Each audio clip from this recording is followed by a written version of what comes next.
The Golden Bird, from Grimm's Fairy Tales, by Jacob and Wilhelm Grimm. A certain king had a beautiful garden, and in the garden stood a tree which bore golden apples. These apples were always counted, and about the time when they began to grow ripe, it was found that every night one of them was gone. The king became very angry at this, and ordered the gardener to keep watch all night under the tree.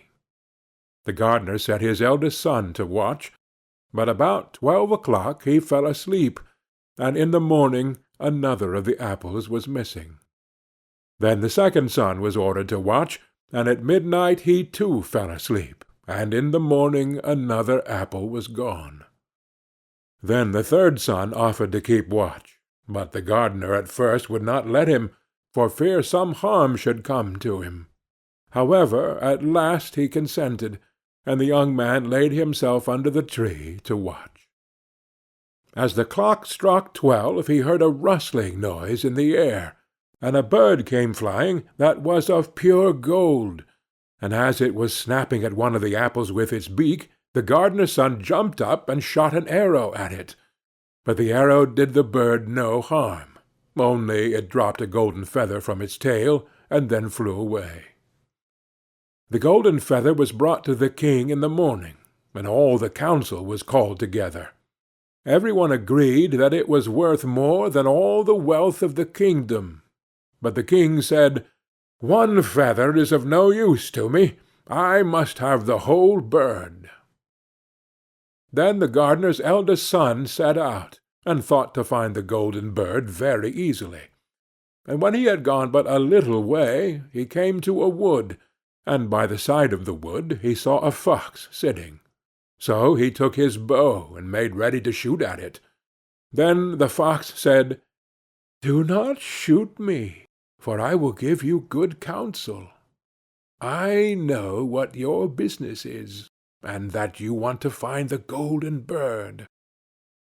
You will reach a village in the evening, and when you get there you will see 2 inns opposite to each other, one of which is very pleasant and beautiful to look at. Go not in there, but rest for the night in the other, though it may appear to you to be very poor and mean." But the son thought to himself, "What can such a beast as this know about the matter?"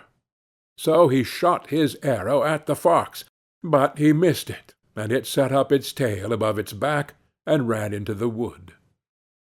Then he went his way, and in the evening came to the village where the 2 inns were, and in one of these were people singing and dancing and feasting, but the other looked very dirty and poor. "I should be very silly," said he, "if I went to that shabby house, and left this charming place." So he went into the smart house, and ate and drank at his ease, and forgot the bird, and his country too. Time passed on, and as the eldest son did not come back, and no tidings were heard of him, the second son set out, and the same thing happened to him. He met the fox, who gave him the good advice. But when he came to the 2 inns, his eldest brother was standing at the window where the merrymaking was, and called to him to come in, and he could not withstand the temptation, but went in, and forgot the golden bird and his country in the same manner. Time passed on again, and the youngest son too wished to set out into the wide world to seek for the golden bird, but his father would not listen to it for a long while, for he was very fond of his son, and was afraid that some ill luck might happen to him also, and prevent his coming back. However, at last it was agreed he should go, for he would not rest at home. And as he came to the wood, he met the fox, and heard the same good counsel. But he was thankful to the fox, and did not attempt his life as his brothers had done. "Sit upon my tail, and you will travel faster." So he sat down, and the fox began to run, and away they went over stock and stone so quick that their hair whistled in the wind. When they came to the village, the son followed the fox's counsel, and without looking about him went to the shabby inn, and rested there all night at his ease. In the morning came the fox again, and met him as he was beginning his journey, and said, "Go straight forward till you come to a castle, before which lie a whole troop of soldiers fast asleep and snoring. Take no notice of them, but go into the castle, and pass on till you come to a room where the golden bird sits in a wooden cage. Close by it stands a beautiful golden cage, but do not try to take the bird out of the shabby cage and put it into the handsome one, otherwise you will repent it." Then the fox stretched out his tail again, and the young man sat himself down, and away they went over stock and stone till their hair whistled in the wind. Before the castle gate all was as the fox had said, so the son went in and found the chamber where the golden bird hung in a wooden cage, and below stood the golden cage, and the 3 golden apples that had been lost were lying close by it. Then thought he to himself, "It will be a very droll thing to bring away such a fine bird in this shabby cage." So he opened the door and took hold of it, and put it into the golden cage. But the bird set up such a loud scream that all the soldiers awoke, and they took him prisoner and carried him before the king. The next morning the court sat to judge him, and when all was heard, it sentenced him to die, unless he should bring the king the golden horse which could run as swiftly as the wind, and if he did this, he was to have the golden bird given him for his own. So he set out once more on his journey, sighing and in great despair, when on a sudden his friend the fox met him, and said, "You see now what has happened on account of your not listening to my counsel. I will still, however, tell you how to find the golden horse, if you will do as I bid you. You must go straight on till you come to the castle where the horse stands in his stall. By his side will lie the groom, fast asleep and snoring. Take away the horse quietly, but be sure to put on the old leathern saddle upon him, and not the golden one that is close by it." Then the son sat down on the fox's tail, and away they went over stock and stone till their hair whistled in the wind. All went right, and the groom lay snoring with his hand upon the golden saddle. But when the son looked at the horse, he thought it a great pity to put the leathern saddle upon it. "I will give him the good one," said he. "I am sure he deserves it." As he took up the golden saddle, the groom awoke, and cried out so loud that all the guards ran in and took him prisoner, and in the morning he was again brought before the court to be judged, and was sentenced to die. But it was agreed that, if he could bring thither the beautiful princess, he should live, and have the bird and the horse given him for his own. Then he went his way, very sorrowful, but the old fox came, and said, "Why did you not listen to me? If you had, you would have carried away both the bird and the horse. Yet will I once more give you counsel. Go straight on, and in the evening you will arrive at a castle. At 12 o'clock at night the princess goes to the bathing-house. Go up to her and give her a kiss, and she will let you lead her away.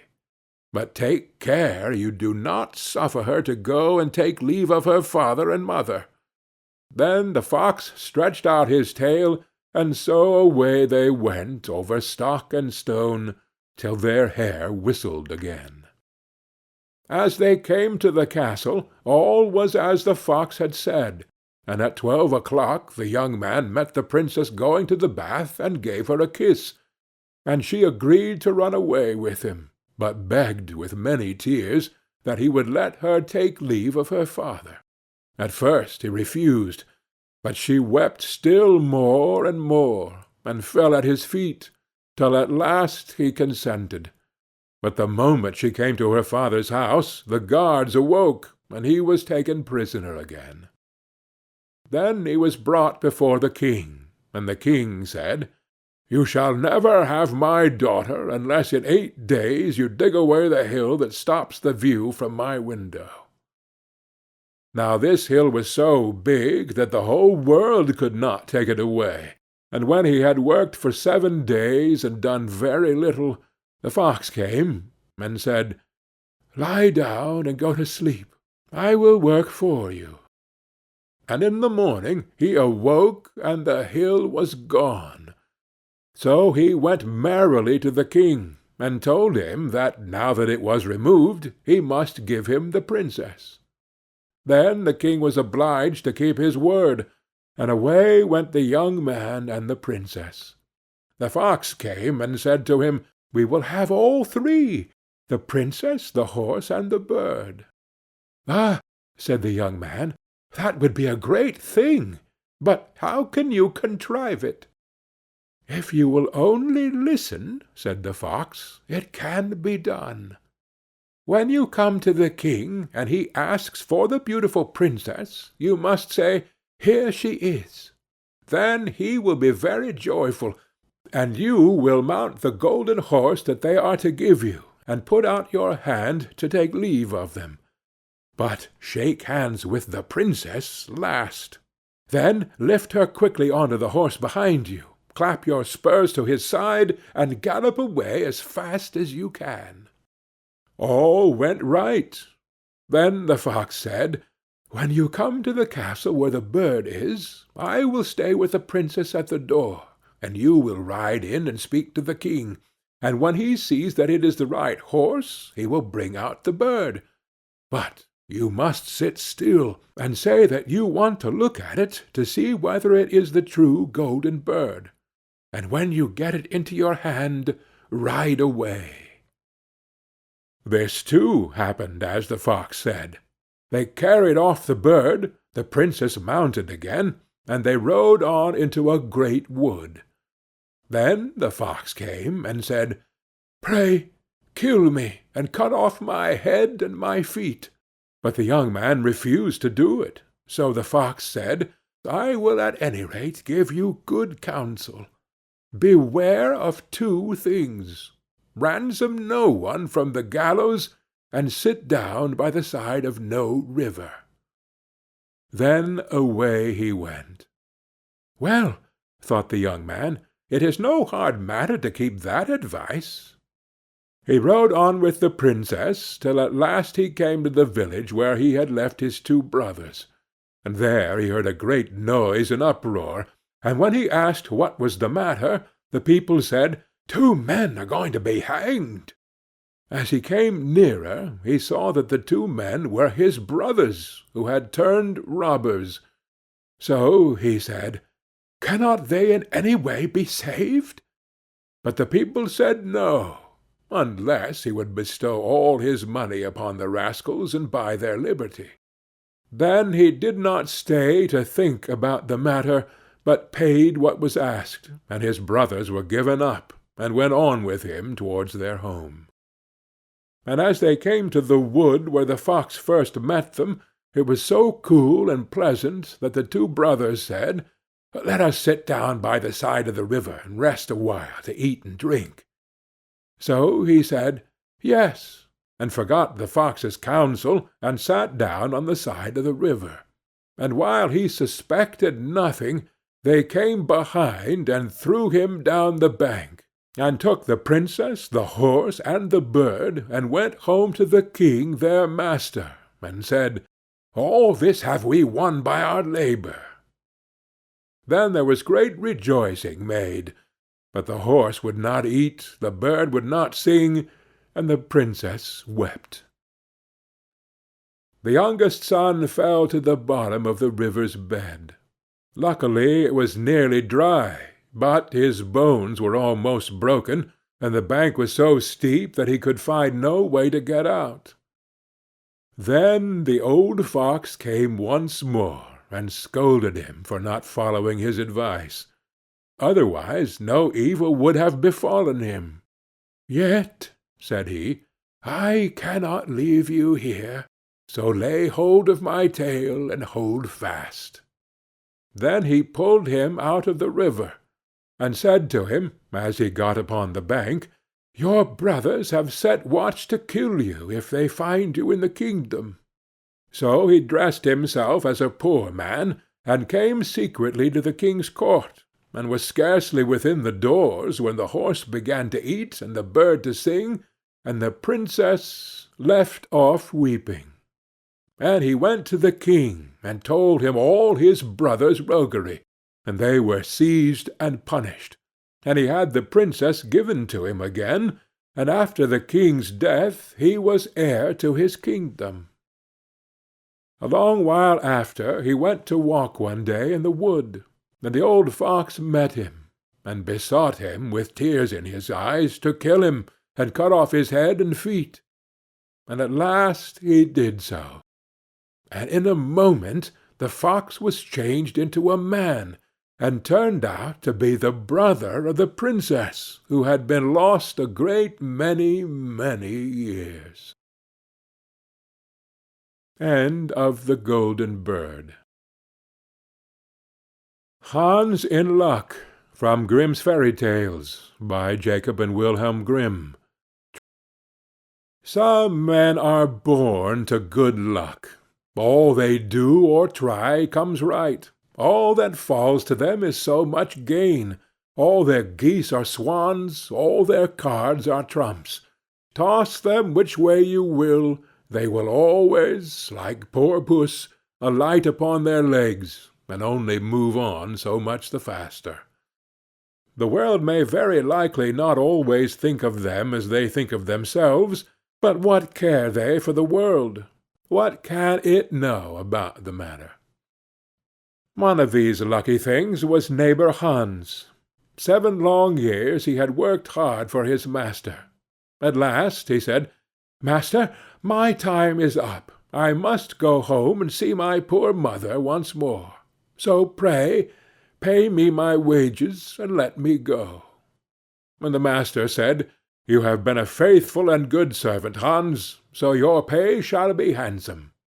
Then he gave him a lump of silver as big as his head.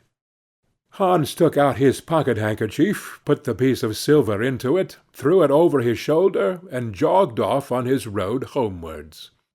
As he went lazily on, dragging one foot after another, a man came in sight, trotting gaily along on a capital horse. "Ah!" said Hans aloud, "what a fine thing it is to ride on horseback! There he sits as easy and happy as if he was at home, in the chair by his fireside. He trips against no stones, saves shoe-leather, and gets on he hardly knows how." Hans did not speak so softly, but the horseman heard it all, and said, "Well, friend, why do you go on foot, then?" "Ah," said he, "I have this load to carry. To be sure it is silver, but it is so heavy that I can't hold up my head, and you must know it hurts my shoulder sadly." "Well, what do you say of making an exchange?" said the horseman. "I will give you my horse, and you shall give me the silver, which will save you a great deal of trouble in carrying such a heavy load about with you." "With all my heart," said Hans, "but as you are so kind to me, I must tell you one thing. You will have a weary task to draw that silver about with you." However, the horseman got off, took the silver, helped Hans up, gave him the bridle into one hand and the whip into the other, and said, "When you want to go very fast, smack your lips loudly together, and cry 'Jeep.'" Hans was delighted as he sat on the horse, drew himself up, squared his elbows, turned out his toes, cracked his whip, and rode merrily off, 1 minute whistling a merry tune, and another singing, "No cares and no sorrow, a fig for your morrow, we'll laugh and be merry, sing neigh don derry." After a time he thought he should like to go a little faster, so he smacked his lips and cried "Jeep." Away went the horse full gallop, and before Hans knew what he was about, he was thrown off, and lay on his back by the roadside. His horse would have run off, if a shepherd, who was coming by, driving a cow, had not stopped it. Hans soon came to himself, and got up on his legs again, sadly vexed, and said to the shepherd, "This riding is no joke. When a man has the luck to get upon a beast like this, that stumbles and flings him off as if he would break his neck. However, I'm off now, once for all. I like your cow now a great deal better than this smart beast that played me this trick, and has spoiled my best coat, you see, in this puddle, which, by the by, smells not very like a nosegay. One can walk along at one's leisure behind that cow, keep good company, and have milk, butter, cheese, every day into the bargain. What would I give to have such a prize?" "Well," said the shepherd, "if you are so fond of her, I will change my cow for your horse. I like to do good to my neighbors, even though I lose by it myself." "Done," said Hans merrily. "What a noble heart that good man has," thought he. Then the shepherd jumped upon the horse, wished Hans and the cow good morning, and away he rode. Hans brushed his coat, wiped his face and hands, rested a while, and then drove off his cow quietly, and thought his bargain a very lucky one. "If I have only a piece of bread, and I certainly shall always be able to get that, I can, wherever I like, eat my butter and cheese with it. And when I am thirsty, I can milk my cow and drink the milk. And what can I wish for more?" When he came to an inn, he halted, ate up all his bread, and gave away his last penny for a glass of beer. When he had rested himself, he set off again, driving his cow towards his mother's village. But the heat grew greater as soon as noon came on, till at last, as he found himself on a wide heath that would take him more than an hour to cross, he began to be so hot and parched that his tongue clave to the roof of his mouth. "I can find a cure for this," thought he. "Now I will milk my cow and quench my thirst." So he tied her to the stump of a tree, and held his leathern cap to milk into. But not a drop was to be had. Who would have thought that this cow, which was to bring him milk and butter and cheese, was all that time utterly dry? Hans had not thought of looking to that. While he was trying his luck in milking, and managing the matter very clumsily, the uneasy beast began to think him very troublesome, and at last gave him such a kick on the head as knocked him down, and there he lay a long while senseless. Luckily a butcher soon came by, driving a pig in a wheelbarrow. "What is the matter with you, my man?" said the butcher, as he helped him up. Hans told him what had happened, how he was dry and wanted to milk his cow, but found the cow was dry too. Then the butcher gave him a flask of ale, saying, "There, drink and refresh yourself. Your cow will give no milk. Don't you see she is an old beast, and good for nothing but the slaughter-house?" "Alas, alas!" said Hans, "who would have thought it? What a shame to take my horse and give me only a dry cow! If I kill her, what will she be good for? I hate cow beef. It is not tender enough for me. If it were a pig, now, like that fat gentleman you are driving along at his ease, one could do something with it. It would at any rate make sausages." "Well," said the butcher, "I don't like to say no when one is asked to do a kind neighborly thing. To please you I will change, and give you my fine fat pig for the cow." "Heaven reward you for your kindness and self-denial," said Hans, as he gave the butcher the cow, and taking the pig off the wheelbarrow, drove it away, holding it by the string that was tied to its leg. So on he jogged, and all seemed now to go right with him. He had met with some misfortunes, to be sure, but he was now well repaid for all. How could it be otherwise with such a travelling companion as he had at last got? The next man he met was a countryman carrying a fine white goose. The countryman stopped to ask what was o'clock. This led to further chat, and Hans told him all his luck, how he had had so many good bargains, and how all the world went gay and smiling with him. The countryman then began to tell his tale, and said he was going to take the goose to a christening.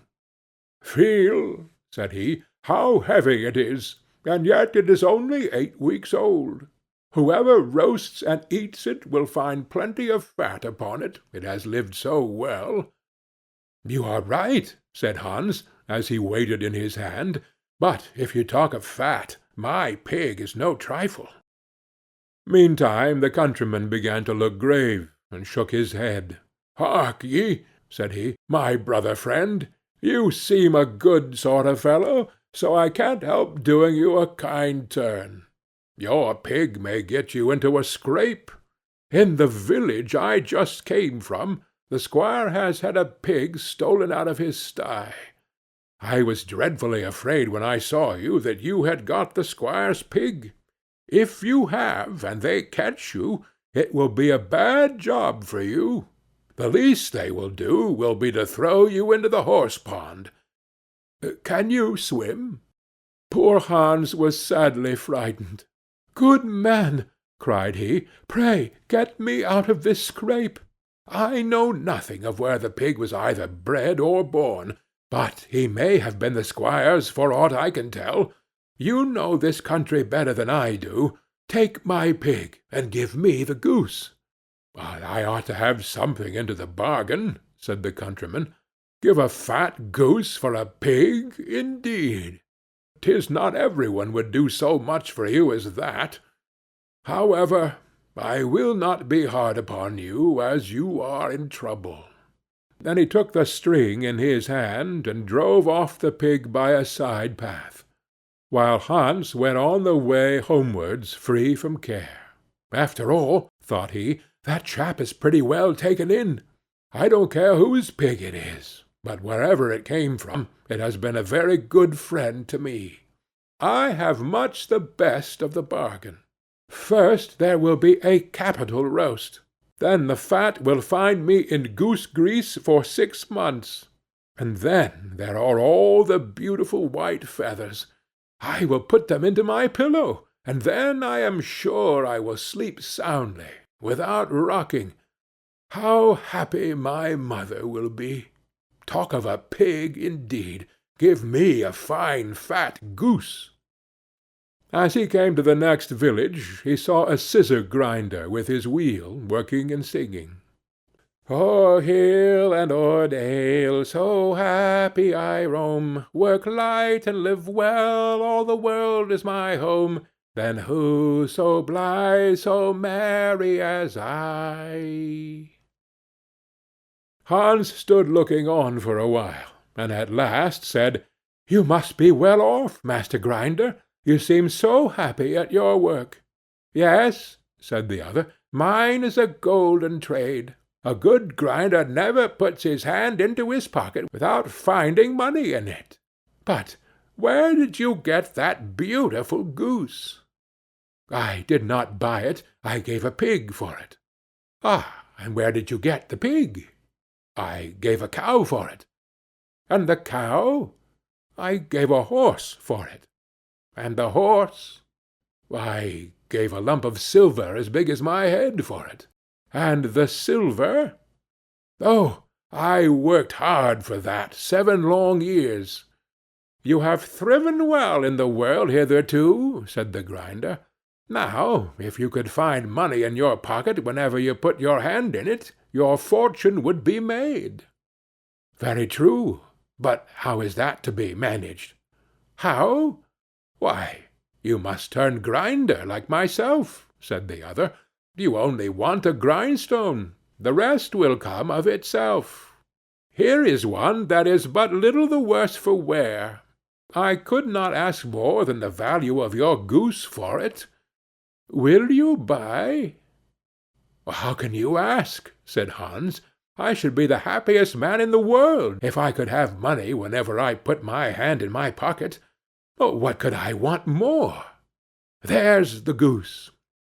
"Now," said the grinder, as he gave him a common rough stone that lay by his side, "this is a most capital stone. Do but work it well enough, and you can make an old nail cut with it." Hans took the stone and went his way with a light heart. His eyes sparkled for joy, and he said to himself, "Surely I must have been born in a lucky hour. Everything I could want or wish for comes of itself. People are so kind. They seem really to think I do them a favor in letting them make me rich, and giving me good bargains." Meantime he began to be tired, and hungry too, for he had given away his last penny in his joy at getting the cow. At last he could go no farther, for the stone tired him sadly, and he dragged himself to the side of a river, that he might take a drink of water and rest a while. So he laid the stone carefully by his side on the bank, but, as he stooped down to drink, he forgot it, pushed it a little, and down it rolled plump into the stream. For a while he watched it sinking in the deep, clear water, then sprang up and danced for joy, then again fell upon his knees and thanked heaven, with tears in his eyes, for its kindness in taking away his only plague, the ugly, heavy stone. "How happy am I!" cried he. "Nobody was ever so lucky as I." Then up he got with a light heart, free from all his troubles, and walked on till he reached his mother's house, and told her how very easy the road to good luck was. End of Hans in Luck. Jorinda and Jorindel. There was once an old castle that stood in the middle of a deep gloomy wood, and in the castle lived an old fairy. Now this fairy could take any shape she pleased. All day long she flew about in the form of an owl, or crept about the country like a cat. But at night she always became an old woman again.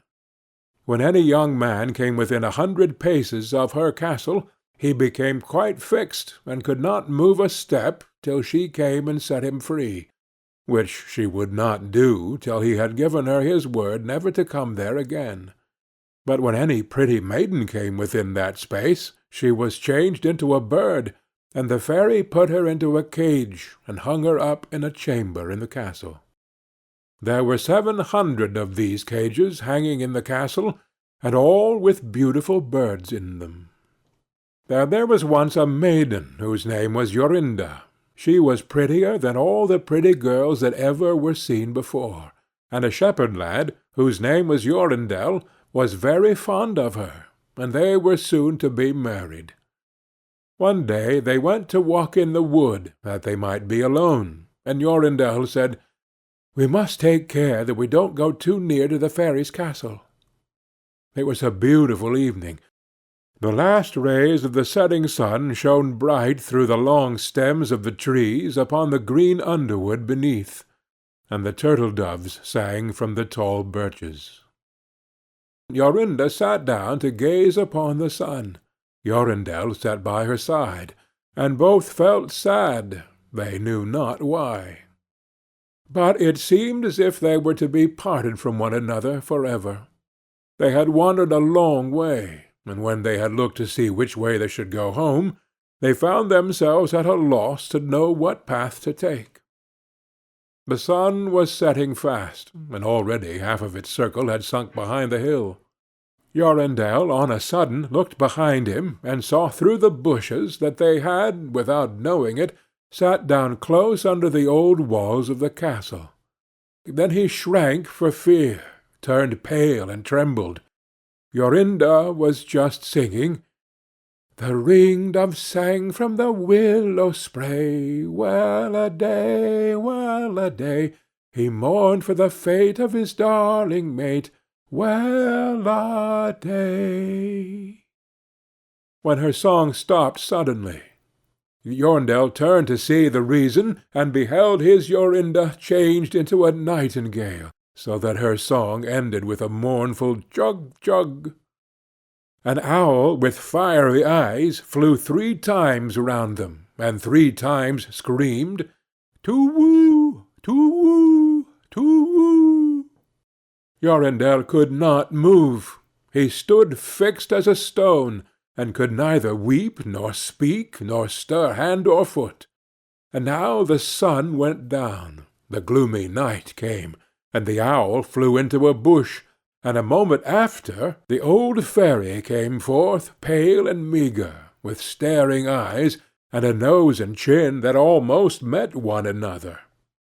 She mumbled something to herself, seized the nightingale, and went away with it in her hand. Poor Jorindel saw the nightingale was gone, but what could he do?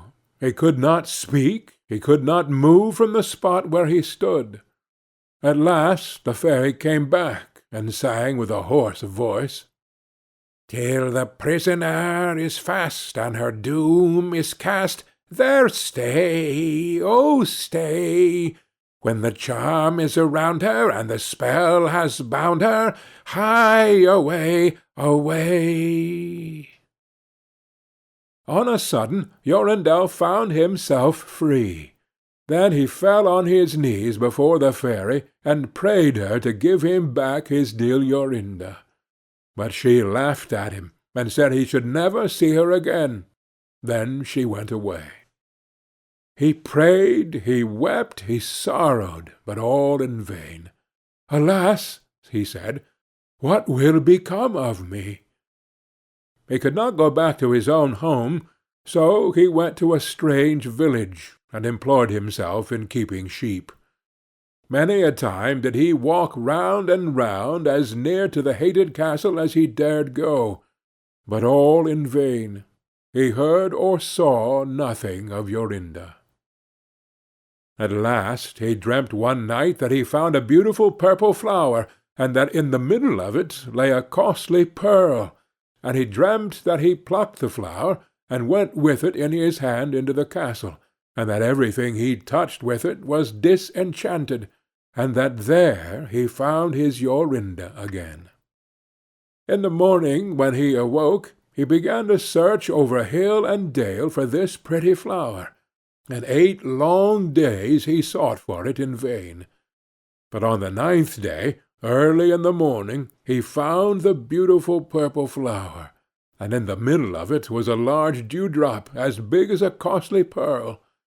Then he plucked the flower, and set out and travelled day and night, till he came again to the castle. He walked nearer than 100 paces to it, and yet he did not become fixed as before, but found that he could go quite close up to the door. Jorindel was very glad indeed to see this. Then he touched the door with the flower, and it sprang open, so that he went in through the court, and listened when he heard so many birds singing. At last he came to the chamber where the fairy sat, with the 700 birds singing in the 700 cages. When she saw Jorindel, she was very angry, and screamed with rage. But she could not come within 2 yards of him, for the flower he held in his hand was his safeguard. He looked around at the birds, but alas, there were many, many nightingales, and how then should he find out which was his Jorinda? While he was thinking what to do, he saw the fairy had taken down one of the cages, and was making the best of her way off through the door. He ran or flew after her, touched the cage with the flower, and Jorinda stood before him, and threw her arms round his neck, looking as beautiful as ever, as beautiful as when they walked together in the wood. Then he touched all the other birds with the flower, so that they all took their old forms again, and he took Jorinda home, where they were married and lived happily together many years, and so did a good many other lads, whose maidens had been forced to sing in the old fairies' cages by themselves much longer than they liked. End of Jorinda and Jorindel. The Travelling Musicians. An honest farmer had once a donkey that had been a faithful servant to him a great many years, but was now growing old, and every day more and more unfit for work. His master, therefore, was tired of keeping him, and began to think of putting an end to him. But the donkey, who saw that some mischief was in the wind, took himself slyly off, and began his journey towards the great city. For there, thought he, I may turn musician.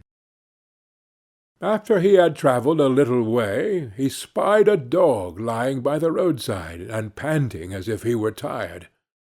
"What makes you pant so, my friend?" said the donkey.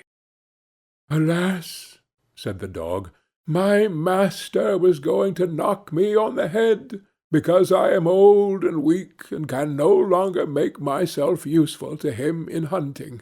So I ran away. But what can I do to earn my livelihood?" "Hark ye," said the donkey, "I am going to the great city to turn musician. Suppose you go with me, and try what you can do in the same way." The dog said he was willing, and they jogged on together. They had not gone far before they saw a cat sitting in the middle of the road and making a most rueful face. "Pray, my good lady," said the donkey, "what's the matter with you? You look quite out of spirits." "Ah me," said the cat, "how can one be in good spirits when one's life is in danger? Because I am beginning to grow old, and had rather lie at my ease by the fire than run about the house after the mice, my mistress laid hold of me, and was going to drown me. And though I have been lucky enough to get away from her, I do not know what I am to live upon." "Oh," said the donkey, "by all means go with us to the great city. You are a great night-singer, and may make your fortune as a musician." The cat was pleased with the thought, and joined the party. Soon afterwards, as they were passing by a farmyard, they saw a rooster perched upon a gate, and screaming out with all his might and main. "Bravo!" said the donkey. "Upon my word, you make a famous noise. Pray, what is all this about?" "Why," said the rooster, "I was just now saying that we should have fine weather for our washing day, and yet my mistress and the cook don't thank me for my pains, but threaten to cut off my head to-morrow, and make breath of me for the guests that are coming on Sunday." "Heaven forbid," said the donkey. "Come with us, Master Chanticleer. It will be better, at any rate, than staying here to have your head cut off. Besides, who knows? If we care to sing in tune, we may get up some kind of a concert. So come along with us." "With all my heart," said the rooster. So they all four went on jollily together. They could not, however, reach the great city the first day. So when night came on, they went into a wood to sleep. The donkey and the dog laid themselves down under a great tree, and the cat climbed up into the branches, while the rooster, thinking that the higher he sat the safer he should be, flew up to the very top of the trees, and then, according to his custom, before he went to sleep, looked out on all sides of him to see that everything was well. In doing this, he saw afar off something bright and shining, and calling to his companions, said, "There must be a house no great way off, for I see a light." "If that be the case," said the donkey, "we had better change our quarters, for our lodging is not the best in the world."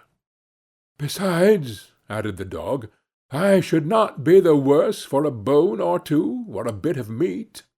So they walked off together towards the spot where Chanticleer had seen the light, and as they drew near it became larger and brighter, till they at last came close to a house in which a gang of robbers lived.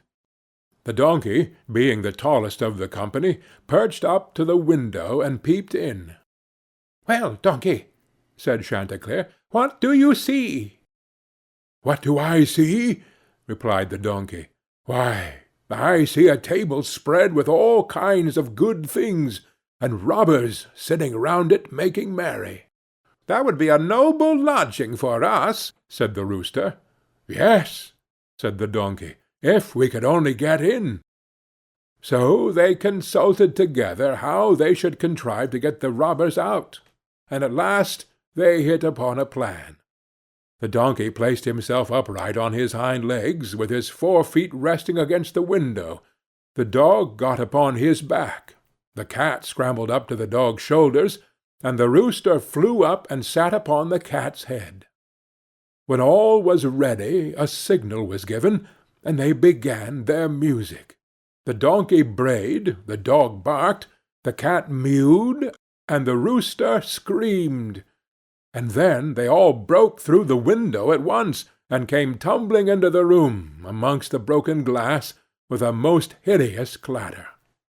The robbers, who had been not a little frightened by the opening concert, had now no doubt that some frightful hobgoblin had broken in upon them, and scampered away as fast as they could. The coast once clear, our travellers soon sat down, and dispatched what the robbers had left with as much eagerness as if they had not expected to eat again for a month. As soon as they had satisfied themselves, they put out the lights, and each once more sought out a resting-place to his own liking. The donkey laid himself down upon a heap of straw in the yard, the dog stretched himself upon a mat behind the door, the cat rolled herself up on the hearth before the warm ashes, and the rooster perched upon a beam on the top of the house, and as they were all rather tired with their journey, they soon fell asleep. But about midnight, when the robbers saw from afar that the lights were out, and that all seemed quiet, they began to think that they had been in too great a hurry to run away, and one of them, who was bolder than the rest, went to see what was going on. Finding everything still, he marched into the kitchen, and groped about till he found a match in order to light a candle, and then, espying the glittering fiery eyes of the cat, he mistook them for live coals, and held the match to them to light it. But the cat, not understanding his joke, sprang at his face, and spat and scratched at him. This frightened him dreadfully, and away he ran to the back door. But there the dog jumped up and bit him in the leg, and as he was crossing over the yard the donkey kicked him, and the rooster, who had been awakened by the noise, crowed with all his might. At this the robber ran back as fast as he could to his comrades, and told the captain how a horrid witch had got him into the house, and had spat at him, and scratched his face with her long bony fingers, how a man with a knife in his hand had hidden himself behind the door, and stabbed him in the leg, how a black monster stood in the yard, and struck him with a club, and how the devil had sat upon the top of the house, and cried out, "Throw the rascal up here!" After this the robbers never dared to go back to the house, but the musicians were so pleased with their quarters that they took up their abode there, and there they are, I dare say, at this very day. End of the Travelling Musicians. Old Sultan. A shepherd had a faithful dog called Sultan, who was grown very old, and had lost all his teeth. And one day, when the shepherd and his wife were standing together before the house, the shepherd said, "I will shoot old Sultan to-morrow morning, for he is of no use now." But his wife said, "Pray, let the poor faithful creature live. He has served us well a great many years, and we ought to give him a livelihood for the rest of his days." "But what can we do with him?" said the shepherd. "He has not a tooth in his head, and the thieves don't care for him at all. To be sure he has served us, but then he did it to earn his livelihood. To-morrow shall be his last day, depend upon it." Poor Sultan, who was lying close by them, heard all that the shepherd and his wife said to one another, and was very much frightened to think to-morrow would be his last day. So in the evening he went to his good friend the wolf, who lived in the wood, and told him all his sorrows, and how his master meant to kill him in the morning. "Make yourself easy," said the wolf. "I will give you some good advice. Your master, you know, goes out every morning very early with his wife into the field, and they take their little child with them, and lay it down behind the hedge in the shade while they are at work. Now, do you lie down close by the child, and pretend to be watching it, and I will come out of the wood and run away with it. You must run after me as fast as you can, and I will let it drop. Then you may carry it back, and they will think you have saved their child, and will be so thankful to you that they will take care of you as long as you live." The dog liked this plan very well, and accordingly so it was managed. The wolf ran with the child a little way. The shepherd and his wife screamed out, but Sultan soon overtook him, and carried the poor little thing back to his master and mistress. Then the shepherd patted him on the head, and said, "Old Sultan has saved our child from the wolf, and therefore he shall live and be well taken care of, and have plenty to eat. Wife, go home and give him a good dinner, and let him have my old cushion to sleep on as long as he lives." So from this time forward Sultan had all that he could wish for. Soon afterwards the wolf came and wished him joy, and said, "Now, my good fellow, you must tell no tales, but turn your head the other way when I want to taste one of the old shepherd's fine fat sheep." "No," said the Sultan, "I will be true to my master." However, the wolf thought he was in joke, and came one night to get a dainty morsel. But Sultan had told his master what the wolf meant to do, so he laid wait for him behind the barn door, and when the wolf was busy looking out for a good fat sheep, he had a stout cudgel laid about his back that combed his locks for him finely. Then the wolf was very angry, and called Sultan an old rogue, and swore he would have his revenge. So the next morning the wolf sent the boar to challenge Sultan to come into the wood to fight the matter. Now Sultan had nobody he could ask to be his second but the shepherd's old three-legged cat. So he took her with him, and as the poor thing limped along with some trouble, she stuck up her tail straight in the air. The wolf and the wild boar were first on the ground, and when they espied their enemies coming, and saw the cat's long tail standing straight in the air, they thought she was carrying a sword for Sultan to fight with, and every time she limped, they thought she was picking up a stone to throw at them. So they said they should not like this way of fighting, and the boar lay down behind a bush, and the wolf jumped up into a tree. Sultan and the cat soon came up, and looked about, and wondered that there was no one there. The boar, however, had not quite hidden himself, for his ears stuck out of the bush, and when he shook one of them a little, the cat, seeing something move, and thinking it was a mouse, sprang upon it, and bit and scratched it, so that the boar jumped up and grunted, and ran away, roaring out, "Look up in the tree! There sits the one who is to blame."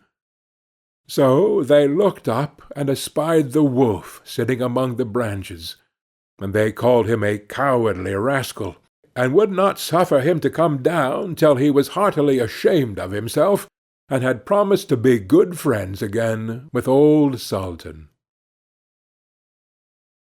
End of Old Sultan. The Straw, the Coal, and the Bean. In a village dwelt a poor old woman who had gathered together a dish of beans, and wanted to cook them.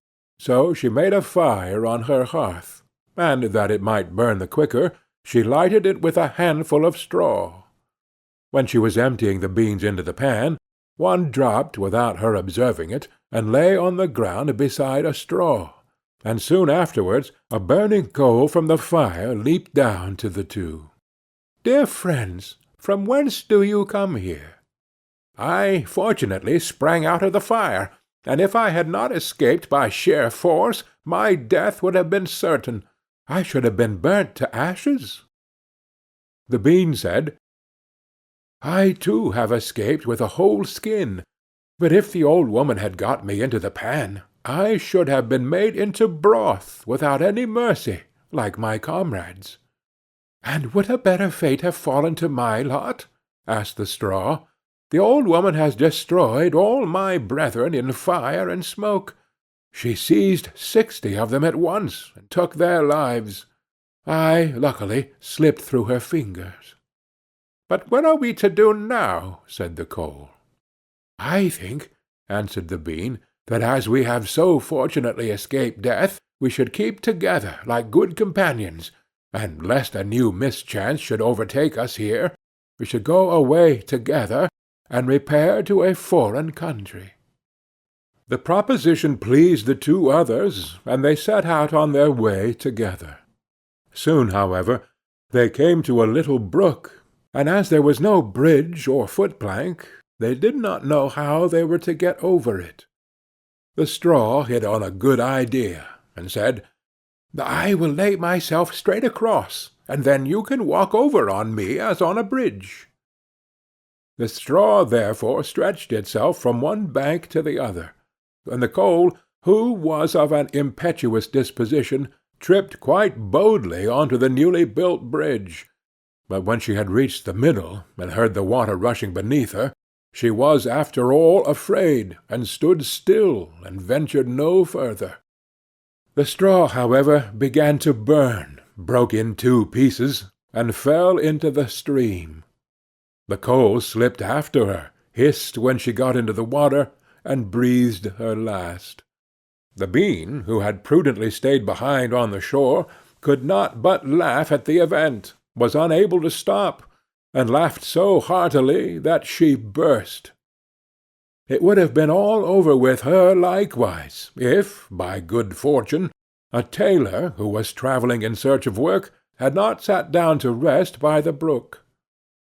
As he had a compassionate heart, he pulled out his needle and thread, and sewed her together. The bean thanked him most prettily, but as the tailor used black thread, all beans since then have a black seam. End of The Straw, the Coal, and the Bean. Brier Rose. A king and queen once upon a time reigned in a country a great way off, where there were in those days fairies. Now this king and queen had plenty of money, and plenty of fine clothes to wear, and plenty of good things to eat and drink, and a coach to ride out in every day. But though they had been married many years, they had no children, and this grieved them very much indeed. But one day, as the queen was walking by the side of the river, at the bottom of the garden she saw a poor little fish that had thrown itself out of the water, and lay gasping and nearly dead on the bank. Then the queen took pity on the little fish, and threw it back again into the water, and before it swam away it lifted his head out of the water and said, "I know what your wish is, and it shall be fulfilled in return for your kindness to me. You will soon have a daughter." What the little fish had foretold soon came to pass, and the queen had a little girl, so very beautiful that the king could not cease looking on her for joy, and said he would hold a great feast and make merry, and show the child to all the land. So he asked his kinsmen, and nobles, and friends, and neighbours. But the queen said, I will have the fairies also, that they might be kind and good to our little daughter." Now there were 13 fairies in the kingdom, but as the king and queen had only 12 golden dishes for them to eat out of, they were forced to leave one of the fairies without asking her. So 12 fairies came, each with a high red cap on her head, and red shoes with high heels on her feet, and a long white wand in her hand. And after the feast was over, they gathered round in a ring and gave all their best gifts to the little princess. One gave her goodness, another beauty, another riches, and so on, till she had all that was good in the world. Just as 11 of them had done blessing her, a great noise was heard in the courtyard, and word was brought that the 13th fairy was come, with a black cap on her head, and black shoes on her feet, and a broomstick in her hand, and presently up she came into the dining-hall.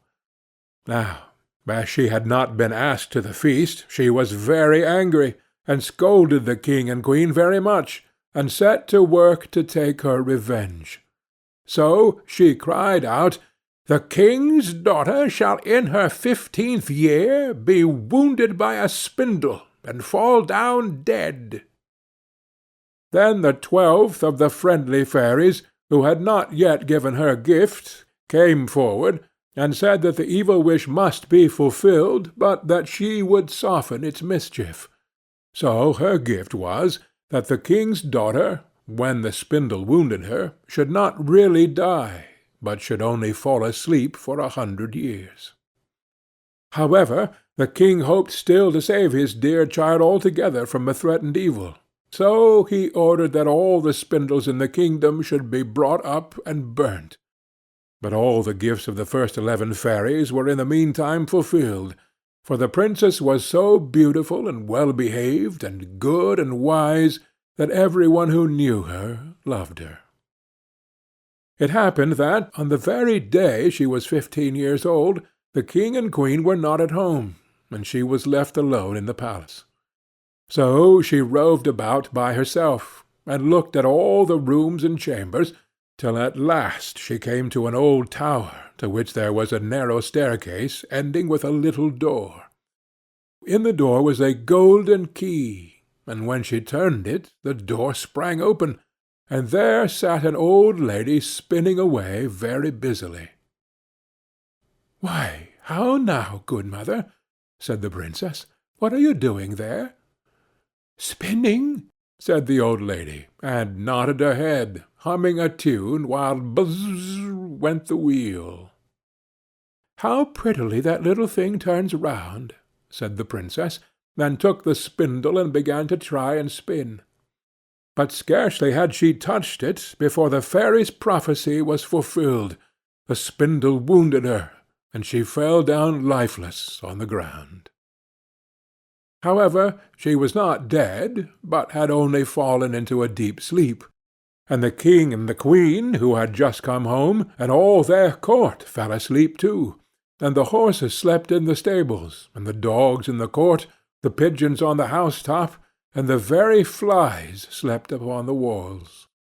Even the fire on the hearth left off blazing and went to sleep. The jack stopped, and the spit that was turning about with a goose upon it for the king's dinner stood still, and the cook, who was at that moment pulling the kitchen boy by the hair to give him a box on the ear for something he had done amiss, let him go, and both fell asleep. The butler, who was slyly tasting the ale, fell asleep with the jug at his lips, and thus everything stood still and slept soundly. A large hedge of thorns soon grew round the palace, and every year it became higher and thicker, till at last the old palace was surrounded and hidden, so that not even the roof or the chimneys could be seen. But there went a report through all the land of the beautiful sleeping Brier Rose, for so the king's daughter was called, so that from time to time several kings' sons came and tried to break through the thicket into the palace. This, however, none of them could ever do, for the thorns and bushes laid hold of them, as it were, with hands, and there they stuck fast and died wretchedly. After many, many years there came a king's son into the land, and an old man told him the story of the thicket of thorns, and how a beautiful palace stood behind it, and how a wonderful princess, called Brier Rose, lay in it asleep, with all her court. He told, too, that he had heard from his grandfather that many, many princes had come and had tried to break through the thicket, but that they had all stuck fast in it and died. Then the young prince said, "All this shall not frighten me. I will go and see this Brier Rose." The old man tried to hinder him, but he was bent upon going. Now that very day the 100 years were ended, and as the prince came to the thicket, he saw nothing but beautiful flowering shrubs, through which he went with ease, and they shut in after him as thick as ever.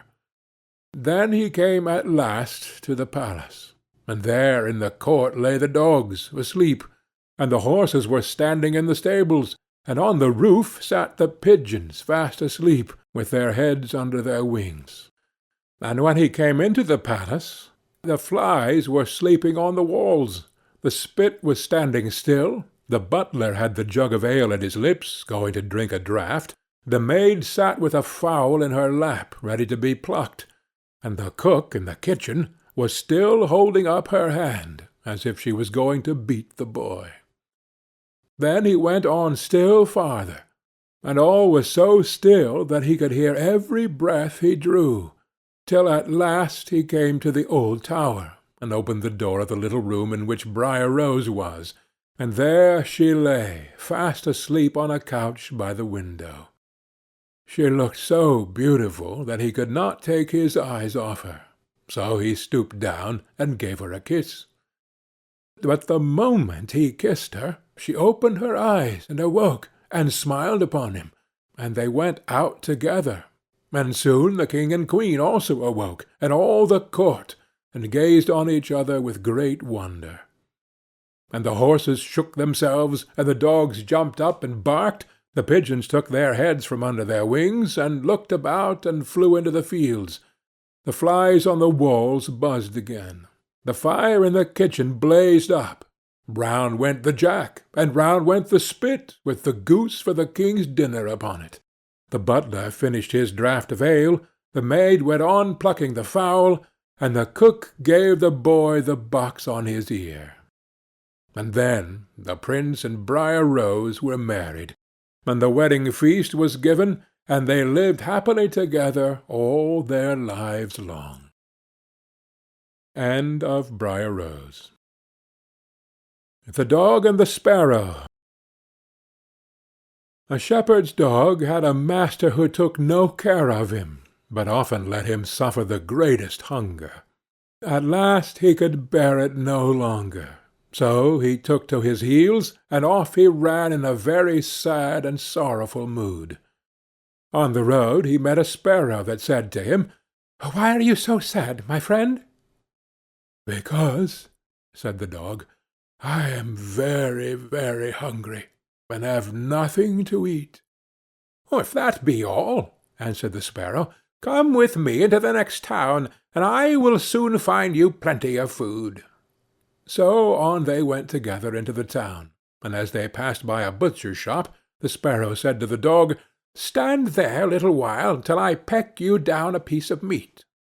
So the sparrow perched upon the shelf, and having first looked carefully about her to see if any one was watching her, she pecked and scratched at a steak that lay upon the edge of the shelf, till at last down it fell. Then the dog snapped it up, and scrambled away with it into a corner, where he soon ate it all up. "Well," said the sparrow, "you shall have some more if you will. So come with me to the next shop, and I will peck you down another steak." When the dog had eaten this too, the sparrow said to him, "Well, my good friend, have you had enough now?" "I have had plenty of meat," answered he, "but I should like to have a piece of bread to eat after it." "Come with me, then," said the sparrow, and you shall have that too." So she took him to a baker's shop, and pecked at 2 rolls that lay in the window till they fell down. And as the dog still wished for more, she took him to another shop and pecked down some more for him. When that was eaten, the sparrow asked him whether he had had enough now. "Yes," said he, "and now let us take a walk a little way out of the town." So they both went out upon the high road, but as the weather was warm, they had not gone far before the dog said, "I am very much tired. I should like to take a nap." "Very well," answered the sparrow, "do so, and in the meantime I will perch upon that bush." So the dog stretched himself out on the road and fell fast asleep. Whilst he slept, there came by a carter, with a cart drawn by 3 horses, and loaded with 2 casks of wine. The sparrow, seeing that the carter did not turn out of the way, but would go in the track in which the dog lay, so as to drive over him, cried out, "Stop, stop, Mr. Carter, or it shall be the worse for you." But the carter, grumbling to himself, "You make it worse for me? Indeed, what can you do?" cracked his whip, and drove his cart over the poor dog, so that the wheels crushed him to death. "There!" cried the sparrow, "thou cruel villain! Thou hast killed my friend the dog. Now, mind what I say. The deed of thine shall cost thee all thou art worth."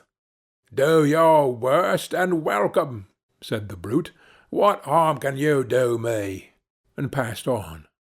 But the sparrow crept under the tilt of the cart, and pecked at the bung of one of the casks till she loosened it, and then all the wine ran out, without the carter seeing it. At last he looked round, and saw that the cart was dripping, and the cask quite empty. "Oh, what an unlucky wretch I am!" cried he. "Not wretch enough yet," said the sparrow, as she alighted upon the head of one of the horses, and pecked at him till he reared up and kicked. When the carter saw this, he drew out his hatchet and aimed a blow at the sparrow, meaning to kill her. But she flew away, and the blow fell upon the poor horse's head with such force that he fell down dead. "Oh, an unlucky wretch that I am!" cried he. "Not wretch enough yet," said the sparrow. And as the carter went on with the other 2 horses, she again crept under the tilt of the cart, and pecked out the bung of the second cask, so that all the wine ran out. When the carter saw this, he again cried out, "Miserable wretch that I am!" But the sparrow answered, "Not wretch enough yet," and perched on the head of the second horse, and pecked at him too. The carter ran up and struck at her again with his hatchet, but away she flew, and the blow fell upon the second horse, and killed him on the spot. "Alas, miserable wretch that I am!" cried he. "Not wretched enough yet," answered the sparrow as she flew away. "Now will I plague and punish thee at thy own house." The carter was forced at last to leave his cart behind him, and to go home overflowing with rage and vexation. "Alas," said he to his wife, "what ill luck has befallen me! My wine is all spilt, and my horses all 3 dead." "Alas, husband," replied she, "and a wicked bird has come into the house, and has brought with her all the birds in the world, I am sure, and they have fallen upon our corn in the loft, and are eating it up at such a rate." Away ran the husband upstairs, and saw thousands of birds sitting upon the floor eating up his corn, with the sparrow in the midst of them. "Oh, unlucky wretch that I am!" cried the carter, for he saw that the corn was almost gone. "Not wretch enough yet," said the sparrow. "My cruelty shall cost thee thy life yet," and away she flew. The carter, seeing that he had thus lost all that he had, went down into his kitchen, and was still not sorry for what he had done, but sat himself angrily and sulkily in the chimney-corner.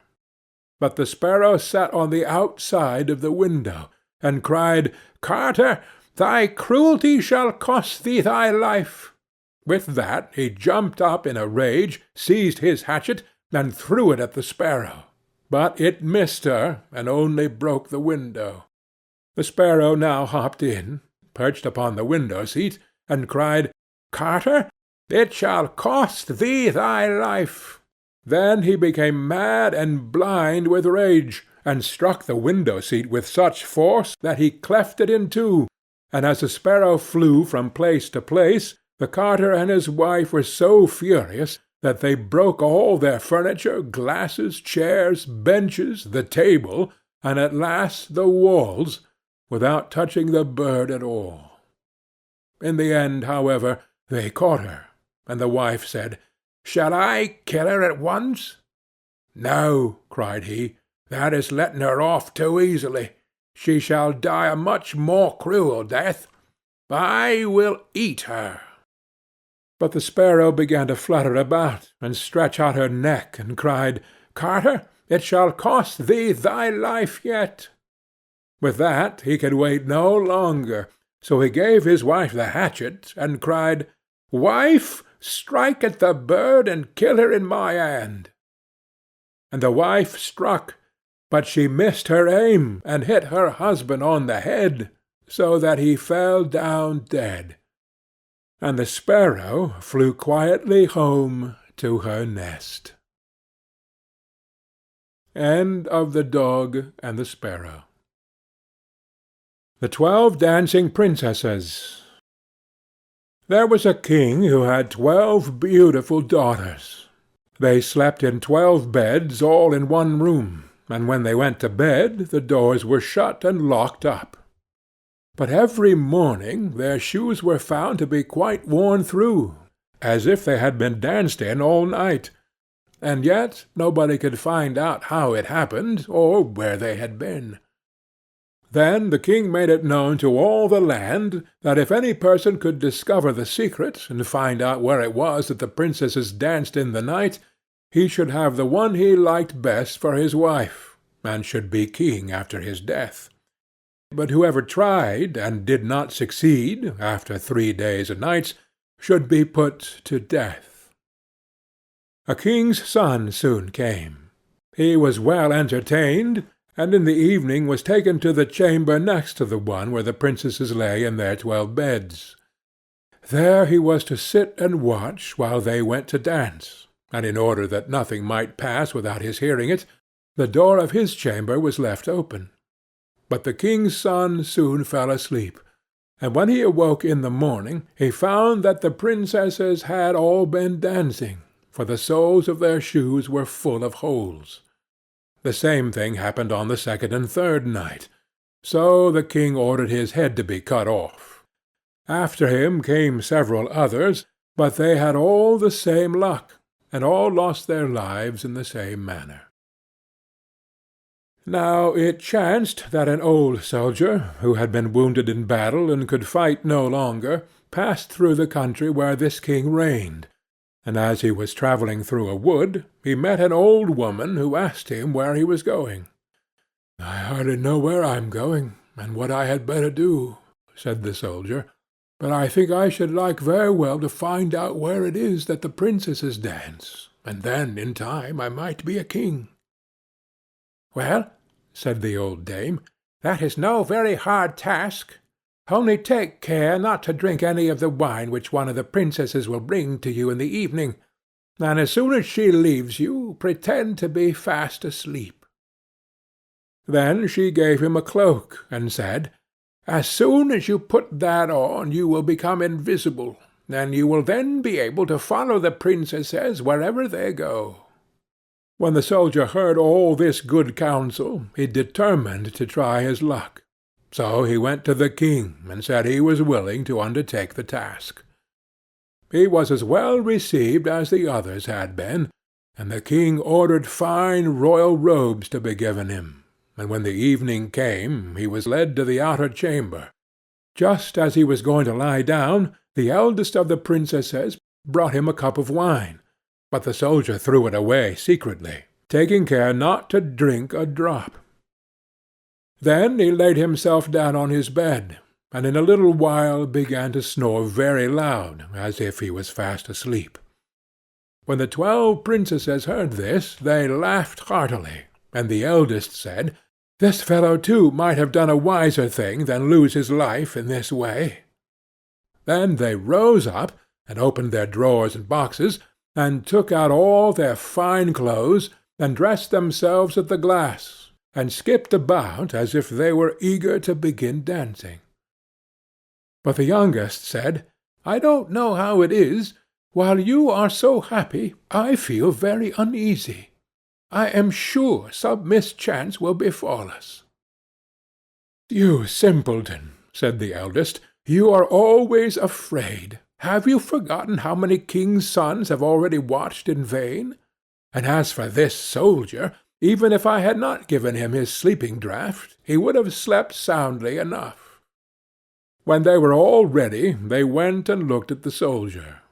But he snored on, and did not stir hand or foot, so they thought they were quite safe, and the eldest went up to her own bed, and clapped her hands, and the bed sank into the floor, and a trap-door flew open. The soldier saw them going down through the trap-door one after another, the eldest leading the way, and thinking he had no time to lose, he jumped up, put on the cloak which the old woman had given him, and followed them. But in the middle of the stairs he trod on the gown of the youngest princess, and she cried out to her sisters, "All is not right! Some one took hold of my gown." "You silly creature," said the eldest, "it is nothing but a nail in the wall." Then down they all went, and at the bottom they found themselves in a most delightful grove of trees, and the leaves were all of silver, and glittered and sparkled beautifully. The soldier wished to take away some token of the place, so he broke off a little branch, and there came a loud noise from the tree. Then the youngest daughter said again, "I am sure all is not right. Did you not hear that noise? That never happened before." But the eldest said, "It is only our princes who are shouting for joy at our approach." Then they came to another grove of trees, where all the leaves were gold, and afterwards to a third, where the leaves were all glittering diamonds. And the soldier broke a branch from each, and every time there was a loud noise, which made the youngest sister tremble with fear. But the eldest still said it was only the princes who were crying for joy. So they went on, till they came to a great lake, and at the side of the lake there lay 12 little boats with 12 handsome princes in them, who seemed to be waiting there for the princesses.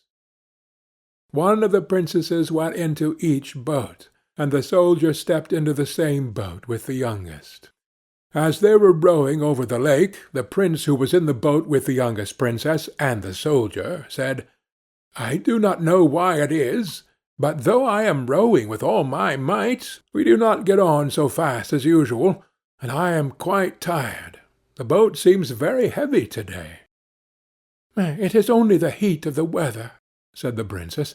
"I feel it very warm too." On the other side of the lake stood a fine illuminated castle, from which came the merry music of horns and trumpets.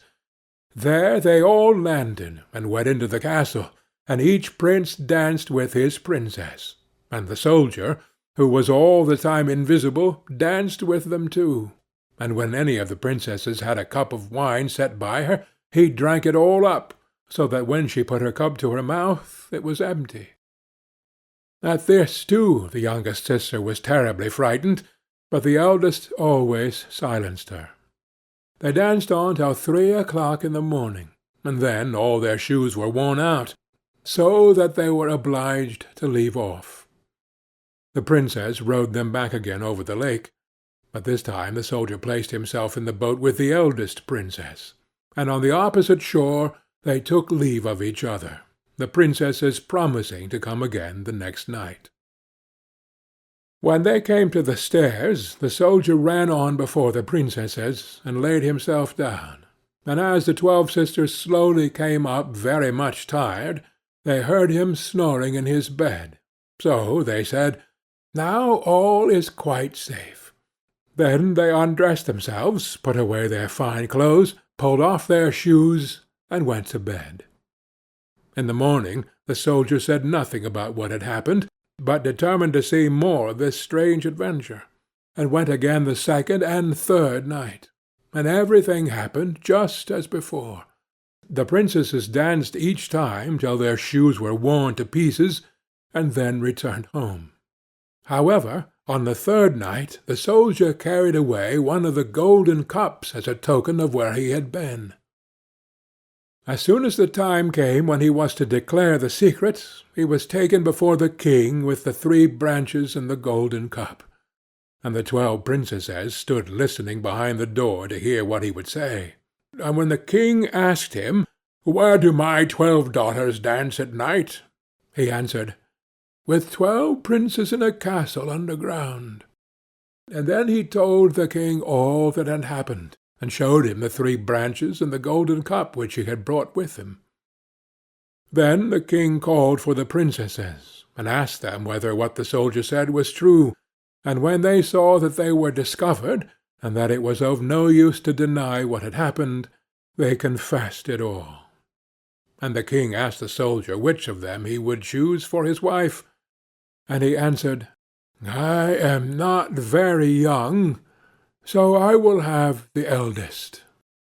And they were married that very day, and the soldier was chosen to be the king's heir. End of the 12 Dancing Princesses. The Fisherman and His Wife.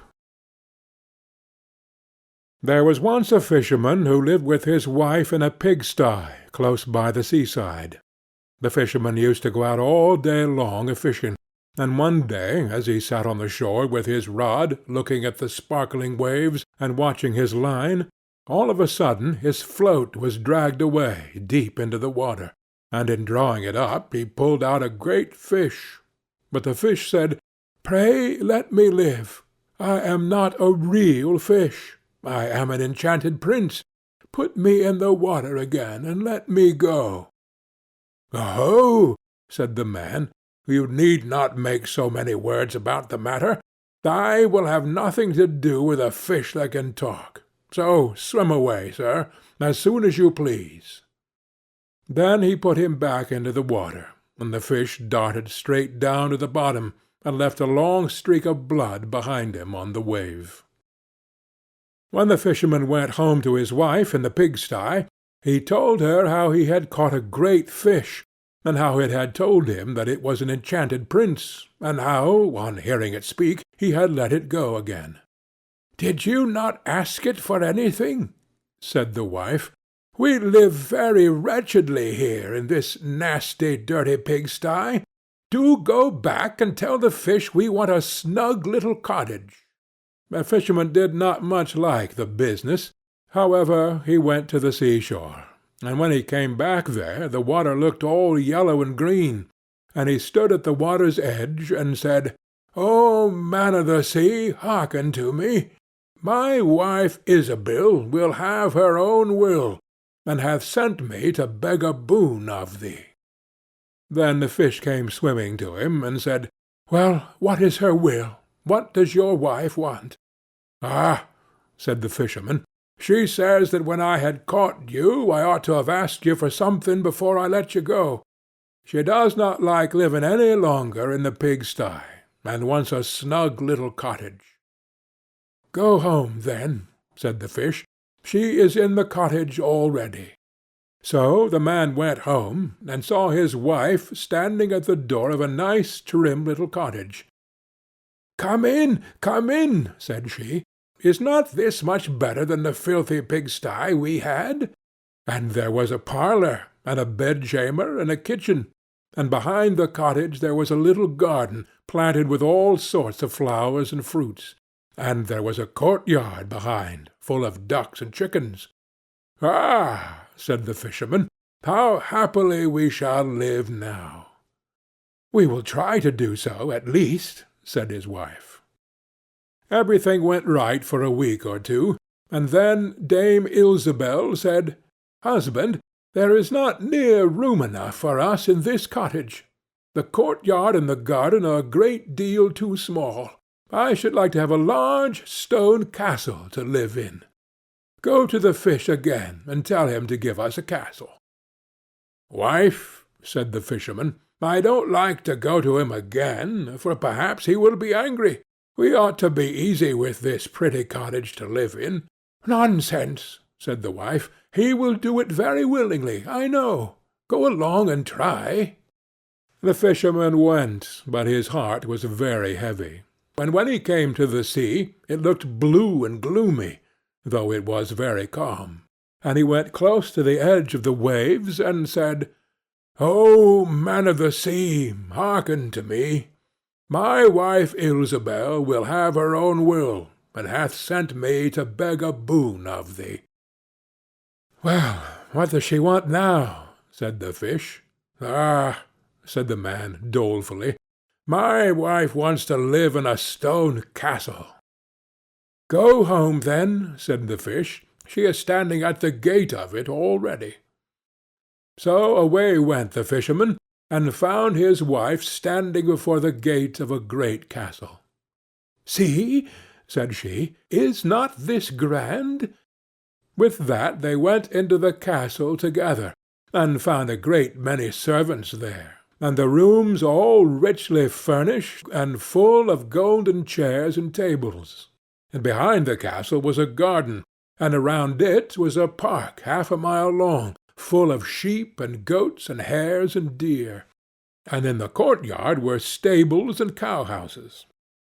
"Well," said the man, "now we will live cheerful and happy in this beautiful castle for the rest of our lives." "Perhaps we may," said his wife, "but let us sleep upon it before we make up our minds to that." So they went to bed. The next morning, when Dame Ilsebel awoke, it was broad daylight, and she jogged the fisherman with her elbow, and said, "Get up, husband, and bestir yourself, for we must be king of all the land." "Wife, wife," said the man, "why should we wish to be the king? I will not be the king." "Then I will," said she. "But, wife," said the fisherman, "how can you be king? The fish cannot make you a king."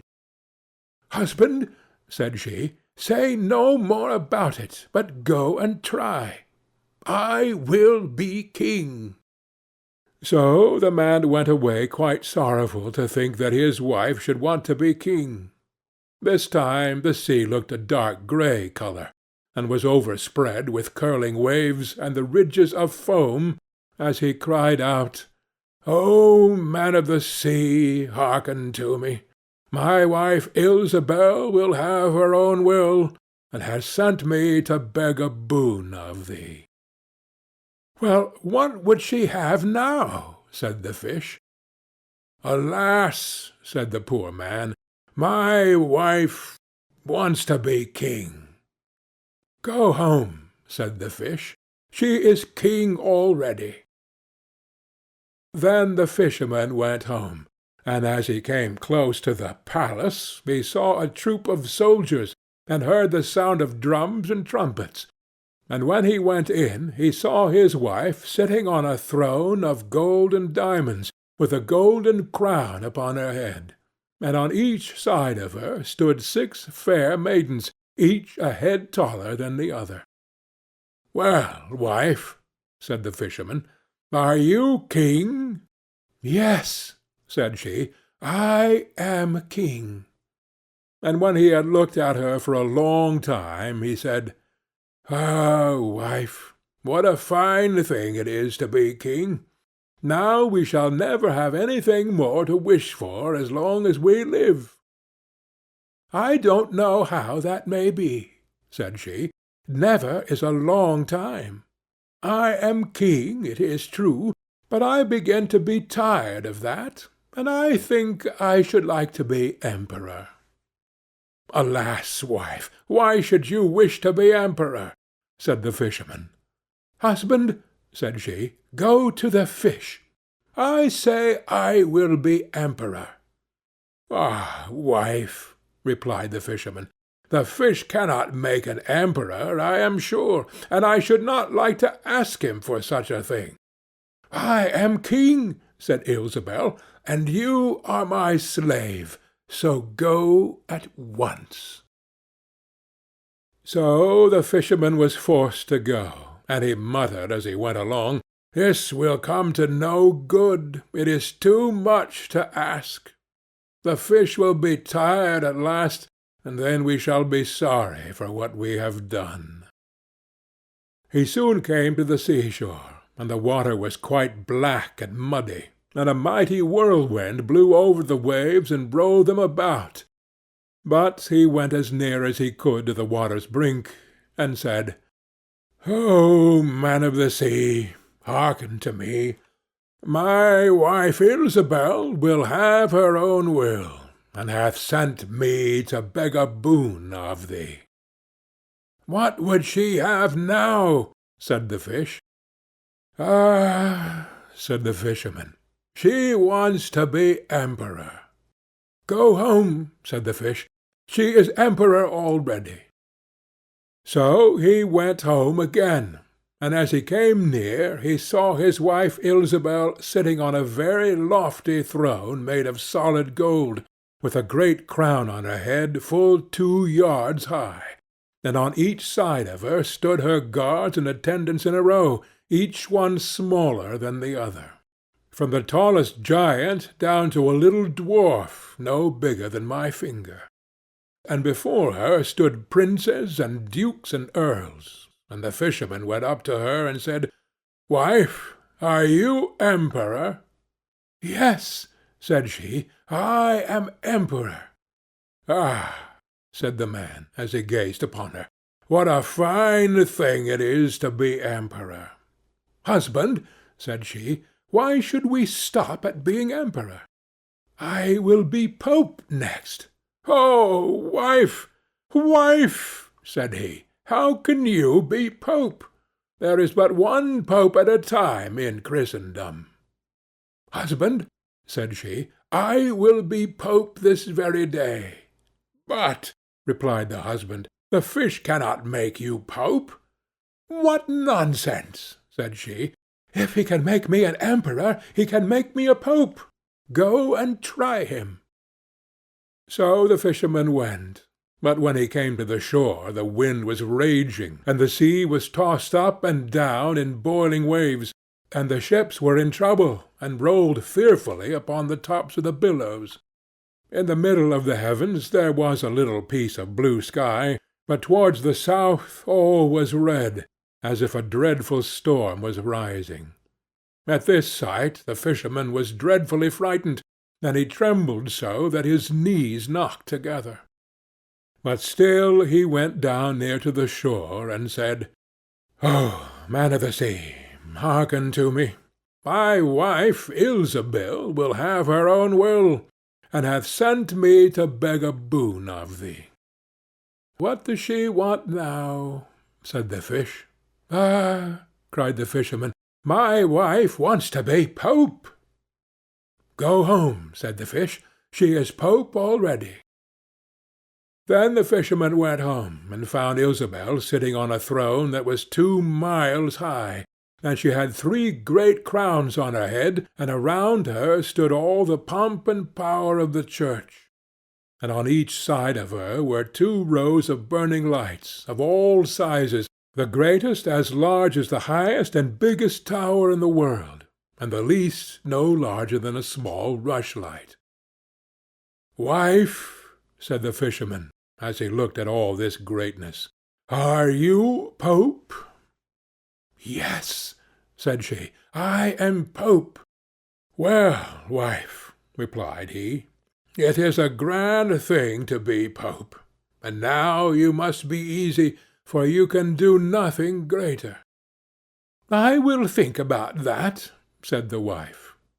Then they went to bed, and Dame Ilsebel could not sleep all night for thinking what she should be next. At last, as she was dropping asleep, morning broke, and the sun rose. "Ha!" thought she, as she woke up and looked at it through the window. "After all, I cannot prevent the sun rising." At this thought she was very angry, and wakened her husband, and said, "Husband, go to the fish, and tell him I must be lord of the sun and moon." The fisherman was half asleep, but the thought frightened him so much that he started and fell out of bed. "Alas, wife," said he, "cannot you be easy with being pope?" "No," said she, "I am very uneasy as long as the sun and moon rise without my leave. Go to the fish at once."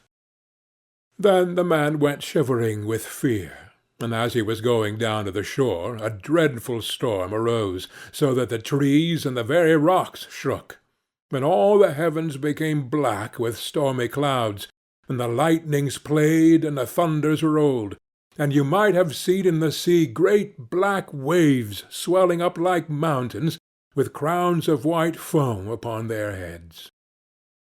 And the fisherman crept towards the sea, and cried out as well as he could, "O man of the sea, hearken to me. My wife Ilsebel will have her own will, and hath sent me to beg a boon of thee." "What does she want now?" said the fish. "Ah," said he, "she wants to be lord of the sun and moon." "Go home," said the fish, "to your pigsty again." And there they live to this very day. End of The Fisherman and His Wife. The Willow-Wren and the Bear. Once in summer-time the bear and the wolf were walking in the forest, and the bear heard a bird singing so beautifully that he said, "Brother Wolf, what bird is it that sings so well?" "That is the king of birds," said the wolf, "before whom we must bow down." In reality the bird was the willow-wren. "If that's the case," said the bear, "I should very much like to see his royal palace. Come, take me thither." "That is not done quite as you seem to think," said the wolf. "You must wait until the queen comes." Soon afterwards the queen arrived with some food in her beak, and the lord king came too, and they began to feed their young ones. The bear would have liked to go at once, but the wolf held him back by the sleeve, and said, "No, you must wait until the lord and lady queen have gone away again." So they took stock of the hole where the nest lay, and trotted away. The bear, however, could not rest until he had seen the royal palace, and when a short time had passed, went to it again. The king and queen had just flown out, so he peeped in, and saw 5 or 6 young ones lying there. "Is that the royal palace?" cried the bear. "It is a wretched palace, and you are not king's children, you are disreputable children." When the young wrens heard that, they were frightfully angry, and screamed, "No, that we are not. Our parents are honest people. Bear, you will have to pay for that." The bear and the wolf grew uneasy, and turned back and went into their holes. The young willow-wrens, however, continued to cry and scream, and when their parents again brought food, they said, "We will not so much as touch one fly's leg, no, not if we were dying of hunger, until you have settled whether we are respectable children or not. The bear has been here, and has insulted us." Then the old king said, "Be easy, he shall be punished." And he at once flew with the queen to the bear's cave, and called in, "Old growler, why have you insulted my children? You shall suffer for it. We will punish you by a bloody war." Thus war was announced to the bear, and all 4-footed animals were summoned to take part in it, oxen, donkeys, cows, deer, and every other animal the earth contained. And the willow-wren summoned everything which flew in the air, not only birds large and small, but midges and hornets, bees and flies had to come. When the time came for the war to begin, the willow-wren sent out spies to discover who was the enemy's commander-in-chief. The gnat, who was the most crafty, flew into the forest where the enemy was assembled, and hid herself beneath a leaf of the tree where the password was to be announced. There stood the bear, and he called the fox before him, and said, "Fox, you are the most cunning of all animals. You shall be general and lead us." "Good," said the fox, "but what signal shall we agree upon?" No one knew that, so the fox said, "I have a fine long bushy tail, which almost looks like a plume of red feathers. When I lift my tail up quite high, all is going well, and you must charge. But if I let it hang down, run away as fast as you can." When the gnat had heard that, she flew away again, and revealed everything, down to the minutest detail, to the willow-wren. When day broke, and the battle was to begin, all the four-footed animals came running up with such a noise that the earth trembled. The willow-wren with his army also came flying through the air with such a humming and whirring and swarming that every one was uneasy and afraid, and on both sides they advanced against each other. But the willow-wren sent down the hornet with orders to settle beneath the fox's tail and sting with all his might. When the fox felt the first sting, he started so that he lifted one leg from pain, but he bore it, and still kept his tail high in the air. At the second sting he was forced to put it down for a moment. At the third he could hold out no longer, screamed, and put his tail between his legs. When the animals saw that, they thought all was lost, and began to flee, each into his hole, and the birds had won the battle. Then the king and queen flew home to their children, and cried, "Children, rejoice, eat and drink to your heart's content. We have won the battle." But the young wrens said, "We will not eat yet. The bear must come to the nest and beg for pardon, and say that we are honorable children, before we will do that." Then the willow-wren flew to the bear's hole, and cried, "Growler, you are to come to the nest to my children, and beg their pardon, or else every rib of your body shall be broken."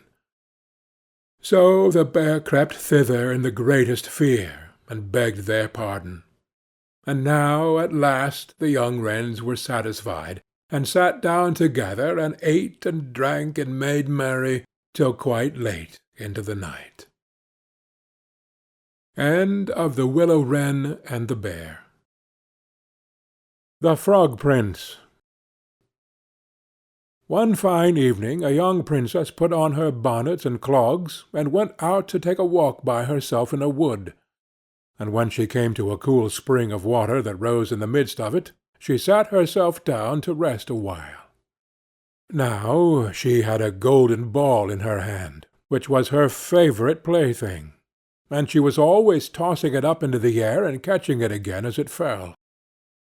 After a time she threw it up so high that she missed catching it as it fell, and the ball bounded away and rolled along upon the ground, till at last it fell down into the spring.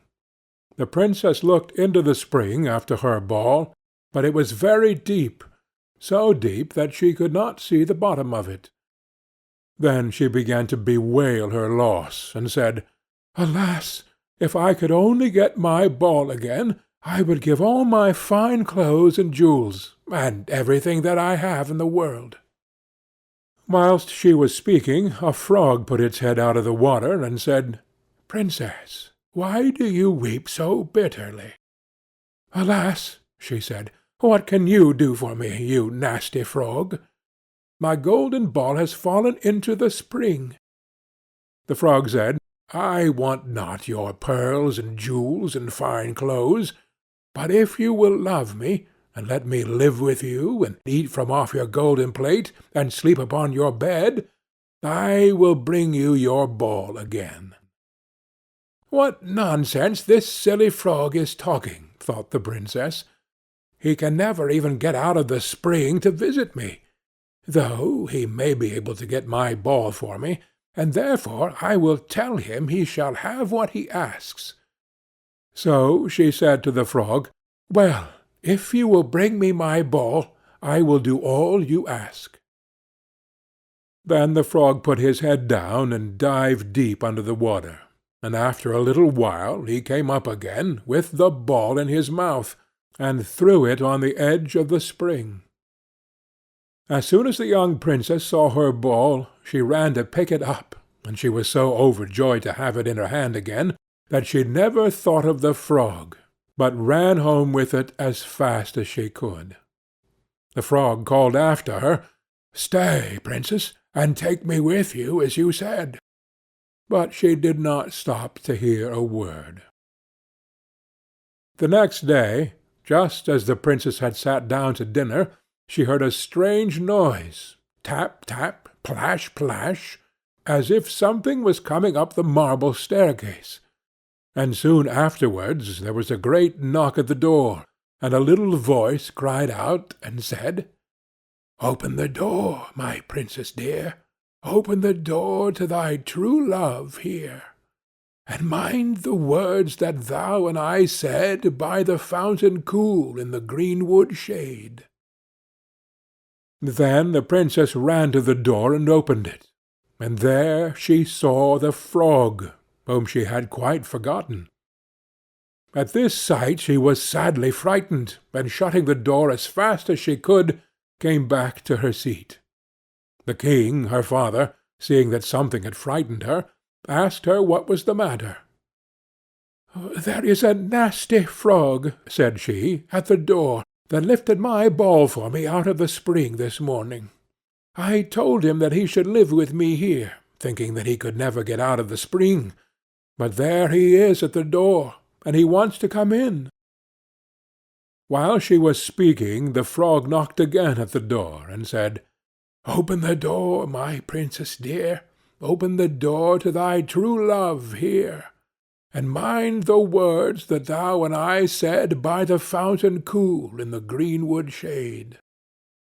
Then the king said to the young princess, "As you have given your word, you must keep it, so go and let him in." She did so, and the frog hopped into the room, and then straight on, tap, tap, plash, plash, from the bottom of the room to the top, till he came up close to the table where the princess sat. "Pray lift me upon the chair," said he to the princess, "and let me sit next to you." As soon as she had done this, the frog said, "Put your plate nearer to me, that I may eat out of it." This she did, and when he had eaten as much as he could, he said, "Now I am tired. Carry me upstairs and put me into your bed." And the princess, though very unwilling, took him up in her hand and put him upon the pillow of her own bed, where he slept all night long. As soon as it was light, he jumped up, hopped downstairs, and went out of the house. "Now then," thought the princess, "at last he is gone, and I shall be troubled with him no more." But she was mistaken, for when night came again, she heard the same tapping at the door, and the frog came once more and said, "Open the door, my princess dear, open the door to thy true love here, and mind the words that thou and I said by the fountain cool in the greenwood shade." And when the princess opened the door, the frog came in and slept upon her pillow as before, till the morning broke. And the third night he did the same. But when the princess awoke on the following morning, she was astonished to see, instead of the frog, a handsome prince, gazing on her with the most beautiful eyes she had ever seen, and standing at the head of her bed.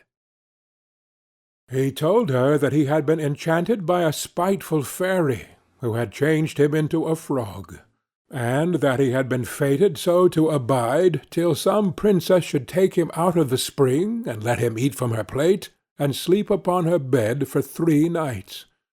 "You," said the prince, "have broken his cruel charm, and now I have nothing to wish for but that you should go with me into my father's kingdom, where I will marry you, and love you as long as you live."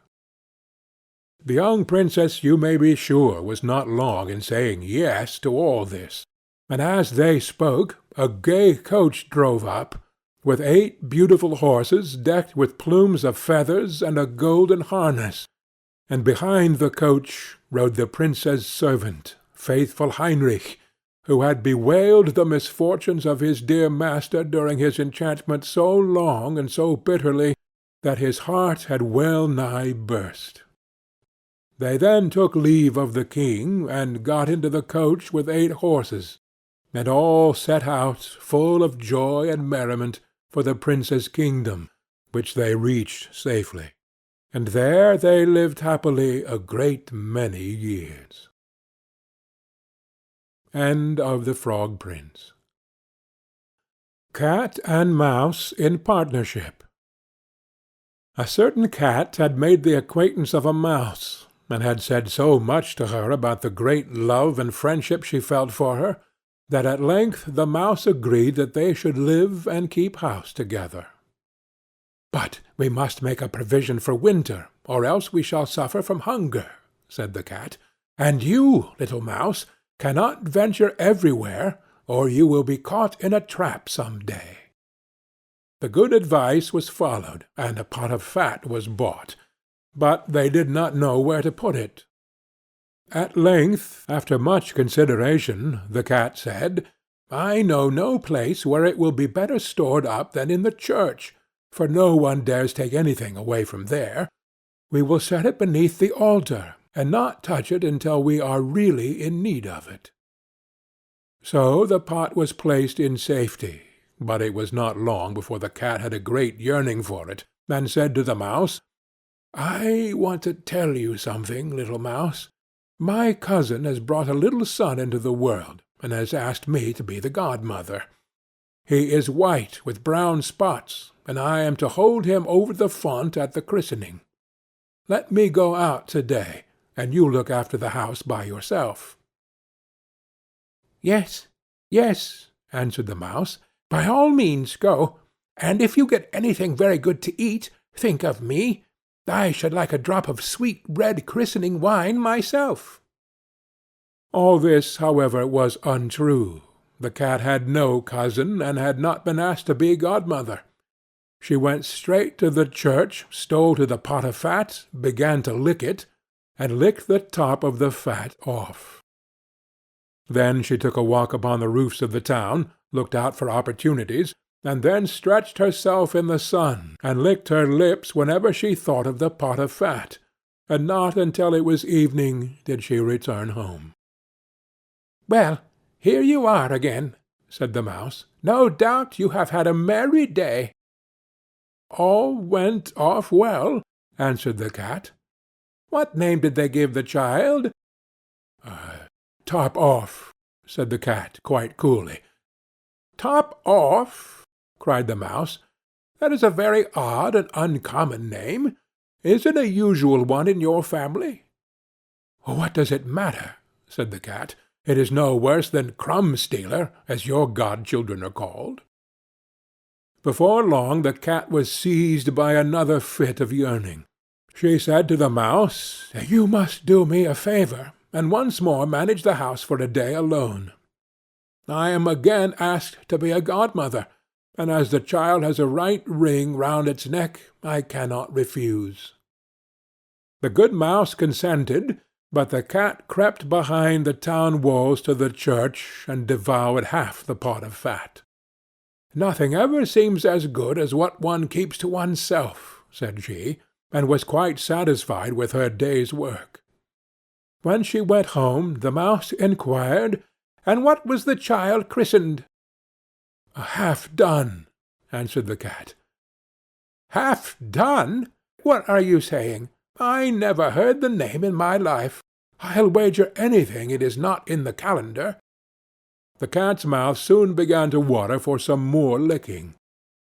"All good things go in threes," said she. "I am asked to stand godmother again. The child is quite black, only it has white paws, but with that exception it has not a single white hair on its whole body. This only happens once every few years. You will let me go, won't you?" "Top off, half done," answered the mouse. "They are such odd names, they make me very thoughtful." "You sit at home," said the cat, "in your dark grey fur coat and long tail, and are filled with fancies. That's because you do not go out in the daytime." During the cat's absence the mouse cleaned the house and put it in order, but the greedy cat entirely emptied the pot of fat. "When everything is eaten up, one has some peace," she said to herself, and well filled and fat she did not return home till night. The mouse at once asked what name had been given to the third child. "It will not please you more than the others," said the cat. "He is called All Gone." "All Gone?" cried the mouse. "That is the most suspicious name of all. I have never seen it in print. All Gone! What can that mean?" And she shook her head, curled herself up, and lay down to sleep. From this time forth no one invited the cat to be godmother, but when the winter had come and there was no longer anything to be found outside, the mouse thought of their provision, and said, "Come, cat, we will go to our pot of fat which we have stored up for ourselves. We shall enjoy that."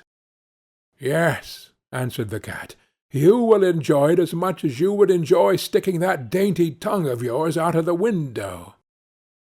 They set out on their way, but when they arrived the pot of fat certainly was still in its place, but it was empty. "Alas!" said the mouse, "now I see what has happened. Now it comes to light. You are a true friend. You have devoured all when you were standing godmother. First top off, then half done, then—" "Will you hold your tongue?" cried the cat. "One word more, and I will eat you too." All Gone was already on the poor mouse's lips.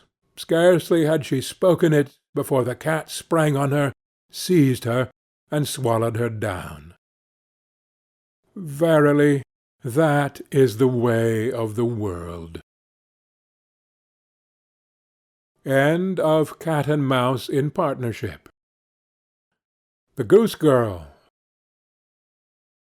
The king of a great land died, and left his queen to take care of their only child. The child was a daughter, who was very beautiful, and her mother loved her dearly, and was very kind to her. And there was a good fairy, too, who was fond of the princess, and helped her mother to watch over her. When she grew up, she was betrothed to a prince who lived a great way off, and as the time drew near for her to be married, she got ready to set off on her journey to his country. Then the queen, her mother, packed up a great many costly things, jewels and gold and silver, trinkets, fine dresses, and in short everything that became a royal bride. And she gave her a waiting-maid to ride with her, and give her into the bridegroom's hands, and each had a horse for the journey.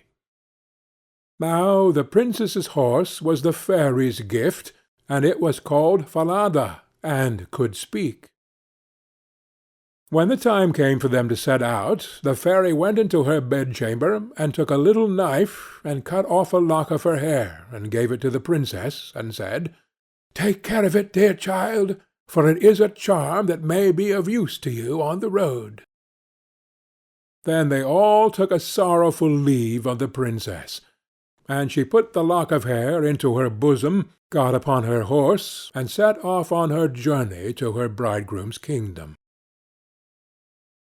One day, as they were riding along by a brook, the princess began to feel very thirsty, and she said to her maid, "Pray get down and fetch me some water in my golden cup out of yonder brook, for I want to drink." "Nay," said the maid, "if you are thirsty, get off yourself and stoop down by the water and drink. I shall not be your waiting maid any longer." And she was so thirsty that she got down and knelt over the little brook and drank. For she was frightened, and dared not bring out her golden cup. And she wept and said, "Alas, what will become of me?" And the lock answered her and said, "Alas, alas, if thy mother knew it, sadly, sadly would she rue it." But the princess was very gentle and meek, so she said nothing to her maid's ill behaviour, but got upon her horse again. Then all rode farther on their journey, till the day grew so warm and the sun so scorching that the bride began to feel very thirsty again, and at last, when they came to a river, she forgot her maid's rude speech, and said, "Pray get down and fetch me some water to drink in my golden cup." But the maid answered her, and spoke even more haughtily than before, "Drink if you will, but I shall not be your waiting maid." Then the princess was so thirsty that she got off her horse and lay down and held her head over the running stream, and cried and said, "What will become of me?" And the lock of hair answered her again, "Alas, alas! If thy mother knew it, sadly, sadly would she rue it." And as she leaned down to drink, the lock of hair fell from her bosom, and floated away with the water. Now she was so frightened that she did not see it, but her maid saw it, and was very glad, for she knew the charm, and she saw that the poor bride would be in her power now that she had lost the hair. So, when the bride had done drinking, and would have got upon Falada again, the maid said, "I shall ride upon Falada, and you may have my horse instead." So she was forced to give up her horse, and soon afterwards to take off her royal clothes, and put on her maid's shabby ones. At last, as they drew near the end of their journey, this treacherous servant threatened to kill her mistress if she ever told any one what had happened. But Falada saw it all, and marked it well. Then the waiting-maid got upon Falada, and the real bride rode upon the other horse, and they went on in this way till at last they came to the royal court. There was great joy at their coming, and the prince flew to meet them, and lifted the maid from her horse, thinking she was the one who was to be his wife, and she was led upstairs to the royal chamber. But the true princess was told to stay in the court below. Now the old king happened just then to have nothing else to do, so he amused himself by sitting at his kitchen window, looking at what was going on, and he saw her in the courtyard. As she looked very pretty, and too delicate for a waiting-maid, he went up into the royal chamber to ask the bride who it was she had brought with her, that was thus left standing in the court below. "I brought her with me for the sake of her company on the road," said she. "Pray give the girl some work to do, that she may not be idle."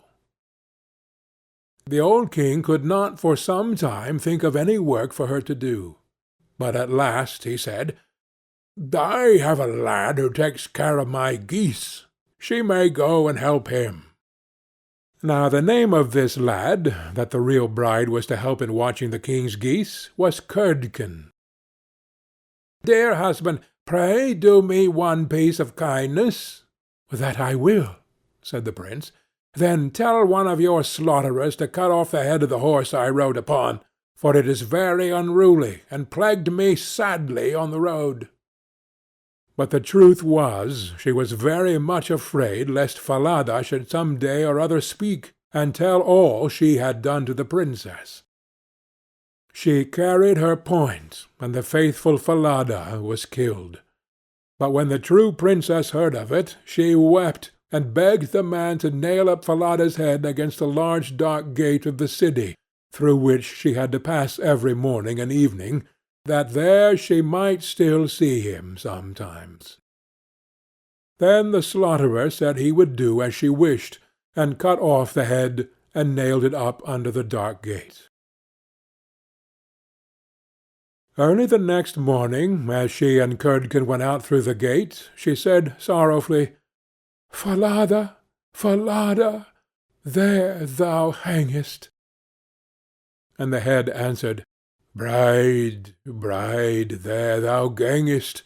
Alas, alas, if thy mother knew it, sadly, sadly would she rue it." Then they went out of the city, and drove the geese on. And when she came to the meadow, she sat down upon a bank there, and let down her waving locks of hair, which were all of pure silver. And when Curdken saw it glitter in the sun, he ran up and would have pulled some of the locks out, but she cried, "Blow, breezes, blow, let Curdken's hat go. Blow, breezes, blow, let him after it go. O'er hills and dales and rocks away be it whirled, till the silvery locks are all combed and curled." Then there came a wind so strong that it blew off Curdken's hat, and away it flew over the hills, and he was forced to turn and run after it, till by the time he came back she had done combing and curling her hair, and put it up again safe. Then he was very angry and sulky, and would not speak to her at all. But they watched the geese until it grew dark in the evening, and then drove them homewards. The next morning, as they were going through the dark gate, the poor girl looked up at Falada's head, and cried, "Falada, Falada, there thou hangest." And the head answered, "Bride, bride, there thou gangest. Alas, alas, if thy mother knew it, sadly, sadly would she rue it." Then she drove on the geese, and sat down again in the meadow, and began to comb out her hair as before. And Curdken ran up to her, and wanted to take hold of it, but she cried out quickly, "Blow, breezes, blow, let Curdken's hat go. Blow, breezes, blow, let him after it go. O'er hills and dales and rocks away be it whirled, till the silvery locks are all combed and curled." Then the wind came and blew away his hat. Then off it flew a great way, over the hills and far away, so that he had to run after it.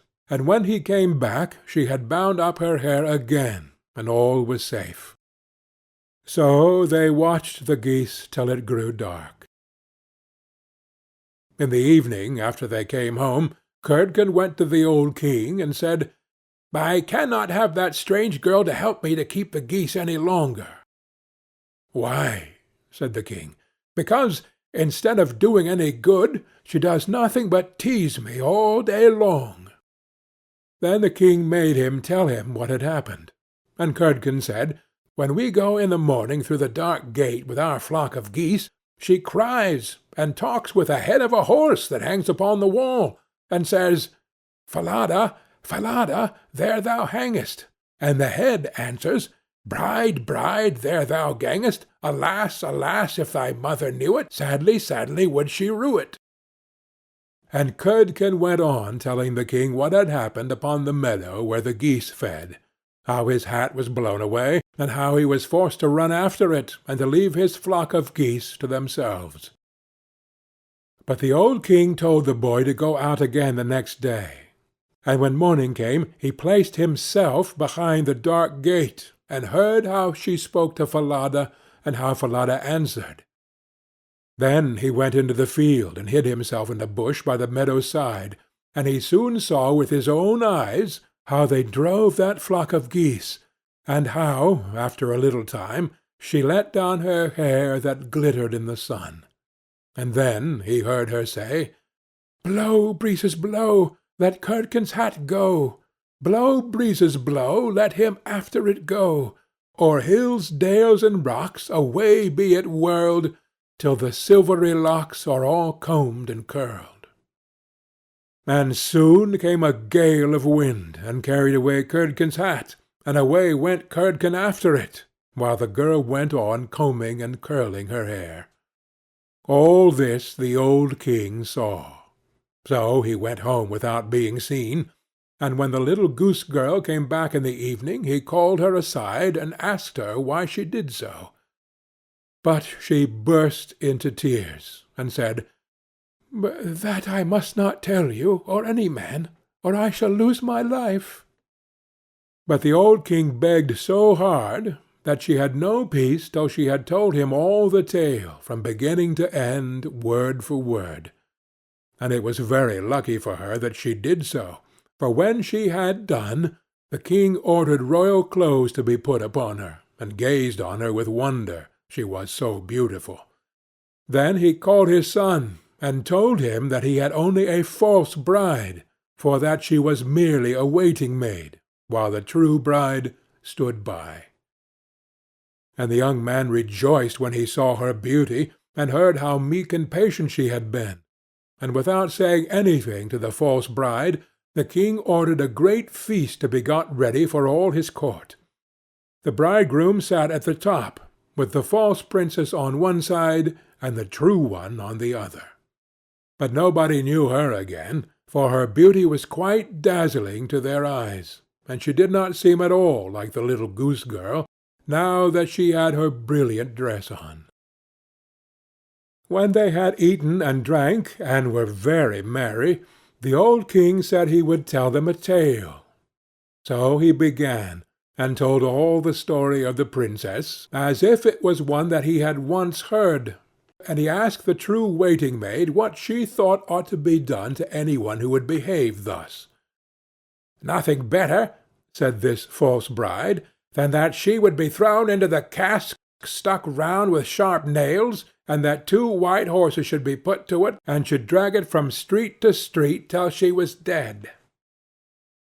"Thou art she," said the old king, "and as thou hast judged thyself, so shall it be done to thee." And the young king was then married to his true wife, and they reigned over the kingdom in peace and happiness all their lives, and the good fairy came to see them, and restored the faithful Falada to life again. End of The Goose Girl. The Adventures of Chanticleer and Partlet. "The nuts are quite ripe now," said Chanticleer to his wife Partlet. "Suppose we go together to the mountains, and eat as many as we can before the squirrel takes them all away."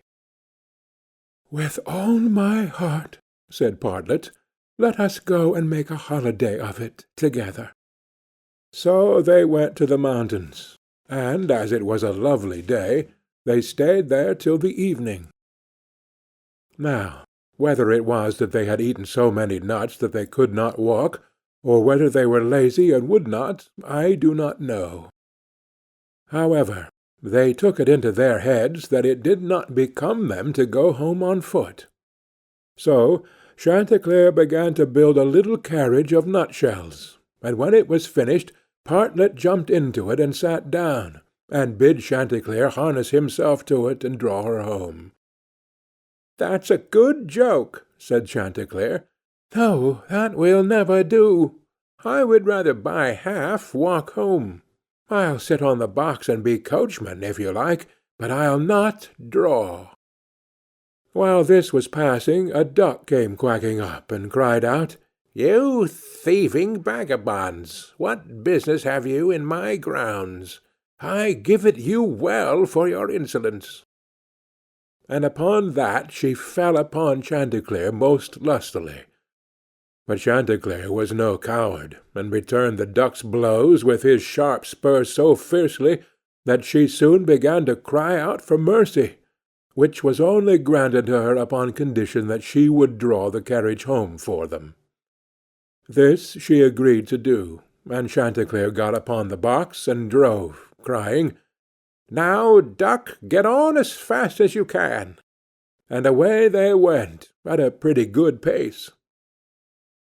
After they had travelled along a little way, they met a needle and a pin walking together along the road, and the needle cried out, "Stop, stop!"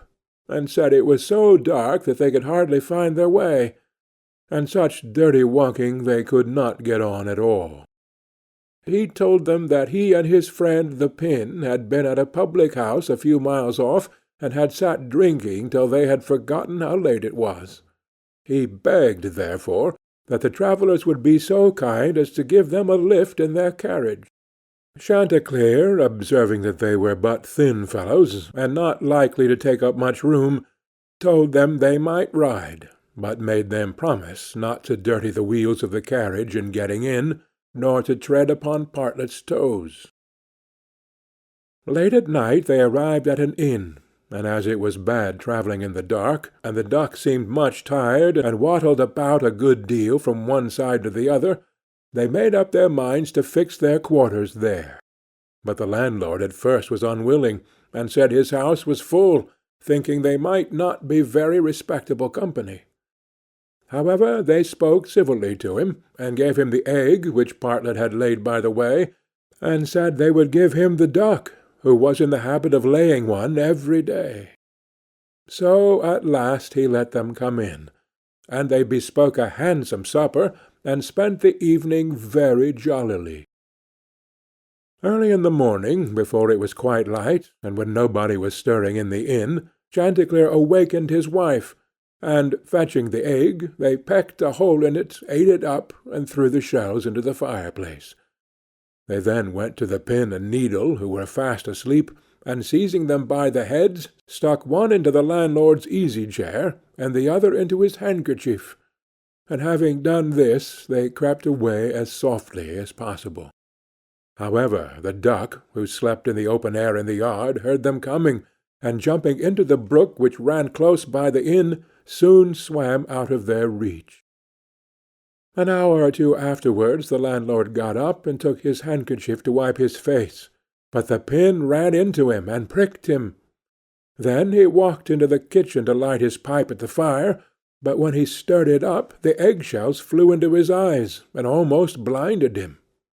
"Bless me," said he, "all the world seems to have a design against my head this morning." And so saying, he threw himself sulkily into his easy-chair. But, oh dear, the needle ran into him, and this time the pain was not in his head. He now flew into a very great passion, and suspecting the company who had come in the night before, he went to look after them, but they were all off. So he swore that he never again would take in such a troop of vagabonds, who ate a great deal, paid no reckoning, and gave him nothing for his trouble but their apish tricks. 2. How Chanticleer and Partlet went to visit Mr. Corbus. Another day Chanticleer and Partlet wished to ride out together, so Chanticleer built a handsome carriage with 4 red wheels, and harnessed 6 mice to it, and then he and Partlet got into the carriage, and away they drove. Soon afterwards a cat met them, and said, "Where are you going?" And Chanticleer replied, "All on our way a visit to pay to Mr. Corbus the fox to-day." Then the cat said, "Take me with you." Chanticleer said, "With all my heart. Get up behind, and be sure you do not fall off. Take care of this handsome coach of mine, nor dirty my pretty red wheels so fine. Now, mice, be ready, and wheels, run steady, for we are going a visit to pay to Mr. Corbus the fox to-day." Soon after came up a millstone, an egg, a duck, and a pin, and Chanticleer gave them all leave to get into the carriage and go with them. When they arrived at Mr. Corbus's house, he was not at home. So the mice drew the carriage into the coach-house, Chanticleer and Partlet flew upon a beam, the cat sat down in the fireplace, The duck got into the washing-cistern, the pin stuck himself into the red pillow, the millstone laid himself over the house-door, and the egg rolled himself up in the towel. When Mr. Corbis came home, he went to the fireplace to make a fire, but the cat threw all the ashes in his eyes.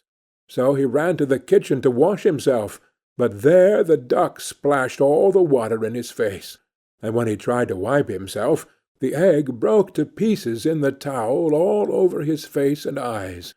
Then he was very angry, and went without his supper to bed. But when he laid his head on the pillow, the pin ran into his cheek. At this he became quite furious, and jumping up would have run out of the house. But when he came to the door, the millstone fell down on his head, and killed him on the spot. 3. How Partlet died and was buried, and how Chanticleer died of grief. Another day Chanticleer and Partlet agreed to go again to the mountains to eat nuts, and it was settled that all the nuts which they found should be shared equally between them. Now Partlet found a very large nut, but she said nothing about it to Chanticleer, and kept it all to herself. However, it was so big that she could not swallow it, and it stuck in her throat. Then she was in a great fright, and cried out to Chanticleer, "Pray run as fast as you can, and fetch me some water, or I shall be choked." Chanticleer ran as fast as he could to the river, and said, "River, give me some water, for Partlet lies in the mountain, and will be choked by a great nut." The river said, "Run first to the bride, and ask her for a silken cord to draw up the water." Chanticleer ran to the bride, and said, "Bride, you must give me a silken cord, for then the river will give me water, and the water I will give to Partlet, who lies on the mountain, and will be choked by a great nut." But the bride said, "Run first, and bring me my garland that is hanging on a willow in the garden." Then Chanticleer ran to the garden, and took the garland from the bough where it hung, and brought it to the bride, and then the bride gave him the silken cord, and he took the silken cord to the river, and the river gave him water, and he carried the water to Partlet. But in the meantime she was choked by the great nut, and lay quite dead, and never moved any more. Then Chanticleer was very sorry, and cried bitterly, and all the beasts came and wept with him over poor Bartlett, and 6 mice built a little hearse to carry her to her grave, and when it was ready they harnessed themselves before it, and Chanticleer drove them. On the way they met the fox. "Where are you going, Chanticleer?" said he. "To bury my Partlet," said the other. "May I go with you?" said the fox. "Yes, but you must get up behind, or my horses will not be able to draw you." Then the fox got up behind, and presently the wolf, the bear, the goat, and all the beasts of the wood came and climbed upon the hearse. So on they went, till they came to a rapid stream. "How shall we get over?" said Chanticleer. Then said a straw, "I will lay myself across, and you may pass over upon me." But as the mice were going over, the straw slipped away and fell into the water, and the 6 mice all fell in and were drowned. What was to be done? Then a large log of wood came and said, "I am big enough. I will lay myself across the stream, and you shall pass over upon me." So he laid himself down, but they managed so clumsily that the log of wood fell in, and was carried away by the stream. Then a stone, who saw what had happened, came up and kindly offered to help poor Chanticleer by laying himself across the stream. And this time he got safely to the other side with the hearse, and managed to get Partlet out of it. But the fox and the other mourners, who were sitting behind, were too heavy, and fell back into the water, and were all carried away by the stream and drowned. Thus Chanticleer was left alone with his dead partlet, and having dug a grave for her, he laid her in it, and made a little hillock over her. Then he sat down by the grave, and wept and mourned till at last he died too, and so all were dead. End of the Adventures of Chanticleer and Partlet. Rapunzel. There were once a man and a woman who had long in vain wished for a child. At length the woman hoped that God was about to grant her desire. These people had a little window at the back of their house, from which a splendid garden could be seen, which was full of the most beautiful flowers and herbs. It was, however, surrounded by a high wall, and no one dared to go into it because it belonged to an enchantress, who had great power and was dreaded by all the world. One day the woman was standing by this window and looking down into the garden, when she saw a bed which was planted with the most beautiful rampion, and it looked so fresh and green that she longed for it. She quite pined away, and began to look pale and miserable.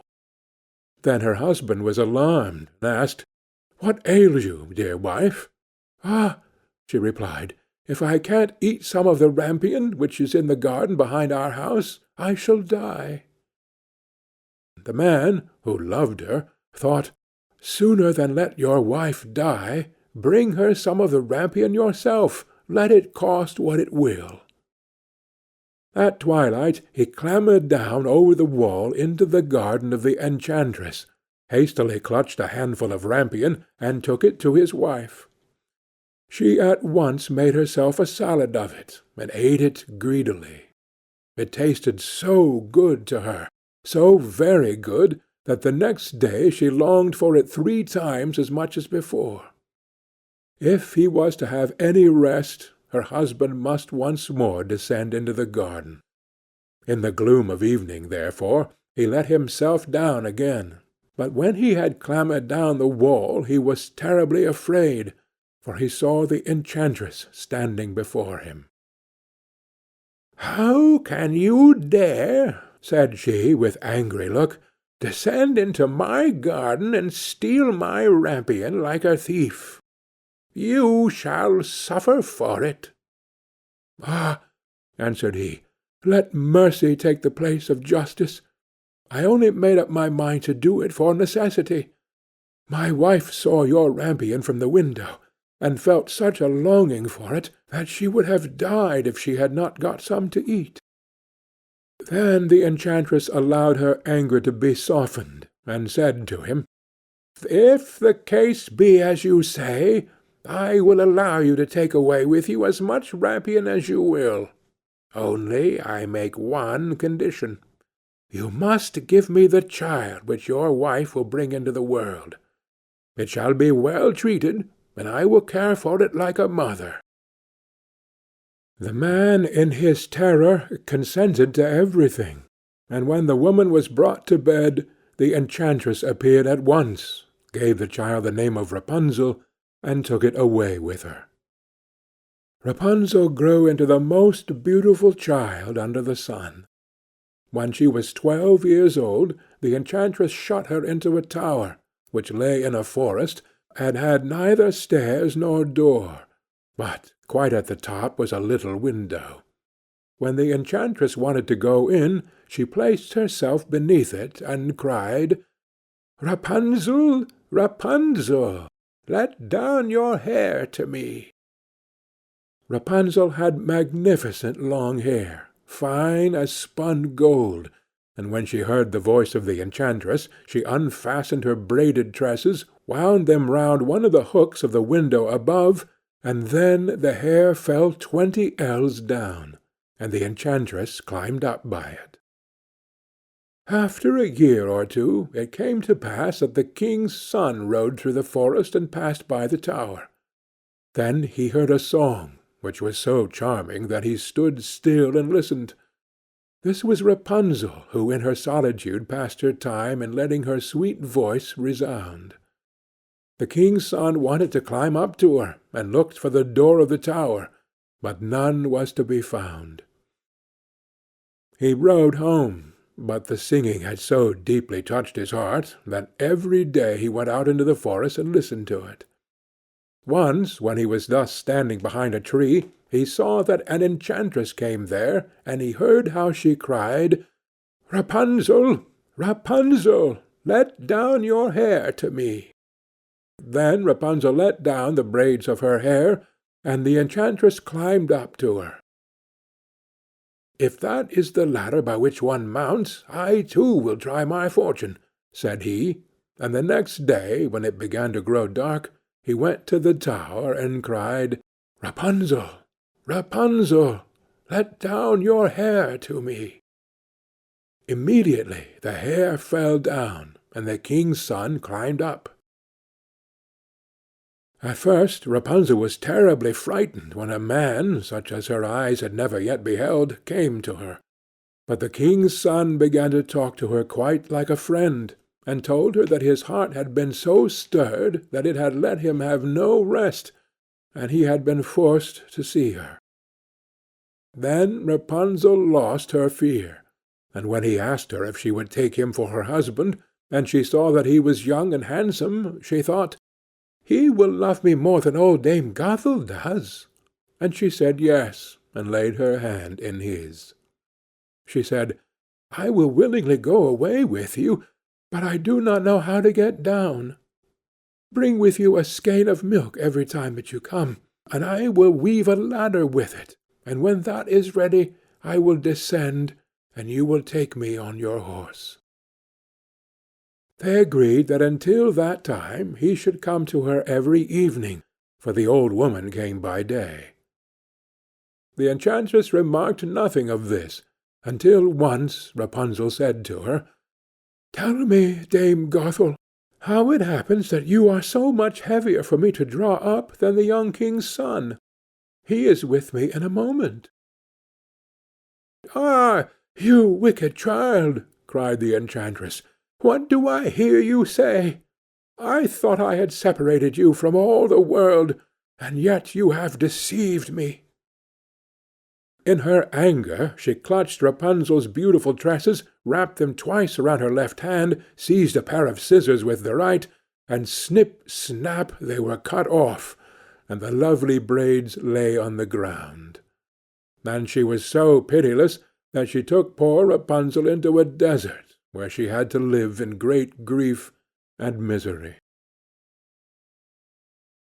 On the same day that she had cast out Rapunzel, however, the enchantress fastened the braids of hair, which she had cut off, to the hook of the window, and when the king's son came and cried, "Rapunzel, Rapunzel, let down your hair to me," she let the hair down. The king's son ascended, but instead of finding his dearest Rapunzel, he found the enchantress, who gazed at him with wicked and venomous looks. "Aha!" she cried mockingly. "You would fetch your dearest, but the beautiful bird sits no longer singing in the nest.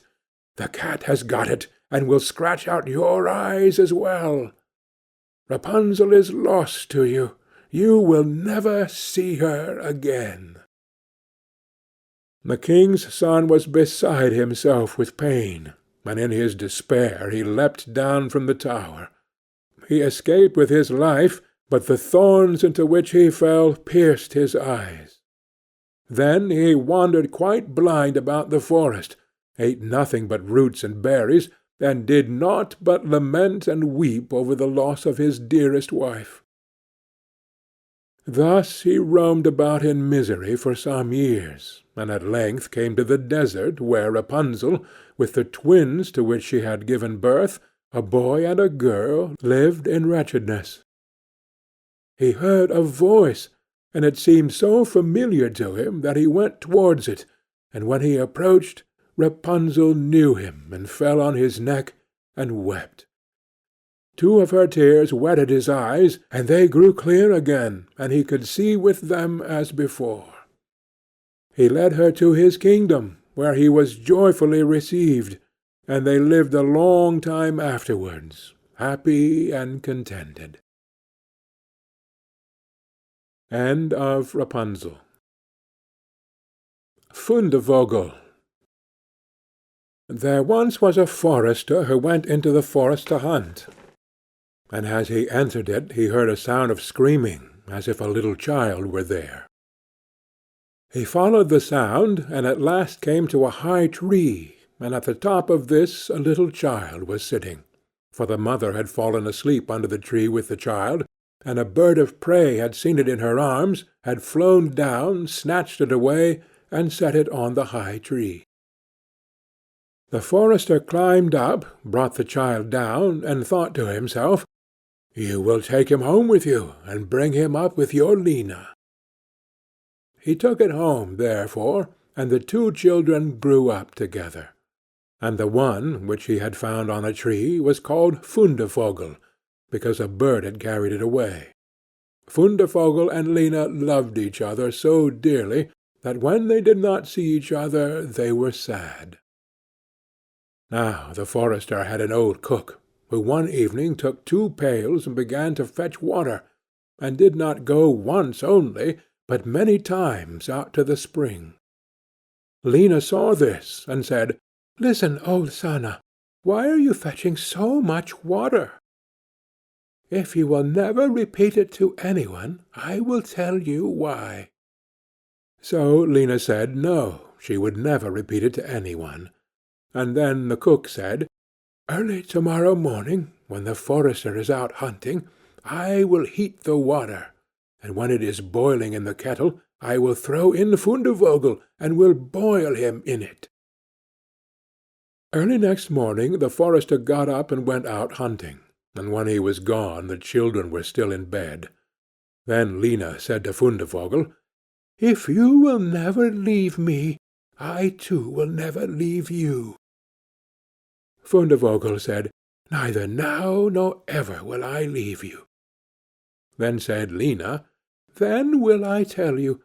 Last night old Sanna carried so many buckets of water into the house that I asked her why she was doing that, and she said that if I would promise not to tell any one, and she said that early tomorrow morning, when father was out hunting, she would set the kettle full of water, throw you into it, and boil you. But we will get up quickly, dress ourselves, and go away together." The two children therefore got up, dressed themselves quickly, and went away. When the water in the kettle was boiling, the cook went into the bedroom to fetch Fundevogel, and throw him into it. But when she came in and went to the beds, both the children were gone. Then she was terribly alarmed, and she said to herself, "What shall I say now when the forester comes home and sees that the children are gone? They must be followed instantly to get them back again." Then the cook sent 3 servants after them, who were to run and overtake the children. The children, however, were sitting outside the forest, and when they saw from afar the 3 servants running, Lena said to Fundevogel, "Never leave me, and I will never leave you." Fundevogel said, "Neither now nor ever." Then said Lena, "Do you become a rose-tree, and I the rose upon it." When the 3 servants came to the forest, nothing was there but a rose-tree, and 1 rose on it, but the children were nowhere. Then said they, "There is nothing to be done here," and they went home and told the cook that they had seen nothing in the forest but a little rose-bush with 1 rose on it. Then the old cook scolded and said, "You simpletons, you should have cut the rose-bush in 2, and have broken off the rose and brought it home with you. Go, and do it at once." They had therefore to go out and look for the second time. The children, however, saw them coming from a distance. Then Lena said, "Fundevogel, never leave me, and I will never leave you." Fundevogel said, "Neither now nor ever." Said Lena, "Then do you become a church, and I'll be the chandelier in it." So when the 3 servants came, Nothing was there but a church with a chandelier in it. They said therefore to each other, "What can we do here? Let us go home." When they got home, the cook asked if they had not found them. So they said no, they had found nothing but a church, and there was a chandelier in it. And the cook scolded them, and said, "You fools! Why did you not pull the church to pieces, and bring the chandelier home with you?" And now the old cook herself got on her legs, and went with the 3 servants in pursuit of the children. The children, however, saw from afar that the 3 servants were coming, and the cook waddling after them. Then said Lena, "Fundevogel, never leave me, and I will never leave you." Then said Fundevogel, "Neither now nor ever." Said Lena, "Be a fish-pond, and I will be the duck upon it." The cook, however, came up to them, and when she saw the pond she lay down by it, and was about to drink it up. But the duck swam quickly to her, seized her head in its beak, and drew her into the water, and there the old witch had to drown. Then the children went home together, and were heartily delighted, and, if they have not died, they are living still. End of Fundevogel. The Valiant Little Tailor. One summer morning a little tailor was sitting on his table by the window. He was in good spirits, and sewed with all his might. Then came a peasant woman down the street, crying, "Good jams, cheap! Good jams, cheap!" This rang pleasantly in the tailor's ears. He stretched his delicate head out of the window, and called, "Come up here, dear woman. Here you will get rid of your goods." The woman came up the 3 steps to the tailor with her heavy basket, and he made her unpack all the pots for him. He inspected each one, lifted it up, put his nose to it, and at length said, "The jam seems to me to be good. So weigh me out 4 ounces, dear woman, and if it is 1/4 of a pound, that is of no consequence." The woman, who had hoped to find a good sale, gave him what he desired, but went away quite angry and grumbling. "Now this jam shall be blessed by God," cried the little tailor, "and give me health and strength." So he brought the bread out of the cupboard, cut himself a piece right across the loaf, and spread the jam over it. "This won't taste bitter," said he, "but I will just finish the jacket before I take a bite." He laid the bread near him, sewed on, and in his joy made bigger and bigger stitches. In the meantime the smell of the sweet jam rose to where the flies were sitting in great numbers, and they were attracted, and descended on it in hosts. "Hi! Who invited you?" said the little tailor, and drove the unbidden guests away. The flies, however, who understood no English, would not be turned away, but came back again in ever-increasing companies. The little tailor at last lost all patience, and drew a piece of cloth from the hole under his work-table, and saying, "Wait, and I will give it to you," struck it mercilessly on them.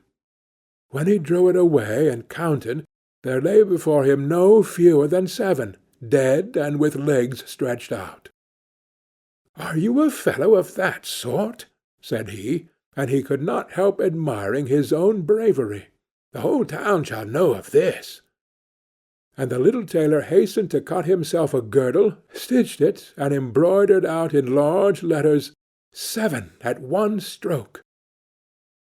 "What, the town?" he continued. "The whole world shall hear of it."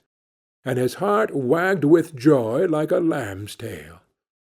The tailor put on the girdle, and resolved to go forth into the world, because he thought his workshop was too small for his valour. Before he went away, he sought about in the house to see if there was anything which he could take with him. However, he found nothing but an old cheese, and that he put in his pocket. In front of the door he observed a bird which had caught itself in the thicket. It had to go into his pocket with the cheese. Now he took to the road boldly, and as he was light and nimble, he felt no fatigue. The road led him up a mountain, and when he had reached the highest point of it, there sat a powerful giant, looking peacefully about him. The little tailor went bravely up, spoke to him, and said, "Good day, comrade. So you are sitting there overlooking the wide-spread world. I am just on my way thither, and want to try my luck. Have you any inclination to go with me?" The giant looked contemptuously at the tailor, and said, "You ragamuffin! You miserable creature!" "Oh, indeed!" answered the little tailor, and unbuttoned his coat, and showed the giant the girdle. "There may you read what kind of man I am." The giant read, "7 at one stroke," and thought that they had been men whom the tailor had killed, and began to feel a little respect for the tiny fellow. Nevertheless, he wished to try him first, and took a stone in his hand, and squeezed it together so that water dropped out of it. "Do that likewise," said the giant, "if you have strength." "Is that all?" said the tailor. "That is child's play with me," and put his hand into his pocket, brought out the soft cheese, and pressed it until the liquid ran out of it. "Faith," said he, "that was a little better, wasn't it?" The giant did not know what to say, and could not believe it of the little man. Then the giant picked up a stone and threw it so high that the eye could scarcely follow it. "Now, little mite of a man, do that likewise." "Well thrown," said the tailor, "but after all the stone came down to earth again. I will throw you one which shall never come back at all." And he put his hand into his pocket, took out the bird, and threw it into the air. The bird, delighted with its liberty, rose, flew away, and did not come back. "How does that shot please you, comrade?" asked the tailor. "You can certainly throw," said the giant, "but now we will see if you are able to carry anything properly." He took the little tailor to a mighty oak tree which lay there felled on the ground, and said, "If you are strong enough, help me to carry the tree out of the forest." "Oh, readily," answered the little man. "Take you the trunk on your shoulders, and I will raise up the branches and twigs. After all, they are the heaviest." The giant took the trunk on his shoulder, but the tailor seated himself on a branch, and the giant, who could not look round, had to carry away the whole tree, and the little tailor into the bargain. He, behind, was quite merry and happy, and whistled the song, "Three tailors rode forth from the gate," as if carrying the tree were child's play. The giant, after he had dragged the heavy burden part of the way, could go no further, and cried, "Hark you! I shall have to let the tree fall." The tailor sprang nimbly down, seized the tree with both arms as if he had been carrying it, and said to the giant, "You are such a great fellow, and yet cannot even carry the tree." They went on together, and as they passed a cherry-tree, the giant laid hold of the top of the tree where the ripest fruit was hanging, bent it down, gave it into the tailor's hand, and bade him eat. But the little tailor was much too weak to hold the tree, and when the giant let it go, it sprang back again, and the tailor was tossed into the air with it. When he had fallen down again without injury, the giant said, "What is this? Have you not strength enough to hold the weak twig?" "There is no lack of strength," answered the little tailor. "Do you think that could be anything to a man who has struck down 7 at one blow? I leaped over the tree because the huntsmen were shooting down there in the thicket. Jump as I did, if you can do it." The giant made the attempt, but he could not get over the tree, and remained hanging in the branches, so that in this also the tailor kept the upper hand. The giant said, "If you are such a valiant fellow, come with me into our cavern and spend the night with us." The little tailor was willing, and followed him. When they went into the cave, other giants were sitting there by the fire, and each of them had a roasted sheep in his hand and was eating it. The little tailor looked round and thought, "It is much more spacious here than in my workshop." The giant showed him a bed, and said he was to lie down in it and sleep. The bed, however, was too big for the little tailor. He did not lie down in it, but crept into a corner. When it was midnight, and the giant thought that the little tailor was lying in a sound sleep, he got up, took a great iron bar, cut through the bed with one blow, and thought he had finished off the grasshopper for good. With the earliest dawn the giants went into the forest, and had quite forgotten the little tailor, when all at once he walked up to them quite merrily and boldly. The giants were terrified. They were afraid that he would strike them all dead, and ran away in a great hurry. The little tailor went onwards, always following his own pointed nose. After he had walked for a long time, he came to the courtyard of a royal palace, and as he felt weary, he lay down on the grass and fell asleep. Whilst he lay there, the people came and inspected him on all sides, and read on his girdle 7 at one stroke. "Ah," said they, "what does the great warrior want here in the midst of peace? He must be a mighty lord."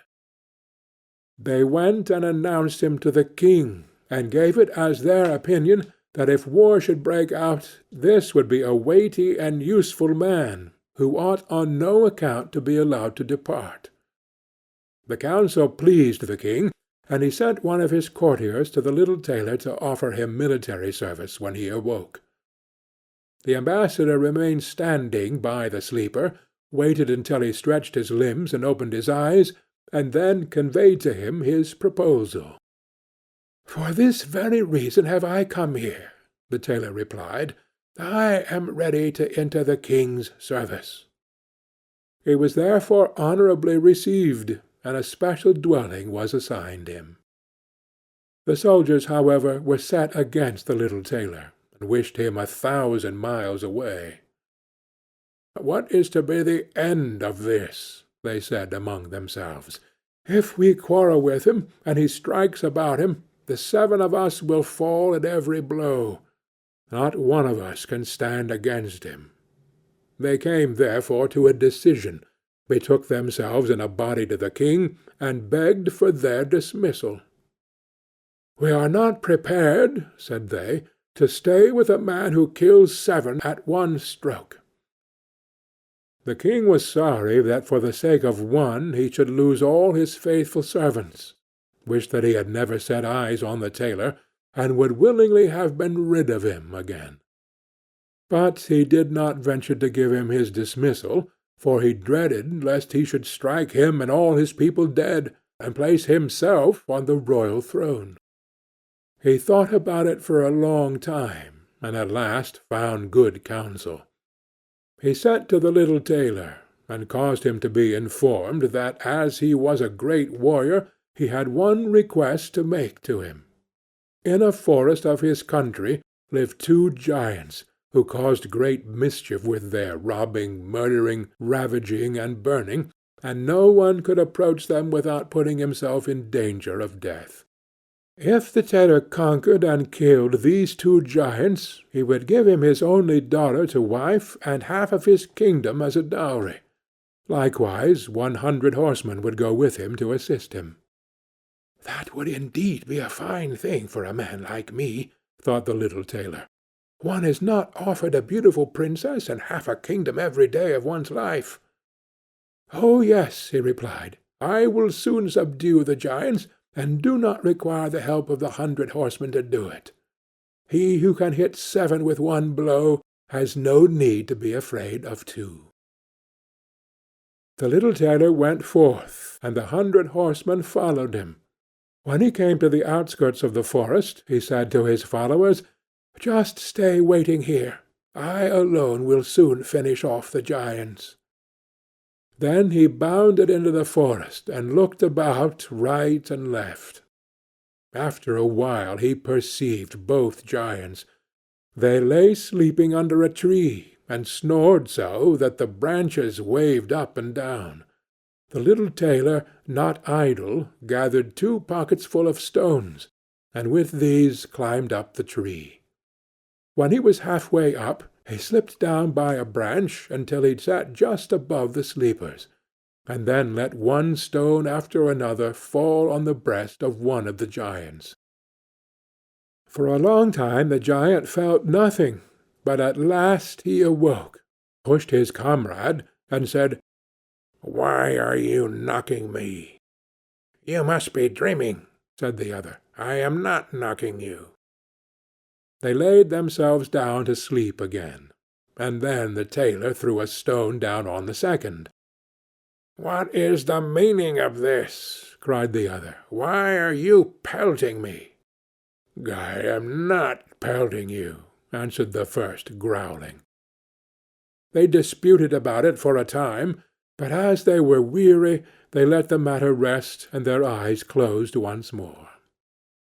The little tailor began his game again, picked out the biggest stone, and threw it with all his might on the breast of the first giant. "That is too bad," cried he, and sprang up like a madman, and pushed his companion against the tree until it shook.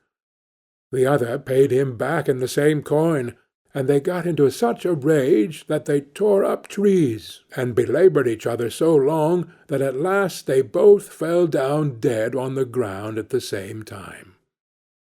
Then the little tailor leaped down. "It's a lucky thing," said he, "that they did not tear up the tree on which I was sitting, or I should have had to sprint on to another like a squirrel. But we tailors are nimble."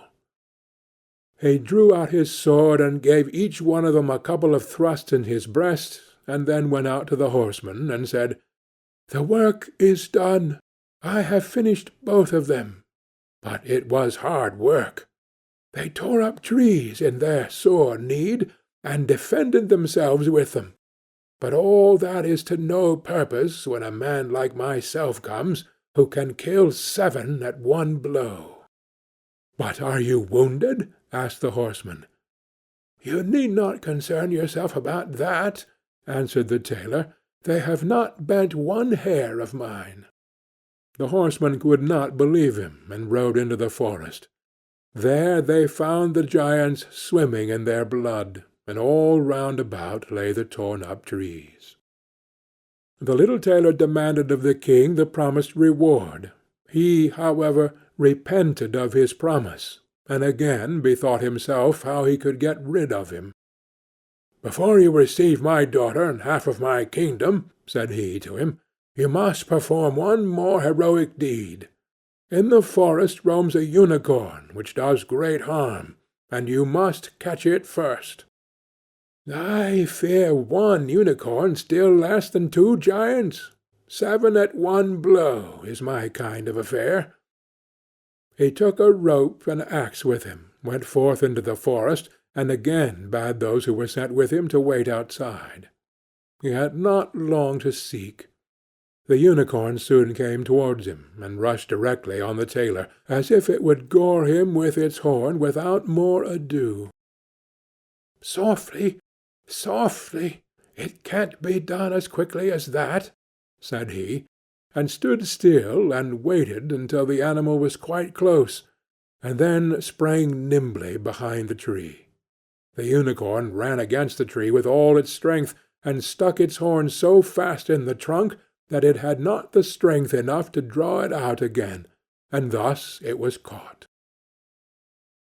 "Now I have got the bird," said the tailor, and came out from behind the tree, and put the rope round its neck, and then with his axe he hewed the horn out of the tree, and when all was ready he led the beast away and took it to the king. The king still would not give him the promised reward, and made a third demand. Before the wedding the tailor was to catch him a wild boar that made great havoc in the forest, and the huntsmen should give him their help. "Willingly," said the tailor. "That is child's play." He did not take the huntsmen with him into the forest, and they were well pleased that he did not, for the wild boar had several times received them in such a manner that they had no inclination to lie in wait for him. When the boar perceived the tailor, it ran on him with foaming mouth and whetted tusks, and was about to throw him to the ground, but the hero fled and sprang into a chapel which was near, and up to the window at once, and in one bound out again. The boar ran after him, but the tailor ran round outside and shut the door behind it. And then the raging beast, which was much too heavy and awkward to leap out of the window, was caught. The little tailor called the huntsmen thither that they might see the prisoner with their own eyes. The hero, however, went to the king, who was now, whether he liked it or not, obliged to keep his promise, and gave his daughter and the half of his kingdom. Had he known that it was no warlike hero, but a little tailor who was standing before him, it would have gone to his heart still more than it did. The wedding was held with great magnificence and small joy, and out of the tailor a king was made. After some time the young queen heard her husband say in his dreams at night, "Boy, make me the doublet and patch the pantaloons, or else I will wrap the yard measure over your ears." Then she discovered in what state of life the young lord had been born, and the next morning complained of her wrongs to her father, and begged him to help her to get rid of her husband, who was nothing else but a tailor.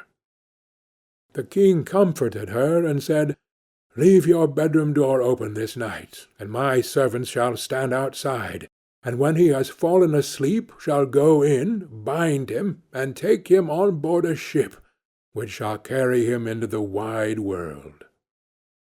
The woman was satisfied with this, but the king's armour-bearer, who had heard all, was friendly with the young lord, and informed him of the whole plot. "I'll put a screw into that business," said the little tailor.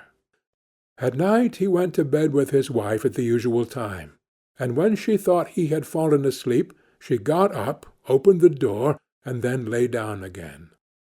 The little tailor, who was only pretending to be asleep, began to cry out in a clear voice, "Boy, make me the doublet, and patch me the pantaloons, or I will wrap the yard measure over your ears.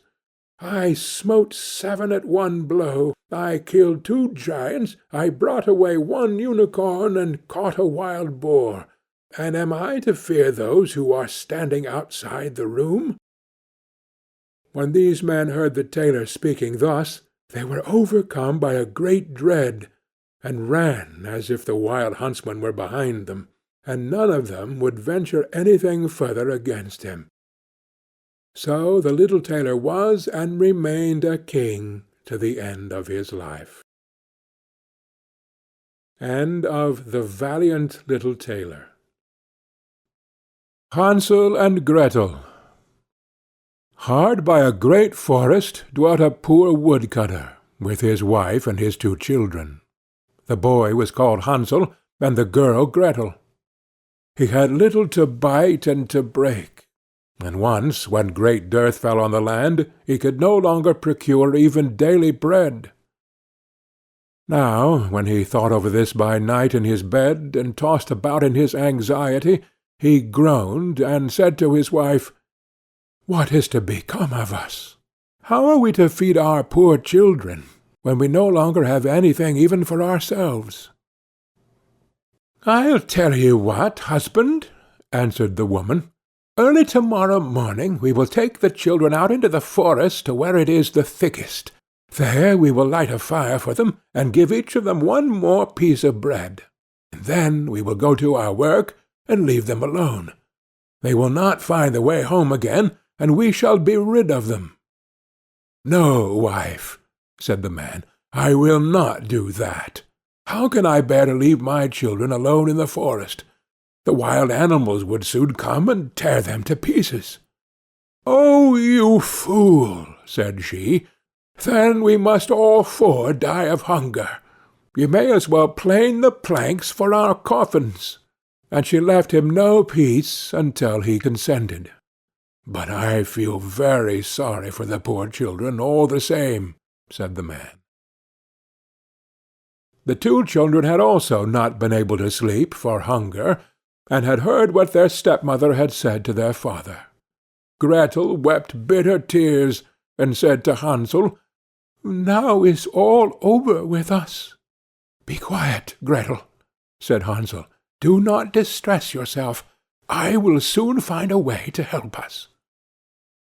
And when the old folks had fallen asleep, he got up, put on his little coat, opened the door below, and crept outside. The moon shone brightly, and the white pebbles which lay in front of the house glittered like real silver pennies. Hansel stooped and stuffed the little pocket of his coat with as many as he could get in.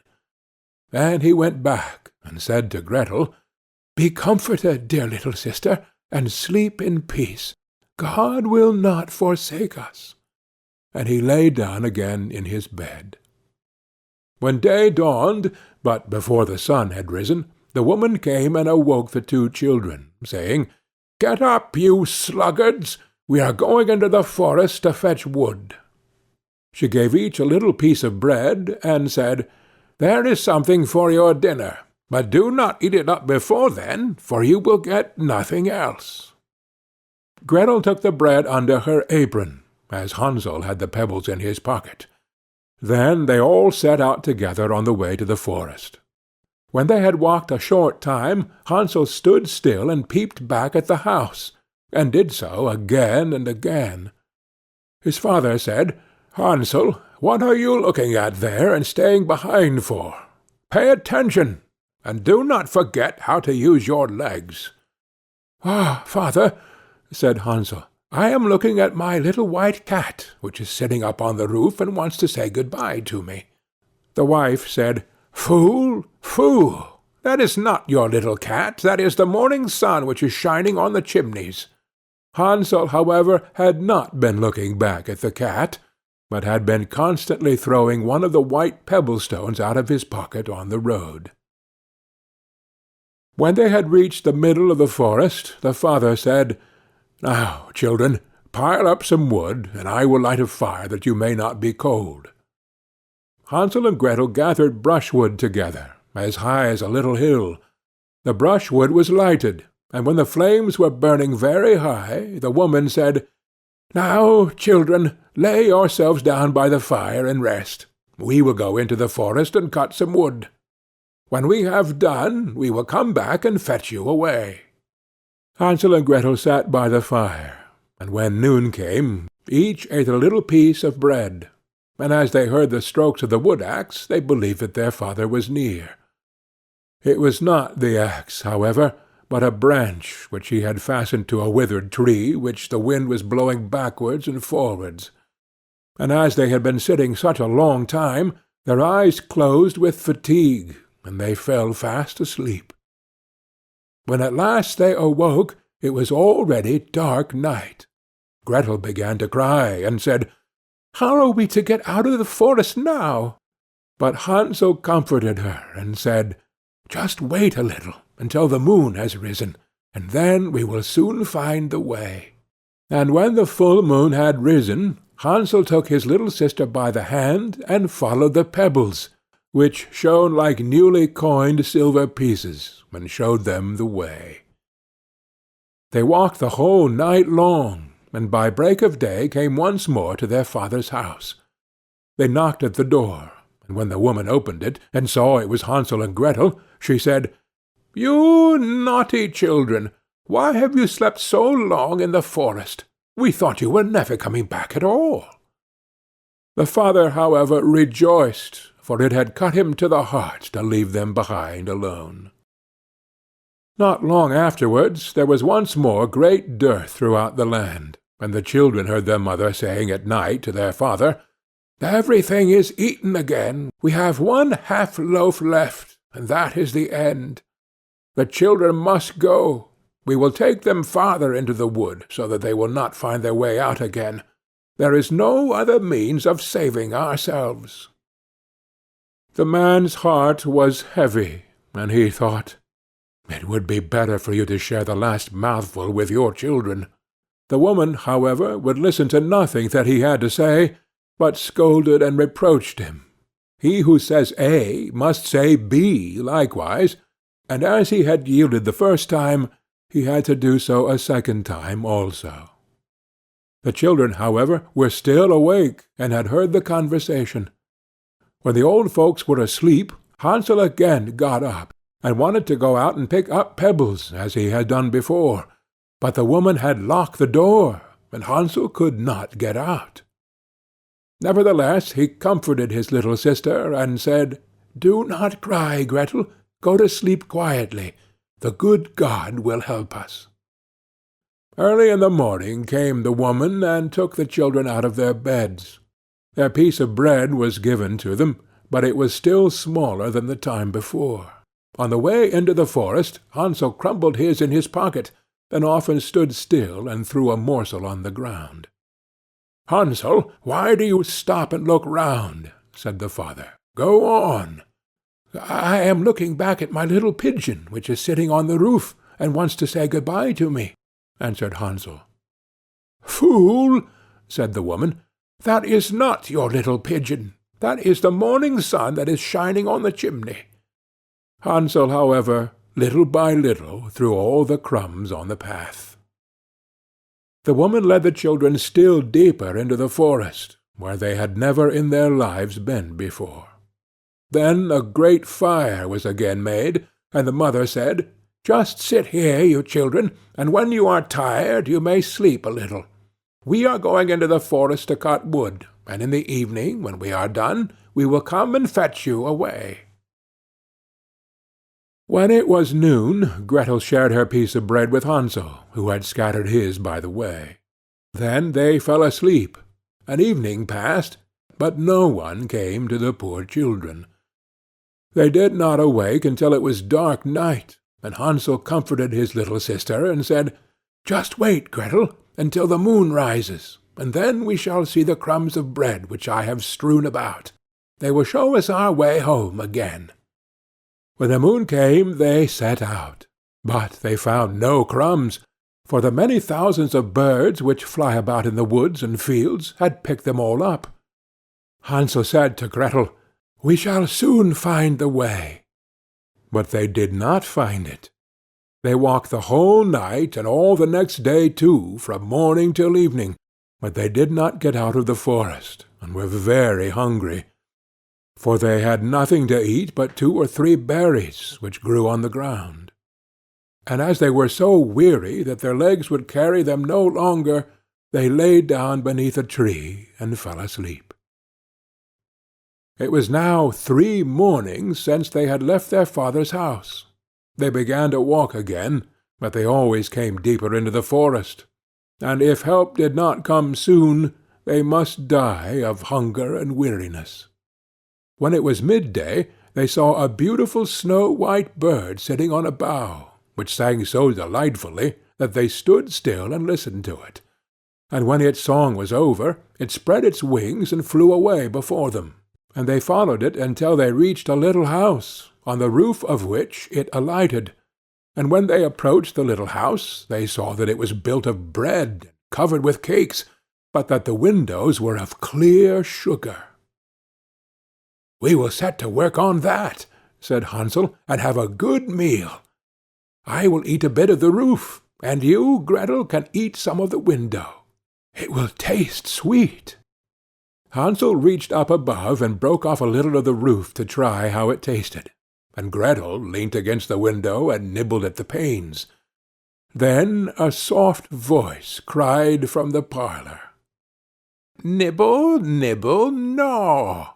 Who is nibbling at my little house?"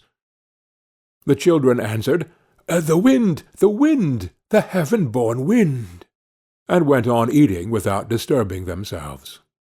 Hansel, who liked the taste of the roof, tore down a great piece of it, and Gretel pushed out the whole of one round window-pane, sat down, and enjoyed herself with it. Suddenly the door opened, and a woman as old as the hills, who supported herself on crutches, came creeping out. Hansel and Gretel were so terribly frightened that they let fall what they had in their hands. The old woman, however, nodded her head and said, "Oh, you dear children, who has brought you here? Do come in and stay with me. No harm shall happen to you." She took them both by the hand and led them into her little house. Then good food was set before them, milk and pancakes, with sugar, apples, and nuts. Afterwards 2 pretty little beds were covered with clean white linen, and Hansel and Gretel lay down in them, and thought they were in heaven. The old woman had only pretended to be so kind. She was in reality a wicked witch, who lay in wait for children, and had only built the little house of bread in order to entice them there. When a child fell into her power, she killed it, cooked, and ate it, and that was a feast day with her. Witches have red eyes and cannot see far, but they have a keen scent like the beasts, and are aware when human beings draw near.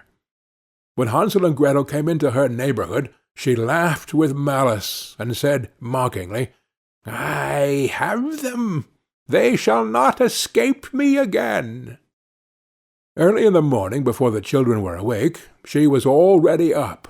When she saw both of them sleeping and looking so pretty, with their plump and rosy cheeks, she muttered to herself, "That will be a dainty mouthful." Then she seized Hansel with her shrivelled hand, carried him into a little stable, and locked him in behind a grated door. Scream as he might, it would not help him.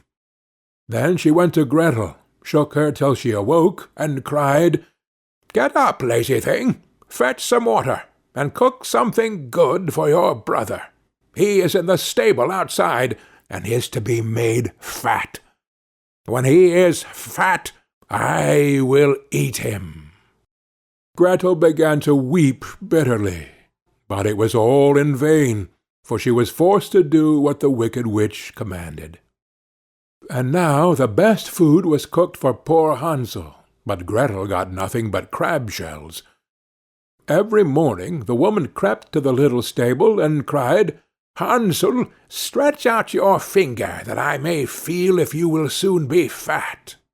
Hansel, however, stretched out a little bone to her, and the old woman, who had dim eyes, could not see it, and thought it was Hansel's finger, and was astonished that there was no way of fattening him. When 4 weeks had gone by, and Hansel still remained thin, she was seized with impatience, and would not wait any longer. "Now then, Gretel," she cried to the girl, "stir yourself, and bring me some water.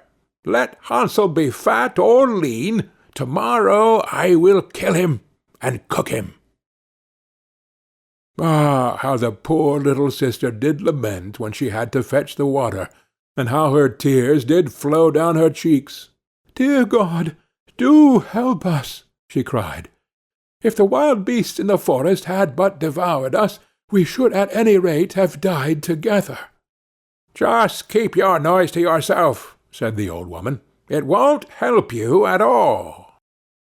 Early in the morning Gretel had to go out and hang up the cauldron with the water, and light the fire. "We will bake first," said the old woman. "I have already heated the oven, and kneaded the dough." She pushed dear Gretel out to the oven, from which flames of the fire were already darting. "Creep in," said the witch, "and see if it is properly heated, so that we can put the bread in." And once Gretel was inside, she intended to shut the oven and let her bake in it, and then she would eat her too. But Gretel saw what she had in mind, and said, "I do not know how I am to do it. How do I get in?" "Silly goose," said the old woman, "the door is big enough. Just look, I can get in myself." And she crept up and thrust her head into the oven. Then Gretel gave her a push that drove her far into it, and shut the iron door, and fastened the bolt. Oh, then she began to howl quite horribly, but Gretel ran away, and the godless witch was miserably burnt to death. Gretel, however, ran like lightning to Hansel, opened his little stable, and cried, "Hansel, we are saved! The old witch is dead!" Then Hansel sprang like a bird from its cage when the door is opened. How they did rejoice and embrace each other, and dance about and kiss each other! And as they had no longer any need to fear her, they went into the witch's house, and in every corner there stood chests full of pearls and jewels. "These are far better than pebbles," said Hansel, and thrust into his pockets whatever he could get in. And Gretel said, "I too will take something home with me," and filled her pinafore full. "But now we must be off," said Hansel, "that we may get out of the witch's forest." When they had walked for 2 hours, they came to a great stretch of water. "We cannot cross," said Hansel. "I see no foot-plank and no bridge." "And there is also no ferry," answered Gretel, "but a white duck is swimming there. If I ask her, she will help us over." Then she cried, little duck, dost thou see Hansel and Gretel are waiting for thee? There's never a plank or a bridge in sight. Take us across on thy back so white." The duck came to them, and Hansel seated himself on its back and told his sister to sit by him. "No," replied Gretel, "that will be too heavy for the little duck. She will take us across one after the other." The good little duck did so, and when they were once safely across and had walked for a short time, the forest seemed to be more and more familiar to them, and at length they saw from afar their father's house. Then they began to run, rushed into the parlour, and threw themselves round their father's neck. The man had not known one happy hour since he had left the children in the forest. The woman, however, was dead. Gretel emptied her pinafore until pearls and precious stones ran about the room, and Hansel threw one handful after another out of his pocket to add to them. Then all anxiety was at an end, and they lived together in perfect happiness. My tale is done. There runs a mouse. Whosoever catches it may make himself a big fur cap out of it. End of Hansel and Gretel. The Mouse, the Bird, and the Sausage.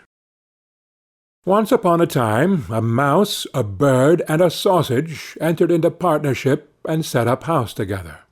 For a long time all went well. They lived in great comfort, and prospered so far as to be able to add considerably to their stores.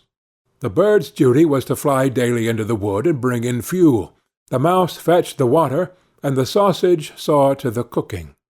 When people are too well off, they always begin to long for something new. And so it came to pass that the bird, while out one day, met a fellow bird, to whom he boastfully expatiated on the excellence of his household arrangements. But the other bird sneered at him for being a poor simpleton who did all the hard work, while the other two stayed at home and had a good time of it. For, when the mouse had made the fire and fetched in the water, she could retire into her little room and rest until it was time to set the table. The sausage had only to watch the pot to see that the food was properly cooked, and when it was near dinner-time, he just threw himself into the broth or rolled in and out among the vegetables 3 or 4 times, and there they were, buttered and salted, and ready to be served. Then, when the bird came home and had laid aside his burden, they sat down to table, and when they had finished their meal, they could sleep their fill till the following morning, and that was really a very delightful life. Influenced by those remarks, the bird next morning refused to bring in the wood, telling the others that he had been their servant long enough, had been a fool into the bargain, and that it was now time to make a change, and to try some other way of arranging the work.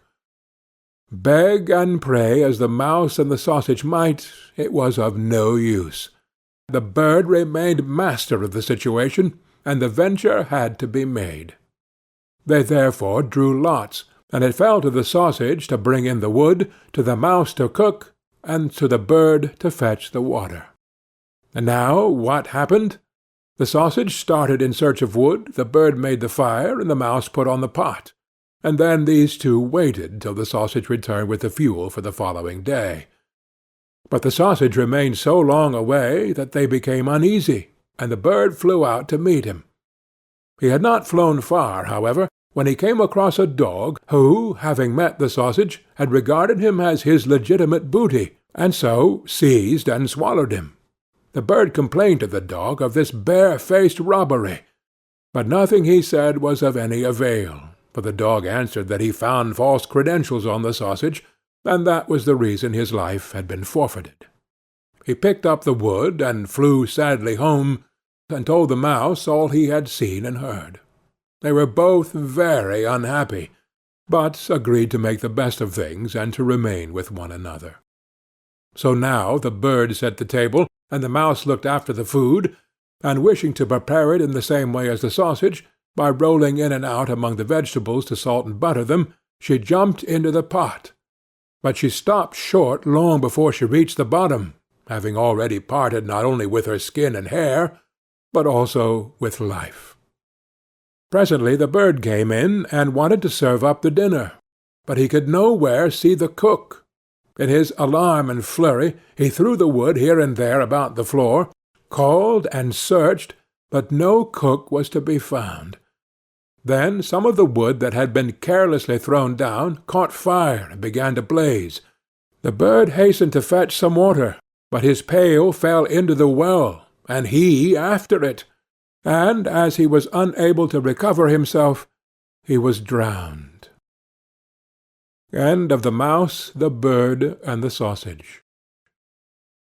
Mother Holle. Once upon a time there was a widow who had 2 daughters. One of them was beautiful and industrious, the other ugly and lazy. The mother, however, loved the ugly and lazy one best, because she was her own daughter, and so the other, who was only her step-daughter, was made to do all the work of the house, and was quite the Cinderella of the family. Her stepmother sent her out every day to sit by the well in the high road, there to spin until she made her fingers bleed. Now it chanced one day that some blood fell onto the spindle, and as the girl stopped over the well to wash it off, the spindle suddenly sprang out of her hand and fell into the well. She ran home crying to tell of her misfortune, but her stepmother spoke harshly to her, and after giving her a violent scolding, said unkindly, "As you have left the spindle fall into the well, you may go yourself and fetch it out." The girl went back to the well, not knowing what to do, and at last, in her distress, she jumped into the water after the spindle. She remembered nothing more until she awoke and found herself in a beautiful meadow, full of sunshine, and with countless flowers blooming in every direction. She walked over the meadow, and presently she came upon a baker's oven full of bread, and the loaves cried out to her, "Take us out! Take us out, or alas, we shall be burnt to a cinder. We were baked through long ago." So she took the bread shovel and drew them all out. She went on a little farther, till she came to a tree full of apples. "Shake me, I pray," cried the tree. "My apples, one and all, are ripe." So she shook the tree, and the apples came falling down upon her like rain. But she continued shaking until there was not a single apple left upon it. Then she carefully gathered in the apples together in a heap, and walked on again. The next thing she came to was a little house, and there she saw an old woman looking out, with such large teeth that she was terrified, and turned to run away, but the old woman called after her, "What are you afraid of, dear child? Stay with me. If you will do the work of my house properly for me, I will make you very happy. You must be very careful, however, to make my bed in the right way. for I wish you always to shake it so thoroughly, so that the feathers fly about. Then, they say, down there in the world, that it is snowing, for I am Mother Holle." The old woman spoke so kindly that the girl summoned up courage and agreed to enter into her service. She took care to do everything according to the old woman's bidding, and every time she made the bed she shook it with all her might, so that the feathers flew about like so many snowflakes. The old woman was as good as her word. She never spoke angrily to her, and gave her roast and boiled meats every day. So she stayed on with Mother Holle for some time, and then she began to grow unhappy. She could not at first tell why she felt sad, but she became conscious at last of great longing to go home. Then she knew she was homesick, although she was 1,000 times better off with Mother Holle than with her mother and sister.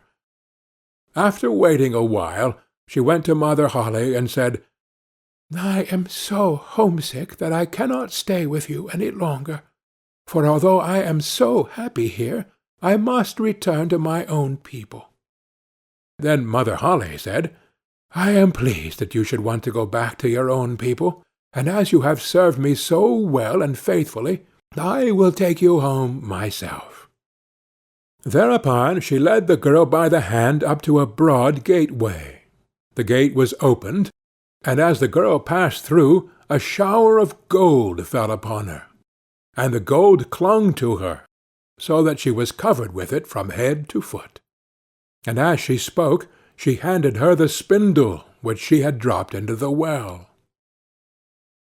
The gate was then closed, and the girl found herself back in the old world, close to her mother's house. As she entered the courtyard, the rooster, who was perched on the well, called out, "Cock-a-doodle-doo! Your golden daughter's come back to you." Then she went to her mother and sister, and as she was so richly covered with gold, they gave her a warm welcome. She related to them all that had happened, and when the mother heard how she had come by her great riches, she thought she should like her ugly lazy daughter to go and try her fortune.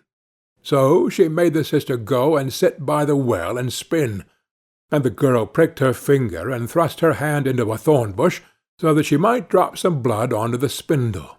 Then she threw it into the well, and jumped in herself. Like her sister, she awoke in the beautiful meadow, and walked over it till she came to the oven. "Take us out! Take us out! Or alas, we shall be burnt to a cinder! We were baked through long ago!" cried the loaves as before.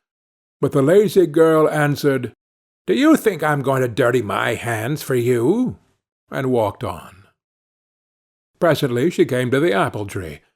"Shake me, I pray! My apples, one and all, are ripe," it cried. But she only answered, "A nice thing to ask me to do! One of the apples might fall on my head," and passed on. At last she came to Mother Holle's house, and as she had heard all about the large teeth from her sister, she was not afraid of them, and engaged herself without delay to the old woman. The first day she was very obedient and industrious, and exerted herself to please Mother Holle, for she thought of the gold she would get in return. The next day, however, she began to dawdle over her work, and the third day she was more idle still. Then she began to lie in bed in the mornings, and refused to get up. Worse still, she neglected to make the old woman's bed properly, and forgot to shake it so that the feathers might fly about. So Mother Holle very soon got tired of her, and told her she might go. The lazy girl was delighted at this, and thought to herself, "The gold will soon be mine." Mother Holle led her, as she had led her sister, to the broad gateway. But as she was passing through, instead of a shower of gold, a great bucketful of pitch came pouring over her. "That is in return for your services," said the old woman, and shut the gate. So the lazy girl had to go home covered with pitch, and the rooster on the wall called out as he saw her, Cock-a-doodle-doo! Your dirty daughters come back to you." But try what she would, she could not get the pitch off, and it stuck to her as long as she lived. End of Mother Holle. Little Red Riding Hood.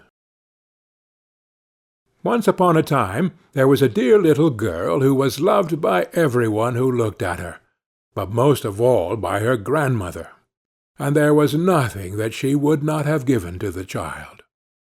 Once she gave her a little cap of red velvet, which suited her so well that she would never wear anything else, so she was always called Little Red Riding Hood.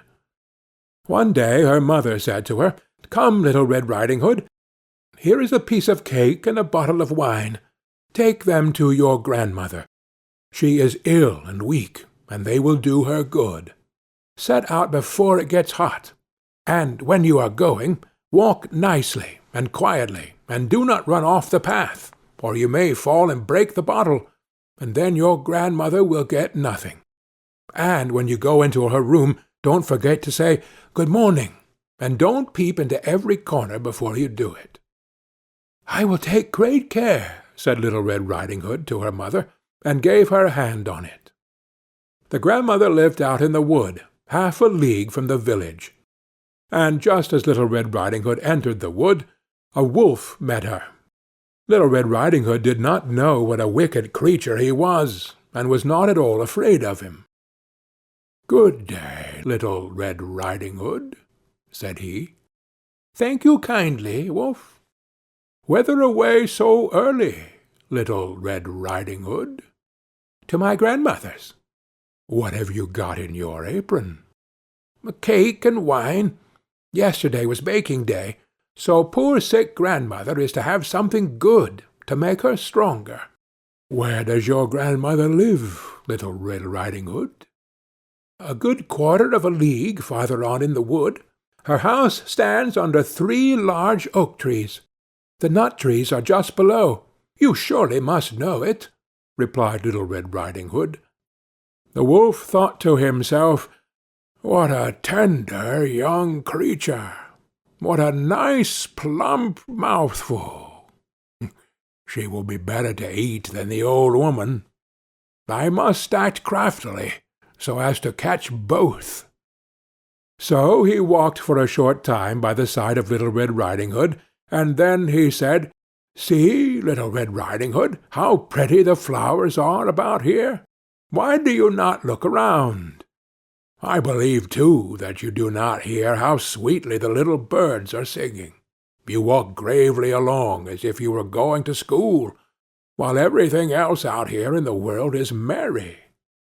Little Red Riding Hood raised her eyes, and when she saw the sunbeams dancing here and there through the trees, and pretty flowers growing everywhere, she thought, "Suppose I take grandmother a fresh nosegay.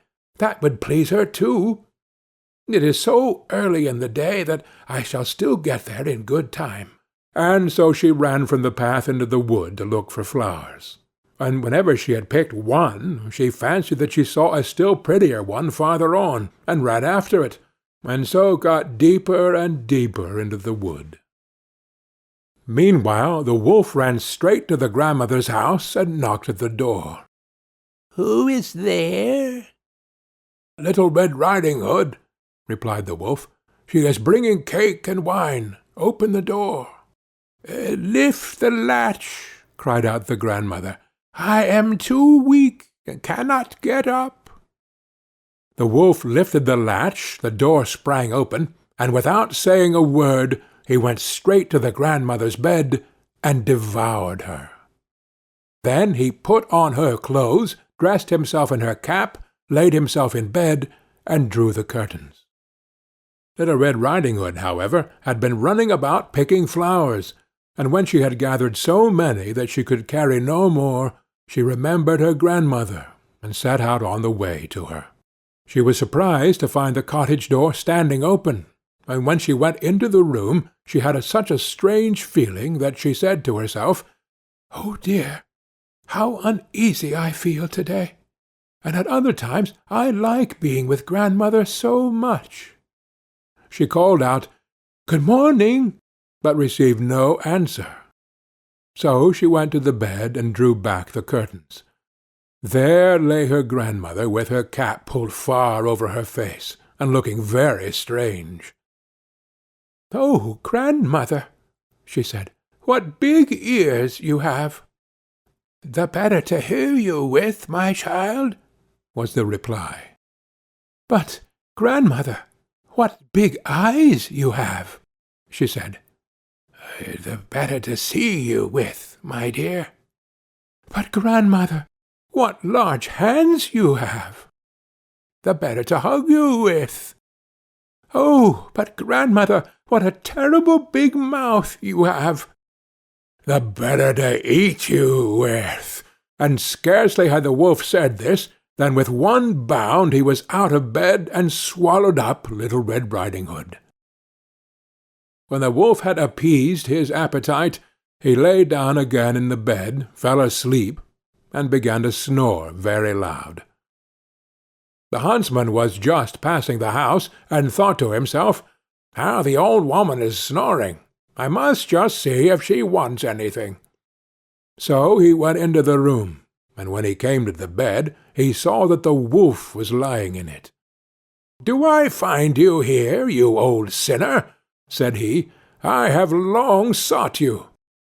Then, just as he was going to fire at him, it occurred to him that the wolf might have devoured the grandmother, and that she might still be saved. So he did not fire, but took a pair of scissors and began to cut open the stomach of the sleeping wolf. When he had made 2 snips, he saw the Little Red Riding Hood shining, and then he made 2 snips more, and the little girl sprang out, crying, "Ah, how frightened I have been! How dark it was inside the wolf's!" And after that the aged grandmother came out alive also, but scarcely able to breathe. Little Red Riding Hood, however, quickly fetched great stones with which to fill the wolf's belly, and when he awoke he wanted to run away, but the stones were so heavy that he collapsed at once and fell dead. Then all 3 were delighted. The huntsman drew off the wolf's skin and went home with it. The grandmother ate the cake and drank the wine which Little Red Riding Hood had brought, and revived. But Little Red Riding Hood thought to herself, "As long as I live, I will never by myself leave the path to run into the wood when my mother has forbidden me to do so." It was also related that once, when Little Red Riding Hood was again taking cakes to the old grandmother, another wolf spoke to her, and tried to entice her from the path. Little Red Riding Hood, however, was on her guard, and went straight forward on her way, and told her grandmother that she had met the wolf, and that he had said good morning to her, but with such a wicked look in his eyes, that if they had not been on the public road, she was certain he would have eaten her up. "Well," said the grandmother, "we will shut the door, that he may not come in." Soon afterwards the wolf knocked, and cried, "Open the door, grandmother. I am Little Red Riding Hood, and am bringing you some cakes." But they did not speak, or open the door. So the greybeard stole twice or thrice around the house, and at last jumped on the roof, intending to wait until Little Riding Hood went home in the evening, and then to steal after her and devour her in the darkness. But the grandmother saw what was in his thoughts. In front of the house was a great stone trough, so she said to the child, "Take the pail, Little Red Riding Hood. I made some sausages yesterday, so carry the water in which I boiled them to the trough." Little Red Riding Hood carried until the great trough was quite full. Then the smell of the sausages reached the wolf, and he sniffed and peeped down, and at last stretched out his neck so far that he could no longer keep his footing, and began to slip, and slipped down from the roof straight into the great trough, and was drowned. But Little Red Riding Hood went joyously home, and no one ever did anything to harm her again. End of Little Red Riding Hood. The Robber Bridegroom. There once was a miller who had one beautiful daughter, and as she was grown up, he was anxious that she should be well married and provided for. He said to himself, "I will give her to the first suitable man who comes and asks for her hand." Not long after a suitor appeared, and as he appeared to be very rich, and the miller could see nothing in him with which to find fault, he betrothed his daughter to him. But the girl did not care for the man as a girl ought to care for her betrothed husband, and she could not look at him nor think of him without an inward shudder. One day he said to her, "You have not paid me a visit, although we have been betrothed for some time." "I do not know where your house is," she answered. "My house is out there in the dark forest," he said. She tried to excuse herself by saying that she would not be able to find the way thither. Her betrothed only replied, "You must come and see me next Sunday. I have already invited guests for that day, and that you might not mistake the way, I will strew ashes along the path." When Sunday came, and it was time for the girl to start, a feeling of dread came over her which she could not explain, and that she might not be able to find her path again, she filled her pockets with peas and lentils to sprinkle on the ground as she went along. On reaching the entrance to the forest, she found the path strewed with ashes, and these she followed, throwing down some peas on either side of her at every step she took. She walked the whole day until she came to the deepest, darkest part of the forest. There she saw a lonely house, looking so grim and mysterious that it did not please her at all. She stepped inside, but not a soul was to be seen, and a great silence reigned throughout. Suddenly a voice cried, turn back, young maiden fair! Linger not in this murderer's lair!" The girl looked up, and saw that the voice came from a bird hanging in a cage on the wall. Again it cried, turn back, young maiden fair! Linger not in this murderer's lair!" The girl passed on, going from room to room of the house, but they were all empty, and still she saw no one. At last she came to the cellar, and there sat a very, very old woman, who could not keep her head from shaking. "Can you tell me," asked the girl, "if my betrothed husband lives here?" "Ah, you poor child," answered the old woman, "what a place for you to come to! This is a murderer's den. You think yourself a promised bride, and that your marriage will soon take place, but it is with death that you will keep your marriage feast. Look, do you see that large cauldron of water which I am obliged to keep on the fire? As soon as they have you in their power, they will kill you without mercy, and cook and eat you, for they are eaters of men. If I did not take pity on you and save you, you would be lost." Thereupon the old woman led her behind a large cask, which quite hid her from view. "Keep as still as a mouse," she said. "Do not move or speak, or it will be all over with you. Tonight, when the robbers are all asleep, we will flee together. I have long been waiting for an opportunity to escape." The words were hardly out of her mouth when the godless crew returned, dragging another girl along with them. They were all drunk, and paid no heed to her cries and lamentations. They gave her wine to drink, 3 glasses full, one of white wine, one of red, and one of yellow, and with that her heart gave way, and she died. Then they tore off her dainty clothing, laid her on a table, and cut her beautiful body into pieces, and sprinkled salt upon it. The poor betrothed girl crouched trembling and shuddering behind the cask, for she saw what a terrible fate had been intended for her by the robbers. One of them now noticed a gold ring still remaining on the little finger of the murdered girl, and as he could not draw it off easily, he took a hatchet and cut off the finger. But the finger sprang into the air, and fell behind the cask into the lap of the girl who was hiding there. The robber took a light and began looking for it, but he could not find it. "Have you looked behind the large cask?" said one of the others. But the old woman called out, "Come and eat your suppers, and let the thing be till tomorrow. The finger won't run away." "The old woman is right," said the robbers, and they ceased looking for the finger and sat down. The old woman then mixed a sleeping draught with their wine, and before long they were all lying on the floor of the cellar, fast asleep and snoring.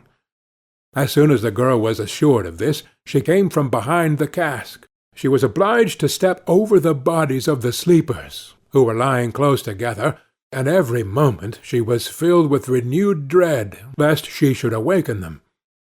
But God helped her, so that she passed safely over them.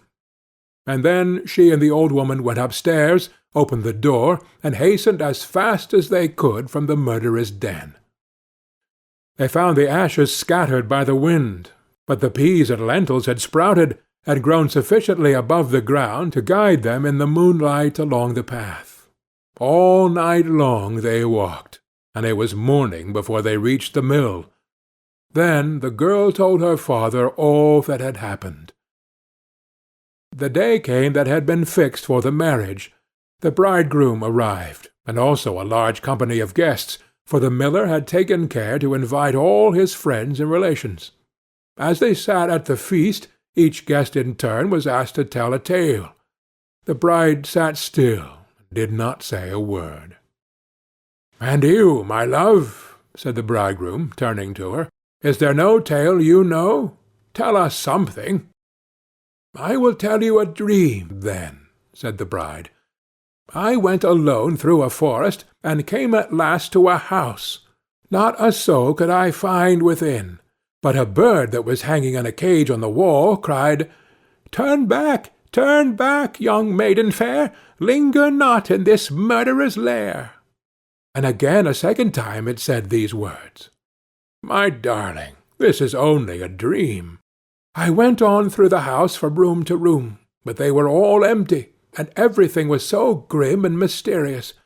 At last I went down to the cellar, and there sat a very, very old woman, who could not keep her head still. I asked her if my betrothed lived there, and she answered, 'Oh, you poor child, you are come to a murderer's den. Your betrothed does indeed live here, but he will kill you without mercy, and afterwards cook and eat you.' My darling, this is only a dream." The old woman hid me behind a large cask, and scarcely had she done this when the robbers returned home, dragging a young girl along with them. They gave her 3 kinds of wine to drink, white, red, and yellow, and with that she died. My darling, this is only a dream. Then they tore off her dainty clothing, and cut her beautiful body into pieces, and sprinkled salt upon it. My darling, this is only a dream. And one of the robbers saw that there was a gold ring still left on her finger, and as it was difficult to draw off, he took a hatchet and cut off her finger. But the finger sprang into the air, and fell behind the great cask into my lap. And here is the finger with the ring. And with these words the bride drew forth the finger, and showed it to the assembled guests. The bridegroom, who during this recital had grown deadly pale, up and tried to escape, but the guests seized him and held him fast. They delivered him up to justice, and he and all his murderous band were condemned to death for their wicked deeds. End of The Robber Bridegroom. Tom Thumb. A poor woodman sat in his cottage one night, smoking his pipe by the fireside, while his wife sat by his side, spinning. "How lonely it is, wife," said he, as he puffed out a long curl of smoke, "for you and me to sit here by ourselves, without any children to play about and amuse us, while other people seem so happy and merry with their children." "What you say is very true," said the wife, sighing and turning round her wheel. "How happy should I be if I had but one child! If it were ever so small, yea, if it were no bigger than my thumb, I should be very happy, and love it dearly."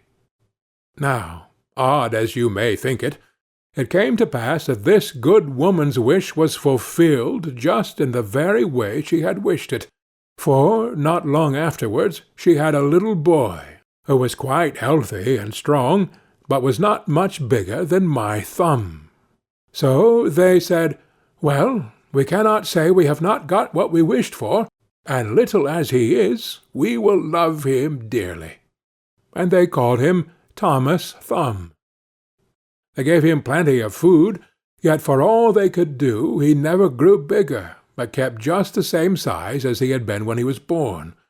Still his eyes were sharp and sparkling, and he soon showed himself to be a clever little fellow, who always knew well what he was about. One day, as the woodman was getting ready to go into the wood to cut fuel, he said, "I wish I had someone to bring the cart after me, for I want to make haste." "Oh, father," cried Tom, "I will take care of that. The cart shall be in the wood by the time you want it." Then the woodman laughed, and said, "How can that be? You cannot reach up to the horse's bridle." "Never mind that, father," said Tom. "If my mother will only harness the horse, I will get into his ear, and tell him which way to go."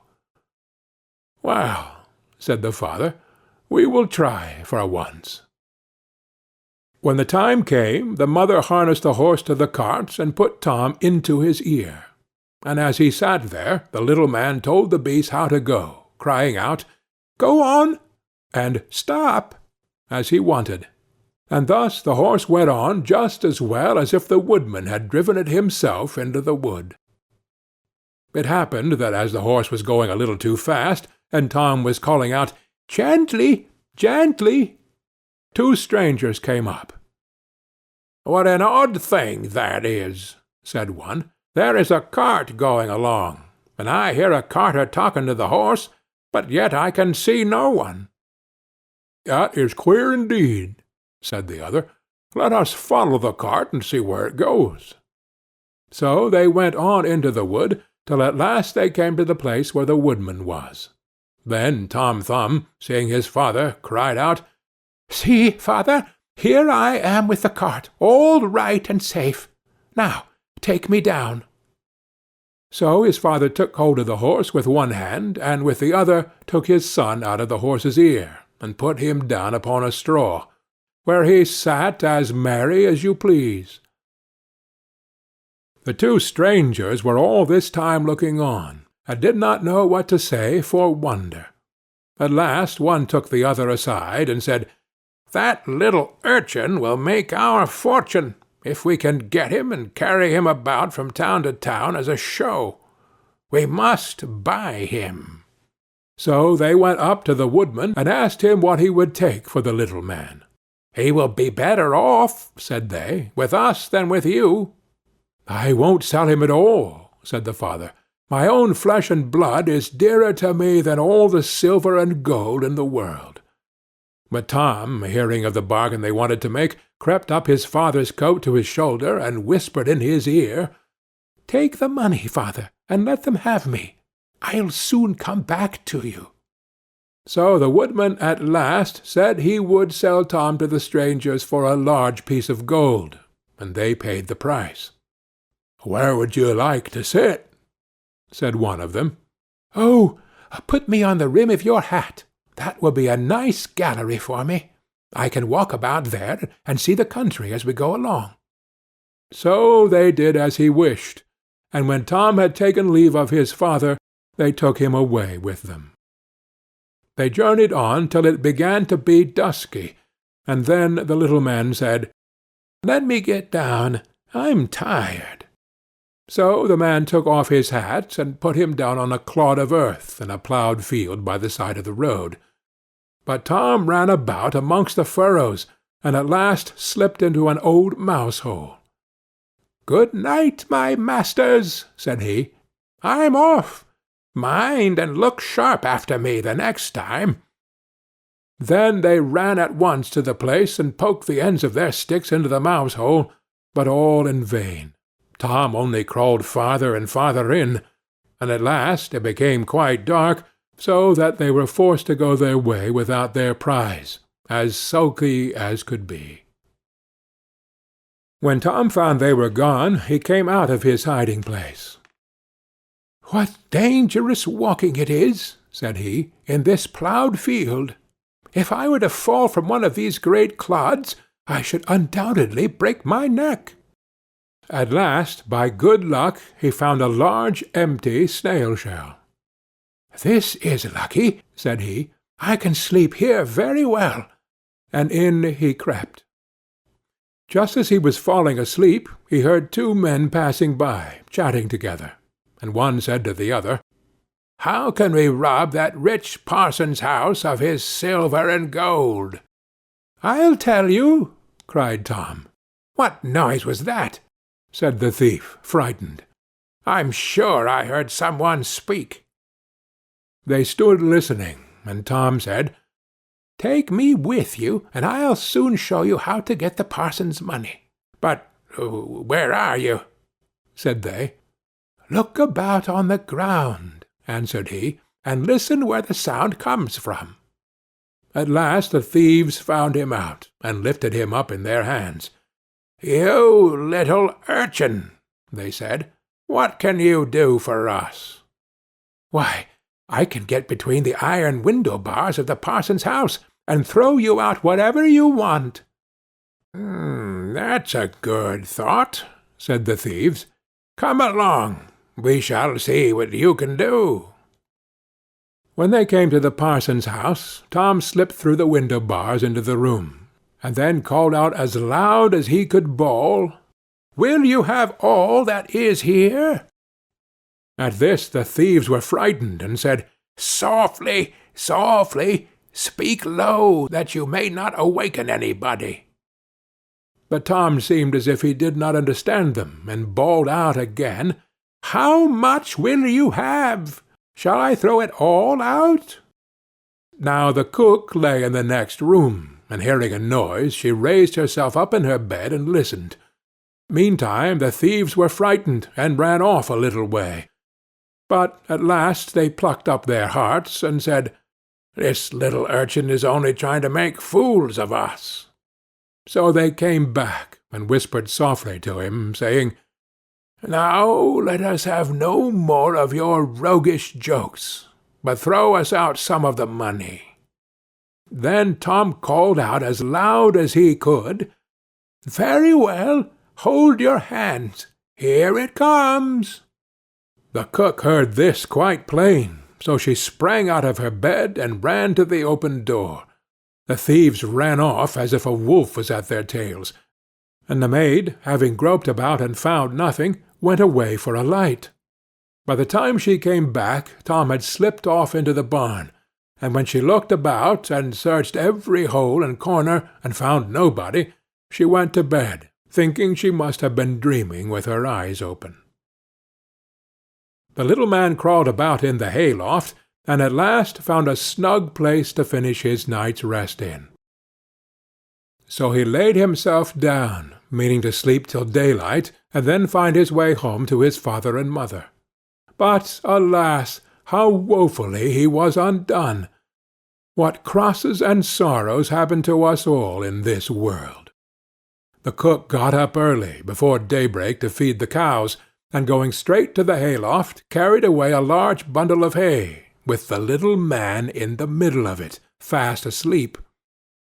He still, however, slept on, and did not awake till he found himself in the mouth of a cow, for the cook had put the hay into the cow's rick, and the cow had taken Tom up in a mouthful of it. "Good lack-a-day!" said he, "how came I to tumble into the mill?" But he soon found out where he really was, and was forced to have all his wits about him, that he might not get between the cow's teeth, and so be crushed to death. At last down he went into her stomach. "It is rather dark," said he. "They forgot to build windows in this room to let the sun in. A candle would be no bad thing."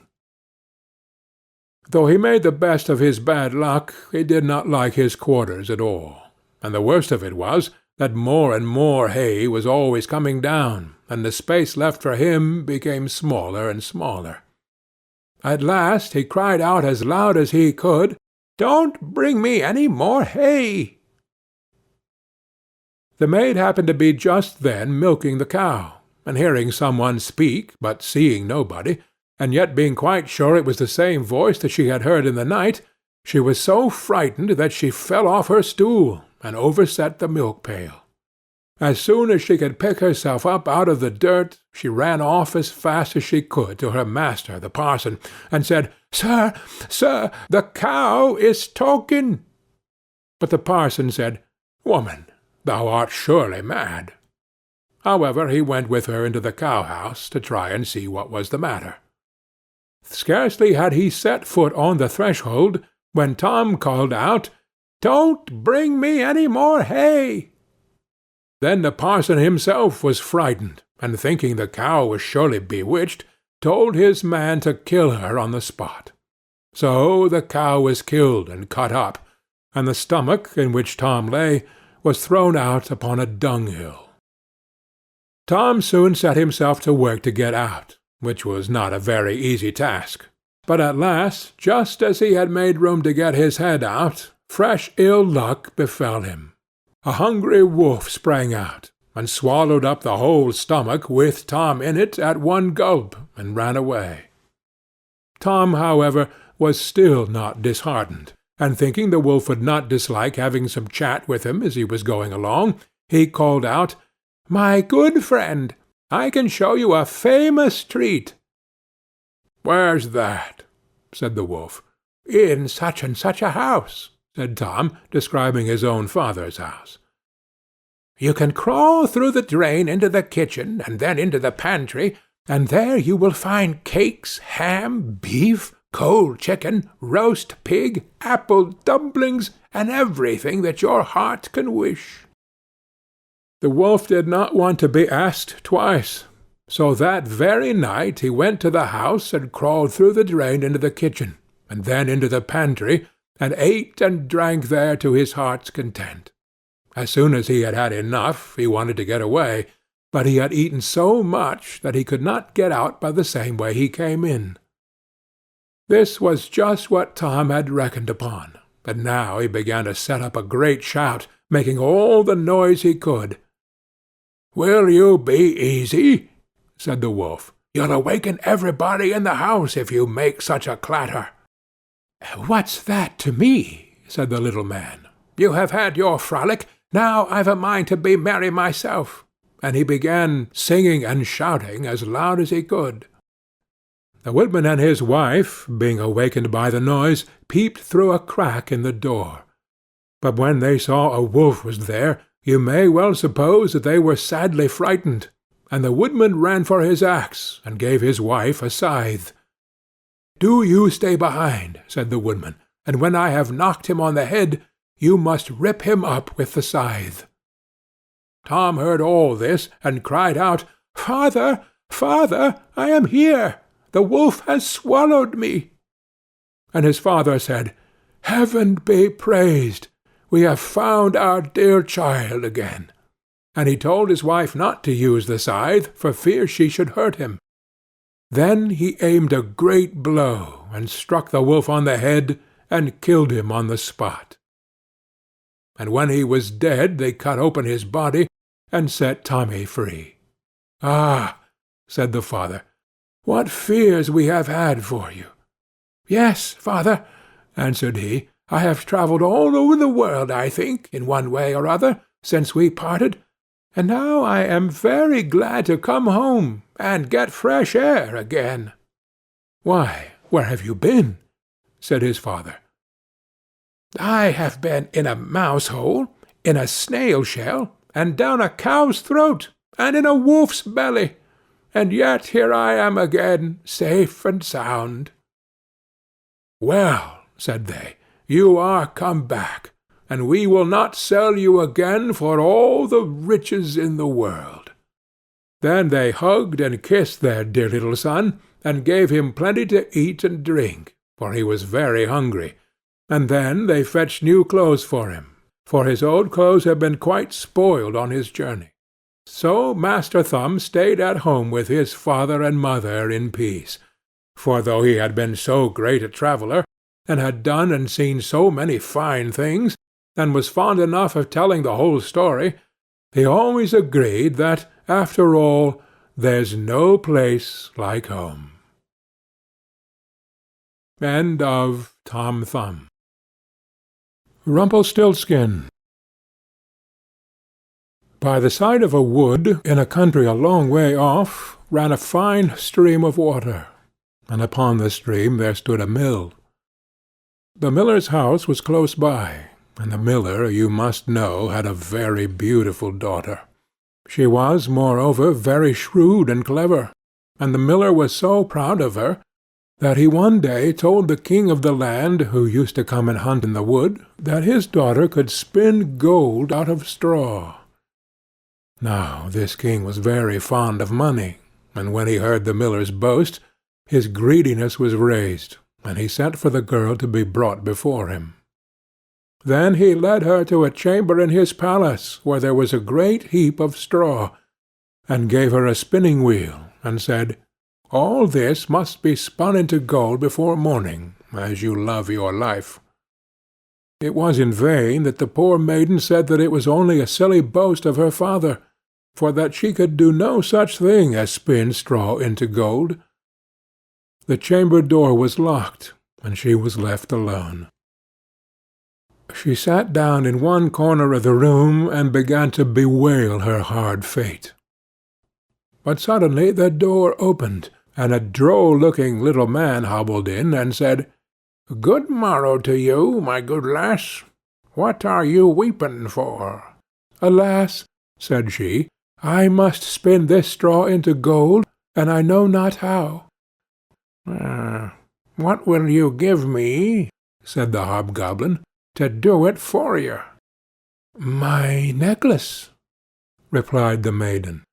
He took her at her word, and sat himself down to the wheel, and whistled and sang, "Round about, lo and behold, reel away, straw into gold."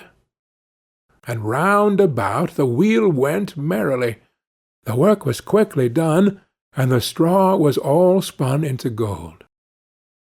When the king came and saw this, he was greatly astonished and pleased, but his heart grew still more greedy of gain, and he shut up the poor miller's daughter again with a fresh task. Then she knew not what to do, and sat down once more to weep, but the dwarf soon opened the door and said, "What will you give me to do your task?" "The ring on my finger," said she. So her little friend took the ring, and began to work at the wheel again, and whistled and sang, "Round about, lo and behold, reel away, straw into gold," till long before morning all was done again. The king was greatly delighted to see all this glittering treasure, but still he had not enough.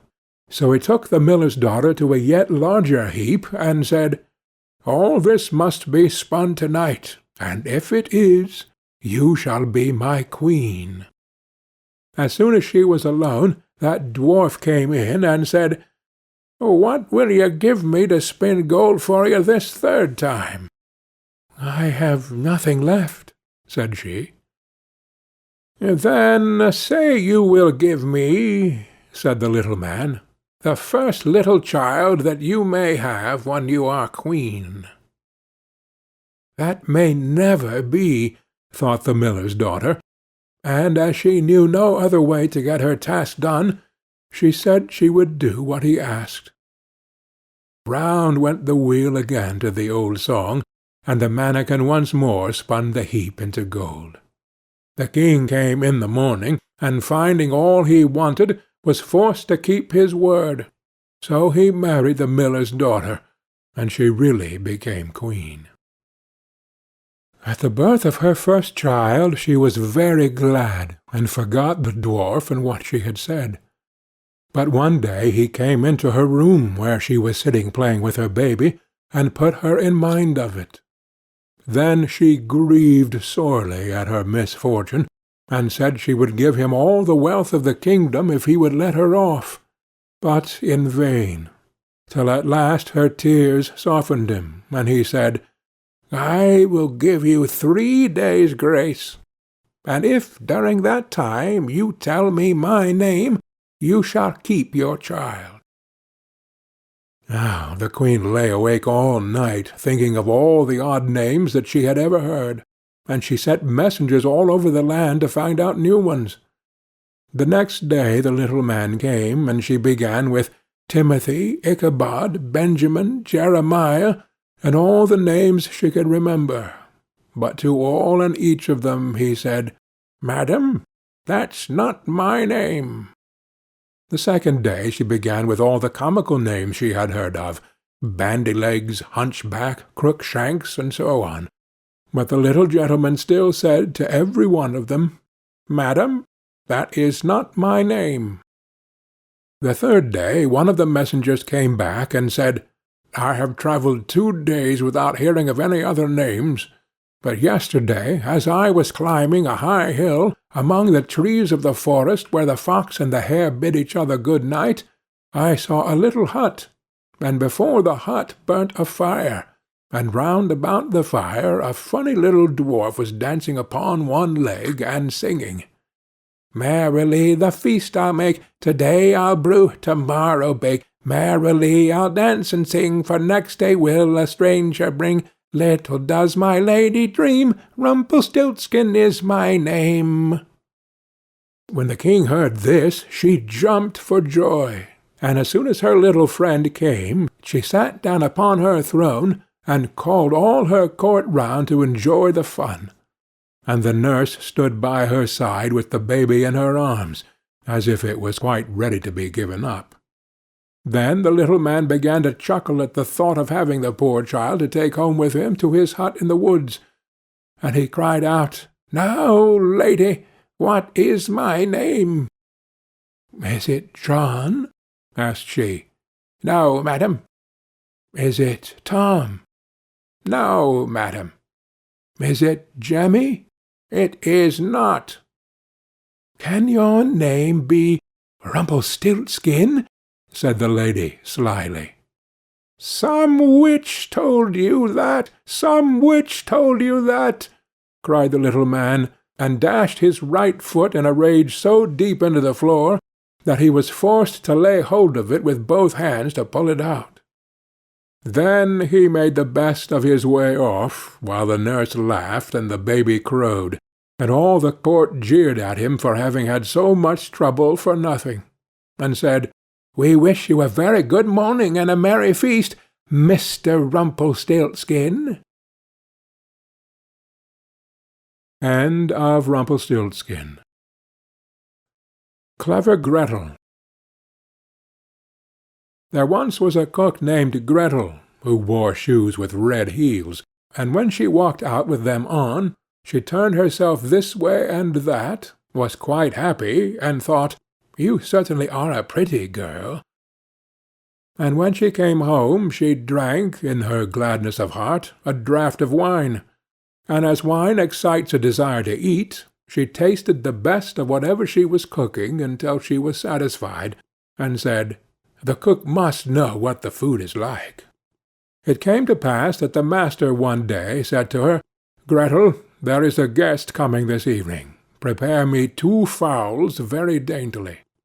"I will see to it, master," answered Gretel.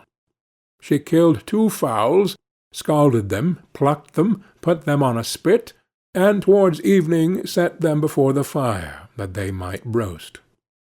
The fowls began to turn brown, and were nearly ready, but the guest had not yet arrived. Then Gretel called out to her master, "If the guest does not come, I must take the fowls away from the fire, but it will be a sin and a shame if they are not eaten the moment they are at their juiciest." The master said, I will run myself and fetch the guest." When the master had turned his back, Gretel laid the spit with the fowls on one side, and thought, "Standing so long by the fire there makes one sweat and thirsty.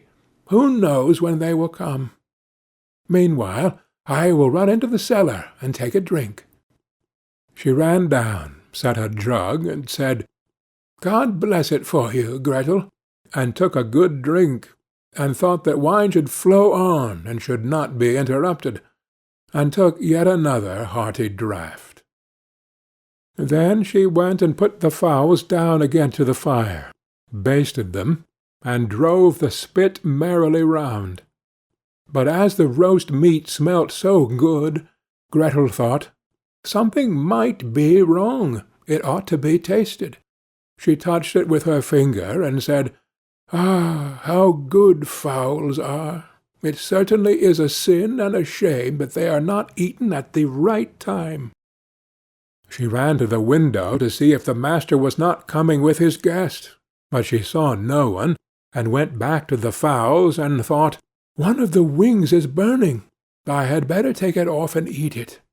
So she cut it off, ate it, and enjoyed it, and when she had done, she thought, "The other must go down too, or else master will observe that something is missing." When the 2 wings were eaten, she went and looked for her master, and did not see him. It suddenly occurred to her, "Who knows? They are perhaps not coming at all, and have turned in somewhere." Then she said, "Well, Gretel, enjoy yourself. One fowl has been cut into. Take another drink, and eat it up entirely. When it is eaten, you will have some peace. Why should God's good gifts be spoiled?" So she ran into the cellar again, took an enormous drink, and ate up the one chicken in great glee. When one of the chickens was swallowed down, and still her master did not come, Gretel looked at the other, and said, "What one is, the other should be likewise. The 2 go together. What's right for the one is right for the other. I think if I were to take another draught, it would do me no harm." So she took another hearty drink, and let the second chicken follow the first. While she was making the most of it, the master came and cried, "Hurry up, Gretel, the guest is coming directly after me." "Yes, sir, I will soon serve up," answered Gretel. Meantime the master looked to see that the table was properly laid, and took the great knife wherewith he was going to carve the chickens, and sharpened it on the steps. Presently the guest came, and knocked politely and courteously at the house door. Gretel ran and looked to see who was there, and when she saw the guest, she put her finger to her lips, and said, "Hush, hush, go away as quickly as you can.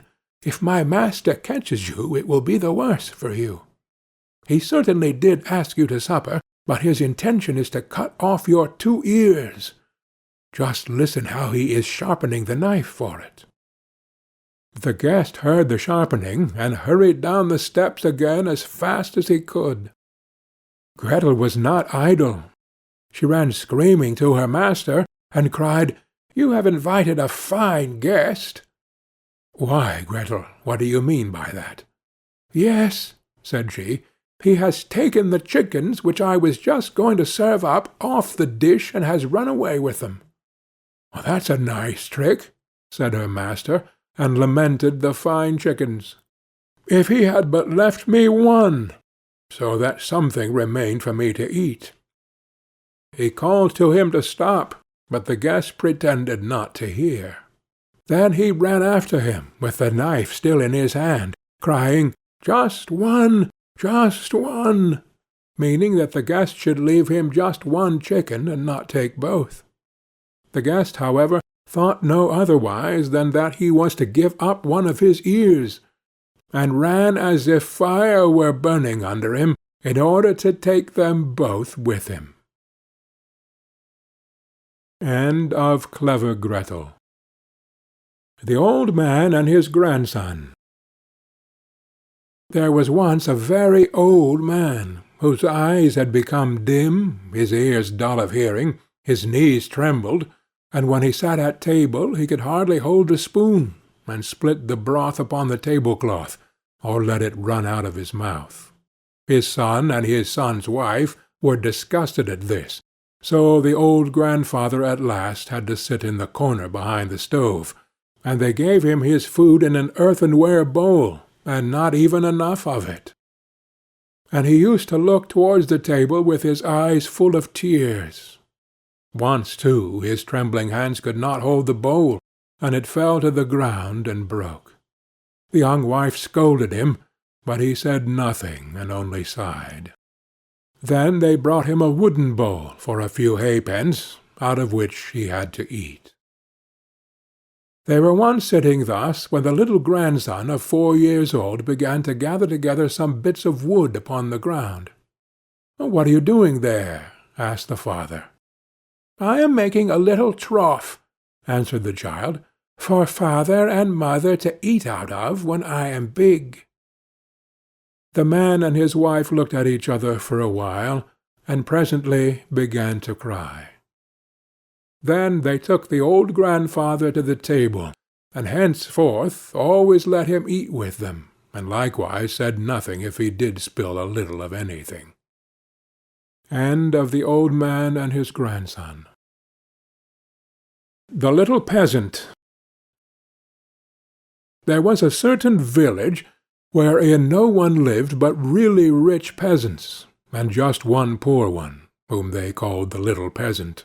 He had not even so much as a cow, and still less money to buy one, and yet he and his wife did so wish to have one. One day he said to her, "Listen, I have a good idea. There is our gossip the carpenter. He shall make us a wooden calf and paint it brown, so that it looks like any other, and in time it will certainly get big and be a cow." The woman also liked the idea, and their gossip the carpenter cut and planed the calf, and painted it as it ought to be, and made it with its head hanging down, as if it were eating.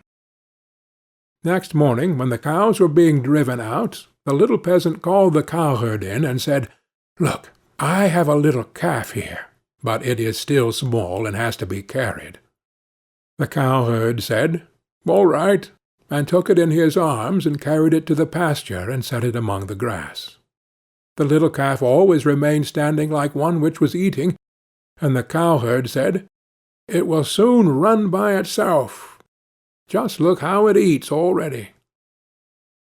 At night, when he was going to drive the herd home again, he said to the calf, "If you can stand there and eat your fill, you can also go on your 4 legs.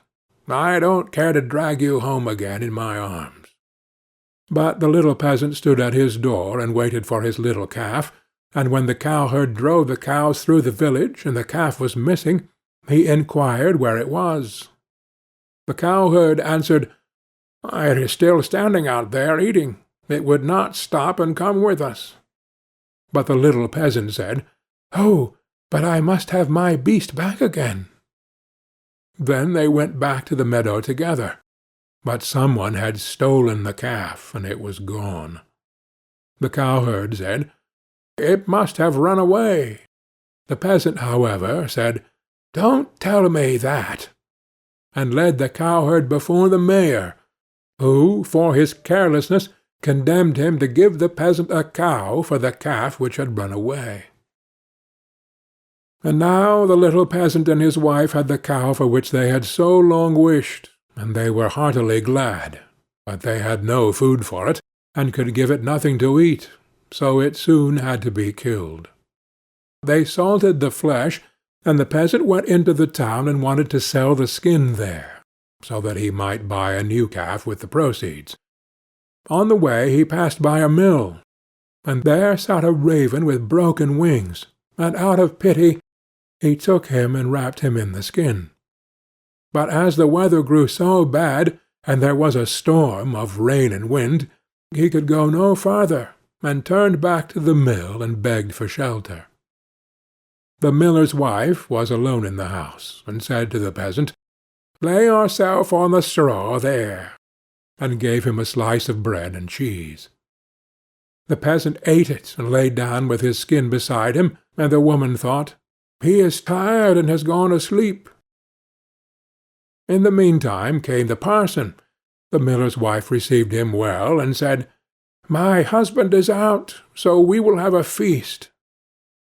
The peasant listened, and when he heard them talk about feasting, he was vexed that he had been forced to make shift with a slice of bread and cheese. Then the woman served up 4 different things: roast meat, salad, cakes, and wine. Just as they were about to sit down and eat, there was a knocking outside. The woman said, "Oh, heavens! It is my husband!" She quickly hid the roast meat inside the tile stove, the wine under the pillow, the salad on the bed, the cakes under it, and the parson in the closet on the porch. Then she opened the door for her husband, and said, "Thank heaven you are back again. There is such a storm, it looks as if the world were coming to an end." The miller saw the peasant lying on the straw, and asked, "What is that fellow doing there?" "Ah," said the wife, "the poor knave came in the storm and rain and begged for shelter, so I gave him a bit of bread and cheese, and showed him where the straw was." The man said, "I have no objection, but be quick and get me something to eat." The woman said, "But I have nothing but bread and cheese." "I am contented with anything," replied the husband. "So far as I am concerned, bread and cheese will do," and looked at the peasant and said, "Come and eat some more with me." The peasant did not require to be invited twice, but got up and ate. After this the miller saw the skin in which the raven was lying on the ground, and asked, "What have you there?" The peasant answered, "I have a soothsayer inside it." "Can he foretell anything to me?" said the miller. "Why not?" answered the peasant. "But he only says 4 things, and the 5th he keeps to himself." The miller was curious, and said, "Let him foretell something for once." Then the peasant pinched the raven's head, so that it croaked and made a noise like "Caw! Caw!" The miller said, "What did he say?" The peasant answered, "In the first place, he says that there is some wine hidden under the pillow." "Bless me!" cried the miller, and went there and found the wine. "Now go on," said he. The peasant made the raven croak again, and said, "In the second place, he says that there is some roast meat in the tile stove." "Upon my word!" cried the miller, and went thither and found the roast meat. The peasant made the raven prophesy still more, and said, "Thirdly, he says that there is some salad on the bed." "That would be a fine thing!" cried the miller, and went there and found the salad.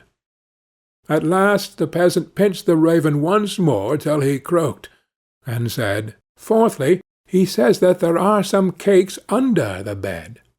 "That would be a fine thing!" cried the miller, and looked there and found the cakes. And now the two sat down to the table together, but the miller's wife was frightened to death, and went to bed and took all the keys with her. The miller would have liked much to know the 5th, but the little peasant said, "First we will quickly eat the 4 things, for the 5th is something bad." So they ate, and after that they bargained how much the miller was to give for the 5th prophecy, until they agreed on 300 thalers. Then the peasant once more pinched the raven's head till he croaked loudly. The miller asked, "What did he say?" The peasant replied, "He says that the devil is hiding outside there in the closet on the porch." The miller said, "The devil must go out," and opened the house door. Then the woman was forced to give up the keys, and the peasant unlocked the closet. The parson ran out as fast as he could, and the miller said, "It was true. I saw the black rascal with my own eyes." The peasant, however, made off next morning by daybreak with the 300 thalers. At home the small peasant gradually launched out. He built a beautiful house, and the peasant said, "The small peasant has certainly been to the place where golden snow falls, and people carry the gold home in shovels." Then the small peasant was brought before the mayor, and bidden to say from whence his wealth came. He answered, "I sold my cow's skin in the town for $300. When the peasants heard that, they too wished to enjoy this great profit, and ran home, killed all their cows, and stripped off their skins in order to sell them in the town to the greatest advantage. The mayor, however, said, "But my servant must go first." When she came to the merchant in the town, he did not give her more than $2 for a skin, and when the others came, he did not give them so much, and said, "What can I do with all these skins?" Then the peasants were vexed that the small peasant should have thus outwitted them, wanted to take vengeance on him, and accused him of this treachery before the mayor. The innocent little peasant was unanimously sentenced to death, and was to be rolled into the water in a barrel pierced full of holes. He was led forth, and a priest was brought who was to say a mass for his soul. The others were all obliged to retire to a distance, and when the peasant looked at the priest, he recognized the man who had been with the miller's wife. He said to him, "I set you free from the closet, set me free from the barrel." At this same moment up came, with a flock of sheep, the very shepherd whom the peasant knew had long been wishing to be mayor. So he cried with all his might, "No, I will not do it. If the whole world insists on it, I will not do it." The shepherd, hearing that, came up to him and asked, "What are you about? What is it that you will not do?" The peasant said, "They want to make me mayor if I will but put myself in the barrel, but I will not do it." The shepherd said, "If nothing more than that is needful in order to be mayor, I would get into the barrel at once." The peasant said, "If you will get in, you will be mayor." The shepherd was willing, and got in, and the peasant shut the top down on him. Then he took the shepherd's flock for himself, and drove it away. The parson went to the crowd and declared that the mass had been said. Then they came and rolled the barrel towards the water.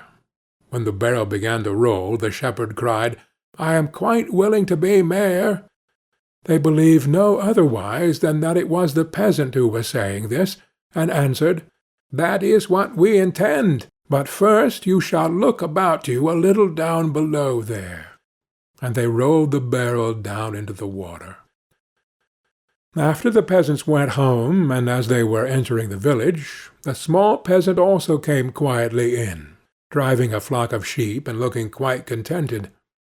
Then the peasants were astonished, and said, "Peasant, from whence do you come? Have you come out of the water?" "Yes, truly," replied the peasant. "I sank down, deep down, until at last I got to the bottom. I pushed the bottom out of the barrel and crept out, and there were pretty meadows on which a number of lambs were feeding, and from thence I brought this flock away with me." Said the peasants, "Are there any more there?" "Oh, yes," said he, "more than I could want." Then the peasants made up their minds that they too would fetch some sheep for themselves, a flock apiece, but the mayor said, "I come first." So they went to the water together, and just then there were some of the small fleecy clouds in the blue sky, which are called little lambs, and they were reflected in the water. Whereupon the peasants cried, "We already see the sheep down below." The mayor pressed forward and said, "I will go down first and look about me, and if things promise well I'll call you." So he jumped in. Splash went the water. It sounded as if he were calling them, and the whole crowd plunged in after him as one man. Then the entire village was dead, and the small peasant, as sole heir, became a rich man. End of The Little Peasant. Frederick and Catherine.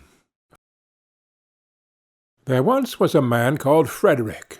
He had a wife whose name was Catherine, and they had not long been married.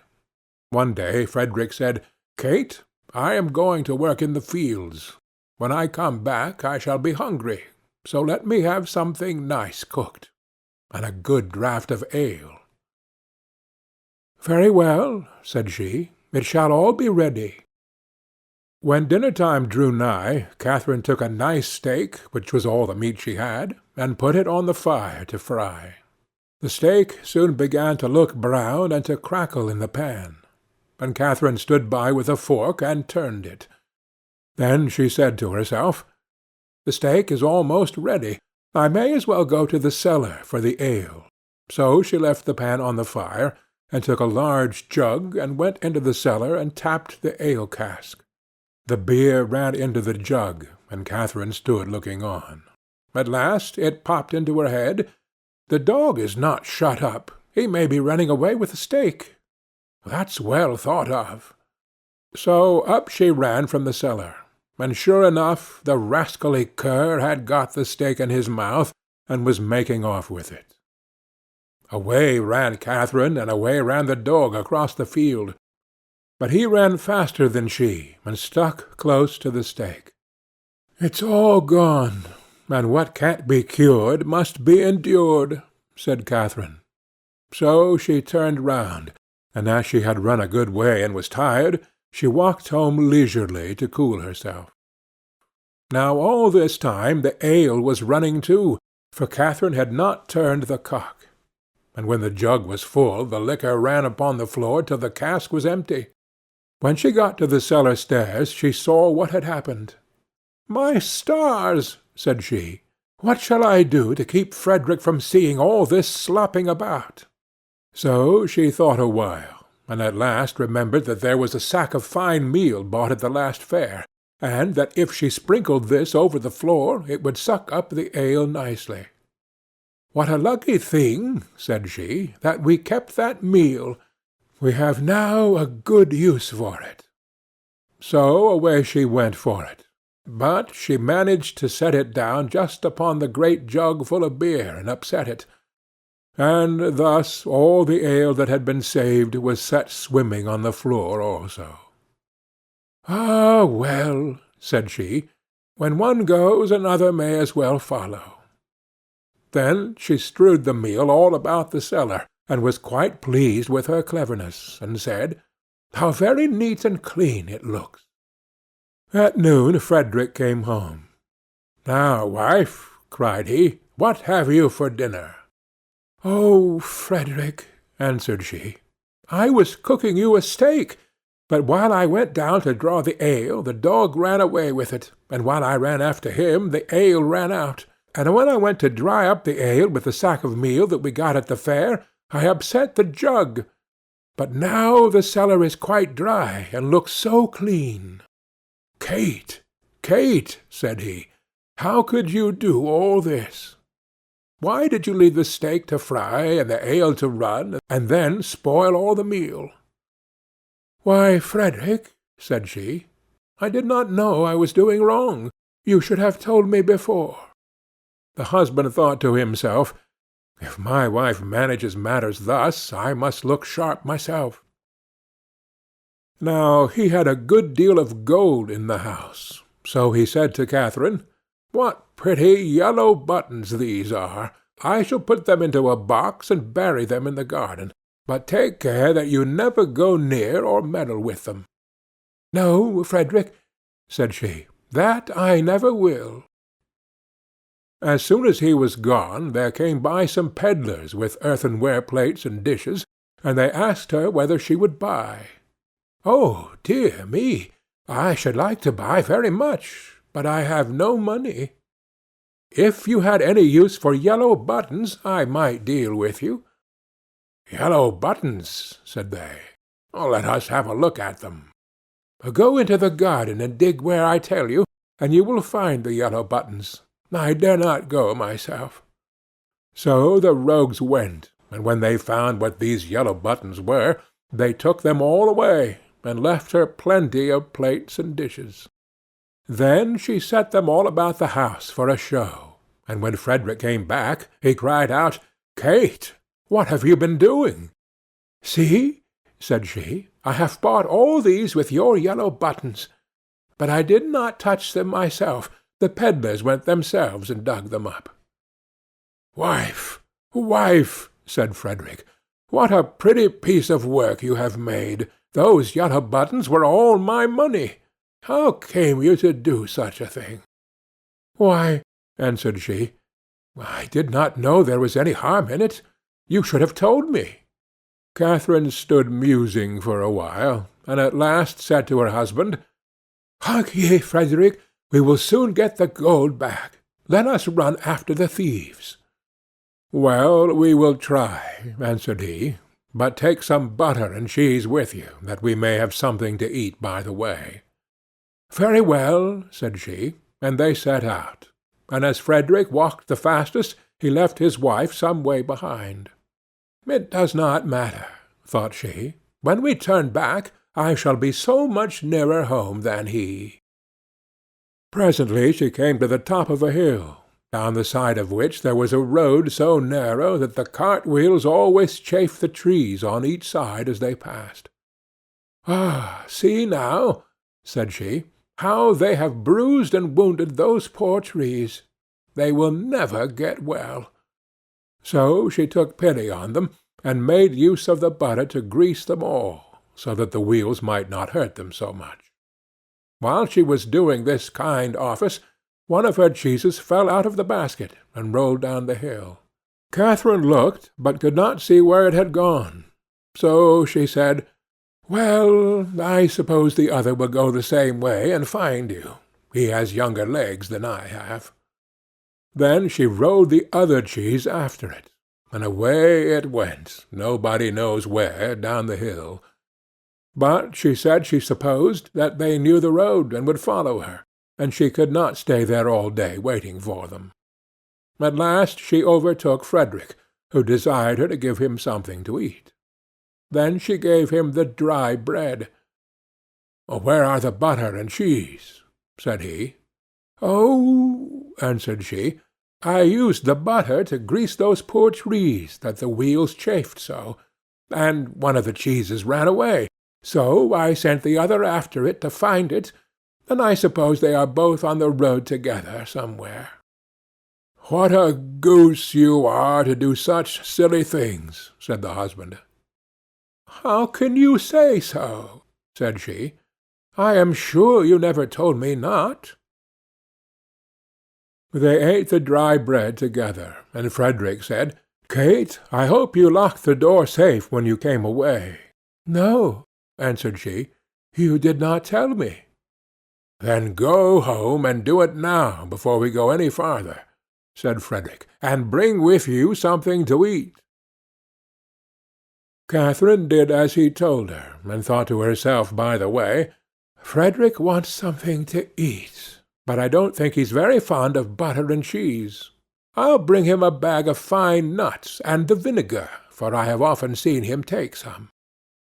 When she reached home, she bolted the back door, but the front door she took off the hinges, and said, "Frederick told me to lock the door, but surely it can nowhere be so safe if I take it with me." So she took her time by the way, and when she overtook her husband, she cried out, "There, Frederick, there is the door itself. You may watch it as carefully as you please." "Alas, alas," said he, "what a clever wife I have! I sent you to make the house fast, and you took the door away, so that everybody may go in and out as they please. However, as you have brought the door, you shall carry it about with you for your pains." "Very well," answered she, "I'll carry the door, but I'll not carry the nuts and vinegar bottle also. That would be too much of a load. So, if you please, I'll fasten them to the door."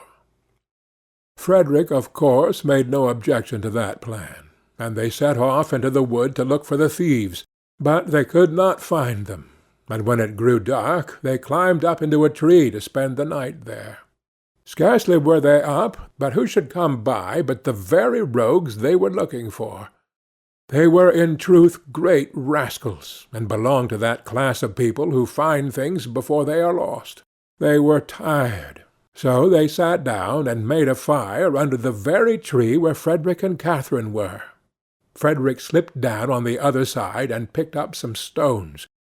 Then he climbed up again and tried to hit the thieves on the head with them, but they only said, "It must be near morning, for the wind shakes the fir apples down." Catherine, who had the door on her shoulder, began to be very tired, but she thought it was the nuts upon it that were so heavy, so she said softly, "Frederick, I must let the nuts go." "No," answered he, "not now. They will discover us." "I can't help that. They must go." "Well, then, make haste and throw them down, if you will." Then away rattled the nuts down among the boughs, and one of the thieves cried, "Bless me, it is hailing." A little while after, Catherine thought the door was still very heavy, so she whispered to Frederick, "I must throw the vinegar down." "Pray don't," answered he. "It will discover us." "I can't help it," said she. "Go it must." So she poured all the vinegar down. And the thieves said, "What a heavy dew there is!" At last it popped into Catherine's head that it was the door itself that was so heavy all the time. So she whispered, "Frederick, I must throw the door down soon." But he begged and prayed her not to do so, for he was sure it would betray them. "Here goes, however," said she. And down went the door with such a clatter upon the thieves that they cried out, "Murder!" and, not knowing what was coming, ran away as fast as they could, and left all the gold. So when Frederick and Catherine came down, there they found all their money, safe and sound. End of Frederick and Catherine. Sweetheart Roland. There was once upon a time a woman who was a real witch, and had 2 daughters, one ugly and wicked, and this one she loved, because she was her own daughter; and one beautiful and good, and this one she hated, because she was her step-daughter. The step-daughter once had a pretty apron, which the other fancied so much that she became envious, and told her mother that she must and would have that apron. "Be quiet, my child," said the old woman, "and you shall have it. Your step-sister has long deserved death. To-night, when she is asleep, I will come and cut her head off. Only be careful that you are at the far side of the bed, and push her well to the front." It would have been all over with the poor girl, if she had not just then been standing in a corner, and heard everything. All day long she dared not go out of doors, and when bedtime had come, the witch's daughter got into bed first, so as to lie at the far side. But when she was asleep, the other pushed her gently to the front, and took for herself the place at the back, close by the wall. In the night the old woman came creeping in. She held an axe in her right hand, and felt with her left to see if anything were lying at the outside. And then she grasped the axe with both hands, and cut her own child's head off. When she had gone away, the girl got up and went to her sweetheart, who was called Roland, and knocked at his door. When he came out, she said to him, "Listen, dearest Roland, we must fly in all haste. My stepmother wanted to kill me, but she has struck her own child. When daylight comes, and she sees what she has done, we shall be lost." "But," said Roland, "I counsel you first to take away her magic wand, or we cannot escape her if she pursues us." The maiden fetched the magic wand, and she took the dead girl's head and dropped 3 drops of blood on the ground, one in front of the bed, one in the kitchen, and one on the stairs. Then she hurried away with her lover. When the old witch got up next morning, she called her daughter, and wanted to give her the apron, but she did not come. Then the witch cried, "Where are you?" "Here, on the steps. I am sweeping," answered the first drop of blood. The old woman went out, but saw no one on the stairs, and cried again, "Where are you?" "Here in the kitchen. I am warming myself," cried the second drop of blood. She went into the kitchen, but found no one. Then she cried again, "Where are you?" "Ah, here in the bed. I am sleeping," cried the third drop of blood. She went into the room to the bed. What did she see there? Her own child, whose head she had cut off, bathed in her blood. The witch fell into a passion, sprang to the window, and as she could look forth quite far into the world, she perceived her stepdaughter hurrying away with her sweetheart Roland. "That shall not help you," cried she. "Even if you have got a long way off, you shall not escape me."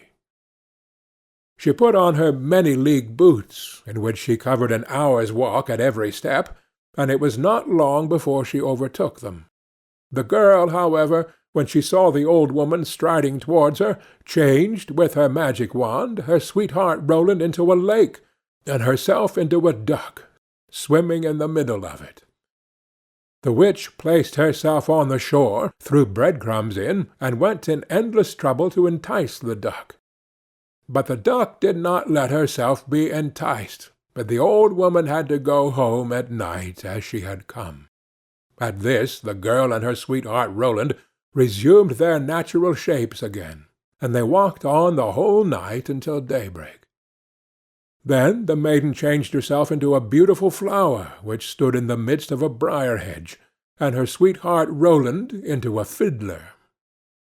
It was not long before the witch came striding up towards them, and said to the musician, "Dear musician, may I pluck that beautiful flower for myself?"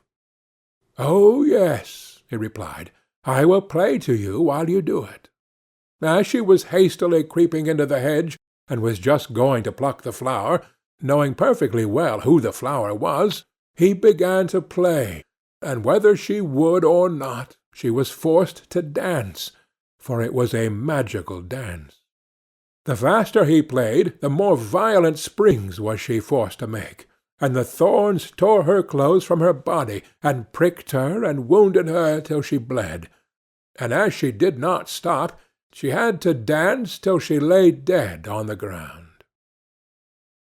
As they were now set free, Roland said, "Now I will go to my father and arrange for the wedding." "Then, in the meantime, I will stay here and wait for you," said the girl, "and that no one may recognize me, I will change myself into a red stone landmark."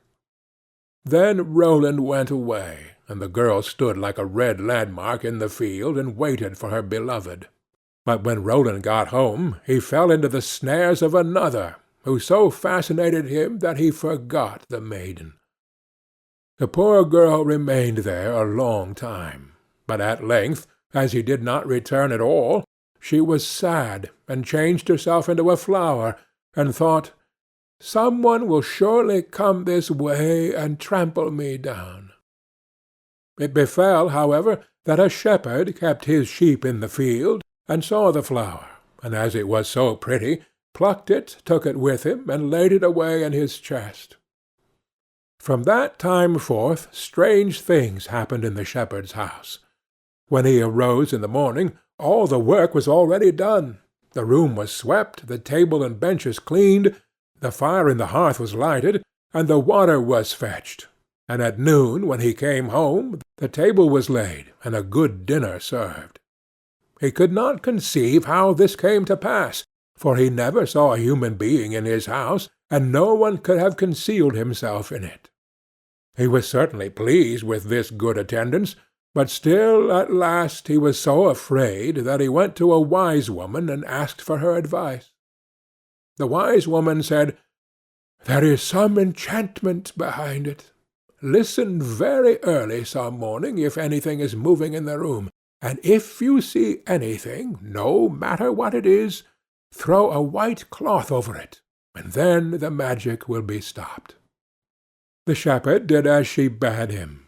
and next morning, just as day dawned, he saw the chest opened and the flower come out. Swiftly he sprang towards it, and threw a white cloth over it. Instantly the transformation came to an end, and a beautiful girl stood before him, who admitted to him that she had been the flower, and that up to this time she had attended to his housekeeping. She told him her story, and, as she pleased him, he asked her if she would marry him, but she answered no, for she wanted to remain faithful to her sweetheart Roland, although he had deserted her. Nevertheless, she promised not to go away, but to continue keeping house for the shepherd. And now the time drew near when Roland's wedding was to be celebrated, and then, according to an old custom in the country, it was announced that all the girls were to be present at it, and sing in honor of the bridal pair. When the faithful maiden heard of this, she grew so sad that she thought her heart would break, and she would not go thither, but the other girls came and took her. When it came her time to sing, she stepped back, until at last she was the only one left, and then she could not refuse. But when she began her song and it reached Roland's ears, he sprang up and cried, "I know the voice! That is the true bride. I will have no other." Everything he had forgotten, and which had vanished from his mind, had suddenly come home again to his heart. Then the faithful maiden held her wedding with her sweetheart Roland, and grief came to an end, and joy began.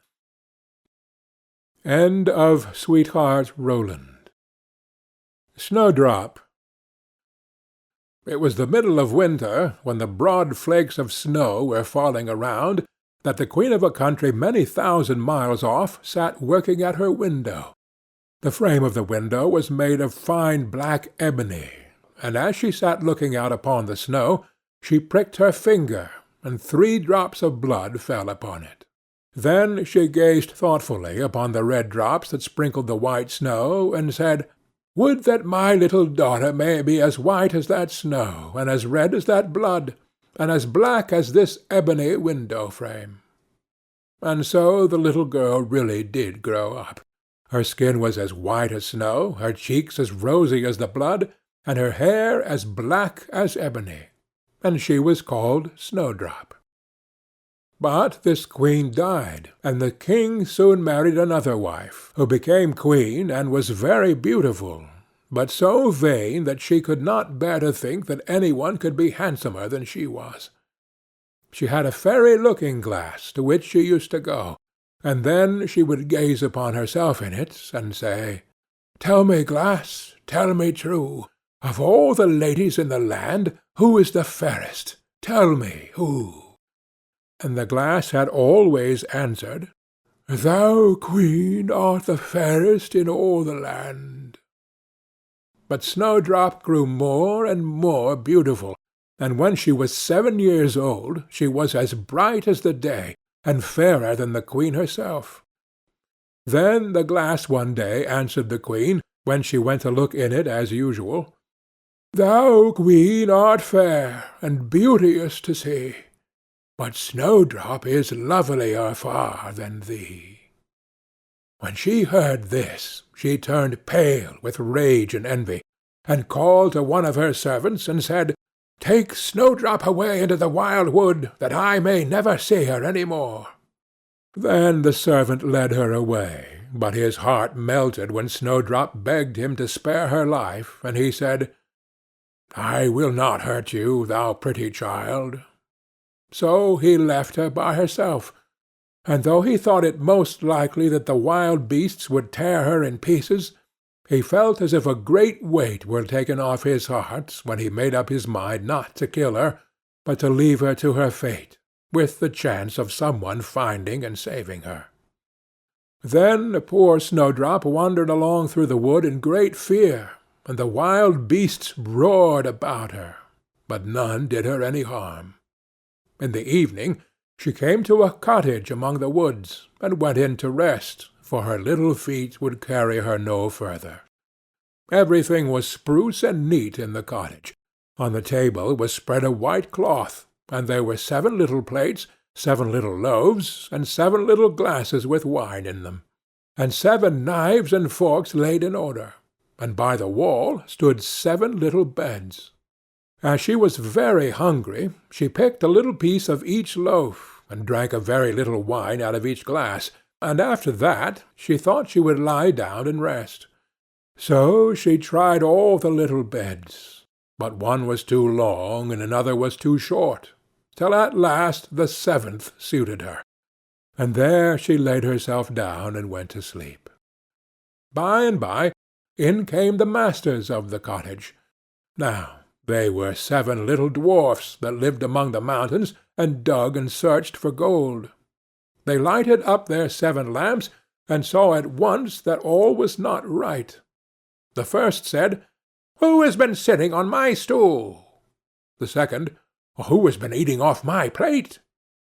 The third, "Who has been picking my bread?" The fourth, "Who has been meddling with my spoon?" The fifth, "Who has been handling my fork?" The sixth, "Who has been cutting with my knife?" The seventh, "Who has been drinking my wine?" Then the first looked round and said, "Who has been lying on my bed?" And the rest came running to him, and every one cried out that somebody had been upon his bed. But the 7th saw Snowdrop, and called all his brethren to come and see her.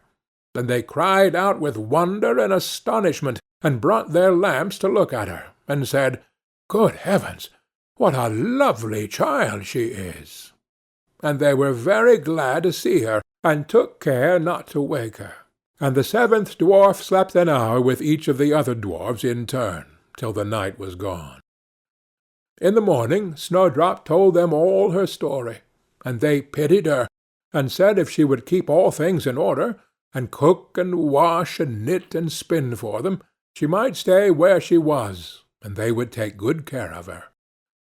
Then they went out all day long to their work, seeking for gold and silver in the mountains.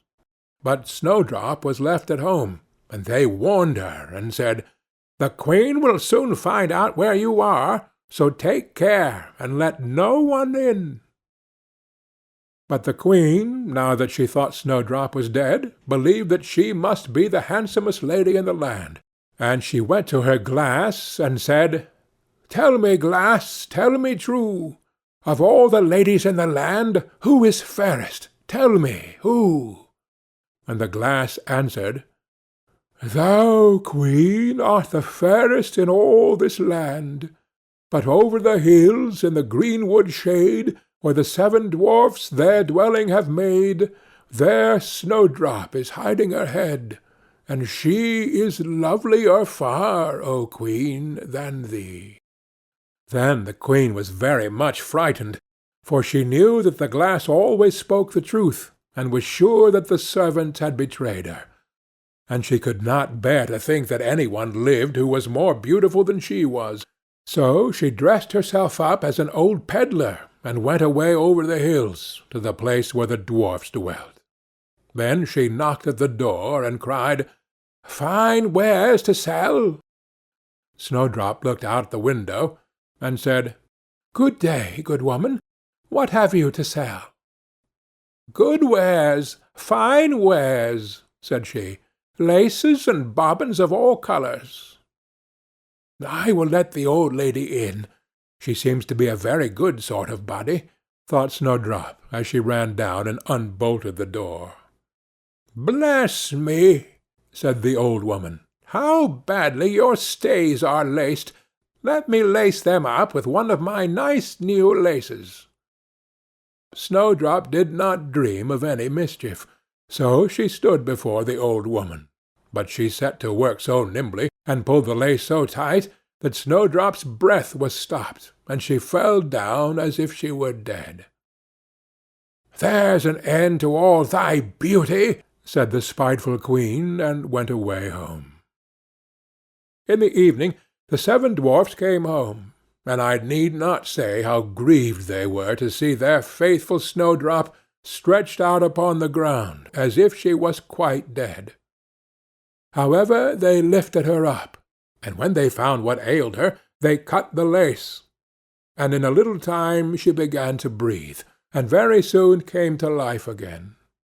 Then they said, "The old woman was the queen herself. Take care another time, and let no one in while we are away." When the queen got home, she went straight to her glass, and spoke to it as before, but to her great grief it still said, "Thou, queen, art the fairest in all this land. But over the hills, in the greenwood shade, where the 7 dwarfs their dwelling have made, there Snowdrop is hiding her head, and she is lovelier far, O queen, than thee."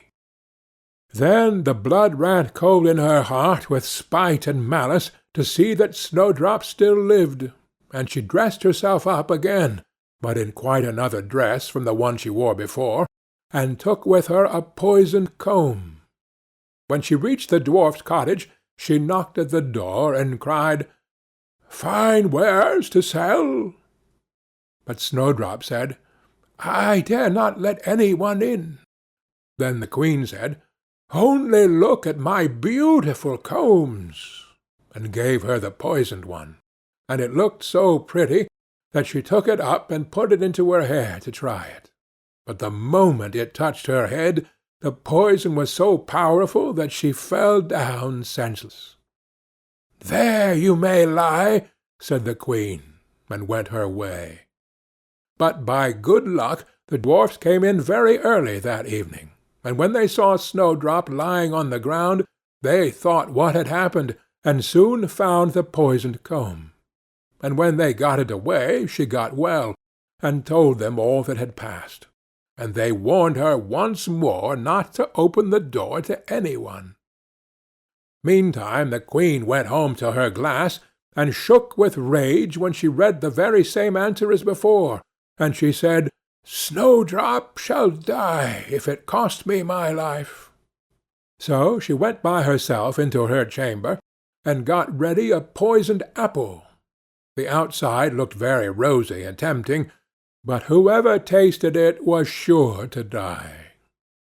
Then she dressed herself up as a peasant's wife, and travelled over the hills to the dwarf's cottage, and knocked at the door. But Snowdrop put her head out of the window, and said, "I dare not let any one in, for the dwarfs have told me not." "Do as you please," said the old woman, "but at any rate take this pretty apple. I will give it to you." "No," said Snowdrop, "I dare not take it." "You silly girl," answered the other, "what are you afraid of? Do you think it is poisoned? Come, do you eat one part, and I will eat the other." Now the apple was so made up that one side was good, though the other side was poisoned. Then Snowdrop was much tempted to taste, for the apple looked so very nice, and when she saw the old woman eat, she could wait no longer. But she had scarcely put the piece into her mouth when she fell down dead upon the ground. "This time nothing will save thee," said the queen, and she went home to her glass, and at last it said, "Thou, queen, art the fairest of all the fair." And then her wicked heart was glad, and as happy as such a heart could be. When evening came and the dwarfs had gone home, they found Snowdrop lying on the ground. No breath came from her lips, and they were afraid that she was quite dead. They lifted her up, and combed her hair, and washed her face with wine and water, but all was in vain, for the little girl seemed quite dead. So they laid her down upon a bier, and all 7 watched and bewailed her 3 whole days, and then they thought they would bury her. But her cheeks were still rosy, and her face looked just as it did while she was alive, so they said, "We will never bury her in the cold ground." And they made a coffin of glass, so that they might still look at her, and wrote upon it in golden letters what her name was, and that she was a king's daughter. and the coffin was set among the hills, and one of the dwarfs always sat by it and watched. And the birds of the air came too, and bemoaned Snowdrop. And first of all came an owl, and then a raven, and at last a dove, and sat by her side. And thus Snowdrop lay for a long, long time, and still only looked as though she was asleep, for she was, even now, as white as snow, and as red as blood, and as black as ebony. At last a prince came and called at the dwarf's house, and he saw Snowdrop, and read what was written in golden letters. Then he offered the dwarfs money, and prayed and besought them to let him take her away. But they said, "We will not part with her for all the gold in the world." At last, however, they had pity on him, and gave him the coffin. But the moment he lifted it up to carry it home with him, the piece of apple fell from beneath her lips, and Snowdrop awoke, and said, "Where am I?" And the prince said, "Thou art quite safe with me." Then he told her all that had happened, and said, "I love you far better than all the world, so come with me to my father's palace, and you shall be my wife." And Snowdrop consented, and went home with the prince. And everything was got ready with great pomp and splendor for their wedding. To the feast was asked, among the rest, Snowdrop's old enemy, the queen. And as she was dressing herself in fine rich clothes, she looked in the glass, and said, "Tell me, glass, tell me true, of all the ladies in the land, who is the fairest? Tell me, who?" And the glass answered, "Thou, lady, art loveliest here, I ween, but lovelier far is the new-made queen." When she heard this, she started with rage, but her envy and curiosity were so great that she could not help setting out to see the bride. And when she got there, and saw that it was no other than Snowdrop, who, as she thought, had been dead a long while, she choked with rage, and fell down and died. But Snowdrop and the prince lived and reigned happily over that land many, many years, and sometimes they went up into the mountains and paid a visit to the little dwarfs, who had been so kind to Snowdrop in her time of need. End of Snowdrop. The Pink. There was once upon a time a queen, to whom God had given no children. Every morning she went into the garden, and prayed to God in heaven to bestow on her a son or a daughter. Then an angel from heaven came to her, and said, "Be at rest. You shall have a son with the power of wishing, so that whatsoever in the world he wishes for, that shall he have." Then she went to the king, and told him the joyful tidings, and when the time was come, she gave birth to a son, and the king was filled with gladness.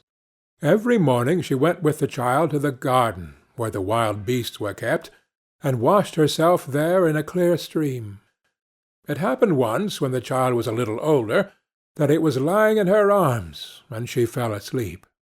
Then came the old cook, who knew that the child had the power of wishing, and stole it away, and he took a hen and cut it in pieces, and dropped some of its blood on the queen's apron and on her dress.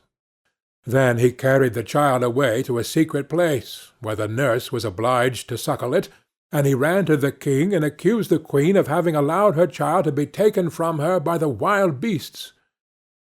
When the king saw the blood on her apron, he believed this, fell into such a passion that he ordered a high tower to be built, in which neither sun nor moon could be seen, and had his wife put into it, and walled up. Here she was to stay for 7 years without meat or drink, and die of hunger. But God sent 2 angels from heaven, in the shape of white doves, which flew to her twice a day, and carried her food until the 7 years were over. The cook, however, thought to himself, "If the child has the power of wishing, and I am here, he might very easily get me into trouble." So he left the palace, and went to the boy, who was already big enough to speak, and said to him, "Wish for a beautiful palace for yourself with a garden, and all else that pertains to it." Scarcely were the words out of the boy's mouth, when everything was there that he had wished for. After a while the cook said to him, "It is not well for you to be so alone. Wish for a pretty girl as a companion." Then the king's son wished for one, and she immediately stood before him, and was more beautiful than any painter could have painted her. The two played together, and loved each other with all their hearts, and the old cook went out hunting like a nobleman. The thought occurred to him, however, that the king's son might some day wish to be with his father, and thus bring him into great peril. So he went out and took the maiden aside, and said, "To-night, when the boy is asleep, go to his bed and plunge this knife into his heart, and bring me his heart and tongue, and if you do not do it, you shall lose your life." Thereupon he went away, and when he returned next day she had not done it, and said, "Why should I shed the blood of an innocent boy who has never harmed any one?" The cook once more said, "If you do not do it, it shall cost you your own life." When he had gone away, she had a little hind brought to her, and ordered her to be killed, and took her heart and tongue and laid them on a plate. And when she saw the old man coming, she said to the boy, "Lie down in your bed, and draw the clothes over you." When the wicked wretch came in and said, "Where are the boy's heart and tongue?" the girl reached the plate to him, but the king's son threw off the quilt and said, "You old sinner, why did you want to kill me? Now will I pronounce thy sentence. You shall become a black poodle, and have a gold collar round your neck, and shall eat burning coals till the flames burst forth from your throat."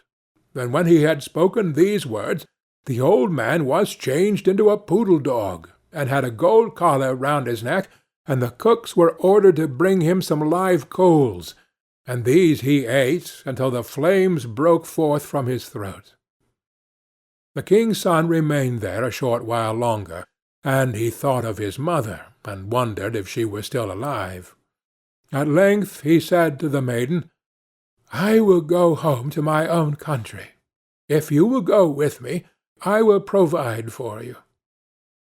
"Ah," she replied, "the way is so long, and what shall I do in a strange land where I am unknown?"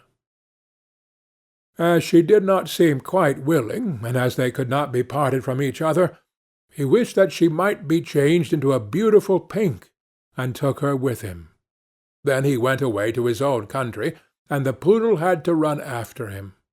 He went to the tower in which his mother was confined, and as it was so high, he wished for a ladder which would reach up to the very top.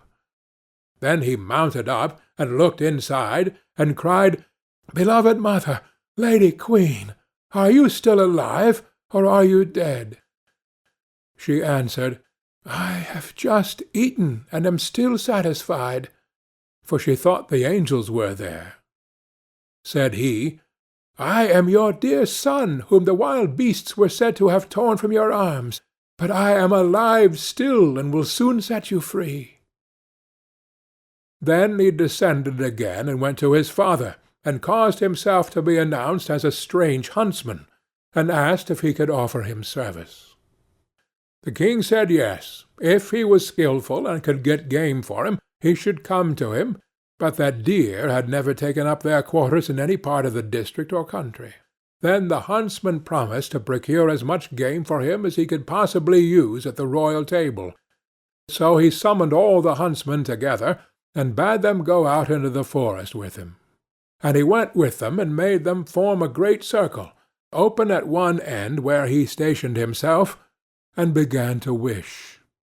200 deer and more came running inside the circle at once, and the huntsmen shot them.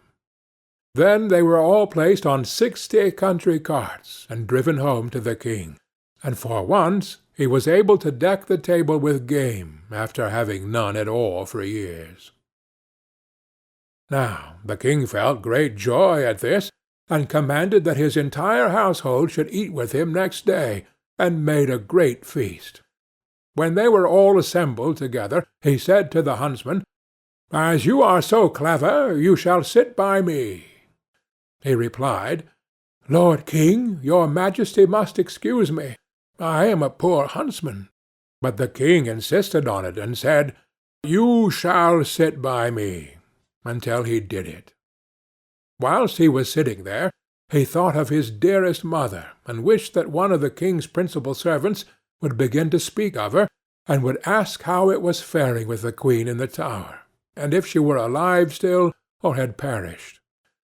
Hardly had he formed the wish, than the marshal began, and said, "Your Majesty, we live joyously here, but how is the queen living in the tower? Is she still alive, or has she died?" But the king replied, "She let my dear son be torn to pieces by wild beasts. I will not have her named." Then the huntsman arose, and said, "Gracious lord father, she is alive still, and I am her son, and I was not carried away by wild beasts, but by that wretch the old cook, who tore me from her arms when she was asleep, and sprinkled her apron with the blood of a chicken." Thereupon he took the dog with the golden collar, and said, "That is the wretch," and caused live coals to be brought, and these the dog was compelled to devour before the sight of all, until flames burst forth from its throat. On this the huntsman asked the king if he would like to see the dog in his true shape, and wished him back into the form of the cook, in the which he stood immediately with his white apron and his knife by his side. When the king saw him, he fell into a passion, and ordered him to be cast into the deepest dungeon. Then the huntsman spoke further, and said, "Father, will you see the maiden who brought me up so tenderly, and who was afterwards to murder me, but did not do it, though her own life depended on it?" The king replied, "Yes, I would like to see her." The son said, "Most gracious father, I will show her to you in the form of a beautiful flower." And he thrust his hand into his pocket, and brought forth the pink, and placed it on the royal table, and it was so beautiful that the king had never seen one to equal it. Then the son said, "Now will I show her to you in her own form," and wished that she might become a maiden. And she stood there looking so beautiful that no painter could have made her look more so. And the king sent 2 waiting maids and 2 attendants into the tower, to fetch the queen, and bring her to the royal table. But when she was led in, she ate nothing, and said, "The gracious and merciful God who has supported me in the tower will soon set me free." She lived 3 days more, and then died happily.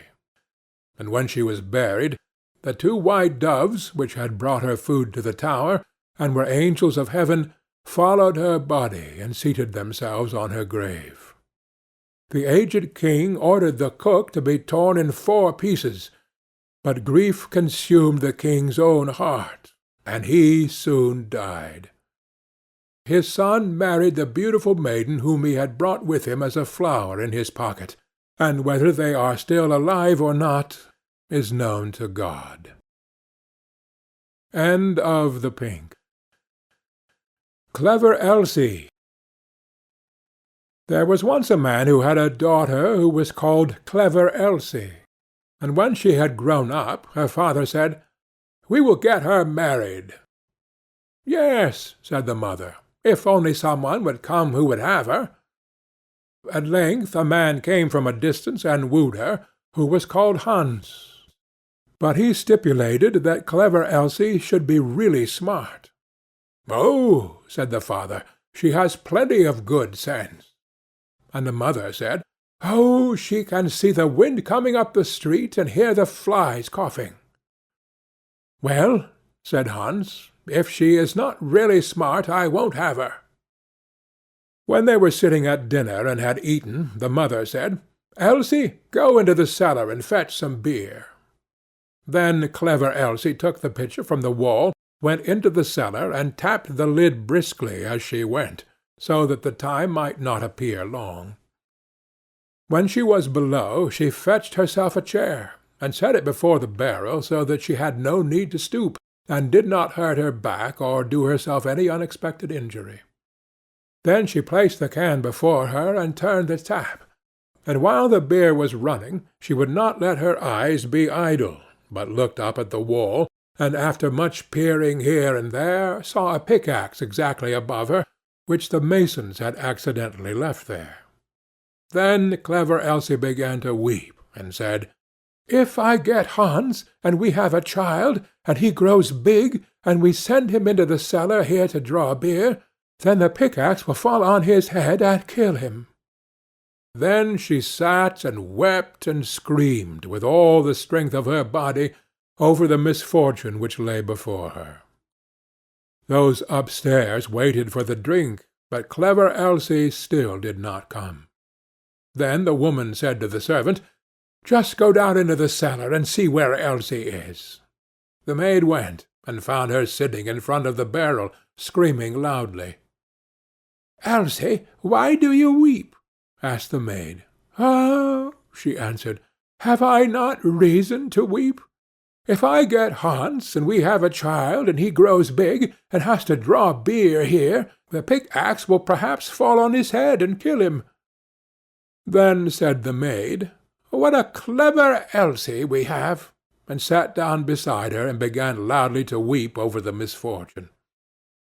After a while, as the maid did not come back, and those upstairs were thirsty for beer, the man said to the boy, "Just go down into the cellar and see where Elsie and the old girl are." The boy went down, and there sat clever Elsie and the girl both weeping together.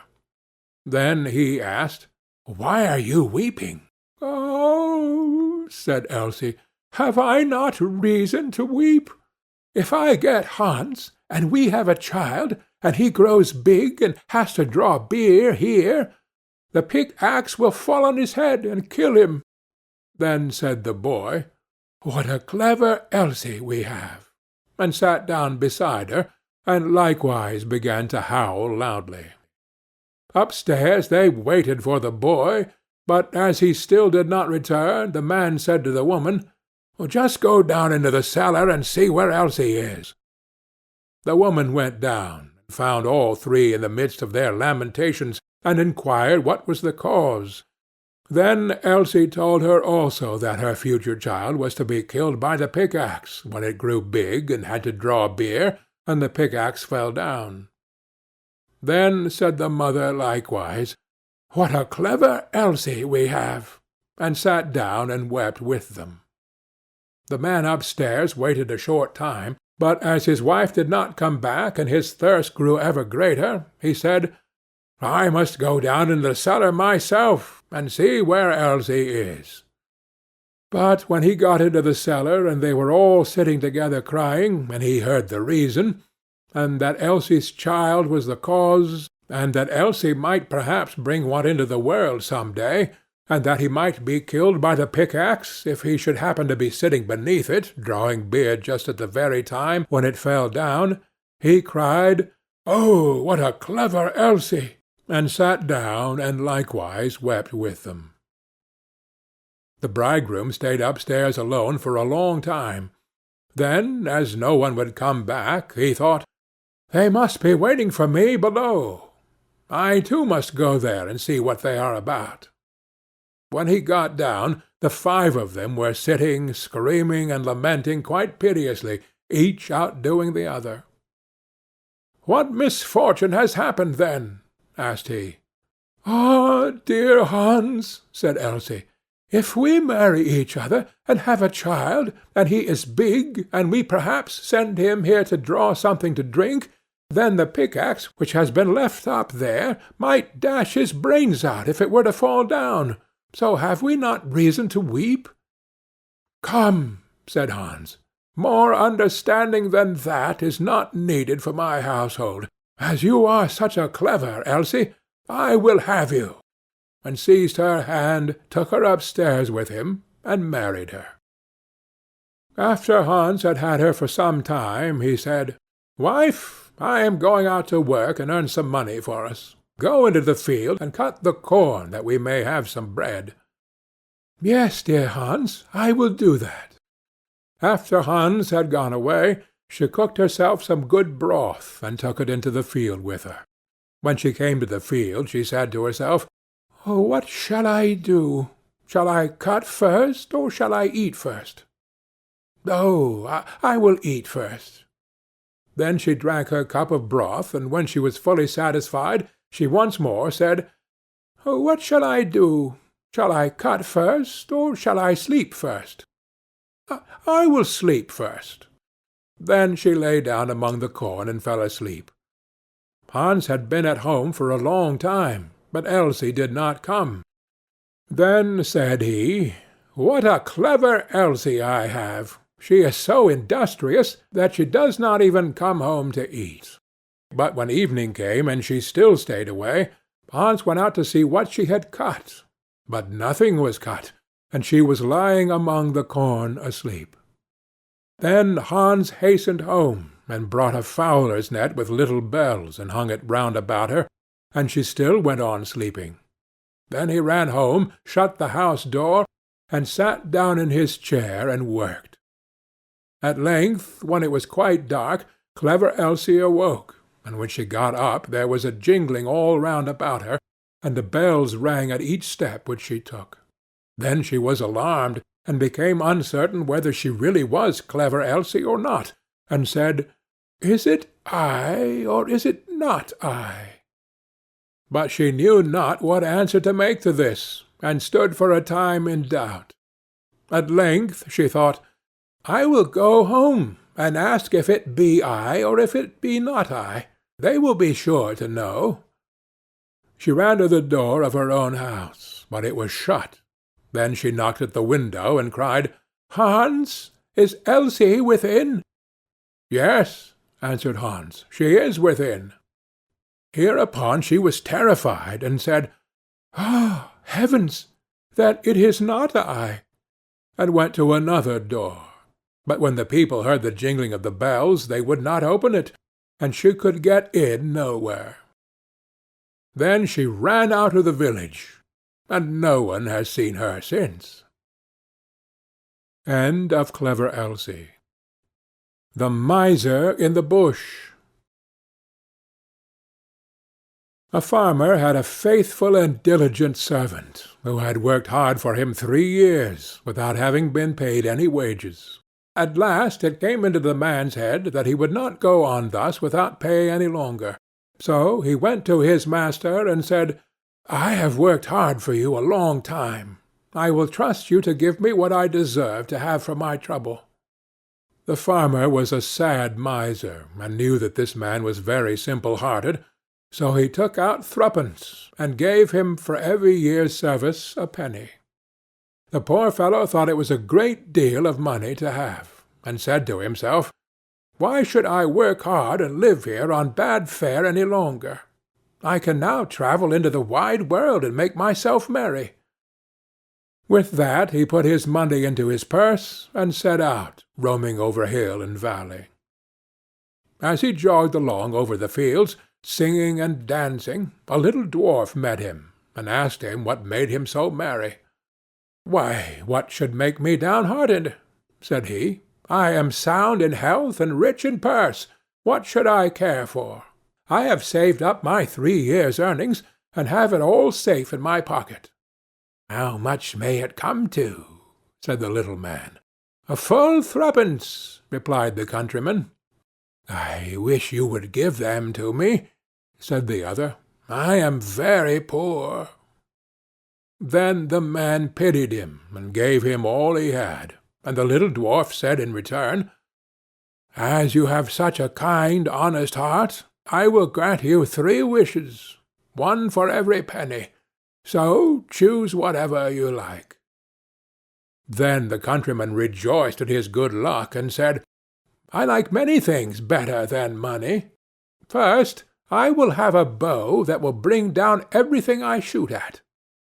Secondly, a fiddle that will set every one dancing that hears me play upon it. And thirdly, I should like that every one should grant what I ask." The dwarf said he should have these 3 wishes. So he gave him the bow and fiddle, and went his way. Our honest friend journeyed on his way too, and if he was merry before, he was now 10 times more so. He had not gone far before he met an old miser. Close by them stood a tree, and on the topmost twig sat a thrush, singing away almost joyfully. "Oh, what a pretty bird!" said the miser. "I would give a great deal of money to have such a one." "If that's all," said the countryman, "I will soon bring it down." Then he took up his bow, and down fell the thrush into the bushes at the foot of the tree. The miser crept into the bush to find it, but directly he had got into the middle, his companion took up his fiddle and played away, and the miser began to dance and spring about, capering higher and higher in the air. The thorns soon began to tear his clothes, till they all hung in rags about him, and he himself was all scratched and wounded, so that the blood ran down. "Oh, for heaven's sake!" cried the miser. "Master, master, pray let the fiddle alone. What have I done to deserve this?" "Thou hast shaved many a poor soul close enough," said the other. "Thou art only meeting thy reward." So he played up another tune. Then the miser began to beg and promise, and offered money for his liberty. But he did not come up to the musician's price for some time, and he danced him along brisker and brisker, and the miser bid higher and higher, till at last he offered a round 100 of florins that he had in his purse, and had just gained by cheating some poor fellow. When the countryman saw so much money, he said, "I will agree to your proposal." So he took up the purse, put up his fiddle, and travelled on very pleased with his bargain. Meanwhile the miser crept out of the bush half naked and in a piteous plight, and began to ponder how he should take his revenge, and serve his late companion some trick. At last he went to the judge, and complained that a rascal had robbed him of his money, and beaten him into the bargain, and that the fellow who did it carried a bow on his back, and a fiddle hung round his neck.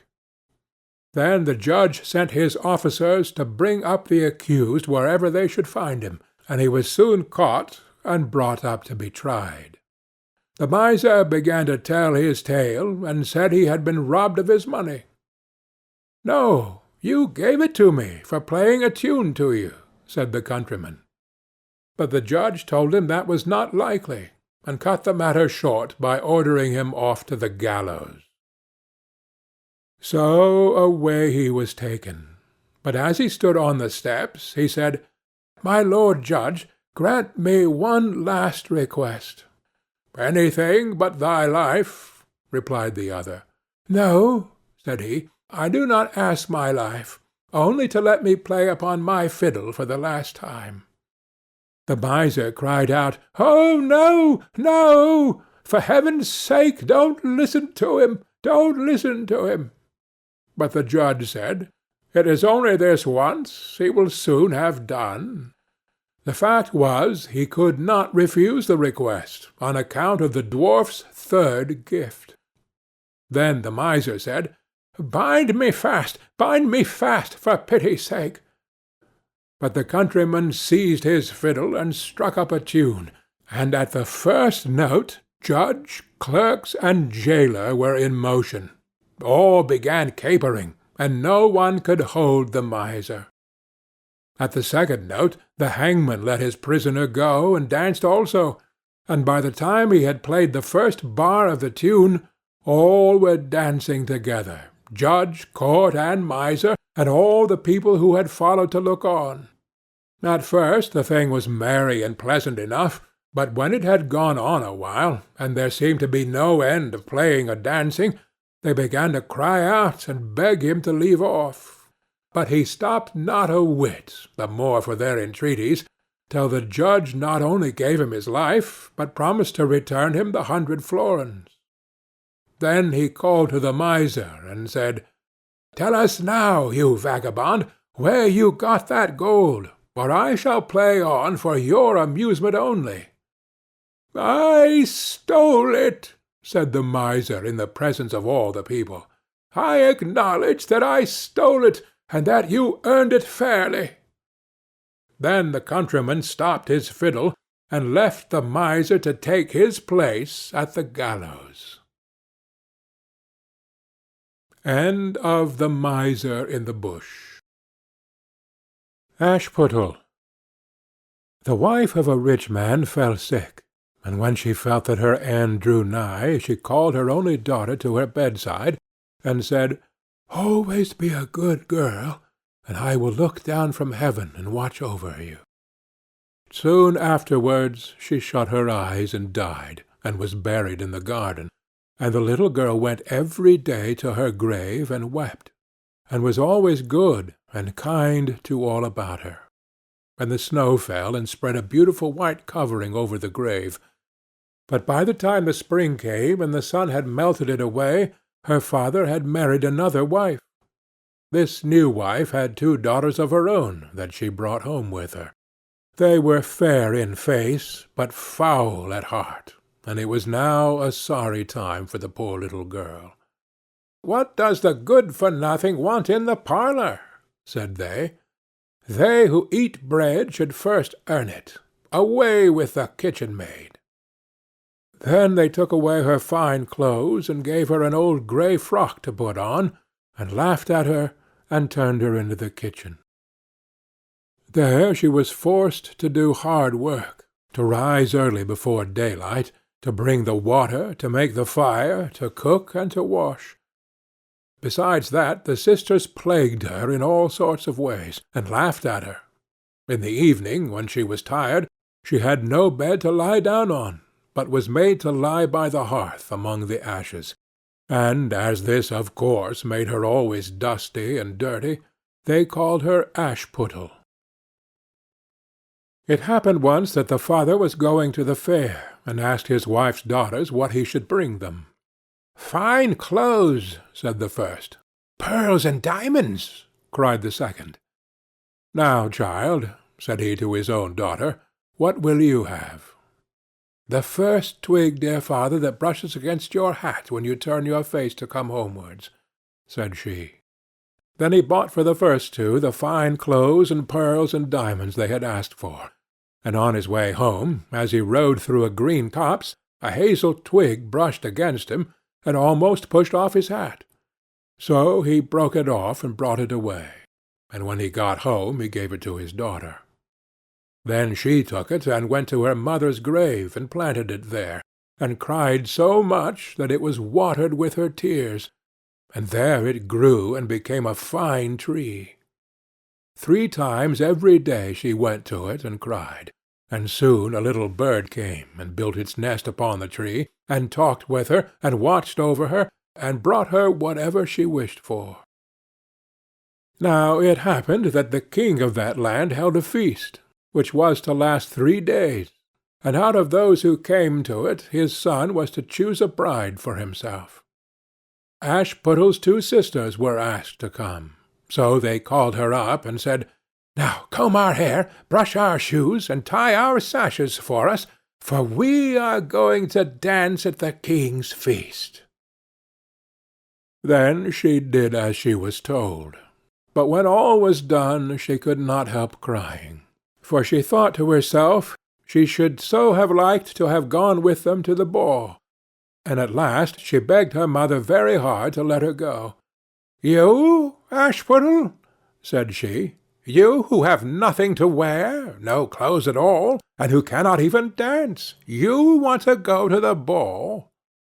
And when she kept on begging, she said at last, to get rid of her, "I will throw this dishful of peas into the ash-heap, and if in 2 hours' time you have picked them all out, you shall go to the feast too."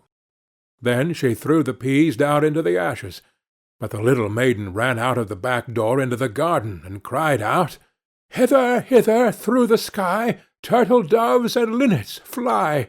Blackbird, thrush, and chaffinch gay, hither, hither, haste away. One and all, come help me, quick! Haste ye, pick, pick, pick! Then first came 2 white doves, flying in at the kitchen window. Next came 2 turtle doves, and after them came all the little birds under heaven, chirping and fluttering in, and they flew down into the ashes, and the little doves stooped their heads down and set to work, pick, pick, pick, and then the others began to pick, pick, pick, and among them all they soon picked out all the good grain and put it into a dish, but left the ashes. Long before the end of the hour the work was quite done, and all flew out again at the windows. Then Ashputtel brought the dish to her mother, overjoyed at the thought that now she could go to the ball. But the mother said, "No, no, you wench, you have no clothes, and cannot dance. You shall not go." And when Ashputtel begged very hard to go, she said, "If you can in 1 hour's time pick 2 of these dishes of peas out of the ashes, you shall go too." And thus she thought she should at least get rid of her. So she shook 2 dishes of peas into the ashes. But the little maiden went out into the garden at the back of the house, and cried out as before, "Hither, hither, through the sky, turtle doves and linnets, fly! Blackbird, thrush, and chaffinch gay, hither, hither, haste away! One and all, come help me, quick! Haste ye, pick, pick, pick!" Then first came 2 white doves in at the kitchen window. Next came 2 turtle doves, and after them came all the little birds under heaven, chirping and hopping about. And they flew down into the ashes, and the little doves put their heads down and set to work, pick, pick, pick, and then the others began, pick, pick, pick, and they put all the good grain into the dishes, and left all the ashes. Before half an hour's time all was done, and out they flew again. And then Ashputtel took the dishes to her mother, rejoicing to think that she should now go to the ball. But her mother said, "It is all of no use. You cannot go. You have no clothes and cannot dance, and you would only put us to shame." And off she went with her 2 daughters to the ball. Now when all were gone and nobody left at home, Ashputtel went sorrowfully and sat down under the hazel-tree, and cried out, "Shake, shake, hazel-tree, gold and silver over me." Then her friend the bird flew out of the tree, and brought a gold and silver dress for her, and slippers of spangled silk, and she put them on, and followed her sisters to the feast. But they did not know her, and thought it must be some strange princess, she looked so fine and beautiful in her rich clothes, and they never once thought of Ashputtel, taking it for granted that she was safe at home in the dirt. The king's son soon came up to her, and took her by the hand, and danced with her, and no one else, and he never left her hand, and when any one else came to ask her to dance, he said, "This lady is dancing with me." Thus they danced till a late hour of the night, and then she wanted to go home. And the king's son said, "I shall go and take care of you to your home," for he wanted to see where the beautiful maiden lived. But she slipped away from him unawares, and ran off towards home. And as the prince followed her, she jumped up into the pigeon-house and shut the door. And then he waited till her father came home, and told him that the unknown maiden, who had been at the feast, had hid herself in the pigeon-house. But when they had broken open the door, they found no one within, and as they came back into the house, Ashputtel was lying, as she always did, in her dirty frock by the ashes, and her dim little lamp was burning in the chimney. For she had run as quickly as she could through the pigeon-house and on to the hazel-tree, and had there taken off her beautiful clothes and put them beneath the tree, that the bird might carry them away, and had lain down again amid the ashes in her little grey frock. The next day, when the feast was again held, and her father, mother, and sisters were gone, Ashputtel went to the hazel-tree and said, "Shake, shake, hazel-tree, gold and silver over me." And the bird came and brought a still finer dress than the one she had worn the day before. And when she came in it to the ball, every one wondered at her beauty. But the king's son, who was waiting for her, took her by the hand and danced with her. And when any one asked her to dance, he said, as before, "This lady is dancing with me." When night came, she wanted to go home, and the king's son followed her as before, that he might see into what house she went. But she sprang away from him all at once into the garden behind her father's house. In this garden stood a fine large pear-tree full of ripe fruit, and Ashputtel, not knowing where to hide herself, jumped up into it without being seen. Then the king's son lost sight of her, and could not find out where she was gone, but waited till her father came home, and said to him, "The unknown lady who danced with me has slipped away, and I think she must have sprung into the pear-tree." The father thought to himself, "Can it be Ashputtel?" So he had an axe brought, and they cut down the tree, but found no one upon it. And when they came back into the kitchen, there lay Ashputtel among the ashes, for she had slipped down on the other side of the tree, and carried her beautiful clothes back to the bird at the hazel-tree, and then put on her little grey frock. The third day, when her father and mother and sisters were gone, she went again into the garden, and said, "Shake, shake, hazel-tree, gold and silver over me."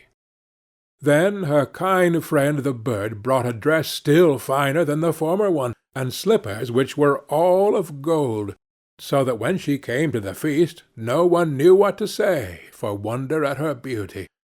And the king's son danced with nobody but her, and when any one else asked her to dance, he said, "This lady is my partner, sir." When night came she wanted to go home, and the king's son would go with her, and said to himself, "I will not lose her this time." But, however, she again slipped away from him, though in such a hurry that she dropped her left golden slipper upon the stairs. The prince took the shoe and went the next day to the king his father, and said, "I will take for my wife the lady that this golden slipper fits." Then both the sisters were overjoyed to hear it, for they had beautiful feet, and had no doubt that they could wear the golden slipper. The eldest went first into the room where the slipper was, and wanted to try it on, and the mother stood by. But her great toe could not go into it, and the shoe was altogether much too small for her. Then the mother gave her a knife, and said, "Never mind, cut it off. When you are queen you will not care about toes. You will not want to walk." So the silly girl cut off her great toe, and thus squeezed on the shoe, and went to the king's son. Then he took her for his bride, and set her beside him on his horse, and rode away with her homewards. But on their way home they had to pass by the hazel-tree that Ashputtel had planted, and on the branch sat a little dove singing. Back again, look to the shoe. The shoe is too small and not made for you. Prince, prince, look again for thy bride, for she's not the true one that sits by thy side." Then the prince got down and looked at her foot, and he saw by the blood that streamed from it what a trick she had played him.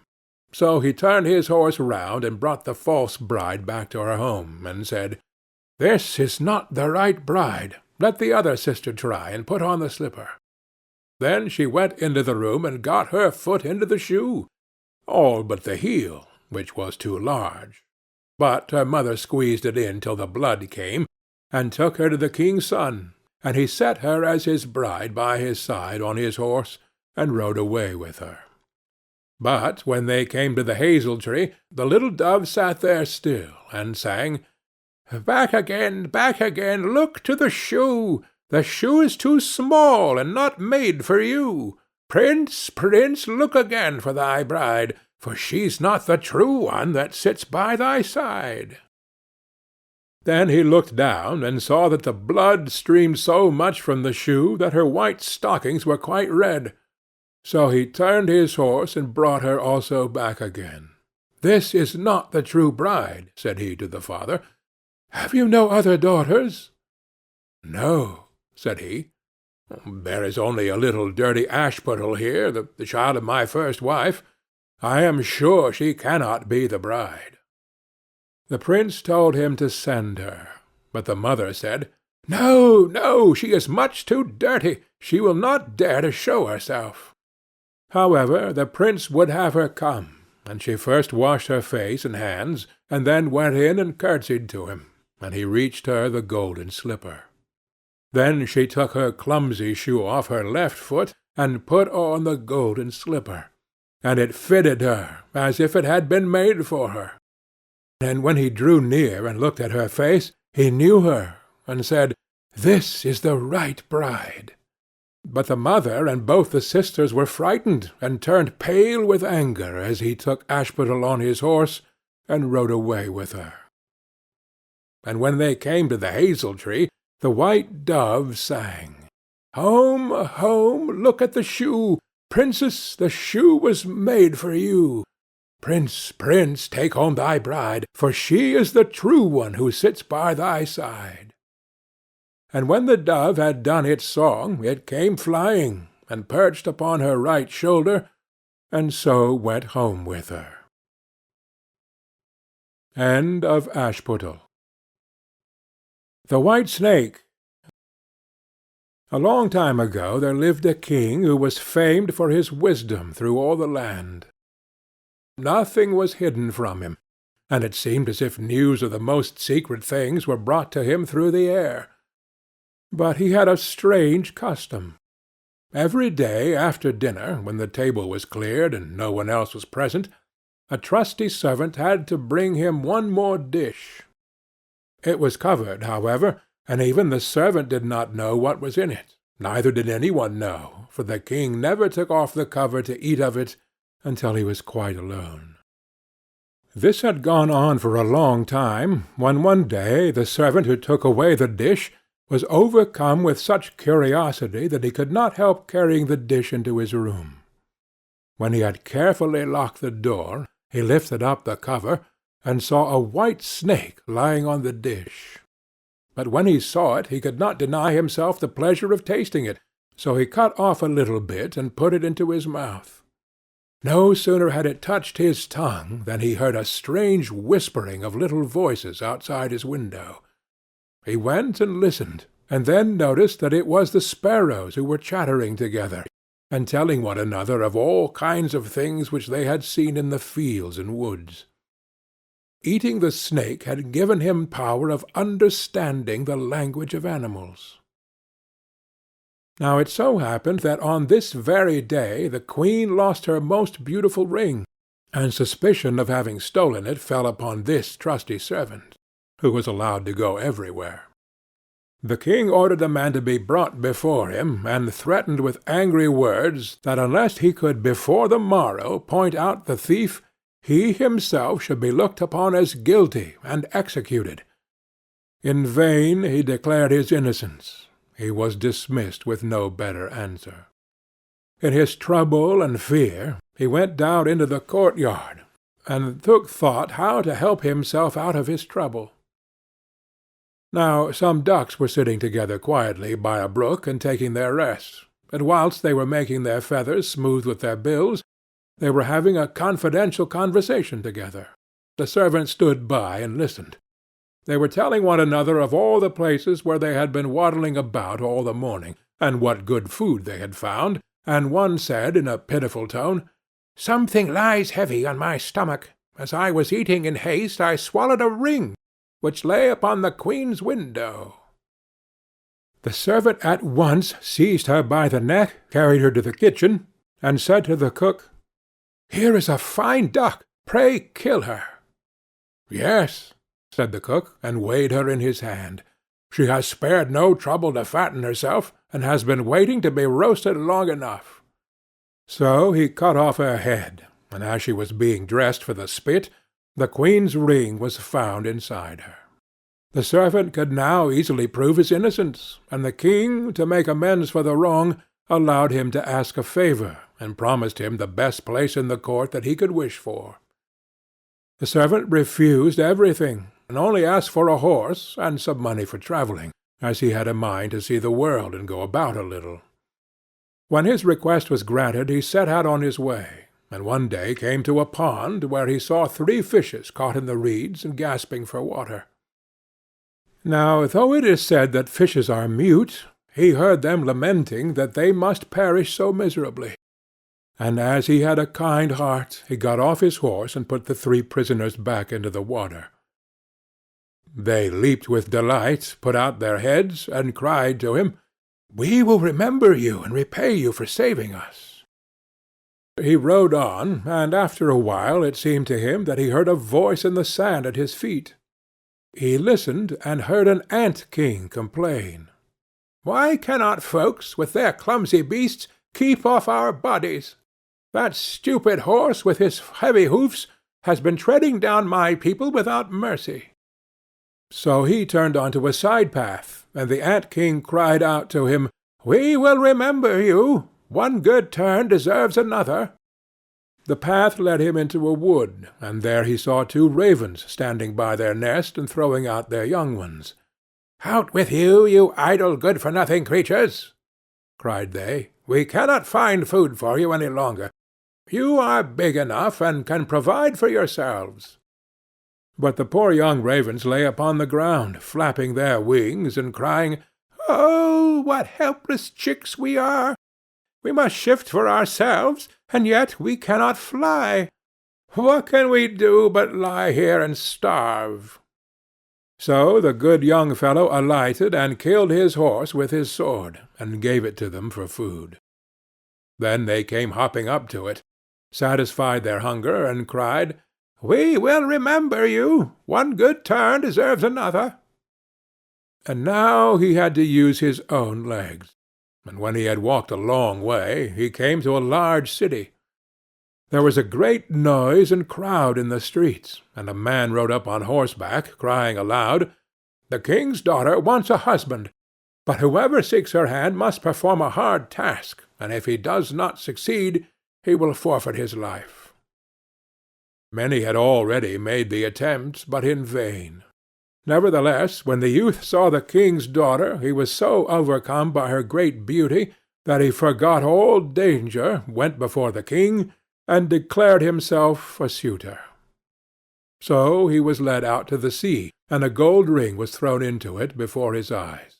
Then the king ordered him to fetch this ring up from the bottom of the sea, and added, "If you come up again without it, you will be thrown in again and again until you perish amid the waves." All the people grieved for the handsome youth. Then they went away, leaving him alone by the sea. He stood on the shore and considered what he should do, when suddenly he saw 3 fishes come swimming towards him, and they were the very fishes whose lives he had saved. The one in the middle held a mussel in its mouth, which it laid on the shore at the youth's feet, and when he had taken it up and opened it, there lay the gold ring in the shell. Full of joy he took it to the king, and expected that he would grant him the promised reward. But when the proud princess perceived that he was not her equal in birth, she scorned him, and required him first to perform another task. She went down into the garden, and strewed with her own hands 10 sacks full of millet seed on the grass. Then she said, "Tomorrow morning, before sunrise, these must be picked up, and not a single grain be wanting." The youth sat down in the garden and considered how it might be possible to perform this task, but he could think of nothing, and there he sat sorrowfully awaiting the break of day, when he should be led to death. But as soon as the first rays of the sun shone into the garden, he saw all the 10 sacks standing side by side, quite full, and not a single grain was missing. The ant-king had come in the night with thousands and thousands of ants, and the grateful creatures had by great industry picked up all the millet seed and gathered them into the sacks. Presently the king's daughter herself came down into the garden, and was amazed to see that the young man had done the task she had given him. But she could not yet conquer her proud heart, and said, Although he has performed both the tasks, he shall not be my husband until he has brought me an apple from the tree of life." The youth did not know where the tree of life stood, but he set out, and would have gone on forever, as long as his legs would carry him, though he had no hope of finding it. After he had wandered through 3 kingdoms, he came one evening to a wood, and lay down under a tree to sleep. But he heard a rustling in the branches, and a golden apple fell into his hand. At the same time 3 ravens flew down to him, perched themselves upon his knee, and said, "We are the 3 young ravens whom you saved from starving. When we had grown big, and heard that you were seeking the golden apple, we flew over the sea to the end of the world, where the tree of life stands, and have brought you the apple." The youth, full of joy, set out homewards, and took the golden apple to the king's beautiful daughter, who had now no more excuses left to make. They cut the apple of life in 2 and ate it together, and then her heart became full of love for him, and they lived in undisturbed happiness to a great age. End of The White Snake. The Wolf and the 7 Little Kids. There was once upon a time an old goat who had 7 little kids, and loved them with all the love of a mother for her children.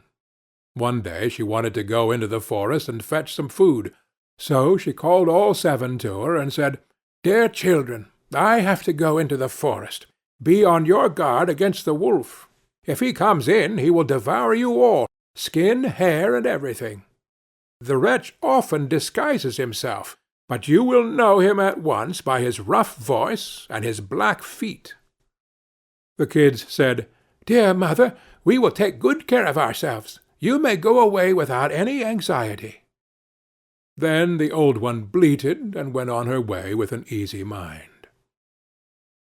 It was not long before some one knocked at the house door and called, "Open the door, dear children. Your mother is here, and has brought something back with her for each of you." But the little kids knew that it was the wolf by the rough voice. "We will not open the door," cried they. "You are not our mother. She has a soft, pleasant voice, but your voice is rough. You are the wolf." Then the wolf went away to a shopkeeper and bought himself a great lump of chalk, ate this, and made his voice soft with it. Then he came back, knocked at the door of the house, and called, "Open the door, dear children. Your mother is here, and has brought something back with her for each of you." But the wolf had laid his black paws against the window, and the children saw them, and cried, "We will not open the door. Our mother has not black feet like you. You are the wolf." Then the wolf ran to a baker and said, "I have hurt my feet. Rub some dough over them for me." And when the baker had rubbed his feet over, he ran to the miller and said, "Strew some white meal over my feet for me." The miller thought to himself, "The wolf wants to deceive someone," and refused. But the wolf said, "If you will not do it, I will devour you." Then the miller was afraid, and made his paws white for him. Truly, this is the way of mankind. So now the wretch went for the 3rd time to the house door, knocked at it, and said, "Open the door for me, children. Your dear little mother has come home, and has brought every one of you something back from the forest with her." The little kids cried, "First show us your paws, that we may know if you are our dear little mother." Then he put his paws in through the window, and when the kids saw that they were white, they believed that all he said was true, and opened the door. But who should come in but the wolf? They were terrified, and wanted to hide themselves. One sprang under the table, the second into the bed, the third into the stove, the fourth into the kitchen, the fifth into the cupboard, the sixth under the washing-bowl, and the 7th into the clock-case. But the wolf found them all, and used no great ceremony. One after the other, he swallowed them down his throat. The youngest, who was in the clock-case, was the only one he did not find.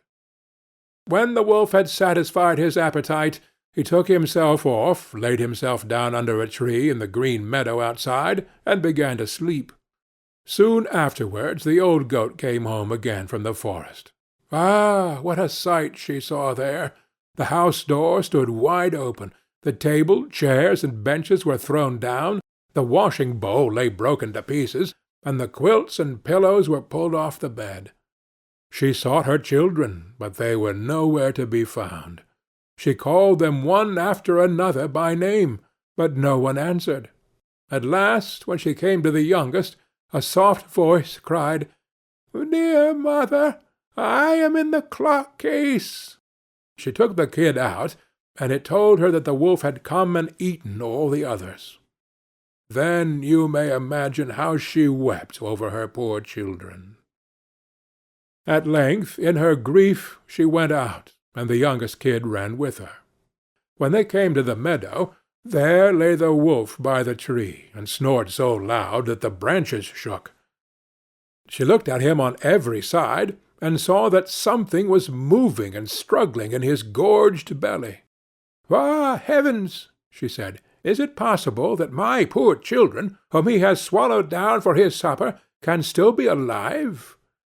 Then the kid had to run home and fetch scissors, and a needle and thread, and the goat cut open the monster's stomach, and hardly had she made one cut than one little kid thrust its head out, and when she had cut farther, all 6 sprang out, one after another, and were all still alive, and had suffered no injury whatever, for in his greediness the monster had swallowed them down whole. What rejoicing there was! They embraced their dear mother, and jumped like a tailor at his wedding. The mother, however, said, "Now go and look for some big stones, and we will fill the wicked beast's stomach with them while he is still asleep." Then the 7 kids dragged the stones thither with all speed, and put as many of them into his stomach as they could get in, and the mother sewed him up again in the greatest haste, so that he was not aware of anything, and never once stirred. When the wolf at length had had his fill of sleep, he got on his legs, and as the stones in his stomach made him very thirsty, he wanted to go to a well to drink. But when he began to walk and to move about, the stones in his stomach knocked against each other and rattled. Then cried he, "What rumbles and tumbles against my poor bones? I thought 'twas 6 kids, but it feels like big stones." And when he got to the well and stooped over the water to drink, the heavy stones made him fall in, and he drowned miserably. When the 7 kids saw that, they were running for the spot, and cried aloud, "The wolf is dead! The wolf is dead!" and danced for joy round about the well with their mother. End of The Wolf and the 7 Little Kids. The Queen Bee. 2 kings' sons once upon a time went into the world to seek their fortunes, but they soon fell into a wasteful, foolish way of living, so that they could not return home again. Then their brother, who was a little insignificant dwarf, went out to seek for his brothers. But when he found them, they only laughed at him, to think that he, who was so young and simple, should try to travel through the world, when they, who were so much wiser, had been unable to get on. However, they all set out on their journey together, and came at last to an ant-hill. The 2 elder brothers would have pulled it down, in order to see how the poor ants in their fright would run about and carry off their eggs. But the little dwarf said, "Let the poor things enjoy themselves. I will not suffer you to trouble them." So on they went, and came to a lake where many, many ducks were swimming about. The 2 brothers wanted to catch 2 and roast them, but the dwarf said, "Let the poor things enjoy themselves. You shall not kill them." Next they came to a bee's nest in a hollow tree, and there was so much honey that it ran down the trunk, and the 2 brothers wanted to light a fire under the tree, and kill the bees, so as to get their honey. But the dwarf held them back, and said, "Let the pretty insects enjoy themselves. I cannot let you burn them." At length the 3 brothers came to a castle. As they passed by the stables, they saw fine horses standing there, but all were of marble, and no man was to be seen. Then they went through the rooms till they came to a door on which were 3 locks, but in the middle of the door was a wicket, so that they could look into the next room. There they saw a little grey old man sitting at a table, and they called to him once or twice, but he did not hear. However, they called a 3rd time, and then he rose and came out to them.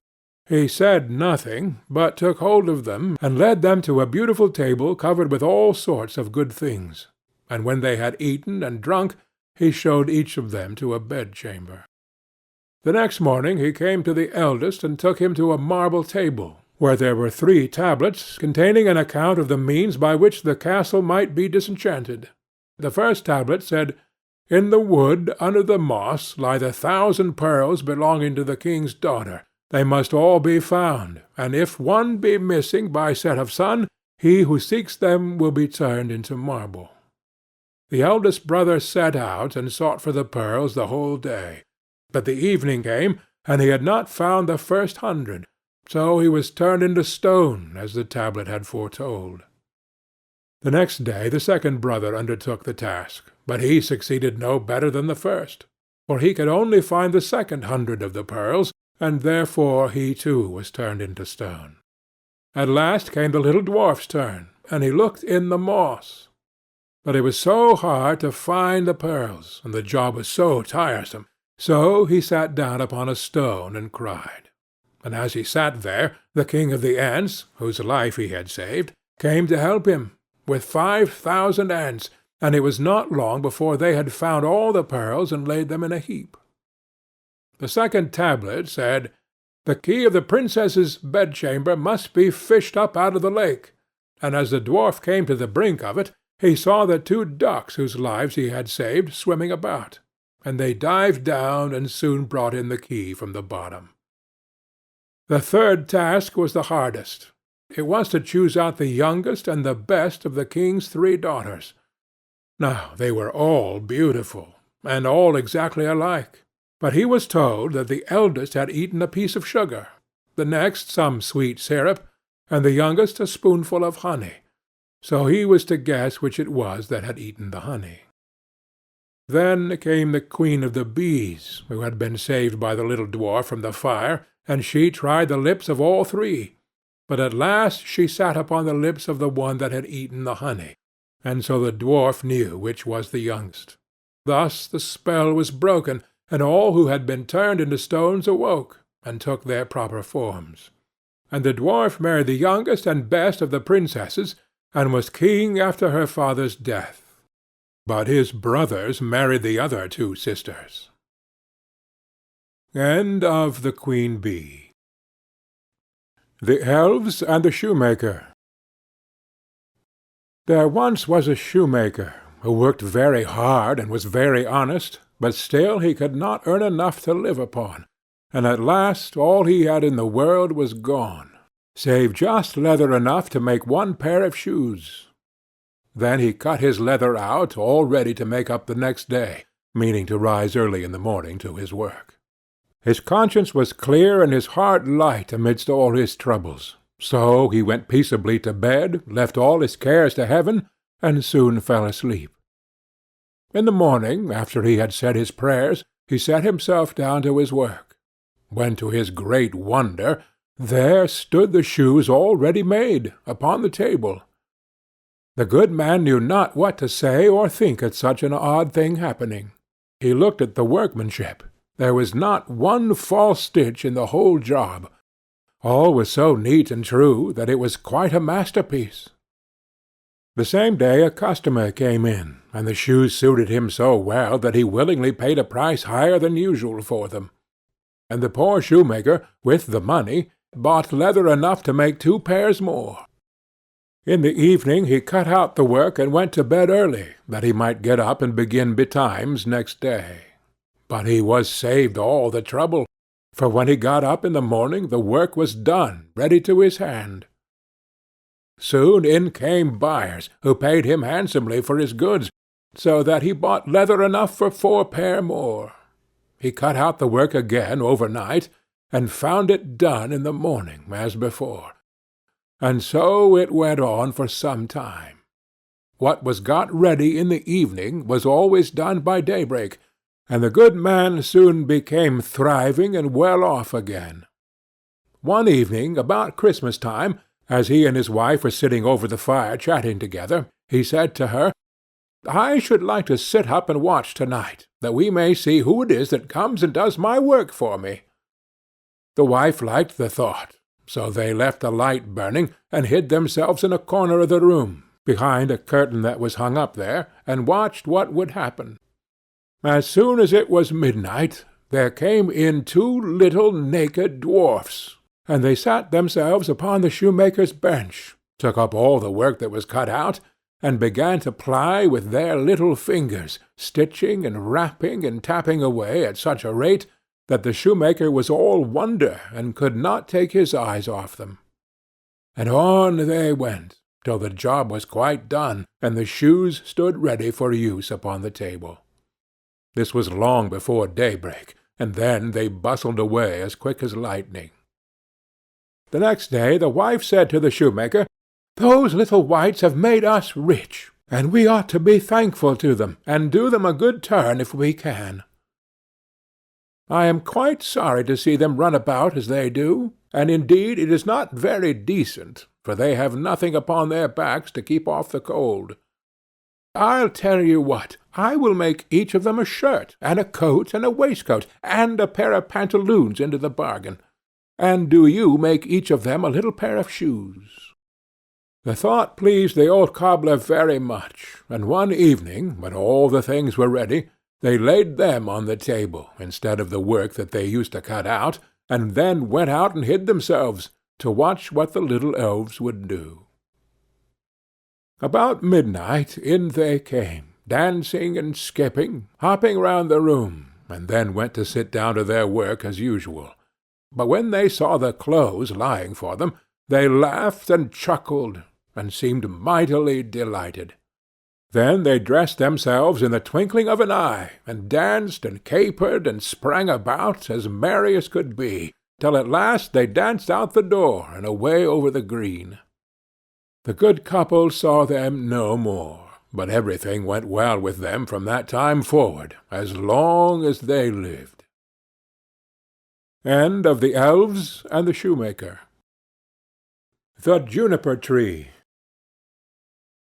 Long, long ago, some 2,000 years or so, there lived a rich man with a good and beautiful wife. They loved each other dearly, but sorrowed much that they had no children. So greatly did they desire to have one, that the wife prayed for it day and night, but still they remained childless. In front of the house there was a court, in which grew a juniper-tree. One winter's day the wife stood under the tree to peel some apples, and as she was peeling them she cut her finger, and the blood fell on the snow. "Ah," sighed the woman heavily, "if I had but a child as red as blood and as white as snow." And as she spoke the words, her heart grew light within her, and it seemed to her that her wish was granted, and she returned to the house feeling glad and comforted. A month passed, and the snow had all disappeared. Then another month went by, and all the earth was green.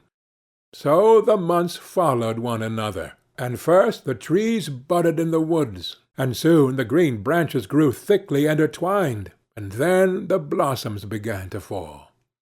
Once again the wife stood under the juniper-tree, and it was so full of sweet scent that her heart leaped for joy, and she was so overcome with her happiness that she fell on her knees. Presently the fruit became round and firm, and she was glad and at peace. And when they were fully ripe, she picked the berries and ate eagerly of them, and then she grew sad and ill. A little while later she called her husband, and said to him, weeping, "If I die, bury me under the juniper-tree." Then she felt comforted and happy again, and before another month had passed she had a little child, and when she saw that it was as white as snow and as red as blood, her joy was so great that she died. Her husband buried her under the juniper-tree, and wept bitterly for her. By degrees, however, his sorrow grew less, and although at times he still grieved over his loss, he was able to go about as usual, and later on he married again.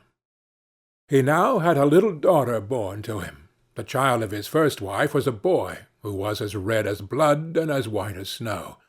The mother loved her daughter very much, and when she looked at her and then looked at the boy, it pierced her heart to think that he would always stand in the way of her own child, and she was continually thinking how she could get the whole of the property for her. This evil thought took possession of her more and more, and made her behave very unkindly to the boy. She drove him from place to place with cuffings and buffetings, so that the poor child went about in fear, and had no peace from the time he left school to the time he went back. One day the little daughter came running to her mother in the storeroom, and said, "Mother, give me an apple." "Yes, my child," said the wife, and she gave her a beautiful apple out of the chest. The chest had a very heavy lid, and a large iron lock. "Mother," said the little girl again, "may not brother have one too?" The mother was angry at this, but she answered, "Yes, when he comes out of school." Just then she looked out of the window and saw him coming, and it seemed as if an evil spirit entered into her, for she snatched the apple out of her little daughter's hand and said, "You shall not have one before your brother." She threw the apple into the chest and shut it too. The little boy now came in, and the evil spirit in the wife made her say kindly to him, "My son, will you have an apple?" But she gave him a wicked look. "Mother," said the boy, "how dreadful you look!" "Yes, give me an apple." The thought came to her that she should kill him. "Come with me," she said, and she lifted up the lid of the chest. "Take one out for yourself." And as he bent over to do so, the evil spirit urged her, and crash! Down went the lid, and off went the little boy's head. Then she was overwhelmed with fear at the thought of what she had done. "If only I can prevent any one knowing that I did it," she thought. So she went upstairs to her room, and took a white handkerchief out of her top drawer. Then she set the boy's head again on his shoulders, and bound it with the handkerchief, so that nothing could be seen, and placed him on a chair by the door with an apple in his hand.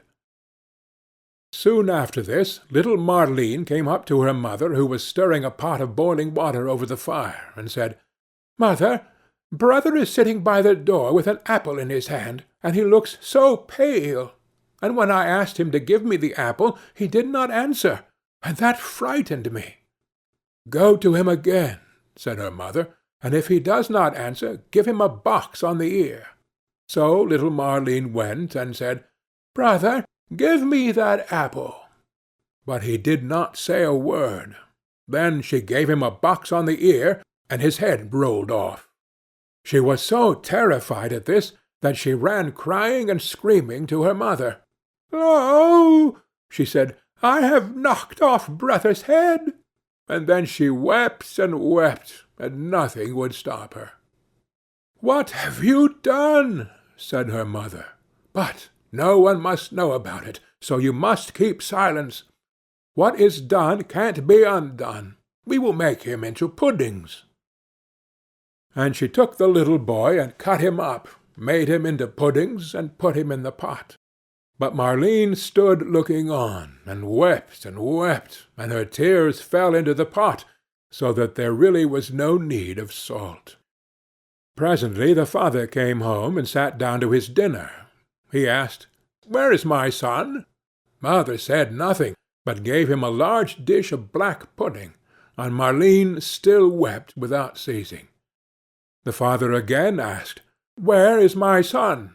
"Oh," answered the wife, "he is gone into the country, to his mother's great-uncle.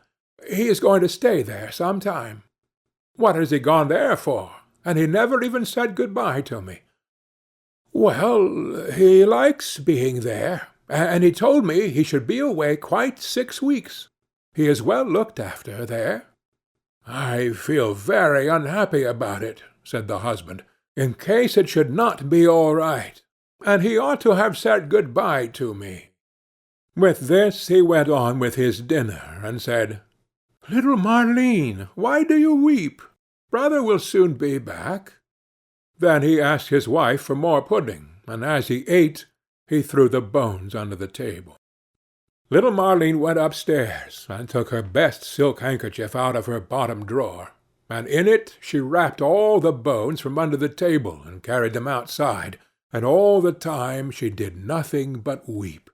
Then she laid them in the green grass under the juniper-tree, and she had no sooner done so than all her sadness seemed to leave her, and she wept no more. And now the juniper-tree began to move, and the branches waved backwards and forwards, first away from one another, and then together again, as it might by someone clasping their hands for joy. After this a mist came round the tree, and in the midst of it there was a burning as of fire, and out of the fire there flew a beautiful bird that rose high into the air, singing magnificently, and when it could no more be seen, the juniper-tree stood there as before, and the silk handkerchief and the bones were gone. Little Marlene now felt as light-hearted and happy as if her brother were still alive, and she went back to the house and sat down cheerfully to the table and ate. The bird flew away and alighted on the house of a goldsmith, and began to sing. "My mother killed her little son. My father grieved when I was gone. My sister loved me best of all. She laid my kerchief over me, and took my bones that they might lie underneath the juniper-tree. Kiweet, kiweet, what a beautiful bird am I!" The goldsmith was in his workshop making a gold chain when he heard the song of the bird on his roof. He thought it so beautiful that he got up and ran out, and as he crossed the threshold he lost one of his slippers. But he ran on into the middle of the street, with a slipper on one foot and a sock on the other. He still had on his apron, and still held the gold chain and the pincers in his hands, and so he stood gazing up at the bird, while the sun came shining brightly down on the street.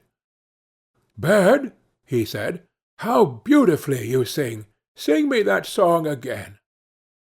"Nay," said the bird, "I do not sing twice for nothing.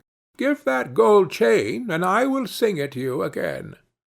"Here is the chain, take it," said the goldsmith, "only sing me that again." The bird flew down and took the gold chain in his right claw, and then he alighted again in front of the goldsmith, and sang, "My mother killed her little son. My father grieved when I was gone. My sister loved me best of all. She laid her kerchief over me, and took my bones that they might lie underneath the juniper-tree. Kiweet, kiweet, what a beautiful bird am I!" Then he flew away and settled on the roof of a shoemaker's house, and sang, "My mother killed her little son. My father grieved when I was gone. My sister loved me best of all. She laid her kerchief over me, and took my bones that they might lie underneath the juniper-tree.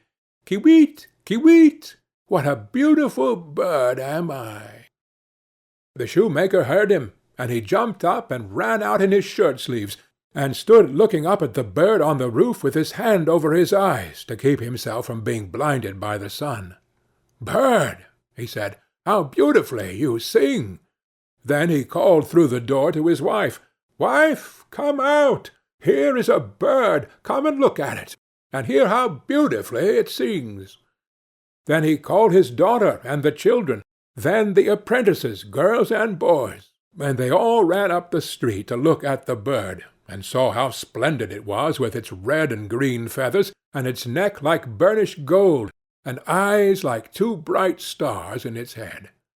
"Bird," said the shoemaker, "sing me that song again." "Nay," answered the bird, "I do not sing twice for nothing. You must give me something." "Wife," said the man, "go into the garret. On the upper shelf you will see a pair of red shoes. Bring them to me." The wife went in and fetched the shoes. "There, bird," said the shoemaker. "Now sing me that song again." The bird flew down and took the red shoes in his left claw, and then he went back to the roof and sang. "My mother killed her little son. My father grieved when I was gone. My sister loved me best of all. She laid her kerchief over me, and took my bones that they might lie underneath the juniper-tree. Kiwit, kiwit! What a beautiful bird am I!" When he had finished, he flew away. He had the chain in his right claw, and the shoes in his left, and he flew right away to a mill, and the mill went click-clack, click-clack, click-clack. Inside the mill were 20 of the miller's men, hewing a stone, and as they went hick-hack, hick-hack, hick-hack, the mill went click-clack, click-clack, click-clack. The bird settled on a lime-tree in front of the mill, and sang, "My mother killed her little son." Then one of the men left off. "My father grieved when I was gone." 2 more men left off and listened. "My sister loved me best of all." Then 4 more left off. "She laid her kerchief over me, and took my bones, that they might lie." Now there were only 8 at work. "Underneath," and now only 5. "The juniper-tree," and now only 1. "Kiwit, kiwit! What a beautiful bird am I!" Then he looked up, and the last one had left off work.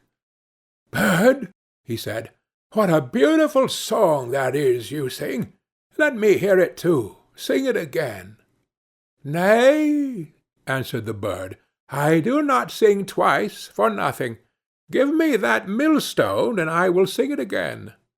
"If it belonged to me alone," said the man, "you should have it." "Yes, yes," said the others. "If you will sing again, he can have it." The bird came down, and all the 20 millers set to and lifted up the stone with a beam. Then the bird put his head through the hole, and took the stone round his neck like a collar, and flew back with it to the tree, and sang, "My mother killed her little son. My father grieved when I was gone. My sister loved me best of all. She laid her kerchief over me, and took my bones that they might lie underneath the juniper-tree. Kiwit, kiwit! What a beautiful bird am I!" And when he had finished his song, he spread his wings, and with the chain in his right claw, the shoes in his left, and the millstone round his neck, he flew right away to his father's house. The father, the mother, and little Marleen were having their dinner. "How light-hearted I feel," said the father, "so pleased and cheerful."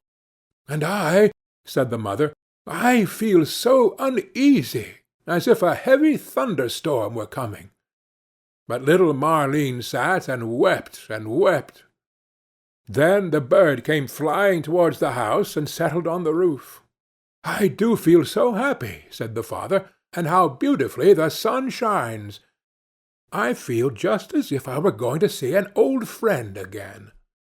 "Ah," said the wife, "and I am so full of distress and uneasiness that my teeth chatter, and I feel as if there were a fire in my veins." And she tore open her dress, and all the while little Marleen sat in the corner and wept, and the plate on her knees was wet with her tears. The bird now flew to the juniper-tree, and began singing, "My mother killed her little son." The mother shut her eyes and her ears, that she might see and hear nothing, but there was a roaring sound in her ears, like that of a violent storm, and in her eyes a burning and flashing like lightning. "My father grieved when I was gone." "Look, mother," said the man, "at the beautiful bird that is singing so magnificently, and how warm and bright the sun is, and what a delicious scent of spice in the air. My sister loved me best of all." Then little Marleen laid her head down on her knees and sobbed. "I must go outside and see the bird nearer," said the man. "Oh, do not go," cried the wife. "I feel as if the whole house were in flames." But the man went out and looked at the bird. "She laid her kerchief over me, and took my bones that they might lie underneath the juniper-tree.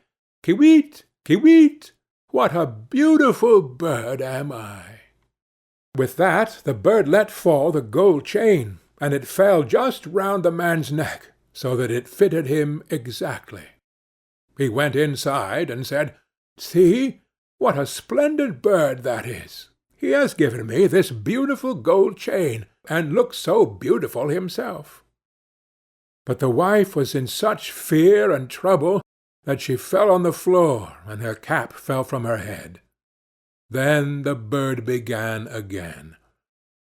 "My mother killed her little son." "Ah me!" cried the wife. "If I were but 1,000 feet beneath the earth, that I might not hear that song.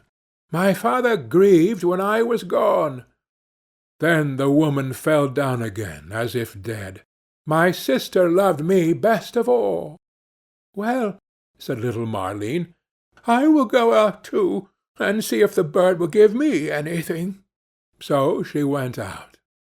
"She laid her kerchief over me, and took my bones that they might lie," and he threw down the shoes to her, "underneath the juniper-tree. Kiwit, kiwit, what a beautiful bird am I!" And she now felt quite happy and light-hearted. She put on the shoes, and danced and jumped about in them. "I was so miserable," she said, "when I came out, but that has all passed away. That is indeed a splendid bird, and he has given me a pair of red shoes." The wife sprang up, with her hair standing out from her head like flames of fire. "Then I will go out too," she said, "and see if it will lighten my misery, for I feel as if the world were coming to an end." But as she crossed the threshold, crash! The bird threw the millstone down on her head, and she was crushed to death. The father and little Marleen heard the sound and ran out, but they only saw mist and flame and fire rising from the spot, and when these had passed, there stood the little brother, and he took the father and little Marleen by the hand. Then they all three rejoiced, and went inside together, and sat down to their dinners, and ate. End of the Juniper-Tree. The Turnip. There were two brothers who were both soldiers. The one was rich, and the other poor. The poor man thought that he would try to better himself, so, pulling off his red coat, he became a gardener, and dug his ground well, and sowed turnips. When the seed came, there was one plant bigger than all the rest, and it kept getting larger and larger, and seemed as if it would never cease growing, so that it might have been called the Prince of Turnips, for there never was such a one seen before, and never will again. At last it was so big that it filled a cart, and 2 oxen could hardly draw it, and the gardener knew not what in the world to do with it, nor whether it would be a blessing or a curse to him. One day he said to himself, "What shall I do with it? If I sell it, it will bring no more than another, and for eating, the little turnips are better than this. The best thing, perhaps, is to carry it and give it to the king as a mark of respect." Then he yoked his oxen, and drew the turnip to his court, and gave it to the king. "What a wonderful thing!" said the king.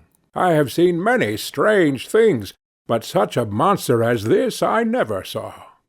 Where did you get the seed? Or is it only your good luck? If so, you are a true child of fortune."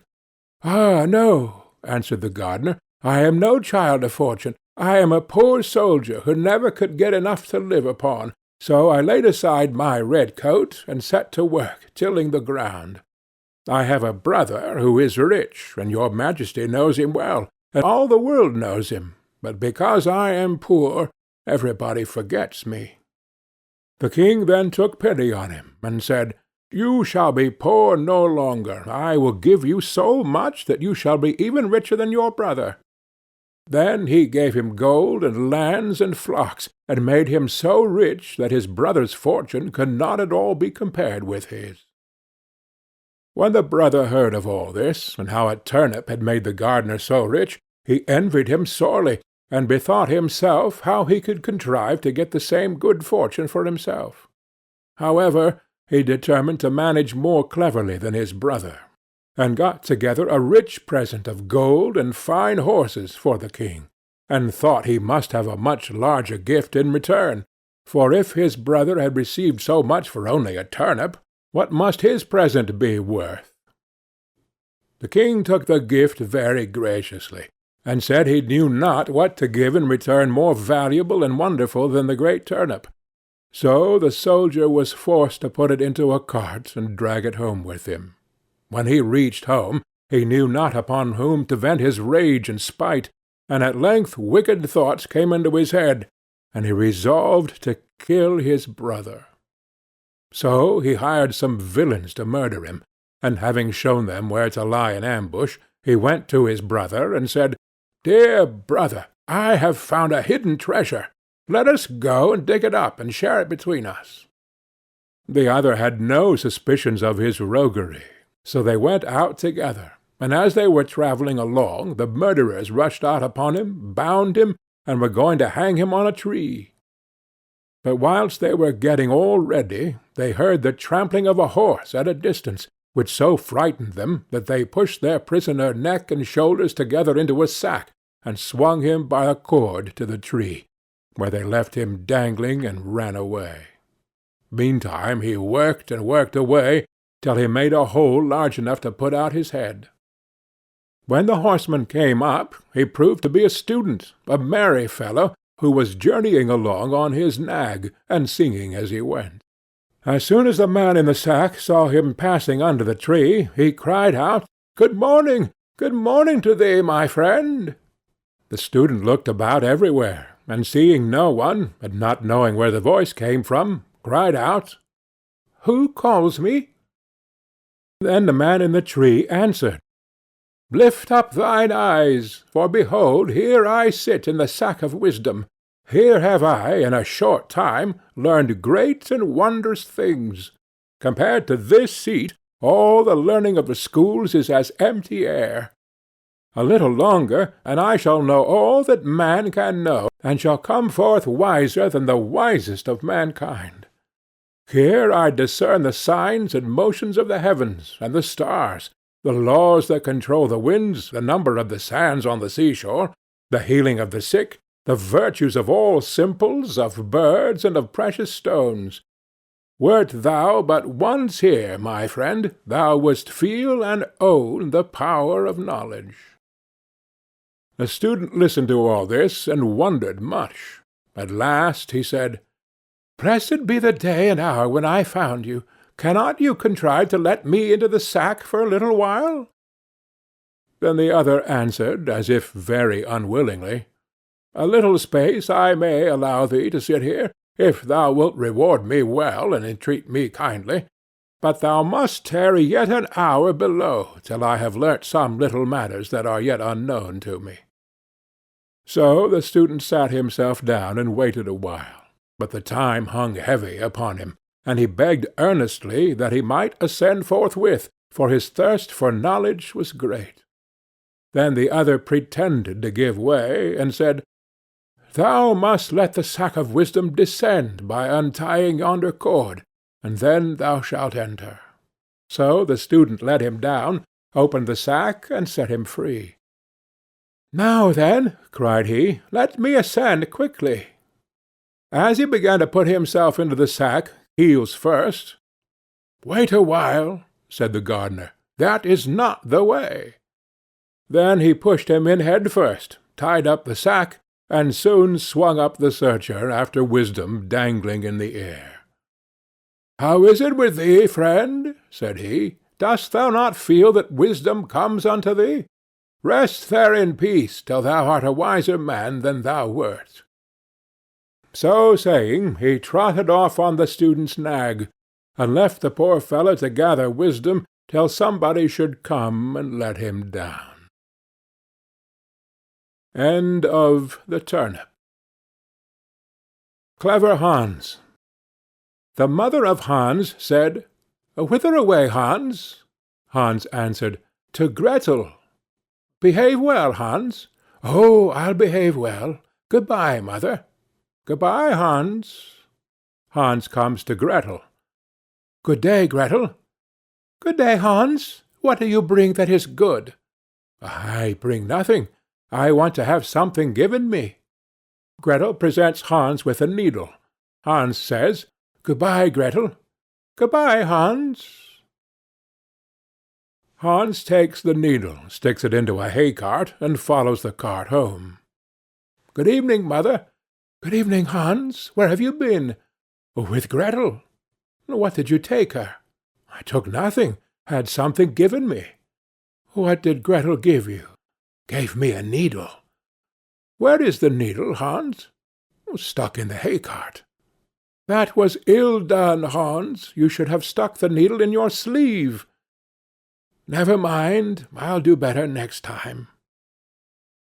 "Whither away, Hans?" "To Gretel, mother." "Behave well, Hans." "I'll behave well. Good-bye, mother." "Good-bye, Hans." Hans comes to Gretel. "Good day, Gretel." "Good day, Hans. What do you bring that is good?" "I bring nothing. I want to have something given to me." Gretel presents Hans with a knife. "Good-bye, Gretel." "Good-bye, Hans." Hans takes the knife, sticks it in his sleeve, and goes home. "Good evening, mother." "Good evening, Hans. Where have you been?" "With Gretel." "With Gretel. What did you take her?" "I took her nothing. She gave me something." "What did Gretel give you?" "Gave me a knife." "Where is the knife, Hans?" "Stuck in my sleeve."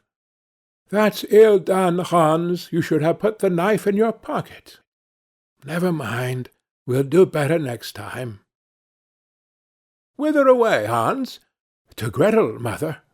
"Behave well, Hans." "Oh, I'll behave well. Good-bye, mother." "Good-bye, Hans." Hans comes to Gretel. "Good day, Gretel." "Good day, Hans. What good thing do you bring?" "I bring nothing. I want something given me." Gretel presents Hans with a young goat. "Good-bye, Gretel."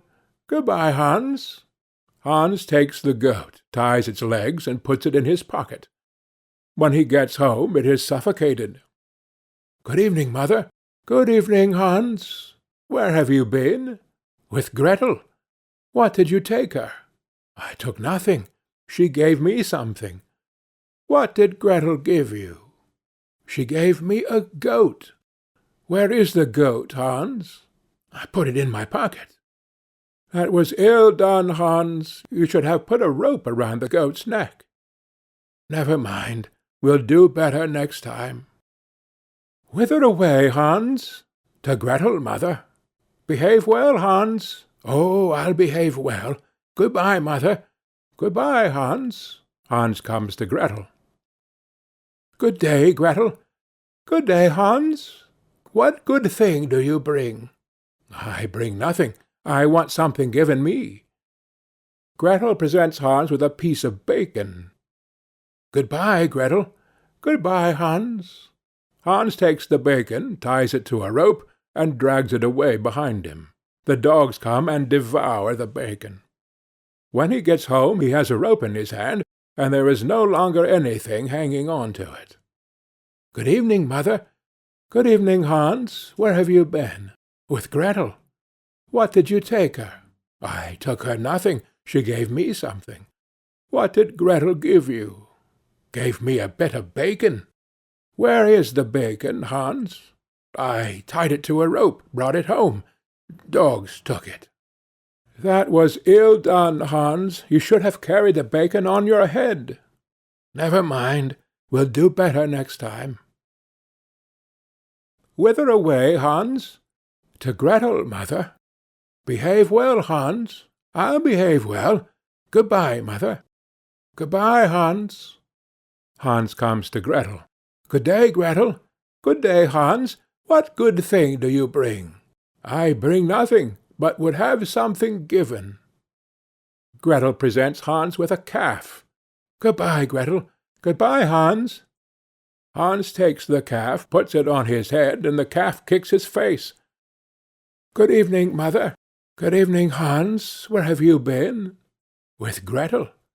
"What did you take her?" "I took nothing, but had something given me." "What did Gretel give you?" "A calf." "Where have you the calf, Hans?" "I set it on my head, and it kicked my face." "That was ill done, Hans. You should have led the calf and put it in the stall." "Never mind, we'll do better next time." "Whither away, Hans?" "To Gretel, mother." "Behave well, Hans." "I'll behave well. Good-bye, mother." "Good-bye, Hans." Hans comes to Gretel. "Good day, Gretel." "Good day, Hans. What good thing do you bring?" "I bring nothing, but would have something given." Gretel says to Hans, "I will go with you." Hans takes Gretel, ties her to a rope, leads her to the rack, and binds her fast. Then Hans goes to his mother. "Good evening, mother." "Good evening, Hans. Where have you been?" "With Gretel." "What did you take her?" "I took her nothing." "What did Gretel give you?" "She gave me nothing. She came with me." "Where have you left Gretel?" "I led her by the rope, tied her to the rack, and scattered some grass for her." "That was ill done, Hans. You should have cast friendly eyes on her." "Never mind. We'll do better." Hans went into the stable, cut out all the calves' and sheep's eyes, and threw them in Gretel's face. Then Gretel became angry, tore herself loose, and ran away, and was no longer the bride of Hans. End of Clever Hans. The Three Languages. An aged count once lived in Switzerland, who had an only son, but he was stupid and could learn nothing. Then said the father, "Hark you, my son, try as I will, I can get nothing into your head. You must go from hence. I will give you into the care of a celebrated master, who shall see what he can do with you." The youth was sent into a strange town, and remained a whole year with the master. At the end of this time he came home again, and his father asked, "Now, my son, what have you learned?" "Father, I have learned what the dogs say when they bark." "Lord have mercy on us!" cried the father. "Is that all you have learnt? I will send you into another town, to another master."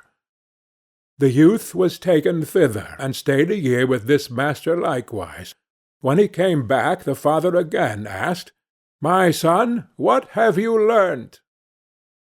He answered, "Father, I have learned what the birds say." Then the father fell into a rage, and said, "Oh, you lost man, you have spent the precious time and learnt nothing. Are you not ashamed to appear before my eyes? I will send you to a third master, but if you learn nothing this time also, I will no longer be your father." The youth remained a whole year with the third master also, and when he came home again, and his father inquired, "My son, what have you learned?" he answered, "Dear father, I have this year learned what the frogs croak." Then the father fell into the most furious anger, sprang up, called his people thither, and said, "This man is no longer my son. I drive him forth, and command you to take him out into the forest and kill him."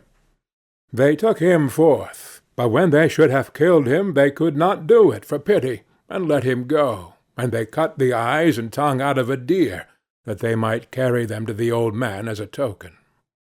The youth wandered on, and after some time came to a fortress, where he begged for a night's lodging. "Yes," said the lord of the castle, "if you will pass the night down there in the old tower, go thither. But I warn you, it is at the peril of your life, for it is full of wild dogs, which bark and howl without stopping, and at certain hours a man has to be given to them, whom they at once devour." The whole district was in sorrow and dismay because of them, and yet no one could do anything to stop this. The youth, however, was without fear, and said, "Just let me go down to the barking dogs, and give me something that I can throw to them. They will do nothing to harm me." As he himself would have it so, they gave him some food for the wild animals, and led him down to the tower. When he went inside, the dogs did not bark at him, but wagged their tails quite amicably around him, ate what he set before them, and did not hurt one hair of his head. Next morning, to the astonishment of every one, he came out again safe and unharmed, and said to the lord of the castle, "The dogs have revealed to me, in their own language, why they dwell there, and bring evil on the land. They are bewitched, and are obliged to watch over a great treasure which is below in the tower, and they can have no rest until it is taken away.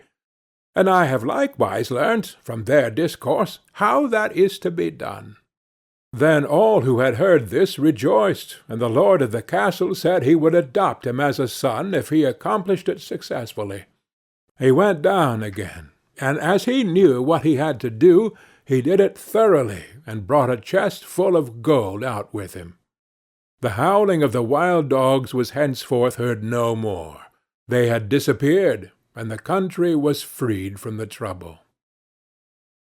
After some time he took it in his head that he would travel to Rome. On the way he passed by a marsh, in which a number of frogs were sitting croaking.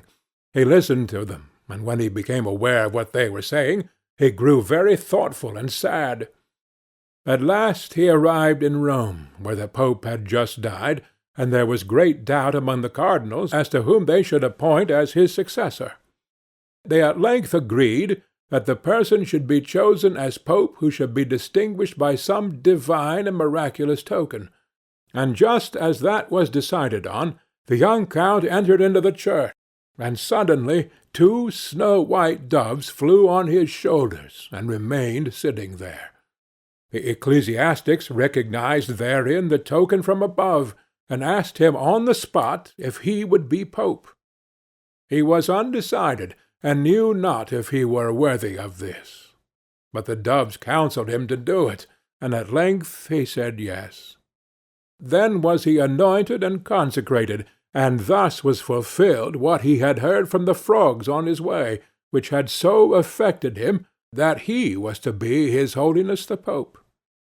Then he had to sing a mass, and did not know one word of it, but the 2 doves sat continually on his shoulders, and said it all in his ear. End of the 3 Languages. The Fox and the Cat. It happened that the cat met the fox in a forest, and as she thought to herself, "He is clever and full of experience, and much esteemed in the world," she spoke to him in a friendly way. "Good day, dear Mr. Fox. How are you? How is all with you? How are you getting on in these hard times?" The fox, full of all kinds of arrogance, looked at the cat from head to foot, and for a long time did not know whether he would give an answer or not. At last he said, "Oh, you wretched beard-cleaner, you piebald fool, you hungry mouse-hunter, what can you be thinking of? Have you the cheek to ask how I am getting on? What have you learnt? How many arts do you understand?" "I understand but one," replied the cat modestly. "What art is that?" asked the fox. "When the hounds are following me, I can spring into a tree and save myself." "Is that all?" said the fox. "I am master of 100 arts, and have into the bargain a sack full of cunning. You make me sorry for you. Come with me. I will teach you how people get away from the hounds." Just then came a hunter with 4 dogs. The cat sprang nimbly up a tree, and sat down at the top of it, where the branches and foliage quite concealed her. "Open your sack, Mr. Fox, open your sack!" cried the cat to him, but the dogs had already seized him, and were holding him fast. "Ah, Mr. Fox," cried the cat, "you with your 100 arts are left in the lurch. Had you been able to climb like me, you would not have lost your life." End of The Fox and the Cat. The 4 Clever Brothers. "Dear children," said a poor man to his 4 sons, "I have nothing to give you. You must go out into the wide world and try your luck. Begin by learning some craft or another, and see how you can get on." So the 4 brothers took their walking-sticks in their hands, and their little bundles on their shoulders, and, after bidding their father good-bye, went all out at the gate together. When they had got on some way, they came to 4 crossways, each leading to a different country. Then the eldest said, "Here we must part, but this day 4 years we will come back to this spot, and in the meantime each must try to do what he can for himself." So each brother went his way, and as the eldest was hastening on, a man met him, and asked him where he was going, and what he wanted. "I am going to try my luck in the world, and should like to begin by learning some art or trade," answered he. "Then," said the man, "go with me, and I will teach you to become the cunningest thief that ever was." "No," said the other, "that is not an honest calling, and what can one look to earn by it in the end but the gallows?" "Oh," said the man, "you need not fear the gallows, for I will only teach you to steal what will be fair game. I meddle with nothing but what no one else can get or care anything about, and where no one can find you out." So the young man agreed to follow his trade, and he soon showed himself so clever that nothing could escape him that he had once set his mind upon. The second brother also met a man, who, when he found out what he was setting out upon, asked him what craft he meant to follow. "I do not know yet," said he. "Then come with me, and be a star-gazer. It is a noble art, for nothing can be hidden from you, when once you understand the stars." The plan pleased him much, and he soon became such a skilful star-gazer that when he had served out his time and wanted to leave his master, he gave him a glass and said, "With this you can see all that is passing in the sky and on earth, and nothing can be hidden from you." The third brother met a huntsman, who took him with him, and taught him so well all that belonged to hunting, that he became very clever in the craft of the woods, and when he left his master he gave him a bow, and said, "Whatever you shoot at with this bow, you will be sure to hit." The youngest brother likewise met a man who asked him what he wished to do. "Would you not like," said he, "to be a tailor?" "Oh, no," said the young man. "Sitting cross-legged from morning to night, working backwards and forwards with a needle and goose, will never suit me." "Oh," answered the man, "that is not any sort of tailoring. Come with me, and you will learn quite another kind of craft from that." Not knowing what better to do, he came into the plan, and learnt tailoring from the beginning, and when he left his master he gave him a needle, and said, "You can sew anything with this, be it as soft as an egg or as hard as steel, and the joint will be so fine that no seam will be seen."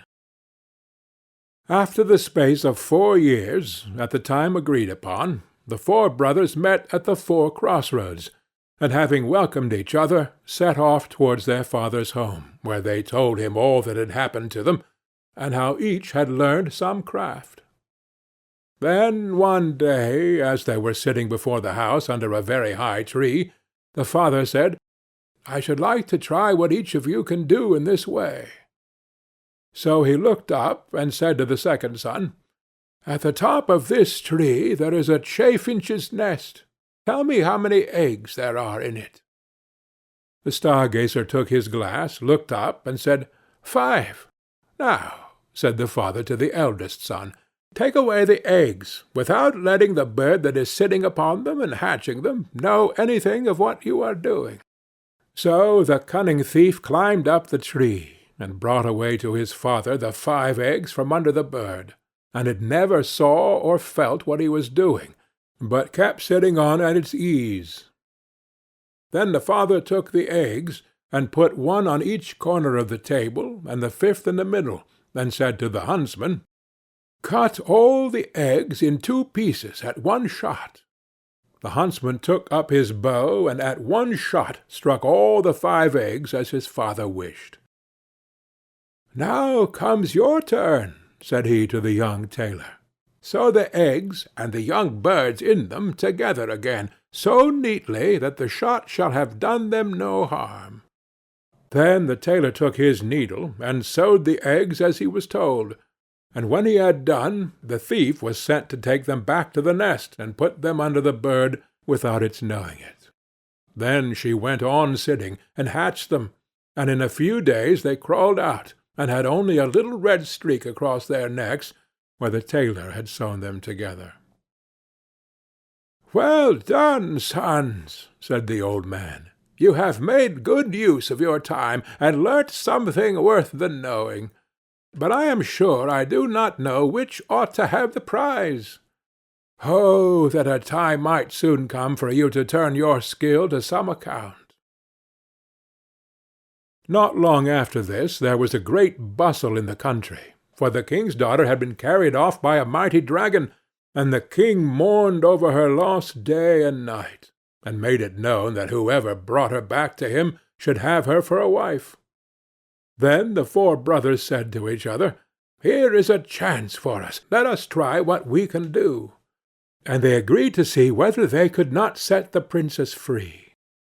"I will soon find out where she is, however," said the star-gazer as he looked through his glass, and soon cried out, "I see her afar off, sitting upon a rock in the sea, and I can spy the dragon close by, guarding her." Then he went to the king, and asked for a ship for himself and his brothers, and they sailed together over the sea till they came to the right place. There they found the princess sitting, as the star-gazer had said, on the rock, and the dragon was lying asleep, with his head upon her lap. "I dare not shoot at him," said the huntsman, "for I should kill the beautiful young lady also." "Then I will try my skill," said the thief, and went and stole her away from under the dragon, so quietly and gently that the beast did not know it, but went on snoring. Then away they hastened with her, full of joy, in their boat towards the ship. But soon came the dragon roaring behind them through the air, for he awoke and missed the princess. And when he got over the boat, and wanted to pounce upon them and carry off the princess, the huntsman took up his bow and shot him straight through the heart, so that he fell down dead. They were still not safe, for he was such a great beast that in his fall he overset the boat, and they had to swim in the open sea upon a few planks. So the tailor took his needle, and with a few large stitches put some of the planks together, and he sat down upon these, and sailed about, and gathered up all the pieces of the boat, and then tacked them together so quickly that the boat was soon ready, and they then reached the ship and got home safe. When they had brought home the princess to her father, there was great rejoicing, and he said to the 4 brothers, "One of you shall marry her, but you must settle amongst yourselves which it is to be." Then there arose a quarrel between them, and the star-gazer said, "If I had not found the princess out, all your skill would have been of no use. Therefore she ought to be mine." "Your seeing her would have been of no use," said the thief, "if I had not taken her away from the dragon. Therefore she ought to be mine." "No, she is mine," said the huntsman, "for if I had not killed the dragon, he would after all have torn you and the princess into pieces." "And if I had not sewn the boat together again," said the tailor, "you would have all drowned. Therefore she is mine." Then the king put in a word, and said, "Each of you is right, and as all cannot have the young lady, the best way is for neither of you to have her. For the truth is, there is somebody she likes a great deal better. But to make up for your loss, I will give each of you, as a reward for his skill, half a kingdom." So the brothers agreed that the plan would be much better than either quarrelling, or marrying a lady who had no mind to have them. And the king then gave to each other half a kingdom, as he had said, and they lived very happily the rest of their days, and took good care of their father, and somebody took better care of the young lady than to let either the dragon or one of the craftsmen have her again. End of the Four Clever Brothers. Lily and the Lion. A merchant who had 3 daughters was once setting out upon a journey, but before he went he asked each daughter what gift he should bring back for her. The eldest wished for pearls, the second for jewels, but the third, who was called Lily, said, "Dear father, bring me a rose." Now it was no easy task to find a rose, for it was the middle of winter. Yet, as she was his prettiest daughter, and was very fond of flowers, her father said he would try what he could do. So he kissed all 3, and bid them good-bye. And when the time came for him to go home, he had bought pearls and jewels for the 2 eldest, but he had sought everywhere in vain for the rose, and when he went into any garden and asked for such a thing, the people laughed at him, and asked him whether he thought roses grew in snow. This grieved him very much, for Lily was his dearest child, and as he was journeying home, thinking what he should bring her, he came to a fine castle, and around the castle was a garden, in one half of which it seemed to be summer-time, and in the other half winter. On one side the finest flowers were in full bloom, and on the other everything looked dreary and buried in the snow. "A lucky hit," said he, as he called to his servant, and told him to go to a beautiful bed of roses that was there, and bring him one of the finest flowers. This done, they were riding away well pleased, when up sprang a fierce lion, and roared out, "Whoever has stolen my roses shall be eaten up alive." Then the man said, "I knew not that the garden belonged to you. Can nothing save my life?" "No," said the lion, "nothing, unless you undertake to give me whatever meets you on your return home. If you agree to this, I will give you your life, and the rose too for your daughter." But the man was unwilling to do so, and said, "It may be my youngest daughter, who loves me most, and always runs to meet me when I go home." Then the servant was greatly frightened, and said, "It may perhaps be only a cat or a dog."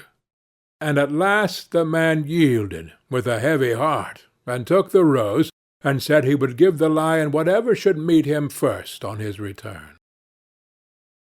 And as he came home, it was Lily, his youngest and dearest daughter, that met him. She came running, and kissed him, and welcomed him home, and when she saw that he had brought her the rose, she was still more glad. But her father began to be very sorrowful, and to weep, saying, "Alas, my dearest child, I have bought this flower at a high price, for I have said I would give you to a wild lion, and when he has you, he will tear you in pieces and eat you." Then he told her all that had happened, and said that she should not go, let what would happen. But she comforted him, and said, "Dear father, the word you have given must be kept. I will go to the lion, and soothe him. Perhaps he will let me come home safe again." The next morning she asked the way she was to go, and took her leave of her father, and went forth with a bold heart into the wood. But the lion was an enchanted prince. By day he and all his court were lions, but in the evening they took their right forms again, and when Lily came to the castle, he welcomed her so courteously that she agreed to marry him. The wedding feast was held, and they lived happily together a long time. The prince was only to be seen as soon as evening came, and then he held his court. But every morning he left his bride and went away by himself, she knew not whither, till the night came again. After some time he said to her, "Tomorrow there will be a great feast in your father's house, for your eldest sister is to be married, and if you wish to go and visit her, my lions shall lead you thither." Then she rejoiced much at the thoughts of seeing her father once more, and set out with the lions. And every one was overjoyed to see her, for they had thought her dead long since. But she told them how happy she was, and stayed till the feast was over, then went back to the wood. Her second sister was soon after married, and when Lily was asked to go to the wedding, she said to the prince, "I will not go alone this time. You must go with me." But he would not, and said that it would be a very hazardous thing, for if the least ray of the torchlight should fall upon him, his enchantment would become still worse, for he should be changed into a dove, and be forced to wander about the world for 7 long years. However, she gave him no rest, and said she would take care no light should fall upon him. So at last they set out together, and took with them their little child, and she chose a large hall with thick walls for him to sit in while the wedding torches were lighted. But, unluckily, no one saw that there was a crack in the door. Then the wedding was held with great pomp, but as the train came from the church and passed with the torches before the hall, a very small ray of light fell upon the prince. In a moment he disappeared, and when his wife came in and looked for him, she found only a white dove, and it said to her, "7 years must I fly up and down over the face of the earth, but every now and then I will let fall a white feather, that will show you the way I am going. Follow it, and at last you may overtake and set me free." This said, he flew out the door, and poor Lily followed. And every now and then a white feather fell, and showed her the way she was to journey. Thus she went roving on through the wide world, and looked neither to the right hand or to the left, nor took any rest for 7 years. Then she began to be glad, and thought to herself that the time was fast coming when all her troubles should end. Yet repose was still far off, for one day, as she was travelling on, she missed the white feather, and when she lifted up her eyes she could nowhere see the dove. "Now," thought she to herself, "no aid of man can be of use to me." So she went to the sun, and said, "Thou shinest everywhere, on the hill's top and the valley's depth. Hast thou anywhere seen my white dove?" "No," said the sun, "I have not seen it, but I will give thee a casket. Open it when thy hour of need comes." So she thanked the sun, and went on her way till eventide. And when the moon arose, she cried unto it, and said, "Thou shinest through the night, over field and grove. Hast thou nowhere seen my white dove?" "No," said the moon, "I cannot help thee, but I will give thee an egg. Break it when need comes." Then she thanked the moon, and went on till the night wind blew. And she raised up her voice to it, and said, "Thou blowest through every tree, and under every leaf. Hast thou not seen my white dove?" "No," said the night wind, "but I will ask 3 other winds. Perhaps they have seen it." Then the east wind and the west wind came, and said they too had not seen it. But the south wind said, "I have seen the white dove. He has fled to the Red Sea, and is changed once more into a lion, for the 7 years are passed away. And there he is, fighting with a dragon, and the dragon is an enchanted princess, who seeks to separate him from you." Then the night wind said, "I will give thee counsel. Go to the Red Sea. On the right shore stand many rods, count them, and when thou comest to the 11th, break it off, and smite the dragon with it. And so the lion will have the victory, and both of them will appear to you in their own forms. Then look round, and thou wilt see a griffin, winged like a bird, sitting by the Red Sea. Jump onto his back with thy beloved one as quickly as possible, and he will carry you over the waters to your home. I will also give thee this nut," continued the night wind. "When you are half-way over, throw it down, and out of the waters will immediately spring up a high nut-tree, on which the griffin will be able to rest. Otherwise he would not have the strength to bear you the whole way. If, therefore, thou dost forget to throw down the nut, he will let you both fall into the sea." So our poor wanderer went forth, and found all as the night wind had said, and she plucked the 11th rod and smote the dragon, and the lion forthwith became a prince, and the dragon a princess again. But no sooner was the princess released from the spell than she seized the prince by the arm, and sprang on to the griffin's back, and went off carrying the prince away with her. Thus the unhappy traveller was again forsaken and forlorn, but she took heart, and said, "As far as the wind blows, and as long as the rooster crows, I will journey on, till I find him once again." She went on for a long, long way, till at length she came to the castle where the princess had carried the prince. And there was a feast got ready, and she heard that the wedding was about to be held. "Heaven aid me now," said she, and she took the casket that the sun had given her, and found that within it lay a dress as dazzling as the sun itself. So she put it on, and went into the palace, and all the people gazed upon her. And the dress pleased the bride so much that she asked whether it was to be sold.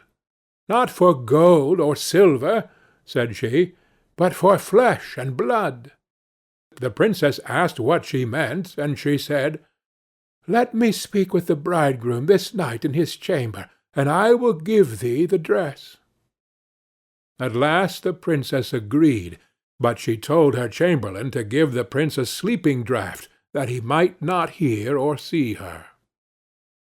When evening came, and the prince had fallen asleep, she was led into his chamber, and she sat herself down at his feet, and said, "I have followed thee 7 years. I have been to the sun, the moon, and the night wind to seek thee, and at last I have helped thee to overcome the dragon. Wilt thou then forget me quite?" But the prince all the time slept so soundly that her voice only passed over him, and seemed like the whistling of the wind among the fir-trees.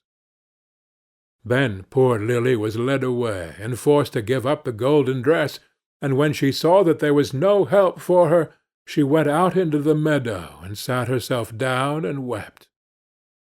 But as she sat, she bethought herself of the egg that the moon had given her, and when she broke it, there ran out a hen and 12 chickens of pure gold, that played about, and then nestled under the old one's wings, so as to form the most beautiful sight in the world. Then she rose up, and drove them before her, till the bride saw them from her window, and was so pleased that she came forth and asked her if she would sell the brood.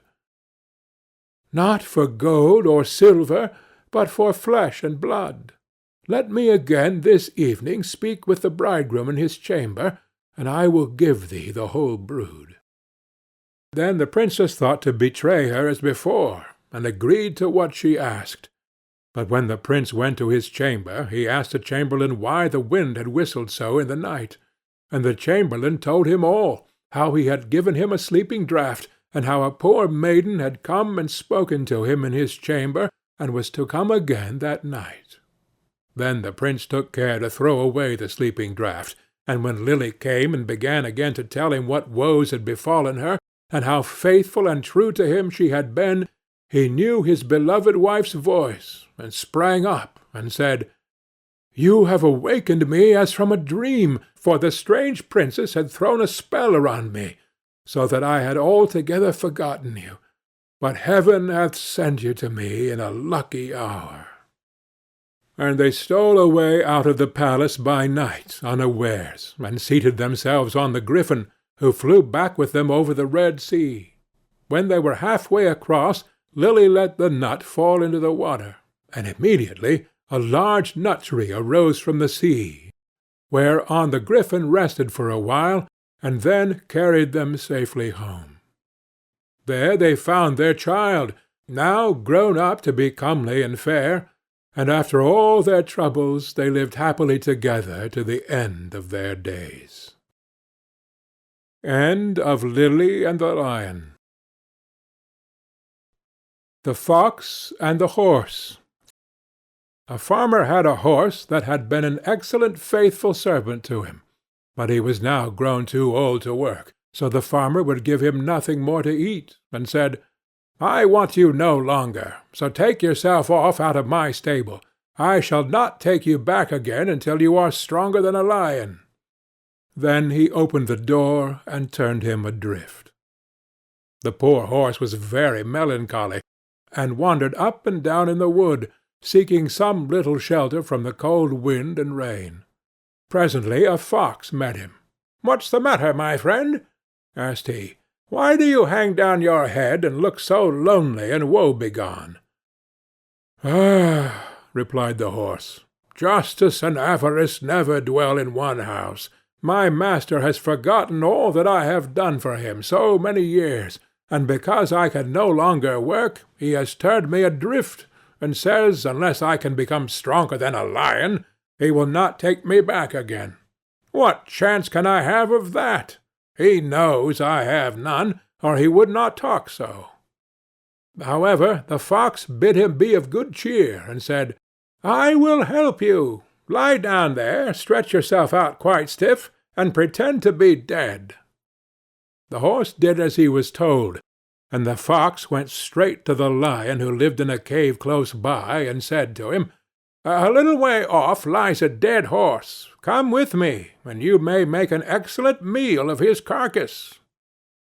The lion was greatly pleased, and set off immediately, and when they came to the horse, the fox said, "You will not be able to eat him comfortably here.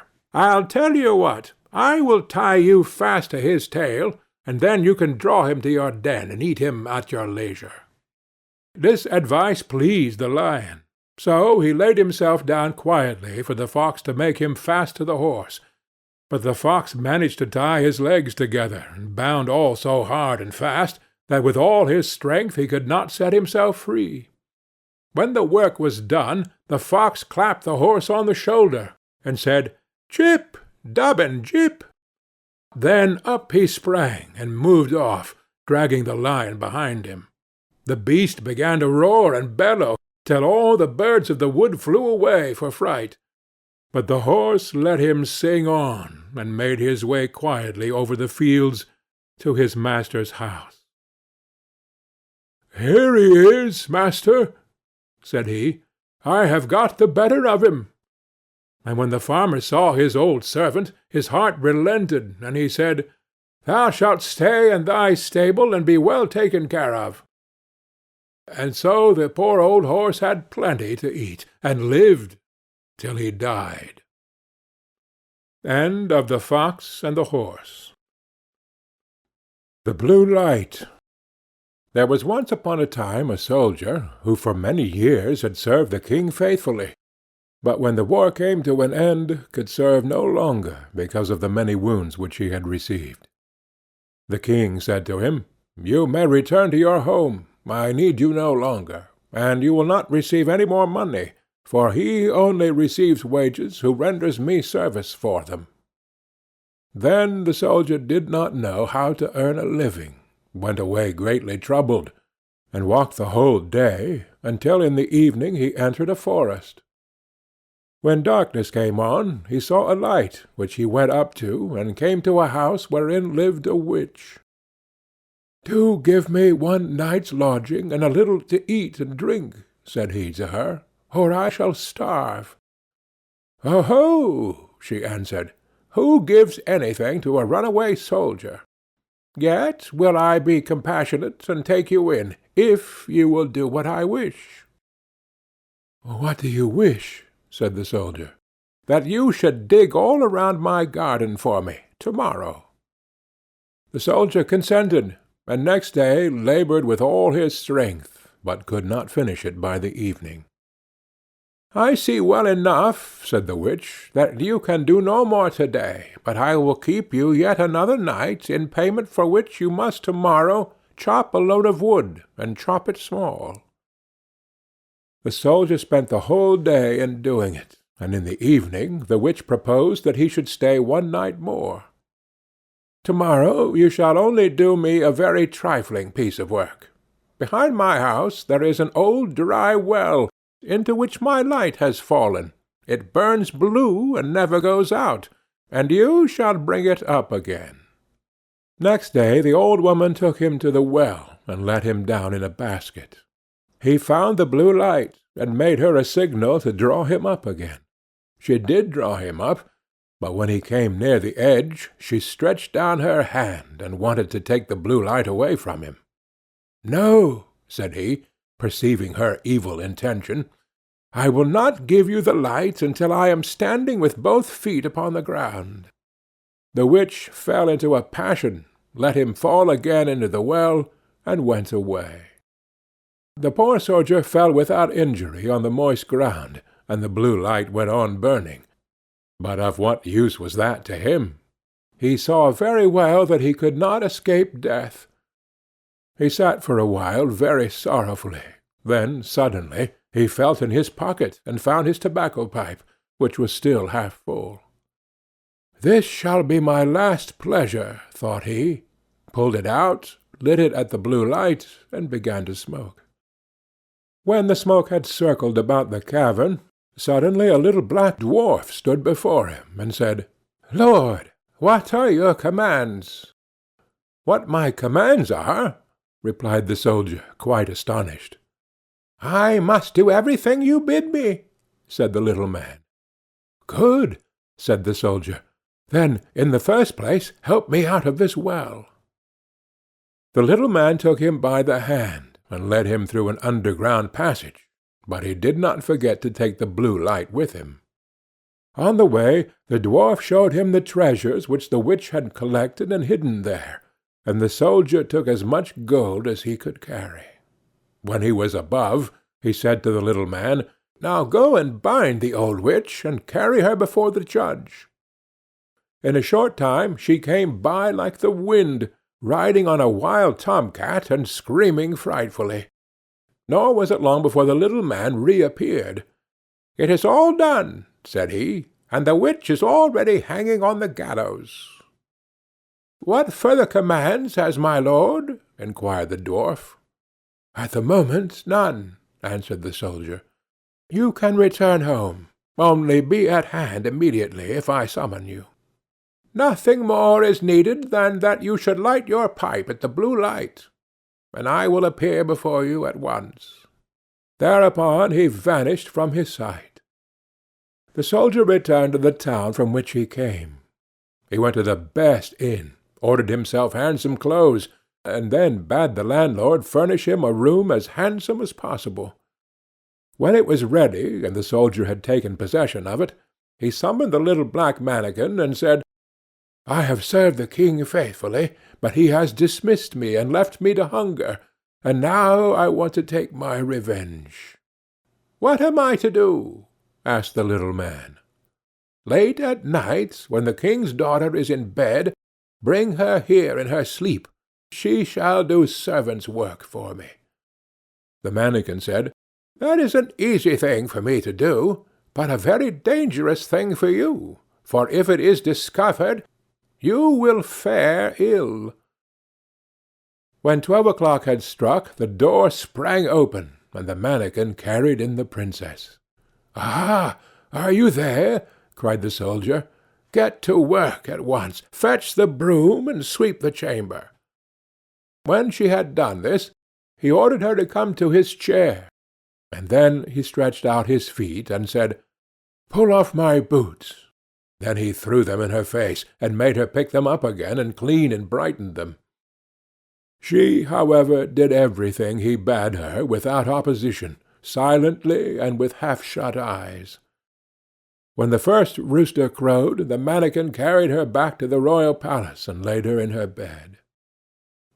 Next morning, when the princess arose, she went to her father and told him that she had had a very strange dream.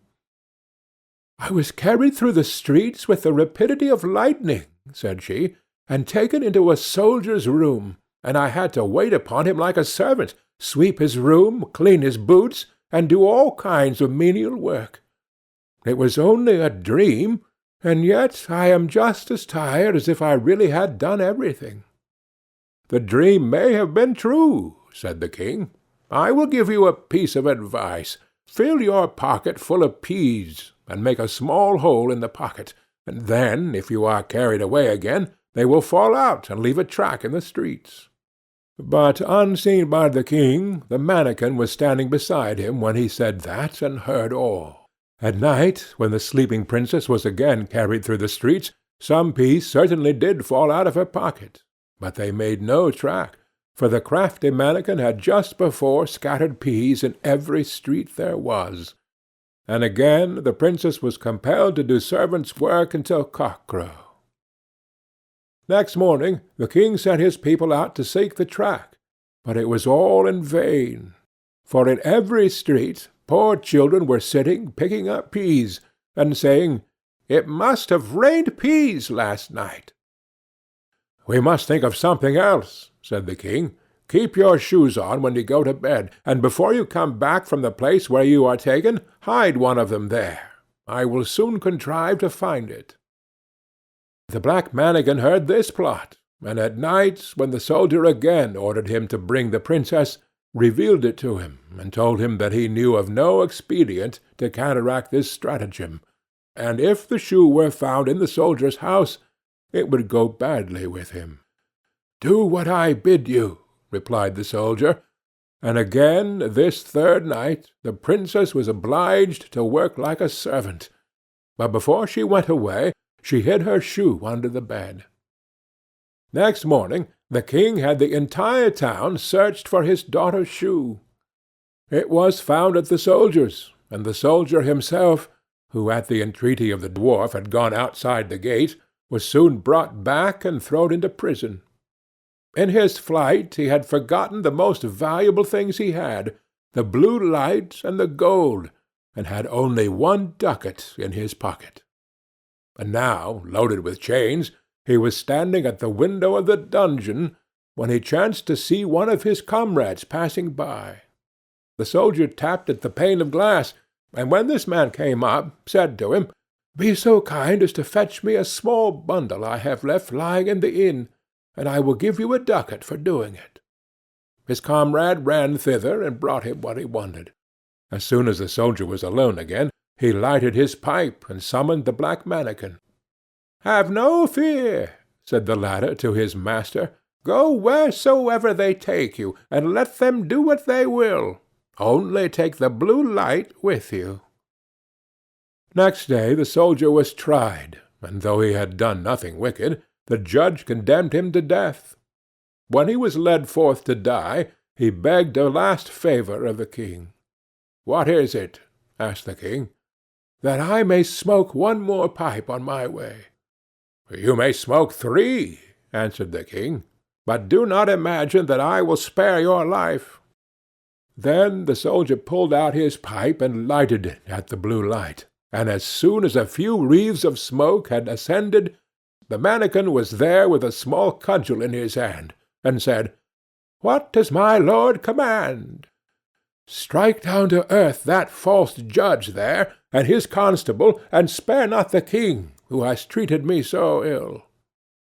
Then the mannikin fell on them like lightning, darting this way and that way, and whosoever was so much as touched by his cudgel fell to earth, and did not venture to stir again. The king was terrified. He threw himself on the soldier's mercy, and merely to be allowed to live at all, gave him his kingdom for his own, and his daughter to wife. End of The Blue Light. The Raven. There once was a queen who had a little daughter, still too young to run alone. One day the child was very troublesome, and the mother could not quiet it, do what she would. She grew impatient, and seeing the ravens flying round the castle, she opened the window and said, "I wish you were a raven and would fly away. Then I should have a little peace." Scarcely were the words out of her mouth when the child in her arms was turned into a raven and flew away from her through the open window. The bird took its flight to a dark wood, and remained there for a long time, and meanwhile the parents could hear nothing of their child. Long after this, a man was making his way through the wood when he heard a raven calling, and he followed the sound of the voice. As he drew near, the raven said, "I am by birth a king's daughter, but am now under the spell of some enchantment. You can, however, set me free."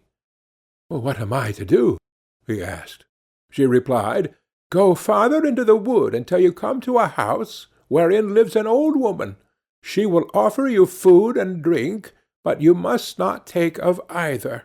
If you do, you will fall into a deep sleep and will not be able to help me. In the garden behind the house is a large tan heap, and on that you must stand and watch for me. I shall drive there in my carriage at 2 o'clock in the afternoon for 3 successive days. The first day it will be drawn by 4 white, the second by 4 chestnut, and the last by 4 black horses. And if you fail to keep awake, and I find you sleeping, I shall not be set free." The man promised to do all that she wished, but the raven said, "Alas, I know even now that you will take something from the woman and be unable to save me." The man assured her again that he would on no account touch a thing to eat or drink. When he came to the house and went inside, the old woman met him and said, "Poor man, how tired you are! Come in and rest, and let me give you something to eat and drink." "No," answered the man, "I will neither eat nor drink." But she would not leave him alone, and urged him, saying, "If you will not eat anything, at least you might take a draught of wine. 1 drink counts for nothing." And at last he allowed himself to be persuaded, and drank. As it drew towards the appointed hour, he went outside into the garden and mounted the tan-heap to await the raven. Suddenly a feeling of fatigue came over him, and, unable to resist it, he lay down for a little while, fully determined, however, to keep awake. But in another minute his eyes closed of their own accord, and he fell into such a deep sleep that all the noises in the world would not have awakened him. At 2 o'clock the raven came driving along, drawn by her 4 white horses.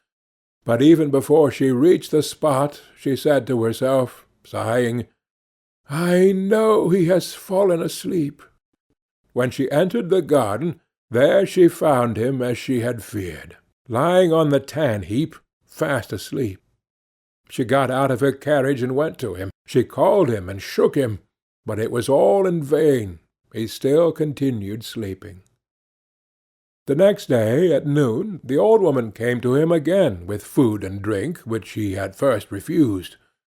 At last, overcome by her persistent entreaties that he would take something, he lifted the glass and drank again. Towards 2 o'clock he went into the garden and on to the tan-heap to watch for the raven. He had not been there long before he began to feel so tired that his limbs seemed hardly able to support him, and he could not stand upright any longer. So again he lay down and fell fast asleep. As the raven drove along her 4 chestnut horses, she said sorrowfully to herself, "I know he has fallen asleep." She went as before to look for him, but he slept, and it was impossible to awaken him. The following day the old woman said to him, "What is this? You are not eating or drinking anything. Do you want to kill yourself?" He answered, "I may not, and will not either eat or drink."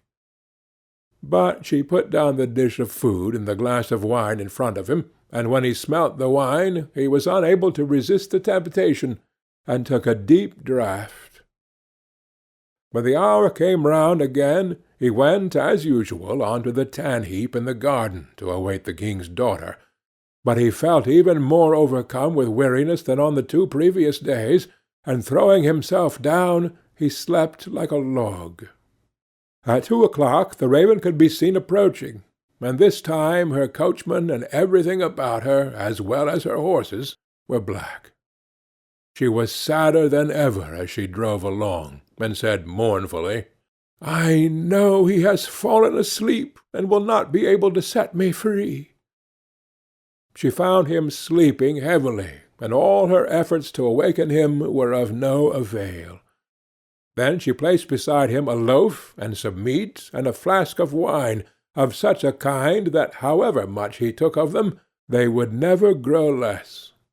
After that she drew a gold ring, on which her name was engraved, off her finger, and put it upon one of his. Finally she laid a letter near him, in which, after giving him particulars of the food and drink she had left for him, she finished with the following words: "I see that as long as you remain here you will never be able to set me free. If, however, you still wish to do so, come to the golden castle of Stromberg. This is well within your power to accomplish." She then returned to her carriage, and drove to the golden castle of Stromberg. When the man awoke and found that he had been sleeping, he was grieved at heart, and said, "She has no doubt been here and driven away again, and it is now too late for me to save her." Then his eyes fell on the things which were lying beside him. He read the letter, and knew from it all that had happened. He rose up without delay, eager to start on his way and to reach the castle of Stromberg. But he had no idea in which direction he ought to go. He travelled about a long time in search of it, and came at last to a dark forest, through which he went on walking for 14 days, and still could not find a way out. Once more the night came on, and worn out, he lay down under a bush and fell asleep. Again the next day he pursued his way through the forest, and that evening, thinking to rest again, he lay down as before, but he heard such a howling and wailing that he found it impossible to sleep. He waited till it was darker, and people had begun to light up their houses, and then, seeing a little glimmer ahead of him, he went towards it. He found that the light came from a house which looked smaller than it really was, from the contrast of its height with that of an immense giant who stood in front of it. He thought to himself, "If the giant sees me going in, my life will not be worth much." However, after a while he summoned up courage and went forward. When the giant saw him, he called out, "It is lucky that you have come, for I have not had anything to eat for a long time. I can have you now for my supper."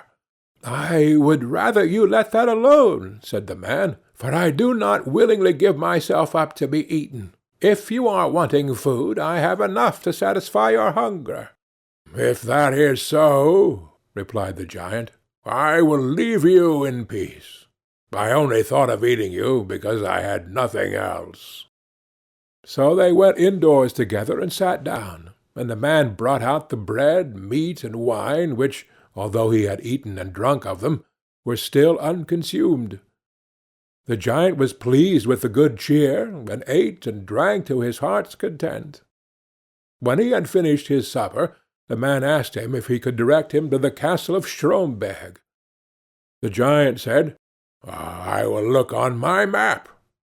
On it are marked all the towns, villages, and houses." So he fetched his map and looked for the castle, but could not find it. "Never mind," he said. "I have larger maps upstairs in the cupboard. We will look on those." But they searched in vain, for the castle was not marked even on these. The man now thought he should like to continue his journey, but the giant begged him to remain for a day or two longer, until the return of his brother, who was away in search of provisions. When the brother came home, they asked him about the castle of Stromberg, and he told them that he would look on his own maps as soon as he had eaten and appeased his hunger. Accordingly, when he had finished his supper, they all went up together to his room and looked through his maps, but the castle was not to be found. Then he fetched other older maps, Then they went on looking for the castle until at last they found it, but it was many thousand miles away. "How shall I be able to get there?" asked the man. "I have 2 hours to spare," said the giant, "and I will carry you into the neighborhood of the castle. I must then return to look after the child who is in our care." The giant thereupon carried the man to within about 100 leagues of the castle, where he left him, saying, "You will be able to walk the remainder of the way yourself." The man journeyed on day and night till he reached the golden castle of Stromberg. He found it situated, however, on a glass mountain, and looking up from the foot, he saw the enchanted maiden drive round her castle and then go inside. He was overjoyed to see her, and longed to get to the top of the mountain, but the sides were so slippery that every time he attempted to climb he fell back again. When he saw that it was impossible to reach her, he was greatly grieved, and said to himself, "I will remain here and wait for her." So he built himself a little hut, and there he sat and watched for a whole year, and every day he saw the king's daughter driving round her castle, but still was unable to get nearer to her. Looking out from his hut one day, he saw 3 robbers fighting, and he called out to them, "God be with you!" They stopped when they heard the call, but looking round and seeing nobody, they went on again with their fighting, which now became more furious. "God be with you!" he cried again, and again they paused and looked about, but seeing no one, went back to their fighting. A third time he called out, "God be with you!" and then, thinking he should like to know the cause of dispute between the 3 men, he went out and asked them why they were fighting so angrily with one another. One of them said that he had found a stick, and that he had but to strike it against any door through which he wished to pass, and it immediately flew open. Another told them that he had found a cloak which rendered its wearer invisible, and the third had caught a horse which would carry a rider over any obstacle, and even up the glass mountain. They had been unable to decide whether they would keep together and have the things in common, or whether they would separate. On hearing this, the man said, "I will give you something in exchange for those 3 things, not money, for that I have not got, but something that is of far more value. I must first, however, prove whether all you have told me about your 3 things is true." The robbers therefore made him get on the horse, and handed him the stick and the cloak, and when he had put this round him, he was no longer visible. Then he fell upon them with the stick, and beat them one after another, crying, "There, you idle vagabonds, you have got what you deserve. Are you satisfied now?" After this he rode up the glass mountain. When he reached the gate of the castle, he found it closed, but he gave it a blow with his stick, and it flew wide open at once, and he passed through. He mounted the steps, and entered the room where the maiden was sitting, with a golden goblet full of wine in front of her. She could not see him, for he still wore his cloak. He took the ring which she had given him off his finger, and threw it into the goblet, so that it rang as it touched the bottom. "That is my own ring," she exclaimed, "and if that is so, the man must also be here who is coming to set me free." She sought for him about the castle, but could find him nowhere. Meanwhile he had gone outside again, and mounted his horse, and thrown off the cloak. When therefore she came to the castle gate, she saw him, and cried aloud for joy. Then he dismounted, and took her in his arms, and she kissed him, and said, "Now you have indeed set me free, and tomorrow we will celebrate our marriage." End of the Raven. The Golden Goose. There was a man who had 3 sons, the youngest of whom was called Dumpling, and was despised, mocked, and sneered at on every occasion. It happened that the eldest went to go into the forest to hew wood, and before he went his mother gave him a beautiful sweet cake and a bottle of wine in order that he might not suffer from hunger or thirst. When he entered the forest, he met a little grey-haired old man, who bade him good day, and said, "Do give me a piece of cake out of your pocket, and let me have a draught of your wine. I am so hungry and thirsty." But the clever son answered, "If I give you my cake and wine, I shall have none for myself. Be off with you." And he left the little man standing and went on. But when he began to hew down a tree, it was not long before he made a false stroke, and the axe cut him in the arm, so that he had to go home and have it bound up. And this was the little grey man's doing. After this the second son went into the forest, and his mother gave him, like the eldest, a cake and a bottle of wine. The little old grey man met him likewise, and asked him for a piece of cake and a drink of wine. But the second son, too, said, sensibly enough, "What I give you will be taken away from myself. Be off." And he left the little man standing and went on. His punishment, however, was not delayed. When he had made a few blows at the tree, he struck himself in the leg, so that he had to be carried home. Then Dummling said, "Father, do let me go and cut wood." The father answered, "Your brothers have hurt themselves with it. Leave it alone. You do not understand anything about it." But Dummling begged so long that at last he said, "Just go then. You will get wiser by hurting yourself." His mother gave him a cake made of water and baked in the cinders, and with it a bottle of sour beer. When he came to the forest, the little old grey man met him likewise, and greeting him, said, "Give me a piece of your cake and a drink of your bottle. I am so hungry and thirsty." Dummling answered, "I have only cinder cake and sour beer. If that pleases you, we will sit down and eat." So they sat down, and when Dummling pulled out his cinder cake, it was a fine sweet cake, and the sour beer became good wine. So they ate and drank, and after that the little man said, "Since you have a good heart, and are willing to divide what you have, I will give you good luck. There stands an old tree. Cut it down, and you will find something at the roots." Then the little man took leave of him. Dummling went and cut down the tree, and when it fell, there was a goose sitting in the roots, with feathers of pure gold. He lifted her up, and taking her with him, went to an inn, where he thought he would stay the night. Now the host had 3 daughters, who saw the goose, and were curious to know what such a wonderful bird might be, and would have liked to have one of its golden feathers.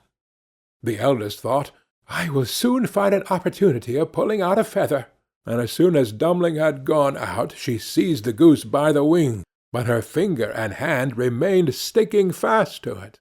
The second came soon afterwards, thinking only of how she might get a feather for herself.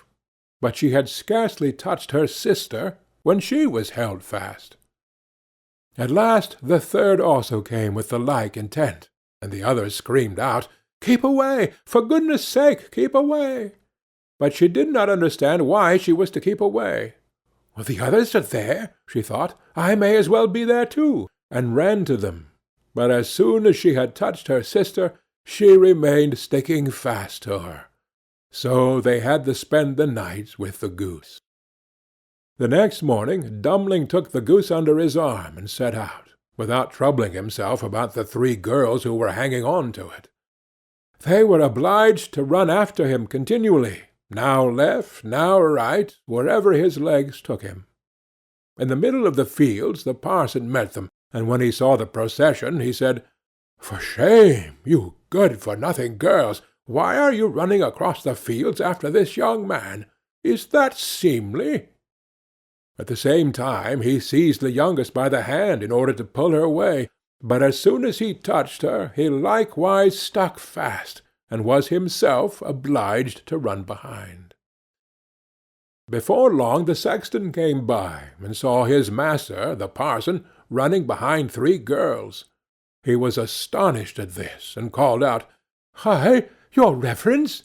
Whither away so quickly? Do not forget that we have a christening to-day." And running after him, he took him by the sleeve, but was also held fast to it. Whilst the 5 were trotting, thus one behind the other, 2 labourers came with their hoes from the fields. The parson called out to them, and begged that they would set him and the sexton free. But they had scarcely touched the sexton when they were held fast, and now there were 7 of them running behind Dumpling and the goose. Soon afterwards he came to a city where a king ruled, who had a daughter who was so serious that no one could make her laugh. So he had put forth a decree that whosoever should be able to make her laugh should marry her. When Dumpling heard this, he went with his goose and all her train before the king's daughter, and as soon as she saw the 7 people running on and on, one behind the other, she began to laugh quite loudly, and as if she would never stop. Thereupon Dumpling asked to have her for his wife, but the king did not like the son-in-law, and made all manner of excuses, and said he must first produce a man who could drink a cellarful of wine. Dumpling thought of the little grey man, who would certainly help him, so he went into the forest, and in the same place where he had felled the tree he saw a man sitting, who had a very sorrowful face. Dumpling asked him what he was taking to heart so sorely, and he answered, "I have such a great thirst, and cannot quench it. Cold water I cannot stand. A barrel of wine I have just emptied, but that to me is like a drop on a hot stone." "There I can help you," said Dumpling. "Just come with me, and you shall be satisfied." He led him into the king's cellar, and the man bent over the huge barrels, and drank till his loins hurt, and before the day was out he had emptied all the barrels. Then Dumpling asked once more for his bride, but the king was vexed that such an ugly fellow, whom every one called Dumpling, should take away his daughter, and he made a new condition. He must first find a man who could eat a whole mountain of bread. Dumpling did not think long, but went straight into the forest, where in the same place there sat a man who was tying up his body with a strap, and making an awful face, and saying, "I have eaten a whole ovenful of rolls, but what good is that when one has such a hunger as I? My stomach remains empty, and I must tie myself up if I am not to die of hunger."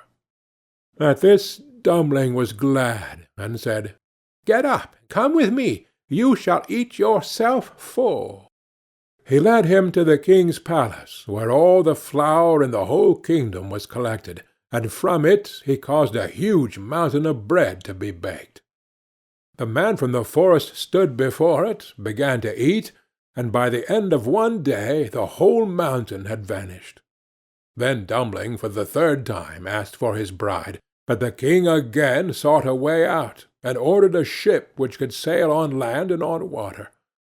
"As soon as you come sailing back in it," said he, "you shall have my daughter for wife." Dumpling went straight into the forest, and there sat the little grey man to whom he had given his cake.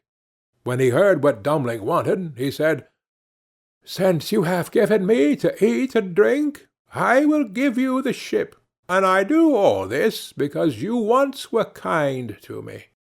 Then he gave him the ship which could sail on land and water, and when the king saw that, he could no longer prevent him from having his daughter.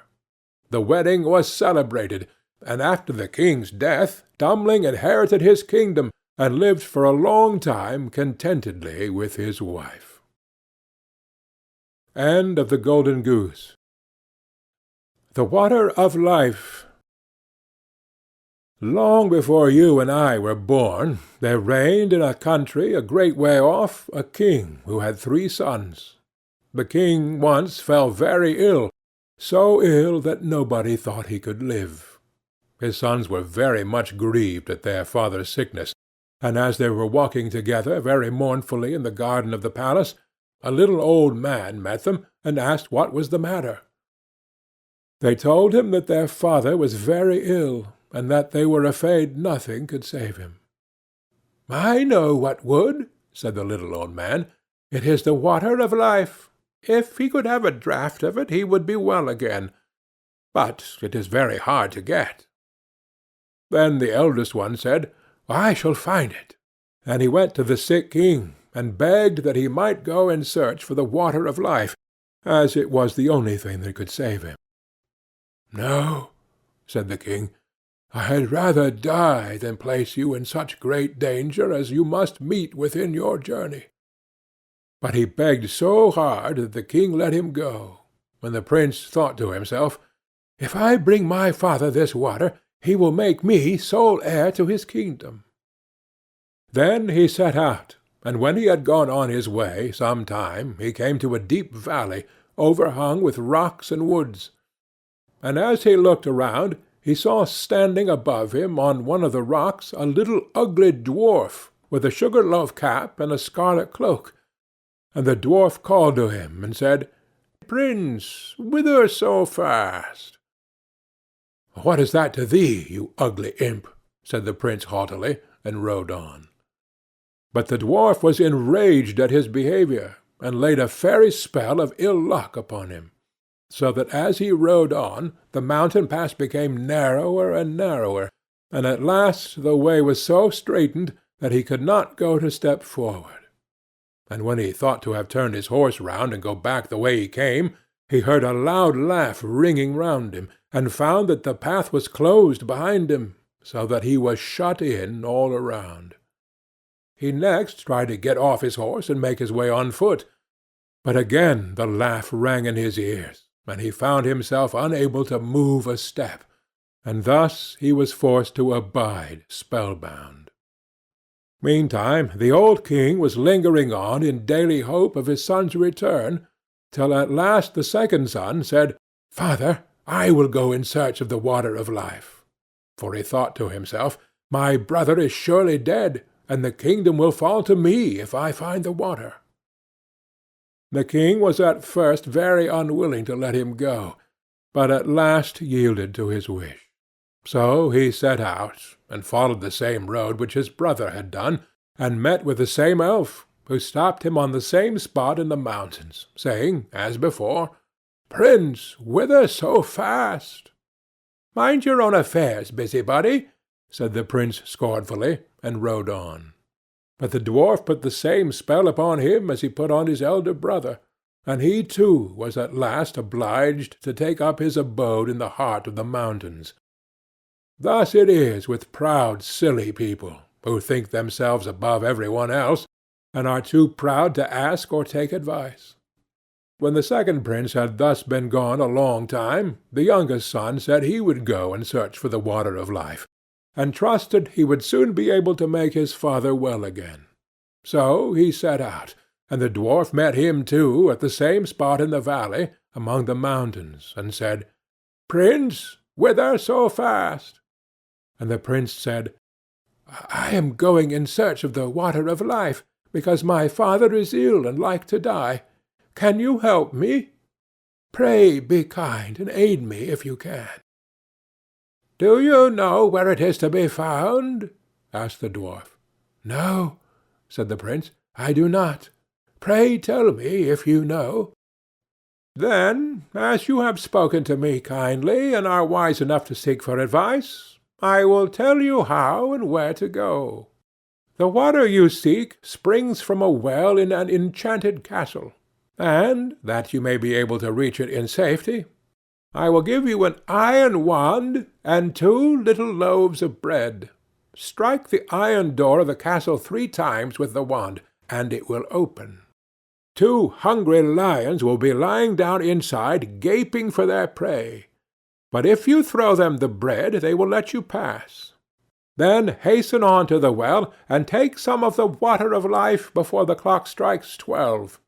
For if you tarry longer, the door will shut upon you forever."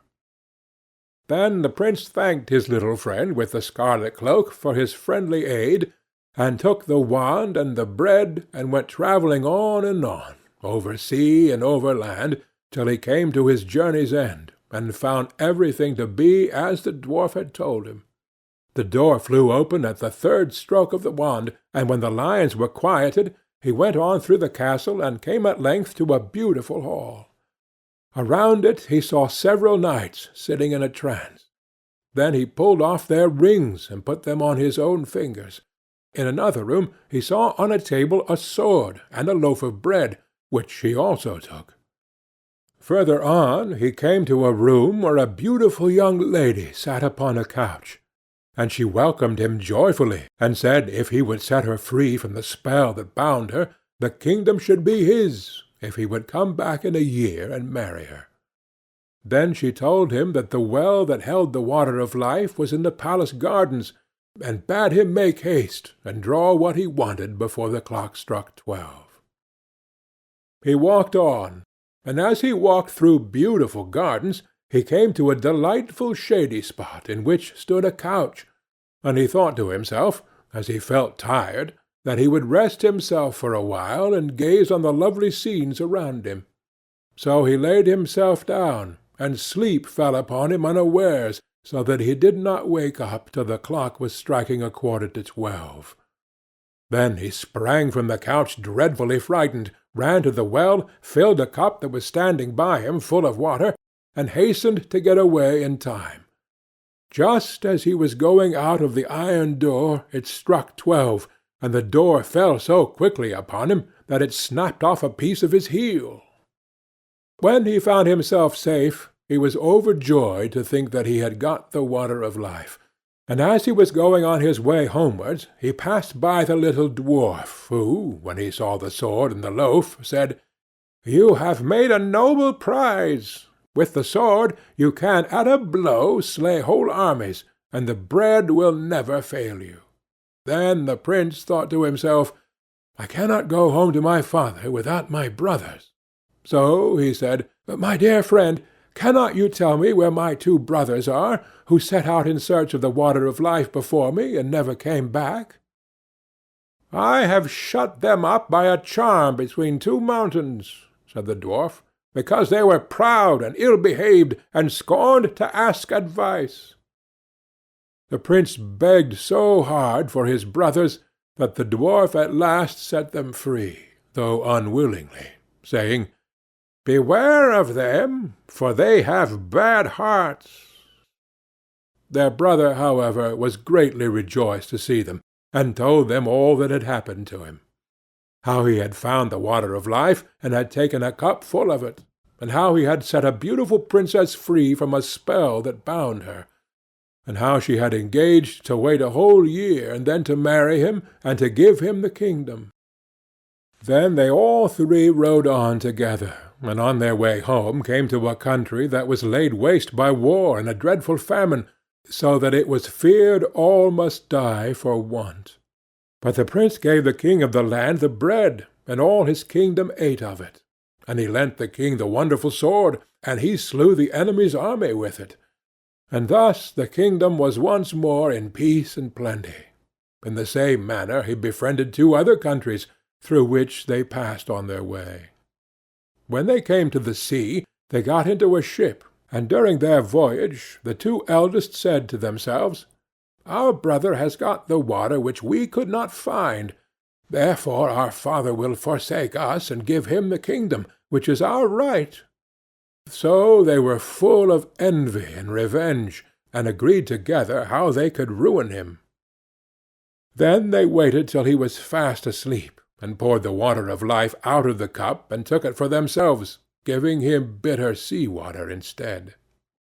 When they came to the journey's end, the youngest son brought his cup to the sick king, that he might drink and be healed.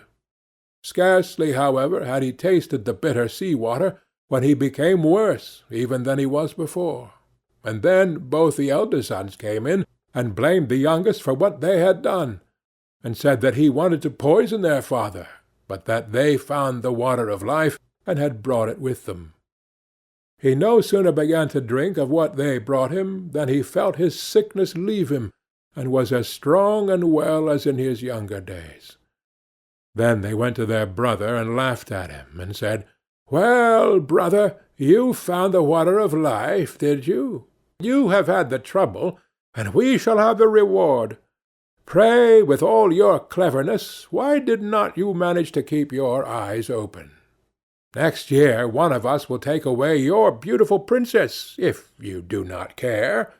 You had better say nothing about this to our father, for he does not believe a word you say, and if you tell tales, you shall lose your life into the bargain. But be quiet, and we will let you off."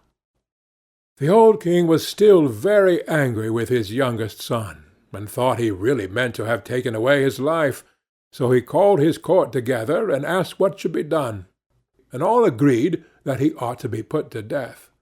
The prince knew nothing of what was going on, till one day, when the king's chief huntsman went a-hunting with him, and they were alone in the wood together, the huntsman looked so sorrowful that the prince said, "My friend, what is the matter with you?"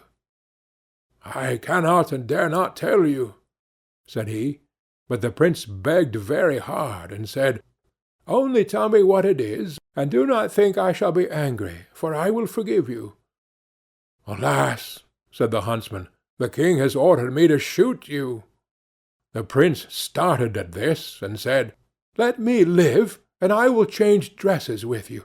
You shall take my royal coat to show to my father, and do you give me your shabby one." "With all my heart," said the huntsman. "I am sure I shall be glad to save you, for I could not have shot you." Then he took the prince's coat, and gave him the shabby one, and went away through the wood. Some time after, 3 grand embassies came to the old king's court, with rich gifts of gold and precious stones for his youngest son. Now all these were sent from the 3 kings to whom he had lent his sword and loaf of bread, in order to rid them of their enemy and feed their people. This touched the old king's heart, and he thought his son might still be guiltless, and said to his court, "Oh, that my son were still alive! How it grieves me that I had him killed!" "He is still alive," said the huntsman, "and I am glad that I had pity on him, but let him go in peace, and brought home his royal coat." At this the king was overwhelmed with joy, and made it known throughout all his kingdom that if his son would come back to his court, he would forgive him. Meanwhile the princess was eagerly waiting till her deliverer should come back, and had a road made, leading up to her palace, all of shining gold, and told her courtiers that whoever came on horseback and rode straight up to the gate upon it was her true lover, and that they must let him in. But whoever rode on one side of it, they must be sure was not the right one, and that they must send him away at once. The time soon came when the eldest brother thought that he would make haste to go to the princess, and say that he was the one who had set her free, and that he should have her for his wife, and the kingdom with her. As he came before the palace, and saw the golden road, he stopped to look at it, and thought to himself, "It is a pity to ride upon this beautiful road." So he turned aside, and rode on the right-hand side of it. But when he came to the gate, the guards, who had seen the road he took, said to him he could not be what he said he was, and must go about his business. The second prince set out soon afterwards on the same errand.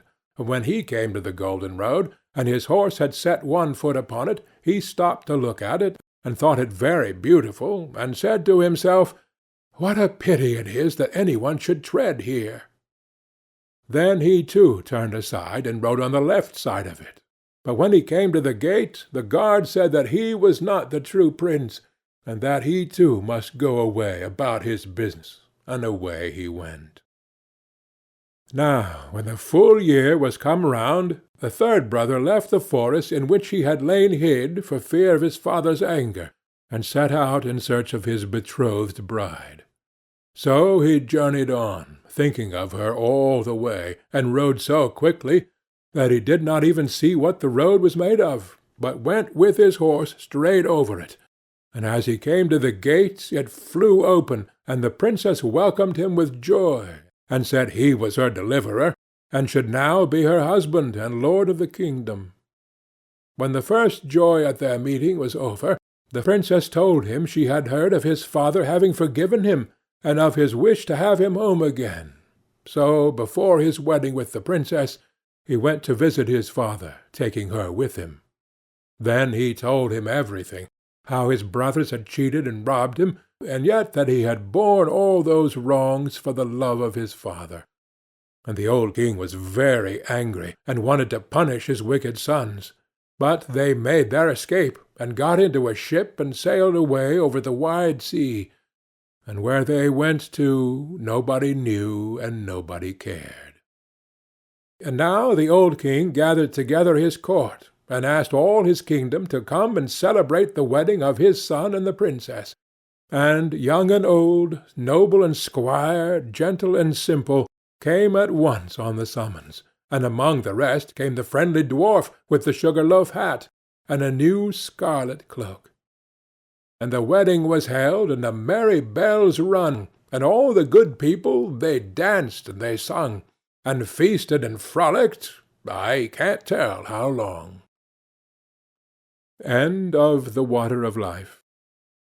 The 12 Huntsmen. There was once a king's son, who had a bride whom he loved very much, and when he was sitting beside her, and very happy, news came that his father lay sick unto death, and desired to see him once again before his end. Then he said to his beloved, I must now go and leave you. I give you a ring as a remembrance of me. When I am king, I will return and fetch you. So he rode away, and when he reached his father, the latter was dangerously ill and near his death. He said to him, Dear son, I wish to see you once again before my end. Promise me to marry as I wish. And he named a certain king's daughter who was to be his wife. The son was in such trouble that he did not think what he was doing, and said, Yes, dear father, your will shall be done. And thereupon the king shut his eyes and died. When, therefore, the son had been proclaimed king, and the time of mourning was over, he was forced to keep the promise which he had given his father, and caused the king's daughter to be asked in marriage, and she was promised to him. His first betrothed heard of this, and fretted so much about his faithfulness that she nearly died. Then her father said to her, Dearest child, why are you so sad? You shall have whatsoever you will. She thought for a moment, and said, Dear father, I wish for 11 girls exactly like myself in face, figure, and size. The father said, If it be possible, your desire shall be fulfilled. And he caused the search to be made in his whole kingdom, until 11 young maidens were found who exactly resembled his daughter in face, figure, and size. When they came to the king's daughter, she had 12 suits of huntsmen's clothes made, all alike, and the 11 maidens had to put on the huntsmen's clothes, and she herself put on the 12th suit. Thereupon she took her leave of her father, and rode away with them, and rode to the court of her former betrothed, whom she loved so dearly. Then she asked if he required any huntsmen, and if he would take all of them into his service. The king looked at her and did not know her, but as they were such handsome fellows, he said, Yes, and that he would willingly take them. And now they were the king's 12 huntsmen. The king, however, had a lion which was a wondrous animal, for he knew all concealed and secret things. It came to pass that one evening he said to the king, You think you have 12 huntsmen? Yes, said the king, they are 12 huntsmen. The lion continued, You are mistaken. They are 12 girls. The king said, That cannot be true. How will you prove that to me? Oh, just let some peas be strewn in the antechamber, answered the lion, and then you will soon see. Men have a firm step, and when they walk over peas, none of them stir. But girls trip and skip and drag their feet, and the peas roll about. The king was well pleased with the counsel, and caused the peas to be strewn. There was, however, a servant of the king's who favored the huntsmen, and when he heard that they were going to be put to this test, he went to them and repeated everything, and said, "The lion wants to make the king believe that you are girls." Then the king's daughter thanked him, and said to her maidens, "Show some strength, and step firmly on the peas." So next morning, when the king had the 12 huntsmen called before him, and they came into the antechamber where the peas were lying, they stepped so firmly on them, and had such a strong, sure walk, that not one of the peas either rolled or stirred. Then they went away again, and the king said to the lion, "You have lied to me. They walk just like men."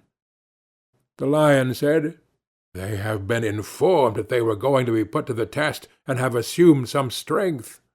Just let 12 spinning wheels be brought into the antechamber, and they will go to them and be pleased with them, and that is what no man would do." The king liked the advice, and had the spinning wheels placed in the antechamber. But the servant, who was well disposed to the huntsmen, went to them and disclosed the project. So, when they were alone, the king's daughter said to her 11 girls, "Show some restraint, and do not look round at the spinning wheels." And the next morning, when the king had his 12 huntsmen summoned, she went through the antechamber, and never once looked at the spinning wheels. Then the king again said to the lion, "You have deceived me. They are men, for they have not looked at the spinning wheels." The lion replied, "They have restrained themselves." The king, however, would no longer believe the lion. The 12 huntsmen always followed the king to the chase, and his liking for them continually increased.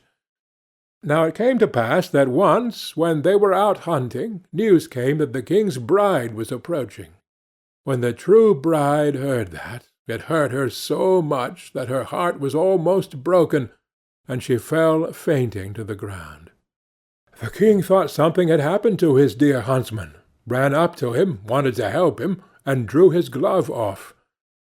Then he saw the ring which he had given to his first bride, and when he looked in her face, he recognized her. Then his heart was so touched that he kissed her, and when she opened her eyes, he said, "You are mine, and I am yours, and no one in the world can alter that." He sent a messenger to the other bride, and entreated her to return to her own kingdom, for he had a wife already, and someone who had just found an old key did not require a new one. Thereupon the wedding was celebrated, and the lion was again taken into favor, because, after all, he had told the truth. End of the 12 Huntsmen. The King of the Golden Mountain. There was once a merchant who had only one child, a son, that was very young and barely able to run alone. He had 2 richly laden ships then making a voyage upon the seas, in which he had embarked all his wealth in the hope of making great gains, when the news came that both were lost. Thus from being a rich man he became all at once so very poor that nothing was left to him but one small plot of land, and there he often went in an evening to take his walk, and ease his mind of a little of his trouble. One day, as he was roaming along in a brown study, thinking with no great comfort on what he had been and what he now was, and was like to be, all on a sudden there stood before him a little rough-looking black dwarf. "Prithee, friend, why so sorrowful?" said he to the merchant. "What is it you take so deeply to heart?" "If you would do me any good, I would willingly tell you," said the merchant. "Who knows but I may?" said the little man. "Tell me what ails you, and perhaps you may find I may be of some use." Then the merchant told him how all his wealth was gone to the bottom of the sea, and how he had nothing left but that little plot of land. "Oh, trouble not yourself about that," said the dwarf. "Only undertake to bring me here 12 years hence whatever meets you first on your going home, and I will give you as much as you please." The merchant thought this was no great thing to ask, that it would most likely be his dog, or his cat, or something of that sort, but forgot his little boy, Heinel. So he agreed to the bargain, and signed and sealed the bond to do what was asked of him. But as he drew near home, his little boy was so glad to see him that he crept behind him, and laid fast hold of his legs, and looked up in his face and laughed. Then the father started, trembling with fear and horror, and saw what it was that he had bound himself to do. But as no gold was come, he made himself easy by thinking that it was only a joke that the dwarf was playing him, and that, at any rate, when the money came, he should see the bearer and would not take it in. About a month afterwards he went upstairs into a lumber-room to look for some old iron, that he might sell it and raise a little money, and there, instead of his iron, he saw a large pile of gold lying on the floor. At the sight of this he was overjoyed, and forgetting all about his son, went into trade again, and became a richer merchant than before. Meanwhile little Heinel grew up, and as the end of the 12 years drew near, the merchant began to call to mind his bond, and became very sad and thoughtful, so that care and sorrow were written upon his face. The boy one day asked what was the matter, but his father would not tell him for some time. At last, however, he said that he had, without knowing it, sold him for gold to a little ugly-looking black dwarf, and that the 12 years were coming round when he must keep his word. Then Heinel said, "Father, give yourself very little trouble about that. I shall be too much for the little man." When the time came, the father and son went out together to the place agreed upon, and the son drew a circle on the ground, and set himself and his father in the middle of it. The little black dwarf soon came, and walked round and round about the circle, but could not find any way to get into it, and he either could not or dared not jump over it. At last the boy said to him, "Have you anything to say to us, my friend, or what do you want?" Now Heinel had found a friend in a good fairy that was fond of him, and had told him what to do, for this fairy knew what good luck was in store for him. "Have you brought me what you said you would?" said the dwarf to the merchant. The old man held his tongue, but Heinel said again, "What do you want here?" The dwarf said, "I come to talk with your father, not with you." "You have cheated and taken in my father," said the son. "Pray give him up his bond at once." "Fair and softly," said the little old man. "Right is right. I have paid my money, and your father has had it, and spent it, so be so good as to let me have what I paid it for." "You must have my consent to that first," said Heinel, "so please to step in here, and let us talk it over." The old man grinned and showed his teeth, as if he should have been very glad to get into the circle if he could. Then, at last, after a long talk, they came to terms. Heinel agreed that his father must give him up, and that so far the dwarf should have his way. But, on the other hand, the fairy had told Heinel what fortune was in store for him, if he followed his own course, and he did not choose to be given up to his hump-backed friend, who seemed so anxious for his company. So, to make a sort of drawn battle of the matter, it was settled that Heinel should be put into an open boat that lay on the seashore hard by, that the father should push him off with his own hand, and that he should thus be set adrift, and left to the bad or good luck of wind and weather. Then he took leave of his father, and set himself in the boat, but before it got far off, a wave struck it, and it fell with one side low in the water, so the merchant thought that poor Heinel was lost, and went home very sorrowful, while the dwarf went his way, thinking that at any rate he had had his revenge. The boat, however, did not sink, for the good fairy took care of her friend, and soon raised the boat up again, and it went safely on. The young man sat safe within, till at length it ran ashore upon an unknown land.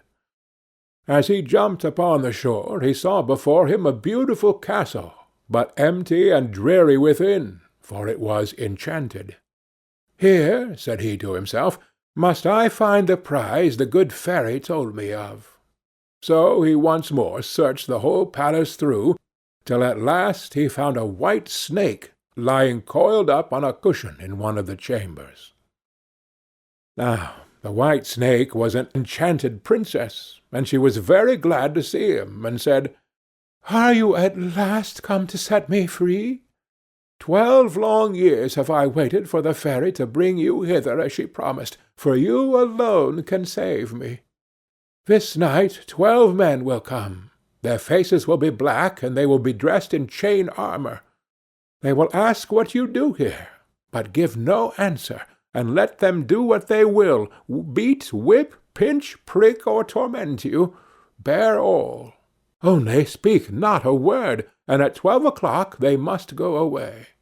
The second night 12 others will come, and the third night 24, who will even cut off your head, but at the 12th hour of that night their power is gone, and I shall be free, and will come and bring you the water of life, and will wash you with it, and bring you back to life and health."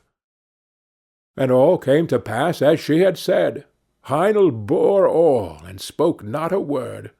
And the third night the princess came and fell on his neck and kissed him. Joy and gladness burst forth throughout the castle. The wedding was celebrated, and he was crowned King of the Golden Mountain. They lived together very happily, and the queen had a son. And thus 8 years had passed over their heads, when the king thought of his father, and began to long to see him once again. But the queen was against his going, and said, "I know well what misfortunes will come upon us if you go." However, he gave her no rest till she agreed. At his going away she gave him a wishing ring, and said, "Take this ring and put it on your finger. Whatever you wish it will bring you. Only promise never to make use of it to bring me hence to your father's house." Then he said he would do what she asked, and put the ring on his finger, and wished himself near the town where his father lived. Heinel found himself at the gates in a moment, but the guards would not let him go in, because he was so strangely clad. So he went up to a neighbouring hill, where a shepherd dwelt, and borrowed his old frock, and thus passed unknown into the town. When he came to his father's house, he said he was his son, but the merchant would not believe him, and said he had had but one son, his poor Heinel, who, he knew, was long since dead. And as he was only dressed like a poor shepherd, he would not even give him anything to eat. The king, however, still vowed that he was his son, and said, "Is there no mark by which you would know me, if I am really your son?" "Yes," said his mother, "our Heinel had a mark like a raspberry on his right arm." Then he showed them the mark, and they knew that what he had said was true. He next told them how he was king of the Golden Mountain, and was married to a princess, and had a son 7 years old. But the merchant said, "That can never be true. He must be a fine king, truly, who travels about in a shepherd's frock." At this the son was vexed, and forgetting his word, turned his ring, and wished for his queen and son. In an instant they stood before him. But the queen wept, and said he had broken his word, and bad luck would follow. He did all he could to soothe her, and she at last seemed to be appeased. But she was not so in truth, and was only thinking how she should punish him. One day he took her to walk with him out of the town, and showed her the spot where the boat was set adrift upon the wide waters. Then he sat himself down, and said, "I am very much tired. Sit by me. I will rest my head in your lap, and sleep a while." As soon as he had fallen asleep, however, she drew the ring from his finger, and crept softly away, and wished herself and her son at home in their kingdom. And when he awoke, he found himself alone, and saw that the ring was gone from his finger. "I can never go back to my father's house," said he. "They would say I am a sorcerer. I will journey forth into the world till I come again to my kingdom." So saying, he set out and travelled, till he came to a hill where 3 giants were sharing their father's goods, and as they saw him pass they cried out and said, "Little men have sharp wits. He shall part the goods between us." Now there was a sword that cut off an enemy's head whenever the wearer gave the words "heads off," a cloak that made the owner invisible, or gave him any form he pleased, and a pair of boots that carried the wearer wherever he wished. Heinel said they must first let him try these wonderful things, then he might know how to set a value upon them. Then they gave him the cloak, and he wished himself a fly, and in a moment he was a fly. "The cloak is very well," said he. "Now give me the sword." "No," said they, "not unless you undertake not to say heads off, for if you do, we are all dead men." So they gave it to him, charging him to try it on a tree. He next asked for the boots also, and the moment he had all 3 in his power, he wished himself at the Golden Mountain. There he was at once. So the giants were left behind with no goods to share or quarrel about. As Heinel came near his castle, he heard the sound of merry music, and the people around told him that his queen was about to marry another husband. Then he threw his cloak around him, and passed through the castle hall, and placed himself by the side of the queen, where no one saw him. But when anything to eat was put upon her plate, he took it away and ate it himself, and when a glass of wine was handed to her, he took it and drank it, and thus, though they kept on giving her meat and drink, her plate and cup were always empty. Upon this, fear and remorse came over her, and she went into her chamber alone, and sat there weeping, and he followed her there. "Alas," she said to herself, "was I not once set free? Why then does this enchantment still seem to bind me?" "False and fickle one," said he, "one indeed came who set thee free, and he is now near thee again. But how have you used him? Ought he to have had such a treatment from thee?" Then he went out and sent away the company, and said the wedding was at an end, for that he was come back to the kingdom. But the princes, peers, and great men mocked at him. However, he would enter into no parley with them, but only asked them if they would go in peace or not. Then they turned upon him, and tried to seize him, but he drew his sword. "Heads off!" cried he, and with the word the traitors' heads fell before him, and Heinel was once more king of the Golden Mountain. End of The King of the Golden Mountain. Dr. Know-all. There was once upon a time a poor peasant called Crab, who drove with 2 oxen a load of wood to the town, and sold it to a doctor for 2 thalers. When the money was being counted out to him, it so happened that the doctor was sitting at table, and when the peasant saw how well he ate and drank, his heart desired what he saw, and would willingly have been a doctor too. So he remained standing a while, and at length inquired if he too could not be a doctor. "Oh, yes," said the doctor, "that is soon managed." "What must I do?" asked the peasant.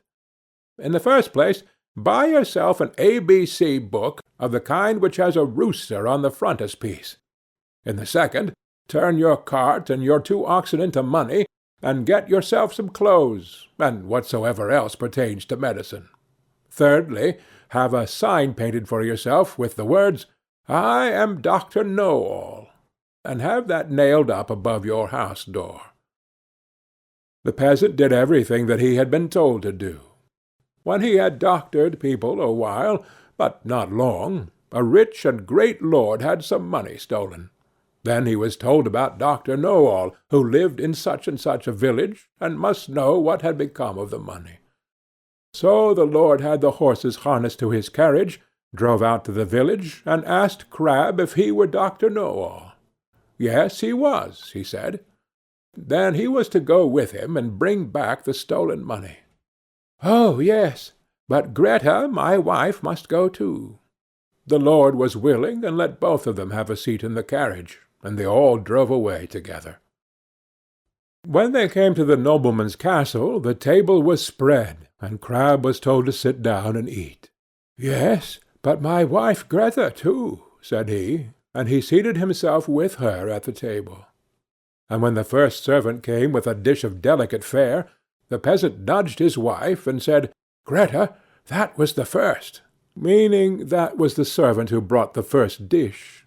The servant, however, thought he intended by that to say, "That is the first thief," and as he actually was so, he was terrified, and said to his comrade outside, "The doctor knows all. We shall fare ill. He said I was the first." The second did not want to go in at all, but was forced. So when he went in with his dish, the peasant nudged his wife and said, "Greta, that is the second." This servant was equally alarmed, and he got out as fast as he could. The third fared no better, for the peasant again said, "Greta, that is the third." The fourth had to carry in a dish that was covered, and the lord told the doctor that he was to show his skill, and guess what was beneath the cover. Actually, they were crabs. The doctor looked at the dish, had no idea what to say, and cried, "Ah, poor crab!" When the lord heard that, he cried, "There, he knows it! He must also know who has the money." On this the servants looked terribly uneasy, and made a sign to the doctor that they wished him to step outside for a moment. When, therefore, he went out, all four of them confessed to him that they had stolen the money, and said that they would willingly restore it, and give him a heavy sum into the bargain, if he would not denounce them, for if he did, they would be hanged.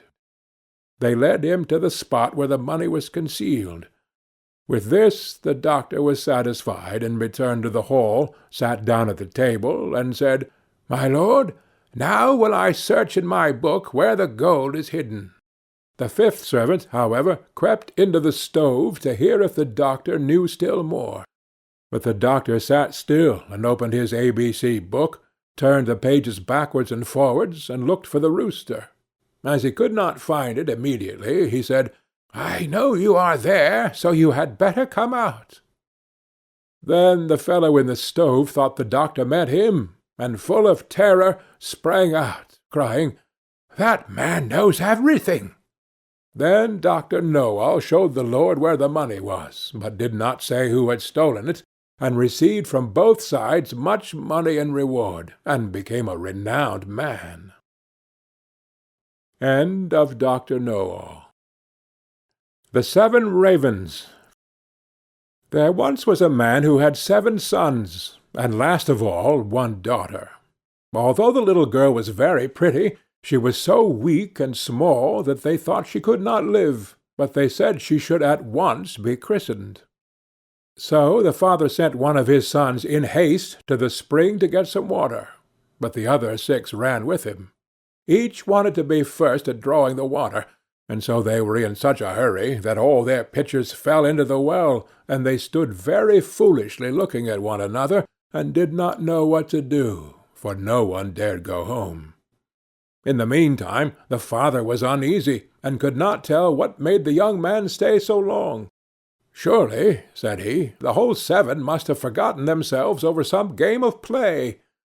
And when he had waited still longer, and they yet did not come, he flew into a rage, and wished them all turned into ravens. Scarcely had he spoken these words, when he heard a croaking over his head, and looked up and saw 7 ravens as black as coal flying round and round. Sorry as he was to see his wish so fulfilled, he did not know how what was done could be undone, and comforted himself as well as he could for the loss of his 7 sons with his dear little daughter, who soon became stronger and every day more beautiful. For a long time she did not know that she had ever had any brothers, for her father and mother took care not to speak of them before her. But on one day, by chance, she heard the people about her speak of them. "Yes," said they, "she is beautiful indeed, but still 'tis a pity that her brothers should have been lost for her sake." Then she was much grieved, and went to her father and mother, and asked if she had any brothers, and what had become of them. So they dared no longer hide the truth from her, but said it was all the will of heaven, and that her birth was only the innocent cause of it. But the little girl mourned sadly about it every day, and thought herself bound to do all she could to bring her brothers back. And she had neither rest nor ease, till at length one day she stole away, and set out into the wide world to find her brothers, wherever they might be, and free them, whatever it might cost her. She took nothing with her but a little ring which her father and mother had given her, a loaf of bread in case she should be hungry, a little pitcher of water in case she should be thirsty, and a little stool to rest upon when she should be weary. Thus she went on, and journeyed till she came to the world's end. Then she came to the sun, but the sun looked much too hot and fiery, so she ran away quickly to the moon. But the moon was cold and chilly, and said, "I smell flesh and blood this way." So she took herself away in a hurry, and came to the stars, and the stars were friendly and kind to her, and each star sat upon his own little stool. But the morning star rose up and gave her a little piece of wood, and said, "If you have not this little piece of wood, you cannot unlock the castle that stands on the glass mountain, and there your brothers live." The little girl took the piece of wood, rolled it up in a little cloth, and went on again, until she came to the glass mountain, and found the door shut. Then she felt for the little piece of wood, but when she unwrapped the cloth it was not there, and she saw she had lost the gift of the good stars. What was to be done? She wanted to save her brothers, and had no key of the castle of the glass mountain. So this faithful little sister took a knife out of her pocket, and cut off her little finger, that was just the size of the piece of wood she had lost, and put it in the door and opened it. As she went in, a little dwarf came up to her and said, "What are you seeking for?" "I seek for my brothers, the 7 ravens," answered she. Then the dwarf said, "My masters are not at home, but if you will wait till they come, pray step in." Now the little dwarf was getting their dinner ready, and he brought their food upon 7 little plates, and their drink in 7 little glasses, and set them upon the table, and out of each little plate their sister ate a small piece, and out of each little glass she drank a small drop. But she let the ring that she had brought with her fall into the last glass. On a sudden she heard a fluttering and croaking in the air, and the dwarf said, "Here come my masters." When they came in, they wanted to eat and drink, and looked for their little plates and glasses. Then said one after the other, "Who has eaten from my little plate, and who has been drinking out of my little glass?" "Caw, caw, well I ween, mortal lips have this way been." When the 7th came to the bottom of his glass, and found there the ring, he looked at it, and knew that it was his father's and mother's, and said, "Oh, that our little sister would but come! Then we should be free." When the little girl heard this, for she stood behind the door all the time and listened, she ran forward, and in an instant all the ravens took their right form again, and all hugged and kissed each other, and went merrily home. End of the 7 Ravens. The Wedding of Mrs. Fox. There was once upon a time an old fox with 9 tails, who believed that his wife was not faithful to him, and wished to put her to the test. He stretched himself out under the bench, did not move a limb, and behaved as if he were stone dead. Mrs. Fox went up to her room, shut herself in, and her maid, Miss Cat, sat by the fire and did the cooking. When it became known that the old fox was dead, suitors presented themselves. The maid heard someone standing at the house door, knocking. She went and opened it, and it was a young fox, who said, "What may you be about, Miss Cat? Do you sleep or do you wake?" She answered, "I am not sleeping, I am waking. Would you know what I am making? I am boiling warm beer with butter. Will you be my guest for supper?" "No, thank you, miss," said the fox. "What is Mrs. Fox doing?" The maid replied, "She is sitting in her room, moaning in her gloom, weeping her little eyes quite red, because old Mr. Fox is dead." "Do just tell her, miss, that a young fox is here, who would like to woo her." "Certainly, young sir." The cat goes up the stairs, trip, trip. The door she knocks at, tap, tap, tap. "Mistress Fox, are you inside?" "Oh, yes, my dear cat," she cried. "A wooer, he stands at the door out there." "What does he look like, my dear?" "Has he 9 as beautiful tails as the late Mr. Fox?" "Oh, no," answered the cat, "he has only 1. "Then I will not have him." Miss Cat went downstairs and sent the wooer away. Soon afterwards there was another knock, and another fox was at the door who wished to woo Mrs. Fox. He had 2 tails, but he did not fare better than the first.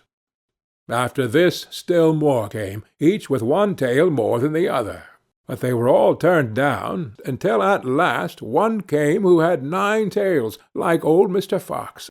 When the widow heard that, she said joyfully to the cat, "Now open the gates and doors all wide, and carry old Mr. Fox outside." But just as the wedding was going to be solemnized, old Mr. Fox stirred under the bench, and cudgelled all the rabble, and drove them and Mrs. Fox out of the house. Second story. When old Mr. Fox was dead, the wolf came as a suitor, and knocked at the door, and the cat, who was a servant to Mrs. Fox, opened it for him. The wolf greeted her, and said, "Good day, Mrs. Cat of Carrowit. How comes it that alone you sit? What are you making good?" The cat replied, "In milk I'm breaking bread, so sweet. Will you be my guest and eat?" "No, thank you, Mrs. Cat," answered the wolf. "Is Mrs. Fox not at home?" The cat said, "She sits upstairs in her room, bewailing her sorrowful doom, bewailing her trouble so sore, for old Mr. Fox is no more." The wolf answered, "If she's in want of a husband new, then will it please her to step below."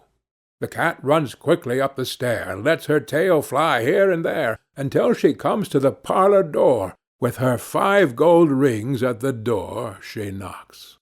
"Are you within, good Mistress Fox? If you're in want of a husband now, then will it please you to step below?" Mrs. Fox answered, "Has the gentleman red stockings on, and has he a pointed mouth?" "No," answered the cat.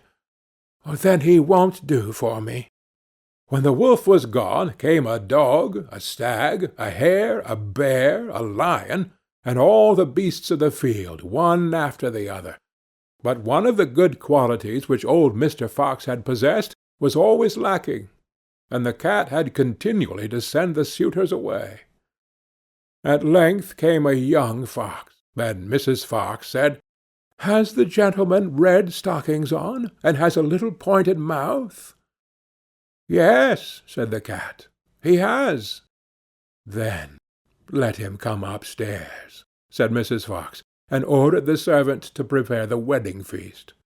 "Sweep me the room as clean as you can.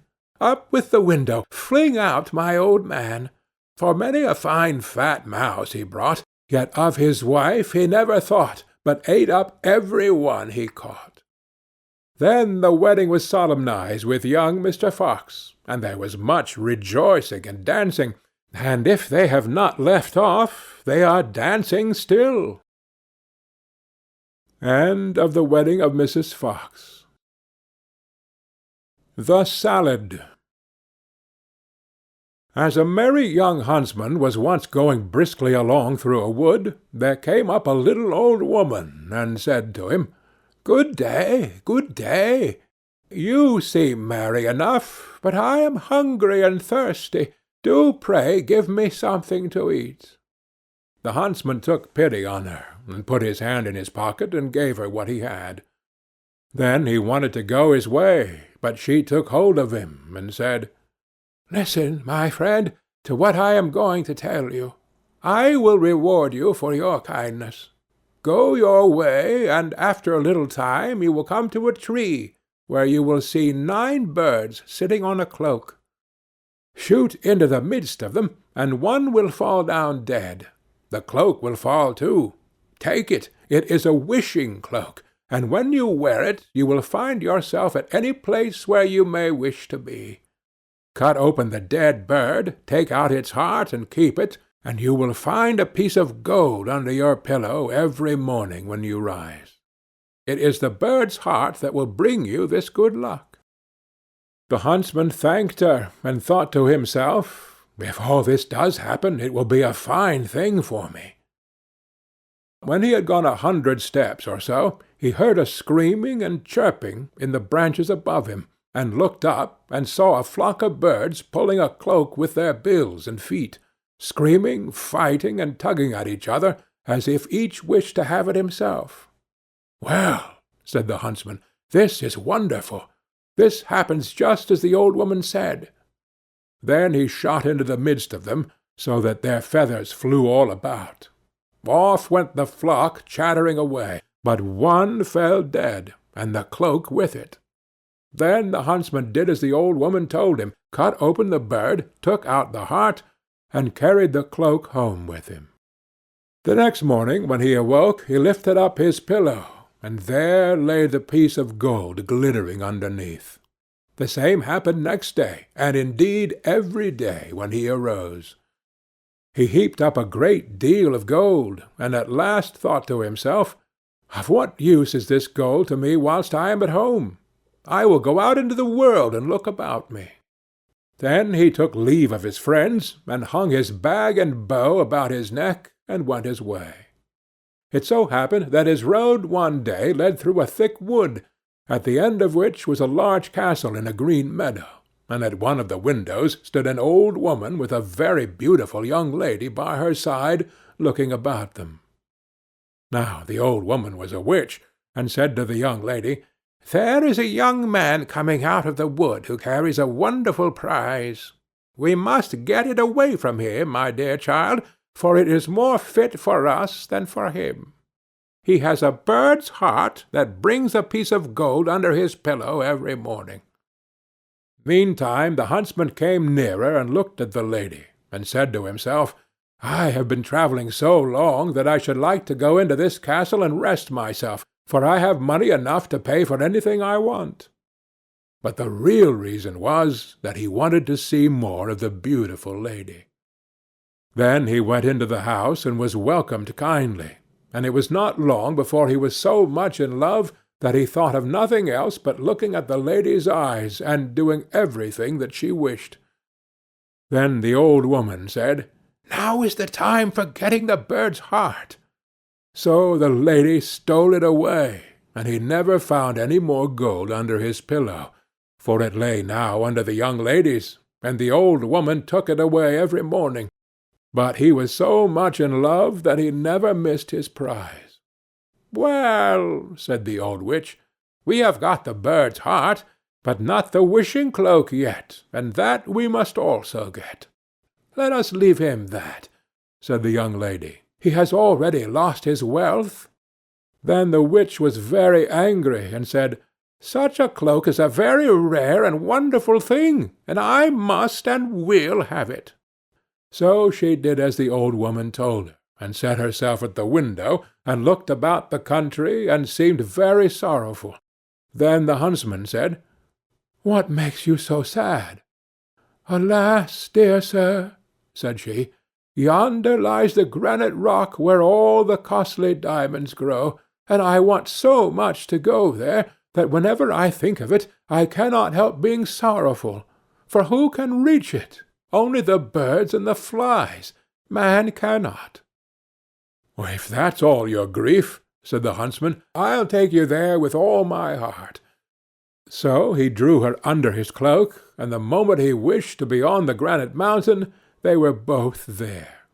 The diamonds glittered so on all sides that they were delighted with the sight, and picked up the finest. But the old witch made a deep sleep come upon him, and he said to the young lady, "Let us sit down and rest ourselves a little. I am so tired that I cannot stand any longer." So they sat down, and he laid his head in her lap and fell asleep, and whilst he was sleeping on, she took the cloak from his shoulders, hung it on her own, picked up the diamonds, and wished herself home again. When he awoke and found that his lady had tricked him and left him alone on the wild rock, he said, "Alas, what roguery there is in the world!" And there he sat, in great grief and fear, not knowing what to do. Now this rock belonged to fierce giants who lived upon it, and as he saw 3 of them striding about, he thought to himself, "I can only save myself by feigning to be asleep." So he laid himself down, as if he were in a sound sleep. When the giants came up to him, the first pushed him with his foot, and said, "What worm is this that lies here curled up?" "Tread upon him and kill him," said the second.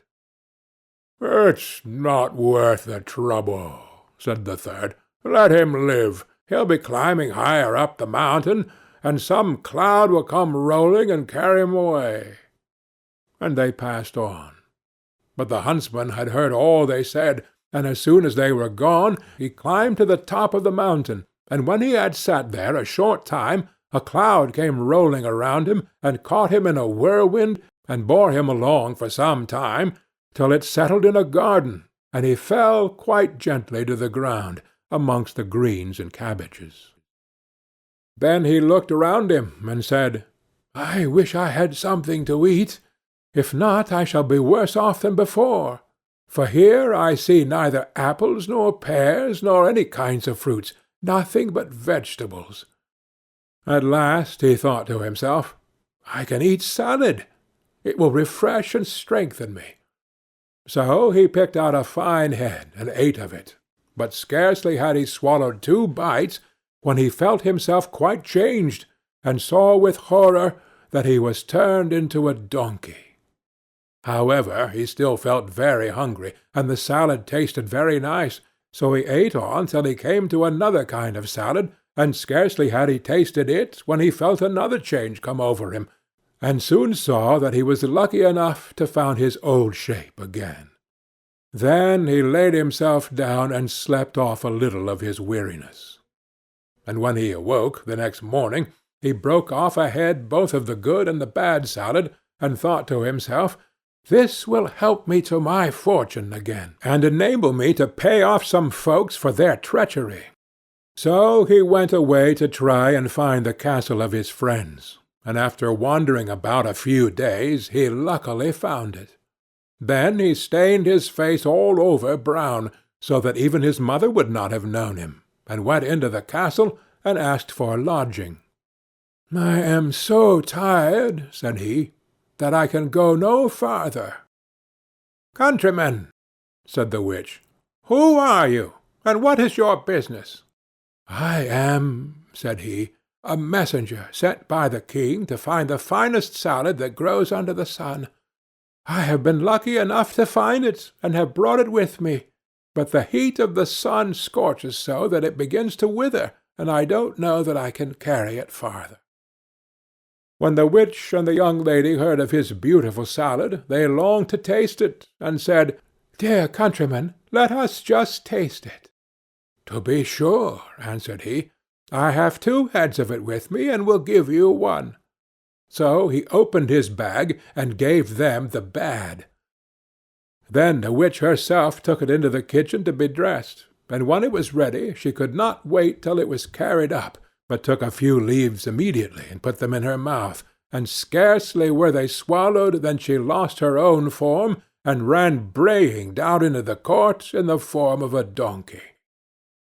Now the servant-maid came into the kitchen, and seeing the salad ready, was going to carry it up. But on the way she too felt a wish to taste it as the old woman had done, and ate some leaves. So she also was turned into a donkey, and ran after the other, letting the dish with the salad fall on the ground. The messenger sat all this time with the beautiful young lady, and as nobody came with the salad, and she longed to taste it, she said, "I don't know where the salad can be." Then he thought something must have happened, and said, "I will go into the kitchen and see." And as he went, he saw 2 donkeys in the court running about, and the salad lying on the ground. "All right," said he. "Those 2 have had their share." Then he took up the rest of the leaves, laid them on the dish, and brought them to the young lady, saying, "I bring you the dish myself, that you may not wait any longer." So she ate of it, and, like the others, ran off into the court, braying away.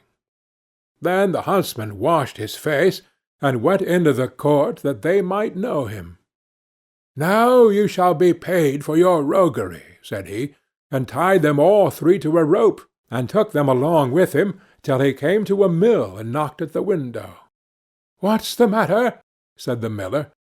"I have 3 tiresome beasts here," said the other. "If you will take them, give them food and room, and treat them as I tell you, I will pay you whatever you ask." "With all my heart," said the miller. "But how shall I treat them?"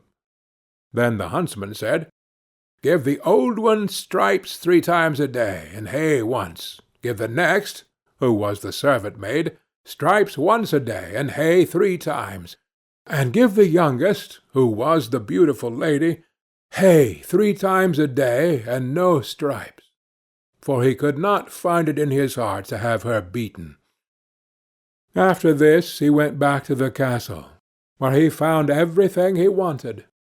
Some days after, the miller came to him, and told him that the old donkey was dead.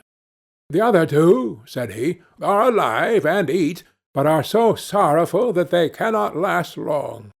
Then the huntsman pitied them, and told the miller to drive them back to him, and when they came he gave them some of the good salad to eat. And the beautiful young lady fell upon her knees before him, and said, "Oh, dearest huntsman, forgive me all the ill I have done you. My mother forced me to it. It was against my will, for I always loved you very much. Your wishing cloak hangs up in the closet, and as for the bird's heart, I will give it to you."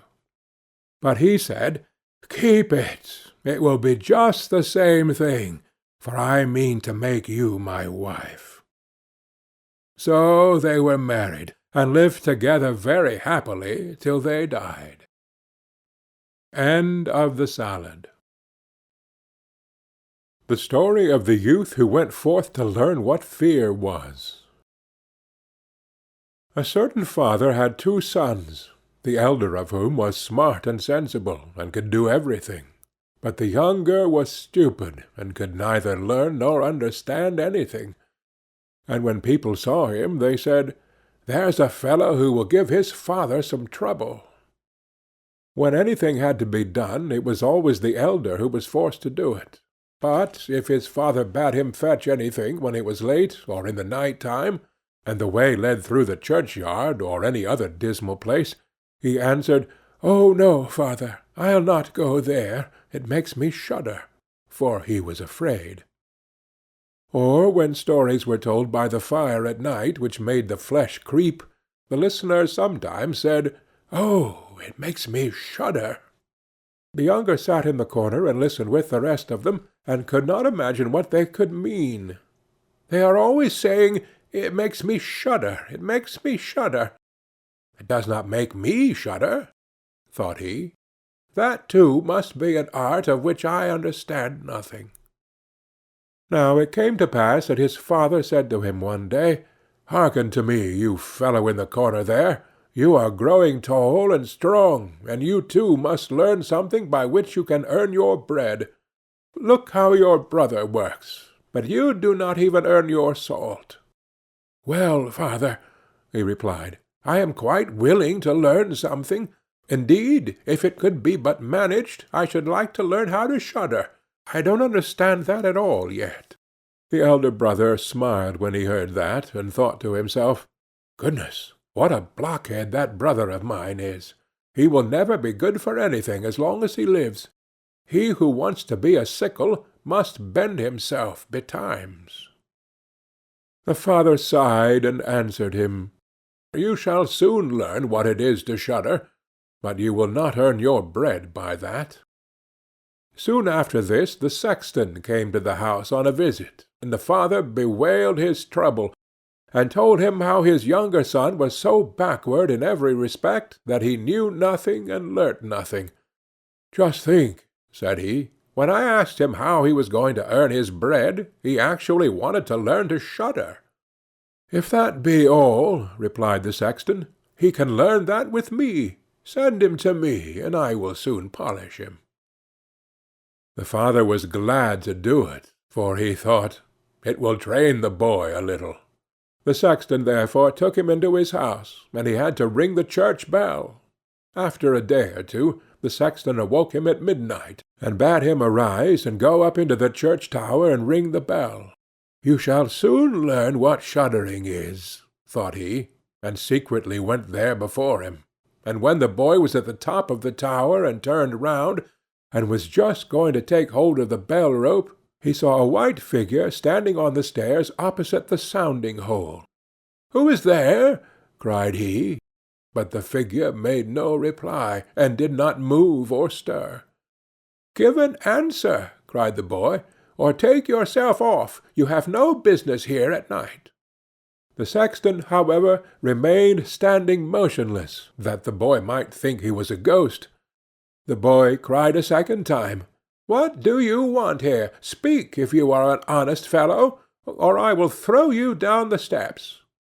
The sexton thought, "He can't mean to be as bad as his words," uttered no sound, and stood as if he were made of stone. Then the boy called to him for the third time, and as that was also to no purpose, he ran against him and pushed the ghost down the stairs, so that it fell down the 10 steps and remained lying there in the corner. Thereupon he rang the bell, went home, and without saying a word went to bed and fell asleep. The sexton's wife waited a long time for her husband, but he did not come back. At length she became uneasy, and wakened the boy, and asked, "Do you know where my husband is?" "He climbed up the tower before you did." "No, I don't know," replied the boy, "but some one was standing by the sounding-hole on the other side of the steps, and as he would neither give an answer nor go away, I took him for a scoundrel and threw him downstairs. Just go there, and you will see if it was he. I should be sorry if it were." The woman ran away and found her husband, who was lying moaning in the corner, and had broken his leg. She carried him down, and then, with loud screams, she hastened to the boy's father. "Your boy," cried she, "has been the cause of a great misfortune. He has thrown my husband down the steps so that he broke his leg. Take the good-for-nothing fellow out of our house." The father was terrified, and ran thither and scolded the boy. "What wicked tricks are these?" said he. "The devil must have put them into your head." "Father," he replied, "do listen to me. I am quite innocent. He was standing there by night like one intent on doing evil. I did not know who it was, and I entreated him 3 times either to speak or to go away." "Ah," said the father, "I have nothing but unhappiness with you. Go out of my sight. I will see you no more." "Yes, father, right willingly. Wait only until it is day. Then I will go forth and learn how to shudder, and then I shall, at any rate, understand one art which will support me." "Learn what you will," spoke the father. "It is all the same to me. Here are 50 thalers for you. Take these and go into the wide world, and tell no one from whence you come and who is your father, for I have reason to be ashamed of you." "Yes, father, it shall be as you will. If you desire nothing more than that, I can easily keep it in mind." When the day dawned, therefore, the boy put his 50 thalers into his pocket, and went forth on the great highway, and continually said to himself, "If I could but shudder! if I could but shudder." Then a man approached, who heard this conversation which the youth was holding with himself, and when they had walked a little farther to where they could see the gallows, the man said to him, "Look, there is the tree where 7 men have married the rope-maker's daughter, and are now learning how to fly. Sit down beneath it, and wait till night comes, and you will soon learn how to shudder." "If that is all that is wanted," answered the youth, "it is easily done. But if I learn how to shudder as fast as that, you shall have my 50 thalers. Just come back to me early in the morning." Then the youth went to the gallows, sat down beneath it, and waited till evening came. And as he was cold, he lighted himself a fire. But at midnight the wind blew so sharply that in spite of his fire he could not get warm. And as the wind knocked the hanged men against each other, and they moved backwards and forwards, he thought to himself, "If you shiver below by the fire, how those up above must freeze and suffer."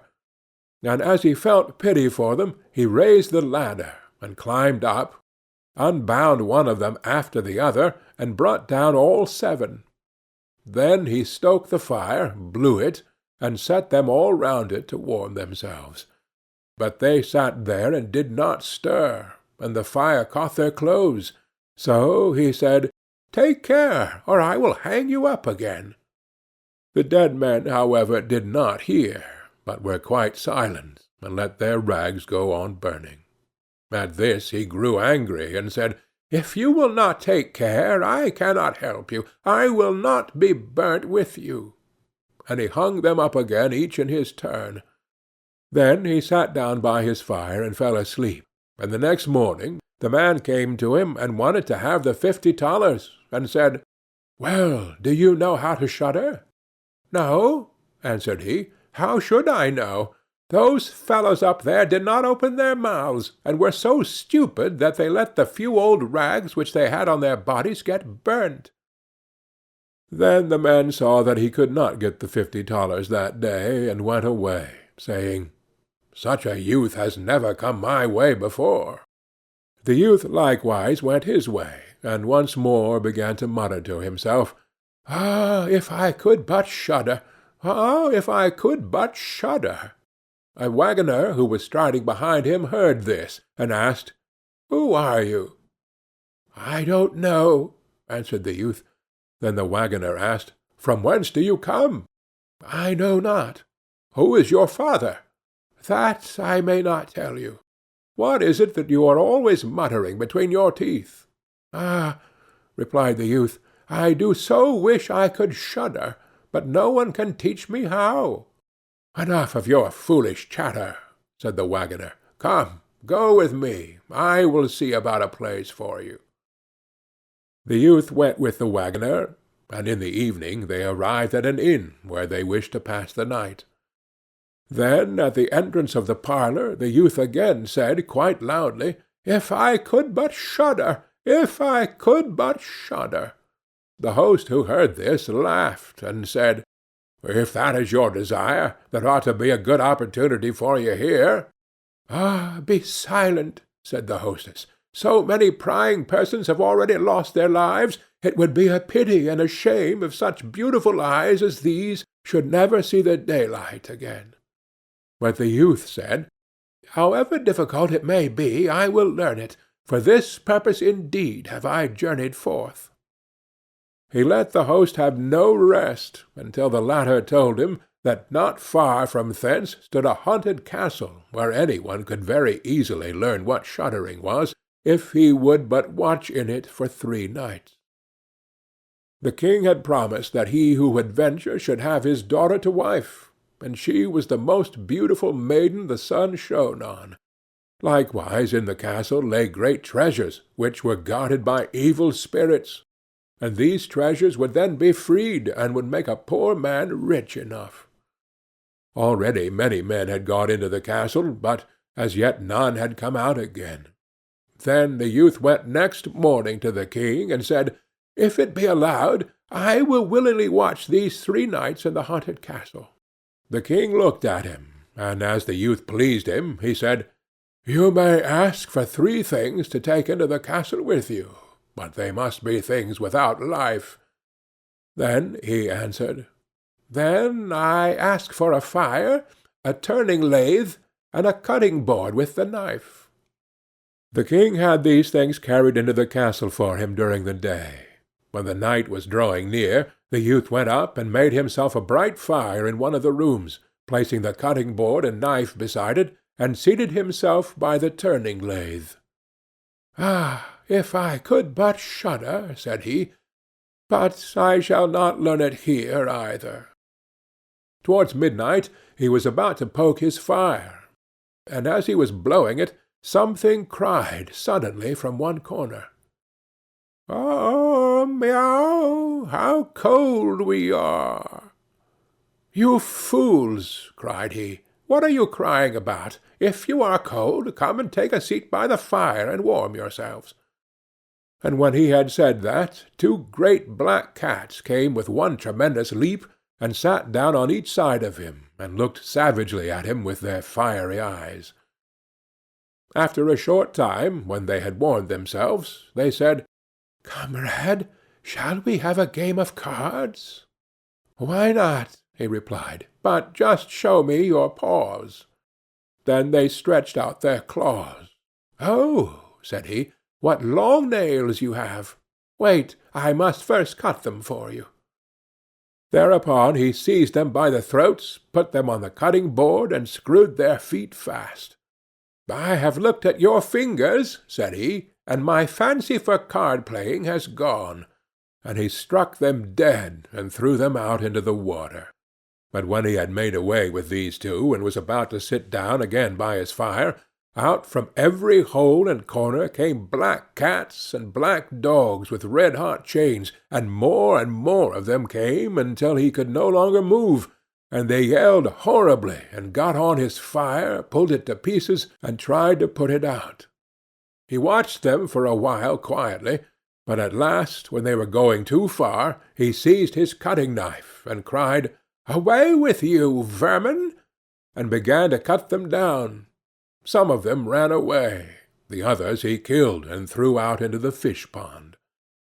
When he came back, he fanned the embers of his fire again and warmed himself, and as he thus sat, his eyes would keep open no longer, and he felt a desire to sleep. Then he looked round and saw a great bed in the corner.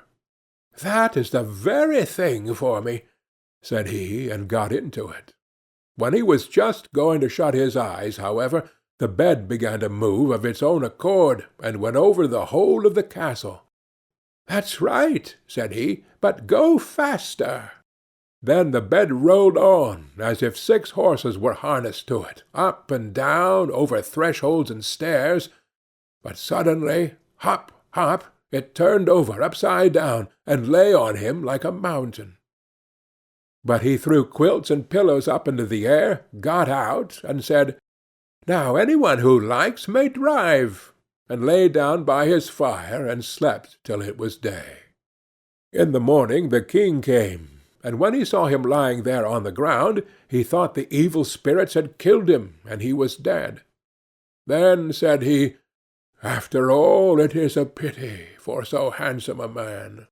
The youth heard it, got up, and said, "It has not come to that yet." Then the king was astonished, but very glad, and asked how he had fared. "Very well indeed," answered he. "1 night is past. The 2 others will pass likewise." Then he went to the innkeeper, who opened his eyes very wide, and said, "I never expected to see you alive again. Have you learnt how to shudder yet?" "No," said he, "it is all in vain. If someone would but tell me." The second night he again went up into the old castle, sat down by the fire, and once more began his old song, "If I could but shudder." When midnight came, an uproar and noise of tumbling about was heard. At first it was low, but it grew louder and louder. Then he was quiet for a while, and at length, with a loud scream, half a man came down the chimney and fell before him. "Hullo!" cried he. Another half belongs to this. This is not enough." Then the uproar began again. There was a roaring and howling, and the other half fell down likewise. "Wait," said he, "I will just stoke up a fire a little for you." When he had done that and looked round again, the two pieces were joined together, and a hideous man was sitting in his place. "This is no part of our bargain," said the youth. "The bench is mine."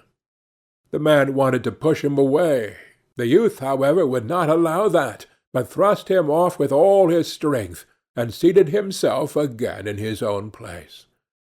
Then still more men fell down, one after the other. They brought 9 dead men's legs and 2 skulls, and set them up, and played at ninepins with them. The youth also wanted to play, and said, "Listen, you, can I join you?" "Yes, if you have any money." "Money enough," replied he, "but your balls are not quite round." Then he took the skulls and put them in the lathe, and turned them till they were round. "There now, they will roll better," said he. "Hurrah! Now we'll have fun." He played with them and lost some of his money, but when it struck 12, everything vanished from his sight. He lay down and quietly fell asleep.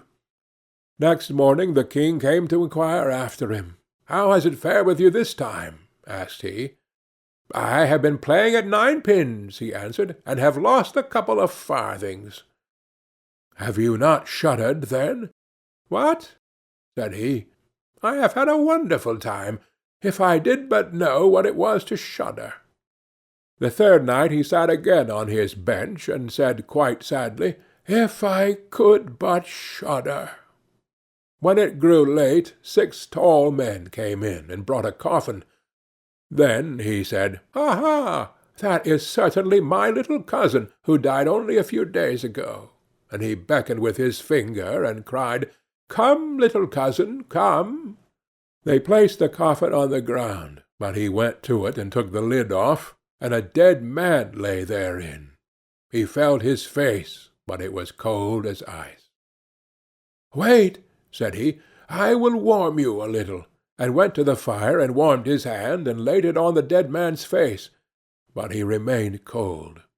Then he took him out, and sat down by the fire, and laid him on his breast, and rubbed his arms, that the blood might circulate again. As this also did no good, he thought to himself, "When 2 people lie in bed together, they warm each other," and carried him to the bed, covered him over, and lay down by him. After a short time the dead man became warm too, and began to move. Then said the youth, "See, little cousin, have I not warmed you?" The dead man, however, got up, and cried, "Now I will strangle you." "What?" said he. "Is that the way you thank me? You shall at once go into your coffin again." And he took him up and threw him into it, and shut the lid. Then came the 6 men and carried him away again. "I cannot manage to shudder," said he. "I shall never learn it here as long as I live." Then a man entered who was taller than all others, and looked terrible. He was old, however, and had a long white beard. "You wretch," cried he, "you shall soon learn what it is to shudder, for you shall die." "Not so fast," replied the youth. "If I am to die, I shall have to have a say in it." "I will soon seize you," said the fiend. "Softly, softly. Do not talk so big. I am as strong as you are, and perhaps even stronger." "We shall see," said the old man. "If you are stronger, I will let go. Come, we will try." Then he led him by dark passages to a smith's forge, took an axe, and with one blow struck an anvil into the ground. "I can do better than that," said the youth, and went to the other anvil. The old man placed himself near and wanted to look on, and his white beard hung down.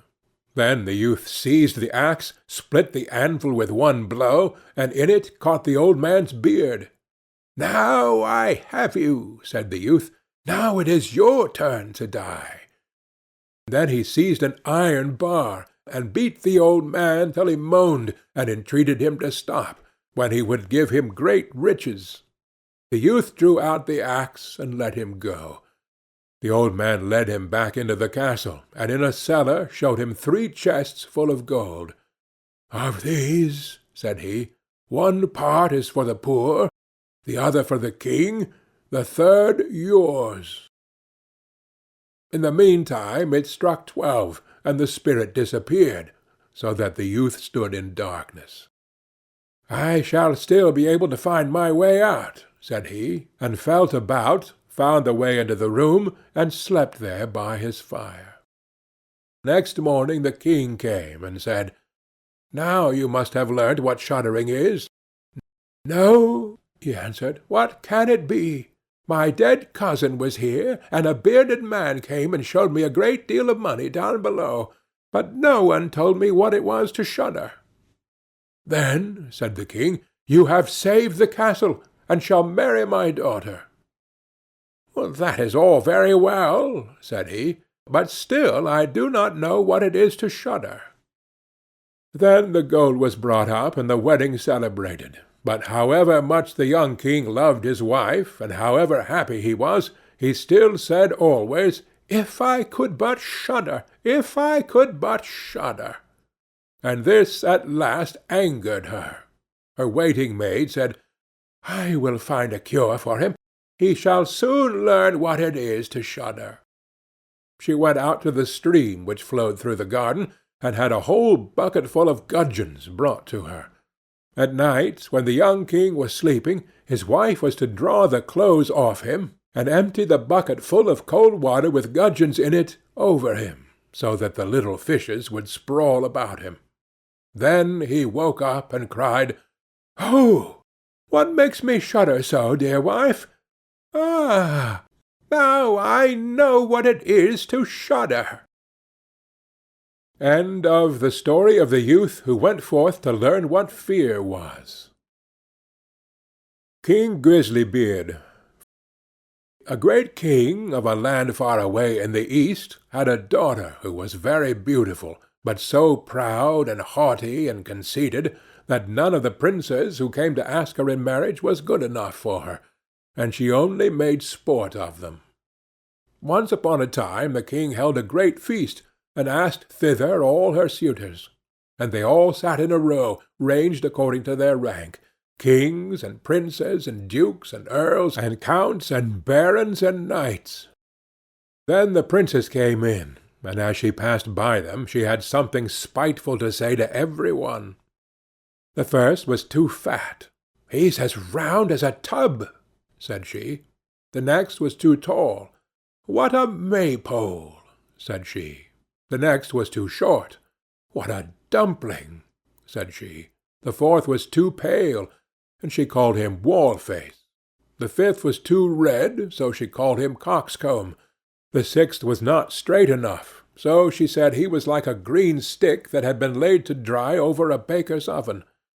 And thus she had some joke to crack upon every one, but she laughed more than all at a good king who was there. "Look at him," said she. "His beard is like an old mop. He shall be called Grisly-Beard." So the king got the nickname of Grisly-Beard. But the old king was very angry when he saw how his daughter behaved, and how she ill-treated all his guests, and he vowed that, willing or unwilling, she should marry the first man, be he prince or beggar, that came to the door. 2 days after there came by a travelling fiddler, who began to play under the window and beg alms, and when the king heard him, he said, "Let him come in." So they brought in a dirty-looking fellow, and when he had sung before the king and the princess, he begged a boon. Then the king said, "You have sung so well that I will give you my daughter for your wife." The princess begged and prayed, but the king said, "I have sworn to give you to the first comer, and I will keep my word." So words and tears were of no avail. The parson was sent for, and she was married to the fiddler. When this was over, the king said, "Now, get ready to go. You must not stay here. You must travel on with your husband." Then the fiddler went his way, and took her with him, and they soon came to a great wood. "Pray," said she, "whose is this wood?" "It belongs to King Grisly-Beard," answered he. "Hadst thou taken him, all had been thine." "Ah, unlucky wretch that I am," sighed she. "Would that I had married King Grisly-Beard." Next they came to some fine meadows. "Whose are these beautiful green meadows?" said she.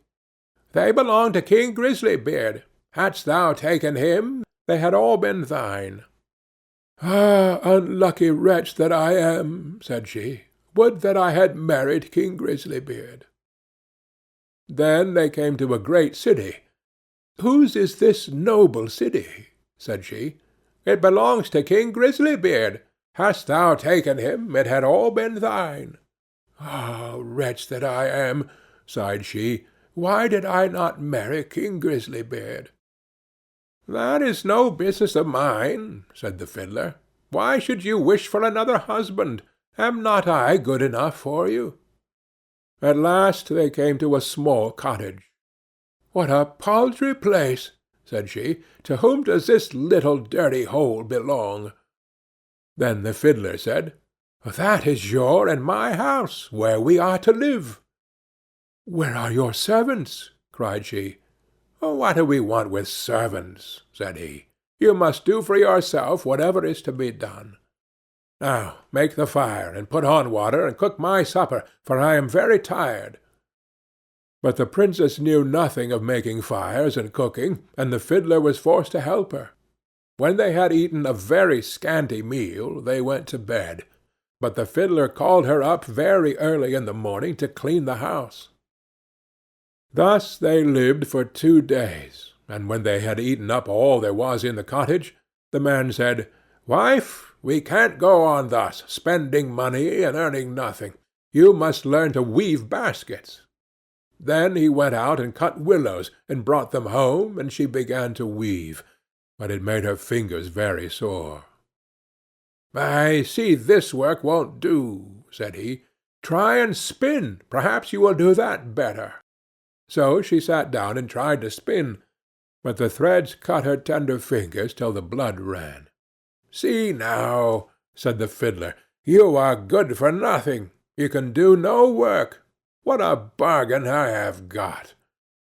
However, I'll try to set up a trade in pots and pans, and you shall stand in the market and sell them."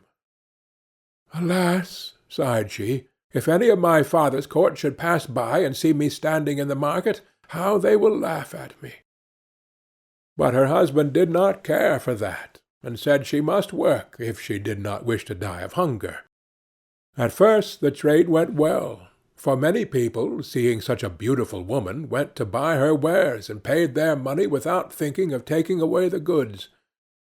They lived on this as long as it lasted, and then her husband bought a fresh lot of ware, and she sat herself down with it in the corner of the market. But a drunken soldier soon came by, and rode his horse against her stall, and broke all her goods into 1,000 pieces. Then she began to cry, and knew not what to do. "Ah, what will become of me?" said she. "What will my husband say?" So she ran home and told him all.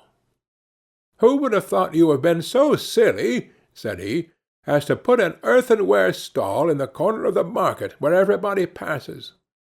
But let us have no more crying. I see you are not fit for this sort of work, so I have been to the king's palace, and asked if they did not want a kitchen maid, and they say they will take you, and there you will have plenty to eat."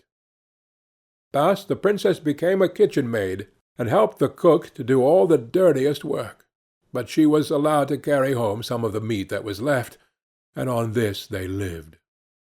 She had not been there long before she heard that the king's eldest son was passing by, going to be married, and she went to one of the windows and looked out.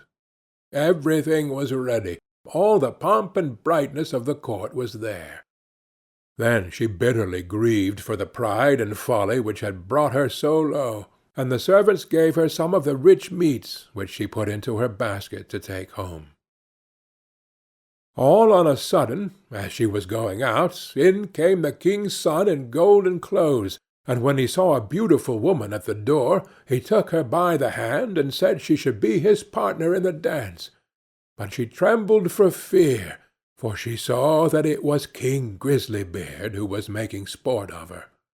However, he kept fast hold and led her in, and the cover of the basket came off, so that the meats in it fell about. Then everybody laughed and jeered at her, and she was so abashed that she wished herself 1,000 feet deep in the earth. She sprang to the door to run away, but on the steps King Grisly-Beard overtook her, and brought her back, and said, "Fear me not. I am the fiddler who has lived with you in the hut.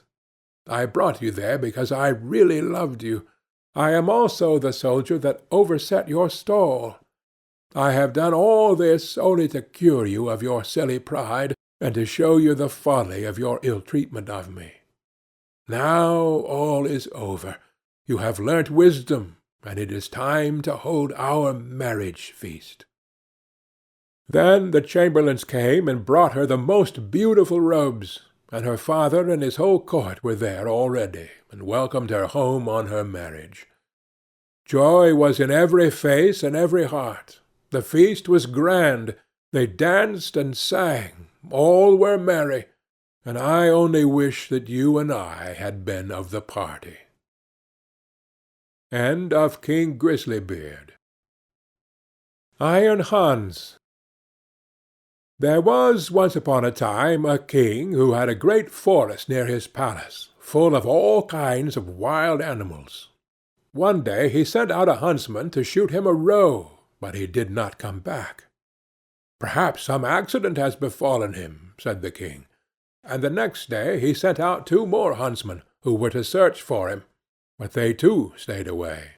Then, on the 3rd day, he sent for all his huntsmen, and said, "Scour the whole forest through, and do not give up until you have found all 3. But of these also none came home again. None were seen again. From that time forth, no one would any longer venture into the forest, and it lay there in deep stillness and solitude, and nothing was seen of it, but sometimes an eagle or a hawk flying over it. This lasted for many years, when an unknown huntsman announced himself to the king as seeking a situation, and offered to go into the dangerous forest. The king, however, would not give his consent, and said, "It is not safe in there. I fear it would fare with you no better than with the others, and you would never come out again." The huntsman replied, "Lord, I will venture at my own risk. Of fear I know nothing." The huntsman therefore betook himself with his dog to the forest. It was not long before the dog fell in with some game on the way, and wanted to pursue it.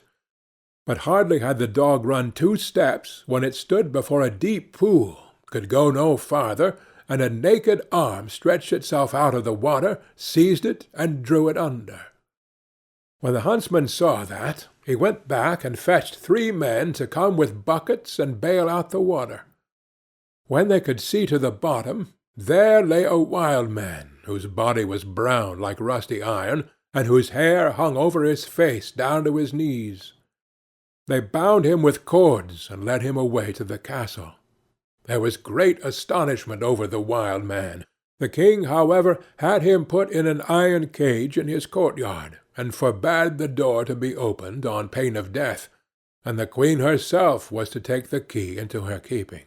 And from this time forth every one could again go into the forest with safety. The king had a son of 8 years, who was once playing in the courtyard, and while he was playing, his golden ball fell into the cage. The boy ran thither and said, "Give me my ball out." "Not till you have opened the door for me," answered the man. "No," said the boy, "I will not do that. The king has forbidden it," and ran away. The next day he again went and asked for his ball. the wild man said, "Open my door." But the boy would not.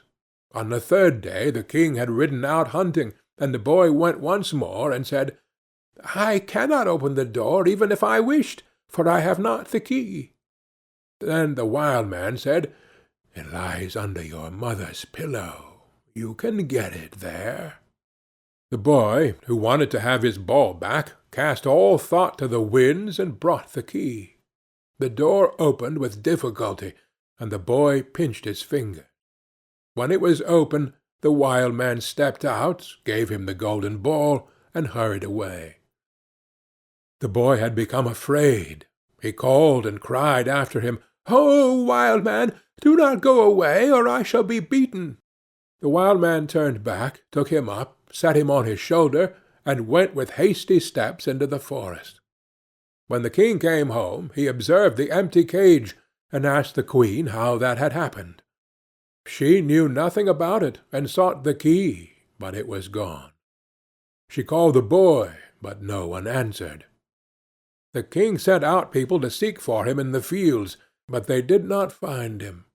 Then he could easily guess what had happened, and much grief reigned in the royal court. When the wild man had once more reached the dark forest, he took the boy down from his shoulder, and said to him, "You will never see your father and mother again, but I will keep you with me, for you have set me free, and I have compassion on you. If you do all I bid you, you shall fare well. Of treasure and gold have I enough, and more than any one in the world."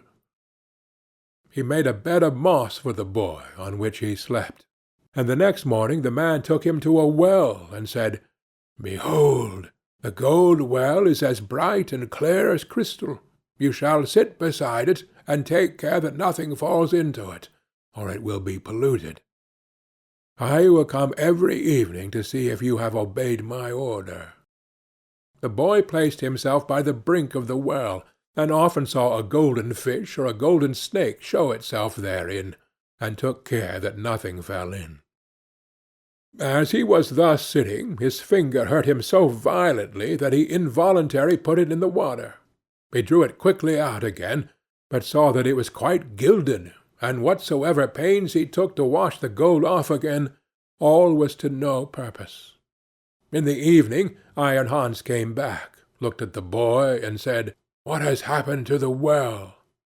"Nothing, nothing," he answered, and held his finger behind his back, that the man might not see it. But he said, "You have dipped your finger into the water. This time it may pass, but take care you do not again let anything go in." By daybreak the boy was already sitting by the wall and watching it. His finger hurt him again, and he passed it over his head, and then, unhappily, a hair fell down into the well. He took it quickly out, but it was already quite gilded. Iron Hans came, and already knew what had happened. "You have let a hair fall into the well," said he. "I will allow you to watch by it once more. But if this happens for the third time, then the well is polluted, and you can no longer remain with me." On the third day the boy sat by the well and did not stir his finger, however much it hurt him. But the time was long to him, and he looked at the reflection of his face on the surface of the water. And as he still bent down more and more while he was doing so, and trying to look straight into the eyes, his long hair fell down from his shoulders into the water. He raised himself up quickly, but the whole of the hair of his head was already golden and shone like the sun. You can imagine how terrified the poor boy was. He took his pocket-handkerchief and tied it round his head, in order that the man might not see it. When he came he already knew everything, and said, "Take the handkerchief off." Then the golden hair streamed forth, and let the boy excuse himself as he might, it was of no use. "You have not stood the trial, and can stay here no longer. Go forth into the world. There you will learn what poverty is." But as you have not a bad heart, and as I mean well by you, there is one thing I will grant you. If you fall into any difficulty, come to the forest and cry, 'Iron Hans,' and then I will come and help you.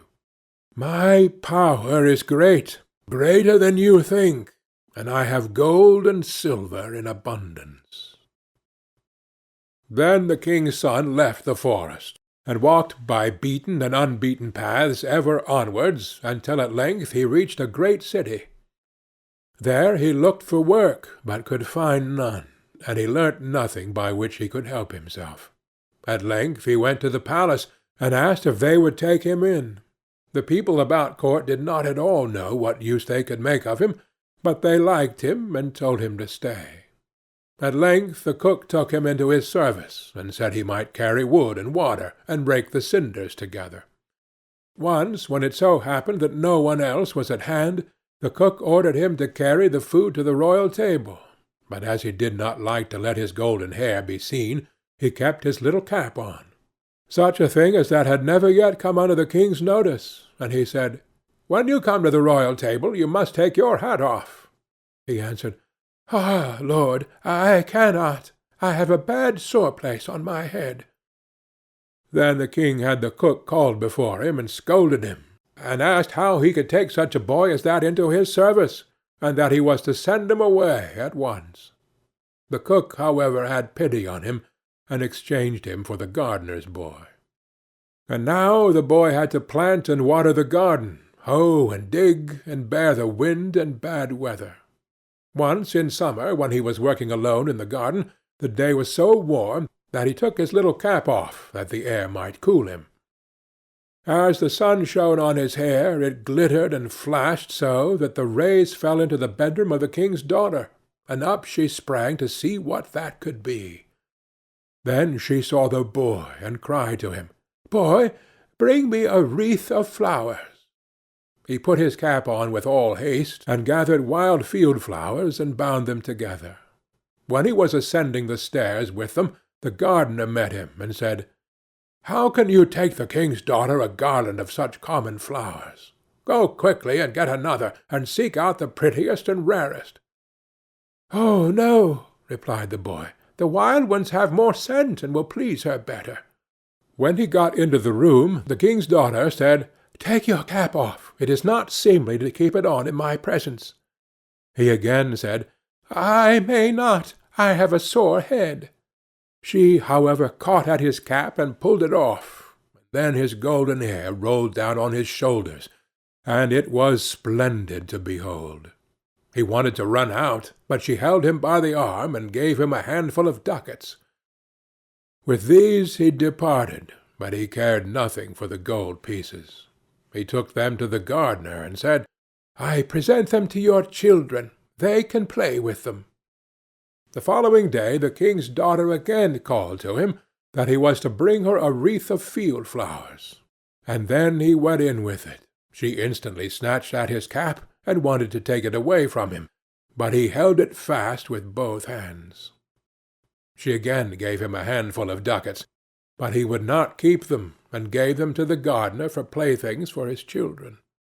On the third day things went just the same. She could not get his cap away from him, and he would not have her money. Not long afterwards the country was overrun by war.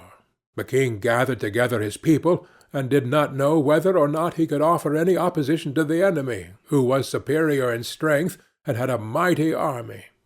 Then said the gardener's boy, "I am grown up, and will go to the wars also. Only give me a horse." The others laughed, and said, "Seek one for yourself when we are gone. We will leave one behind us in the stable for you." When they had gone forth, he went into the stable, and let the horse out. It was lame of one foot, and limped, hobbledy-jib, hobbledy-jib. Nevertheless he mounted it, and rode away to the dark forest. When he came to the outskirts, he called, "Iron Hans!" 3 times, so loudly that it echoed through the trees. Thereupon the wild man appeared immediately, and said, "What do you desire?" "I want a strong steed, for I am going to the wars." "That you shall have, and still more than you ask for." Then the wild man went back into the forest, and it was not long before a stable-boy came out of it, who led a horse that snorted with its nostrils, and could hardly be restrained. And behind them followed a great troop of warriors entirely equipped in iron, and their swords flashed in the sun. The youth made over his three-legged horse to the stable-boy, mounted the other, and rode at the head of the soldiers. When he got near the battlefield, a great part of the king's men had already fallen, and little was wanting to make the rest give way. Then the youth galloped thither with his iron soldiers, broke like a hurricane over the enemy, and beat down all who opposed him. They began to flee, but the youth pursued, and never stopped until there was not a single man left.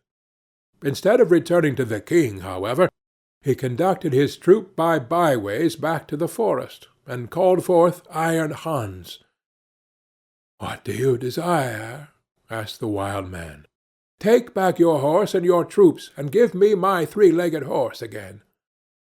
All that he asked was done, and soon he was riding on his three-legged horse. When the king returned to his palace, his daughter went to meet him, and wished him joy of his victory. "I am not the one who carried away the victory," said he, "but a strange knight who came to my assistance with his soldiers." The daughter wanted to hear who the strange knight was, but the king did not know, and said, "He followed the enemy, and I did not see him again." She inquired of the gardener where his boy was, but he smiled and said, "He has just come home on his three-legged horse, and the others have been mocking him, and crying, 'Here comes our Hoppledy-Jib back again.' They asked, too, 'Under what hedge have you been lying sleeping all the time?' So he said, 'I did the best of all, and it would have gone badly without me.' And then he was still more ridiculed. The king said to his daughter, "I will proclaim a great feast that shall last for 3 days, and you shall throw a golden apple. Perhaps the unknown man will show himself." When the feast was announced, the youth went out to the forest and called Iron Hans. "What do you desire?" asked he. "That I may catch the king's daughter's golden apple." "It is as safe as if you had it already," said Iron Hans. "You shall likewise have a suit of red armour for the occasion, and ride on a spirited chestnut horse." When the day came, the youth galloped to the spot, took his place amongst the knights, and was recognized by no one. The king's daughter came forward and threw a golden apple to the knights, but none of them caught it but he. Only as soon as he had it, he galloped away. On the second day, Iron Hans equipped him as a white knight, and gave him a white horse. Again he was the only one who caught the apple, and he did not linger an instant, but galloped off with it. The king grew angry, and said, "That is not allowed. He must appear before me and tell his name." He gave the order that if the knight who caught the apple should go away again, they should pursue him, and if he would not come back willingly, they were to cut him down and stab him.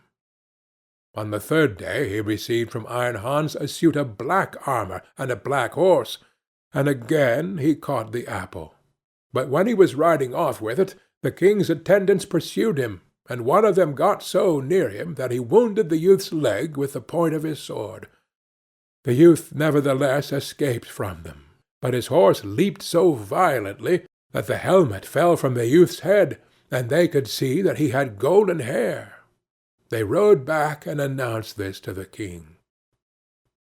The following day the king's daughter asked the gardener about his boy. "He is at work in the garden. The queer creature has been at the festival too, and only came home yesterday evening. He has likewise shown my children 3 golden apples which he has won." The king had him summoned into his presence, and he came and again had his little cap on his head. But the king's daughter went up to him and took it off, and then his golden hair fell down over his shoulders, and he was so handsome that all were amazed. "Are you the knight who came every day to the festival, always in different colours, and who caught the 3 golden apples?" asked the king. "Yes," answered he, "and here the apples are." And he took them out of his pocket and returned them to the king. "If you desire further proof, you may see the wound which your people gave me when they followed me. But I am likewise the knight who helped you to your victory over your enemies. If you can perform such deeds as that, you are no gardener's boy. Tell me, who is your father?" "My father is a mighty king, and gold have I in plenty as great as I require." "I well see," said the king, "that I owe my thanks to you. Can I do anything to please you?" "Yes," answered he, "that indeed you can. Give me your daughter to wife." The maiden laughed and said, "He does not stand much on ceremony, but I have already seen by his golden hair that he was no gardener's boy." And then she went and kissed him. His father and mother came to the wedding and were in great delight, for they had given up all hope of ever seeing their dear son again. And as they were sitting at the marriage feast, the music suddenly stopped, the doors opened, and a stately king came in with a great retinue. He went up to the youth, embraced him, and said, "I am Iron Hans, and was by enchantment a wild man, but you have set me free. All the treasures which I possess shall be your property." End of Iron Hans. Catskin. There was once a king whose queen had hair of the purest gold, and was so beautiful that her match was not to be met with on the whole face of the earth. But this beautiful queen fell ill, and when she felt that her end drew near, she called the king to her and said, "Promise me that you will never marry again, unless you meet with a wife who is as beautiful as I am, and who has golden hair like mine." Then, when the king in his grief promised all she asked, she shut her eyes and died. But the king was not to be comforted, and for a long time never thought of taking another wife. At last, however, his wise men said, "This will not do. The king must marry again, that we may have a queen." So messengers were sent far and wide to seek for a bride as beautiful as the late queen. But there was no princess in the world so beautiful, and if there had been, still there was not one to be found who had golden hair. So the messengers came home, and had all their trouble for nothing. Now the king had a daughter, who was just as beautiful as her mother, and had the same golden hair. And when she was grown up, the king looked at her, and saw that she was just like this late queen. Then he said to his courtiers, "May I not marry my daughter? She is the very image of my dead wife. Unless I have her, I shall not find any bride upon the whole earth. And you say there must be a queen." When the courtiers heard this, they were shocked, and said, "Heaven forbid that a father should marry his daughter. Out of so great a sin no good can come." And his daughter was also shocked, but hoped the king would soon give up such thoughts. So she said to him, "Before I marry anyone, I must have 3 dresses. One must be of gold, like the sun. Another must be of shining silver, like the moon. And a third must be dazzling as the stars. Besides this, I want a mantle of 1,000 different kinds of fur put together, to which every beast in the kingdom must give a part of his skin." And thus she thought he would think of the matter no more. But the king made the most skilful workman in his kingdom weave the 3 dresses, one golden like the sun, another silvery like the moon, and a third sparkling like the stars. And his hunters were told to hunt out all the beasts in his kingdom, and to take the finest fur out of their skins, and thus a mantle of 1,000 furs was made. When all were ready, the king sent them to her. But she got up in the night, when all were asleep, and took 3 of her trinkets, a golden ring, a golden necklace, and a golden brooch, and packed the 3 dresses, of the sun, the moon, and the stars, up in a nutshell, and wrapped herself up in the mantle made of all sorts of fur, and besmeared her face and hands with soot. Then she threw herself upon heaven for help in her need, and went away, and journeyed on the whole night, till at last she came to a large wood. As she was very tired, she sat herself down in the hollow of a tree, and soon fell asleep, and there she slept on till it was midday. Now, as the king to whom the wood belonged was hunting in it, his dogs came to the tree, and began to sniff about, and run round and bark. "Look sharp," said the king to the huntsman, "and see what sort of game lies there." And the huntsmen went up to the tree, and when they came back again, said, "In the hollow tree there lies a most wonderful beast, such as we never saw before.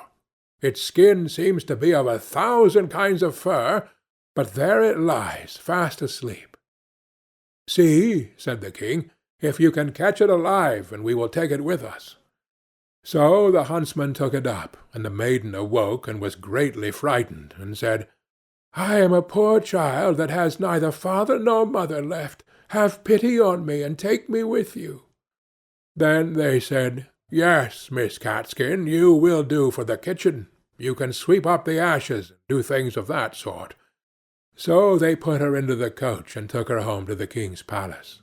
Then they showed her a little corner under the staircase, where no light of day ever peeped in, and said, "Catskin, you may lie and sleep there."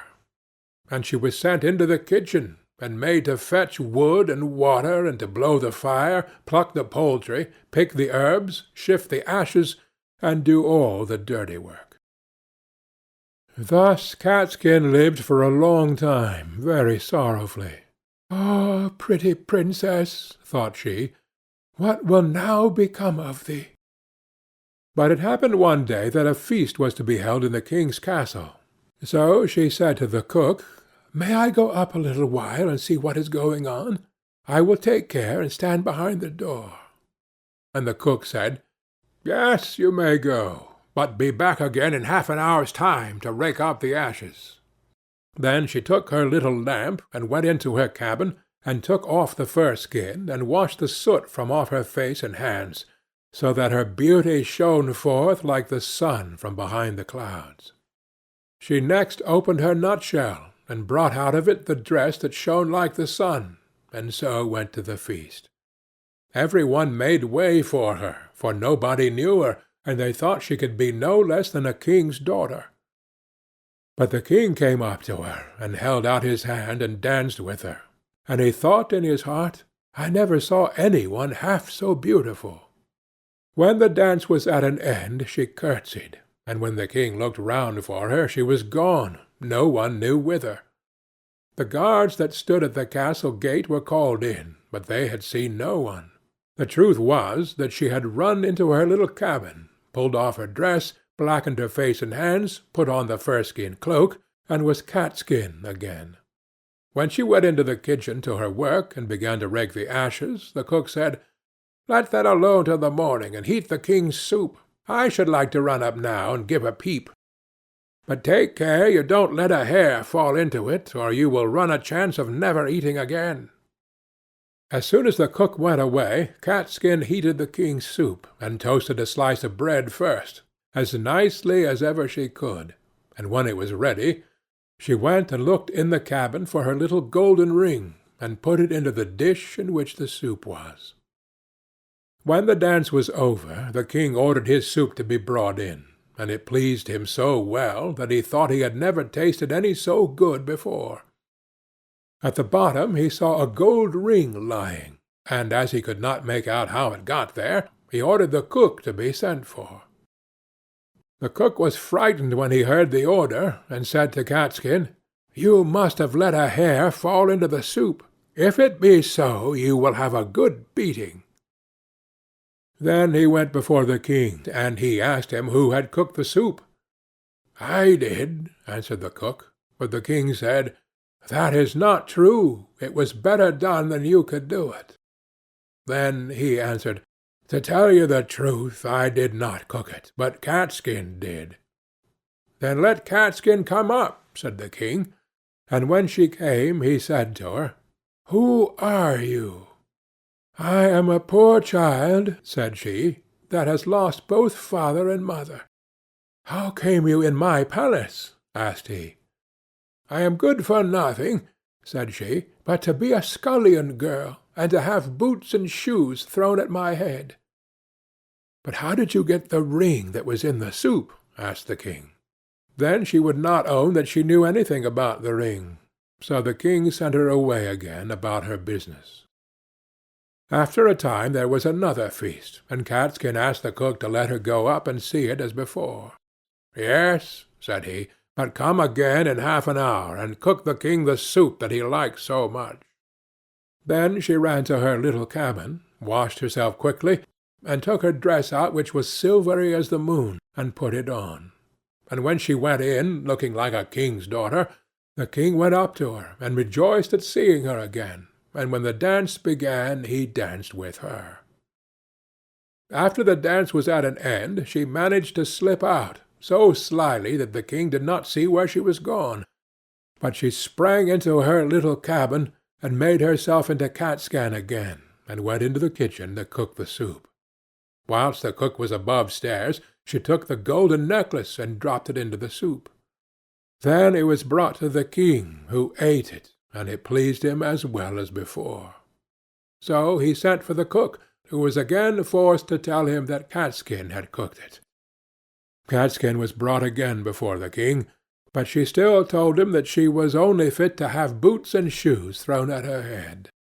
But when the king had ordered a feast to be got ready for the third time, it happened just the same as before.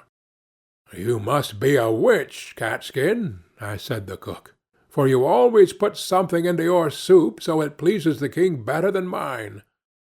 However, he let her go up as before. Then she put on her dress, which sparkled like the stars, and went into the ballroom in it, and the king danced with her again, and thought she had never looked so beautiful as she did then. So, whilst he was dancing with her, he put a gold ring on her finger without her seeing it, and ordered that the dance should be kept up a long time.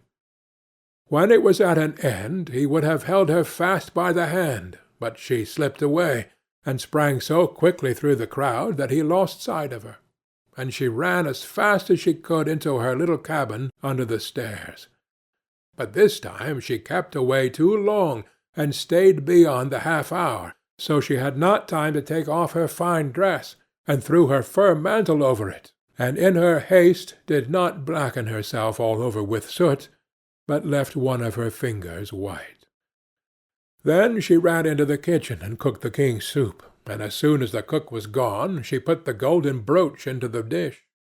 When the king got to the bottom, he ordered Catskin to be called once more, and soon saw the white finger and the ring that he had put on it whilst they were dancing. So he seized her hand, and kept fast hold of it, and when she wanted to loose herself and spring away, the fur cloak fell off a little on one side, and the starry dress sparkled underneath it.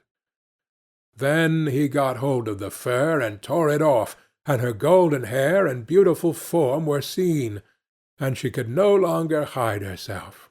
So she washed the soot and ashes from her face, and showed herself to be the most beautiful princess upon the face of the earth. And the king said, "You are my beloved bride, and we will never more be parted from each other." And the wedding feast was held, and a merry day it was, as ever it was heard of or seen in that country, or indeed in any other. End of Catskin. Snow White and Rose Red. There once was a poor widow who lived in a lonely cottage. In front of the cottage was a garden, wherein stood 2 rose-trees, one of which bore white and the other red roses. She had 2 children who were like the 2 rose-trees, and one was called Snow White and the other Rose Red. They were as good and happy, as busy and cheerful as ever 2 children in the world were, only Snow White was more quiet and gentle than Rose Red. Rose Red liked better to run about in the meadows and fields, seeking flowers and catching butterflies, But Snow White sat at home with her mother, and helped her with her housework, or read to her when there was nothing to do.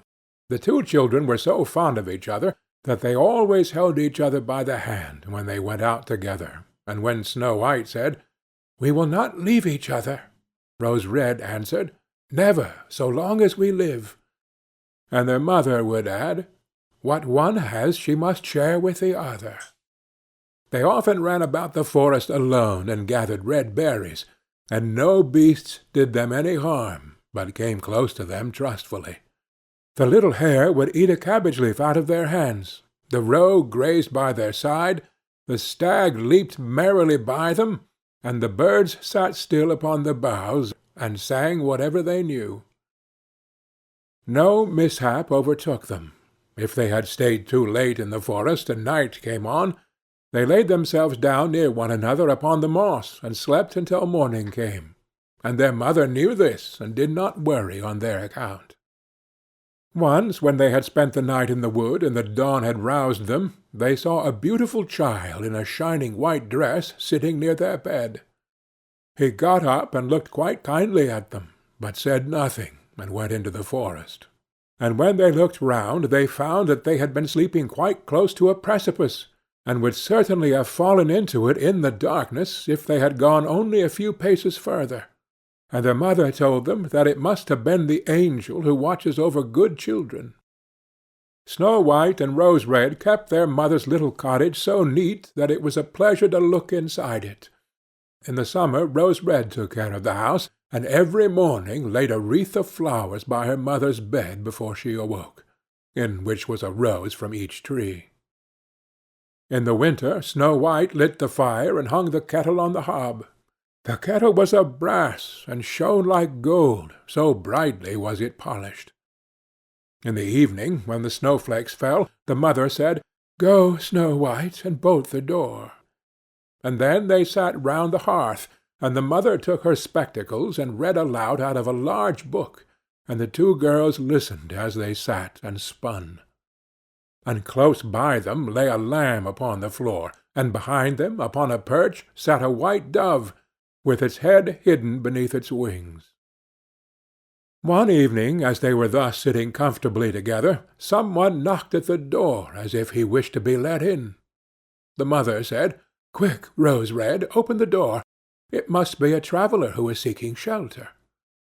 Rose Red went and pushed back the bolt, thinking that it was a poor man. But it was not. It was a bear that stretched his broad black head within the door.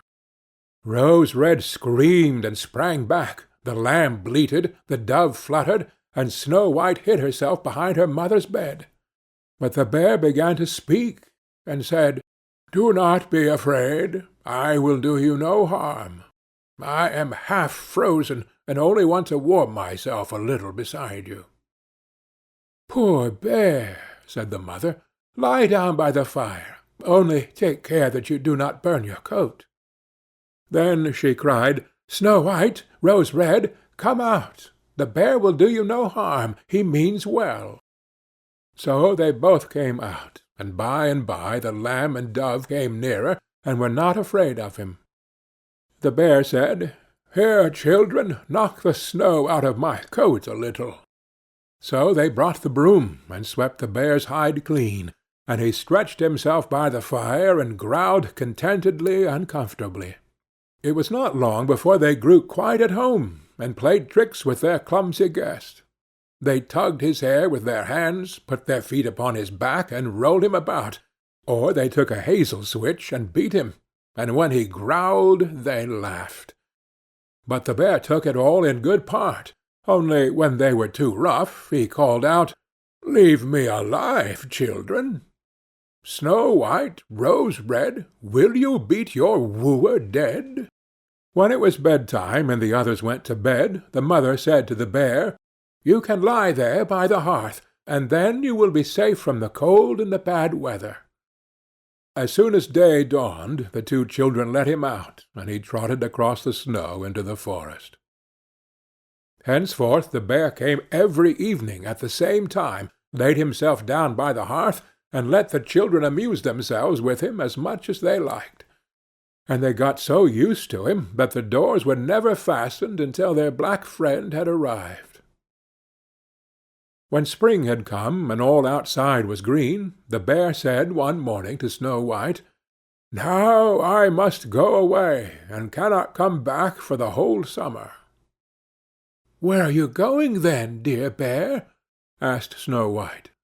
"I must go into the forest, and guard my treasures from the wicked dwarfs.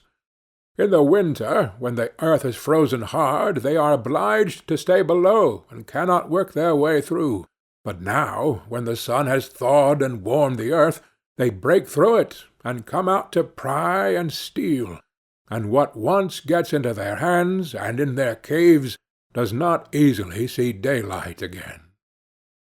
Snow White was quite sorry at his departure, and as she unbolted the door for him, and the bear was hurrying out, he caught against the bolt, and a piece of his hairy coat was torn off, and it seemed to Snow White as if she had seen gold shining through it, but she was not sure about it. The bear ran away quickly, and was soon out of sight behind the trees. A short time afterwards, the mother sent her children into the forest to get firewood. There they found a big tree, which lay felled on the ground, and close by the trunk something was jumping backwards and forwards in the grass, but they could not make out what it was. When they came nearer, they saw a dwarf with an old withered face and a snow-white beard a yard long. The end of the beard was caught in a crevice of the tree, and the little fellow was jumping about like a dog tied to a rope, and did not know what to do. He glared at the girls with his fiery red eyes, and cried, "Why do you stand there? Can you not come here and help me?" "What are you up to, little man?" asked Rose Red. "You stupid, prying goose!" answered the dwarf. "I was going to split the tree to get a little wood for cooking. The little bit of food that we people get is immediately burnt up with heavy logs. We do not swallow so much as you coarse, greedy folk. I had just driven the wedge safely in, and everything was going as I wished, but the cursed wedge was too smooth, and suddenly sprang out, and the tree closed so quickly that I could not pull out my beautiful white beard. So now it is tight, and I cannot get away, and the silly, sleek, milk-faced things laugh. Ah, how odious you are!" The children tried very hard, but they could not pull the beard out. It was caught too fast. "I will run and fetch some one," said Rose Red. "You senseless goose," snarled the dwarf. "Why should you fetch some one? You are already too many for me. Can you not think of something better?" "Don't be impatient," said Snow White. "I will help you." And she pulled her scissors out of her pocket, and cut off the end of the beard. As soon as the dwarf felt himself free, he laid hold of a bag which lay amongst the roots of the tree, and which was full of gold, and lifted it up, grumbling to himself, "Uncouth people, to cut off a piece of my fine beard! Bad luck to you!" And then he swung the bag upon his back, and went off, without even once looking at the children. Some time afterwards, Snow White and Rose Red went to catch a dish of fish. As they came near the brook, they saw something like a large grasshopper jumping towards the water, as if it were going to leap in. They ran to it, and found it was the dwarf. "Where are you going?" said Rose Red. "You surely don't want to go into the water?" "I am not such a fool," cried the dwarf. "Don't you see that the accursed fish wants to pull me in?" The little man had been sitting there fishing, and unluckily the wind had tangled up his beard with the fishing line. A moment later a big fish made a bite, and the feeble creature had not strength to pull it out. The fish kept the upper hand and pulled the dwarf towards him. He held on to all the reeds and rushes, but it was of little good, for he was forced to follow the movements of the fish, and was in urgent danger of being dragged into the water. The girls came just in time. They held him fast, and tried to free his beard from the line. But all in vain. Beard and line were entangled fast together. There was nothing to do but to bring out the scissors and cut the beard, whereby a small part of it was lost. When the dwarf saw that, he screamed out, "Is that civil, you toadstool, to disfigure a man's face? Was it not enough to clip off the end of my beard? Now you have cut off the best part of it. I cannot let myself be seen by my people. I wish you had been made to run the soles off your shoes." Then he took out a sack of pearls which lay in the rushes, and without another word he dragged it away and disappeared behind a stone. It happened that soon afterwards the mother sent the two children to the town to buy needles and thread and laces and ribbons. The road led them across a heath, upon which huge pieces of rock lay strewn about. There they noticed a large bird hovering in the air, flying slowly round and round above them. It sank lower and lower, and at last settled near a rock not far away. Immediately they heard a loud, piteous cry. They ran up, and saw with horror that the eagle had seized their old acquaintance the dwarf, and was going to carry him off.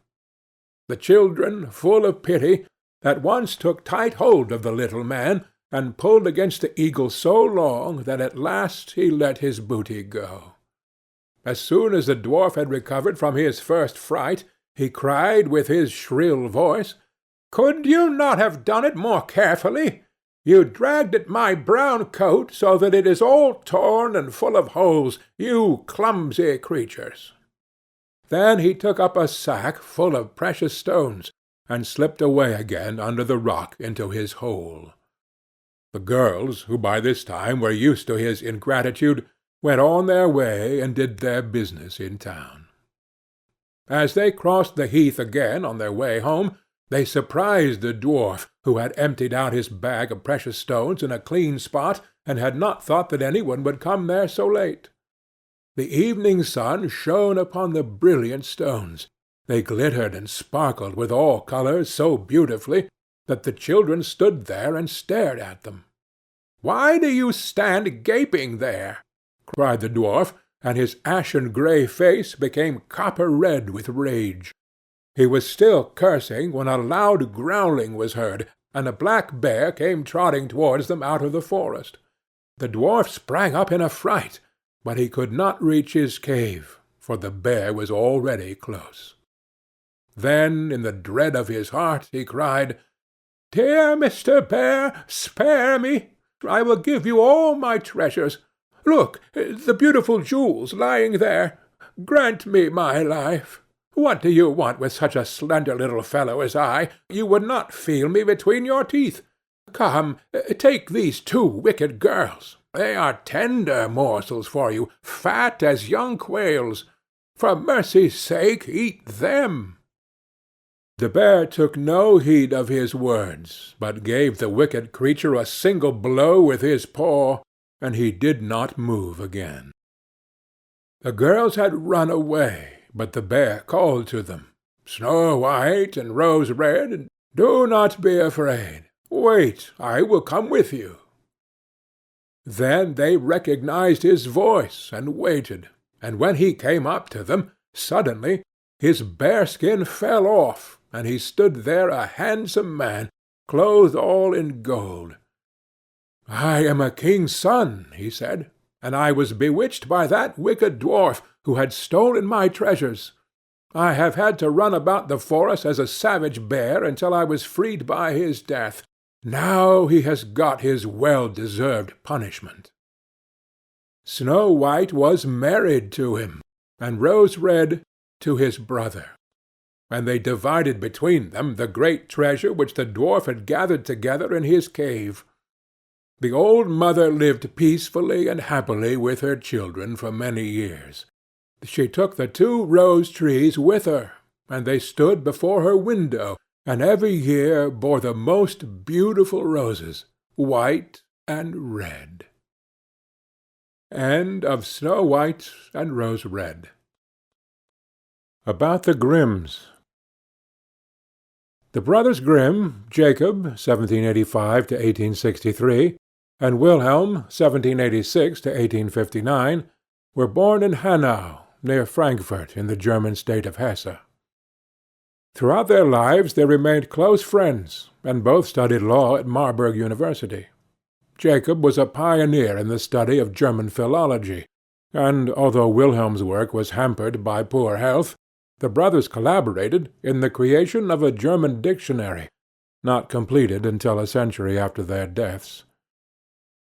But they were best and universally known for the collection of over 200 folk tales they made from oral sources, and published in 2 volumes of Nursery and Household Tales in 1812 and 1814.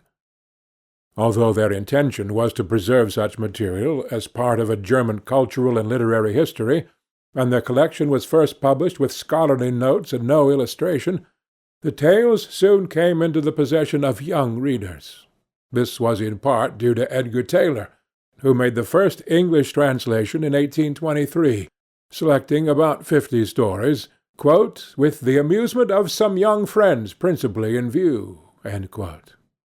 They have been an essential ingredient of children's reading ever since.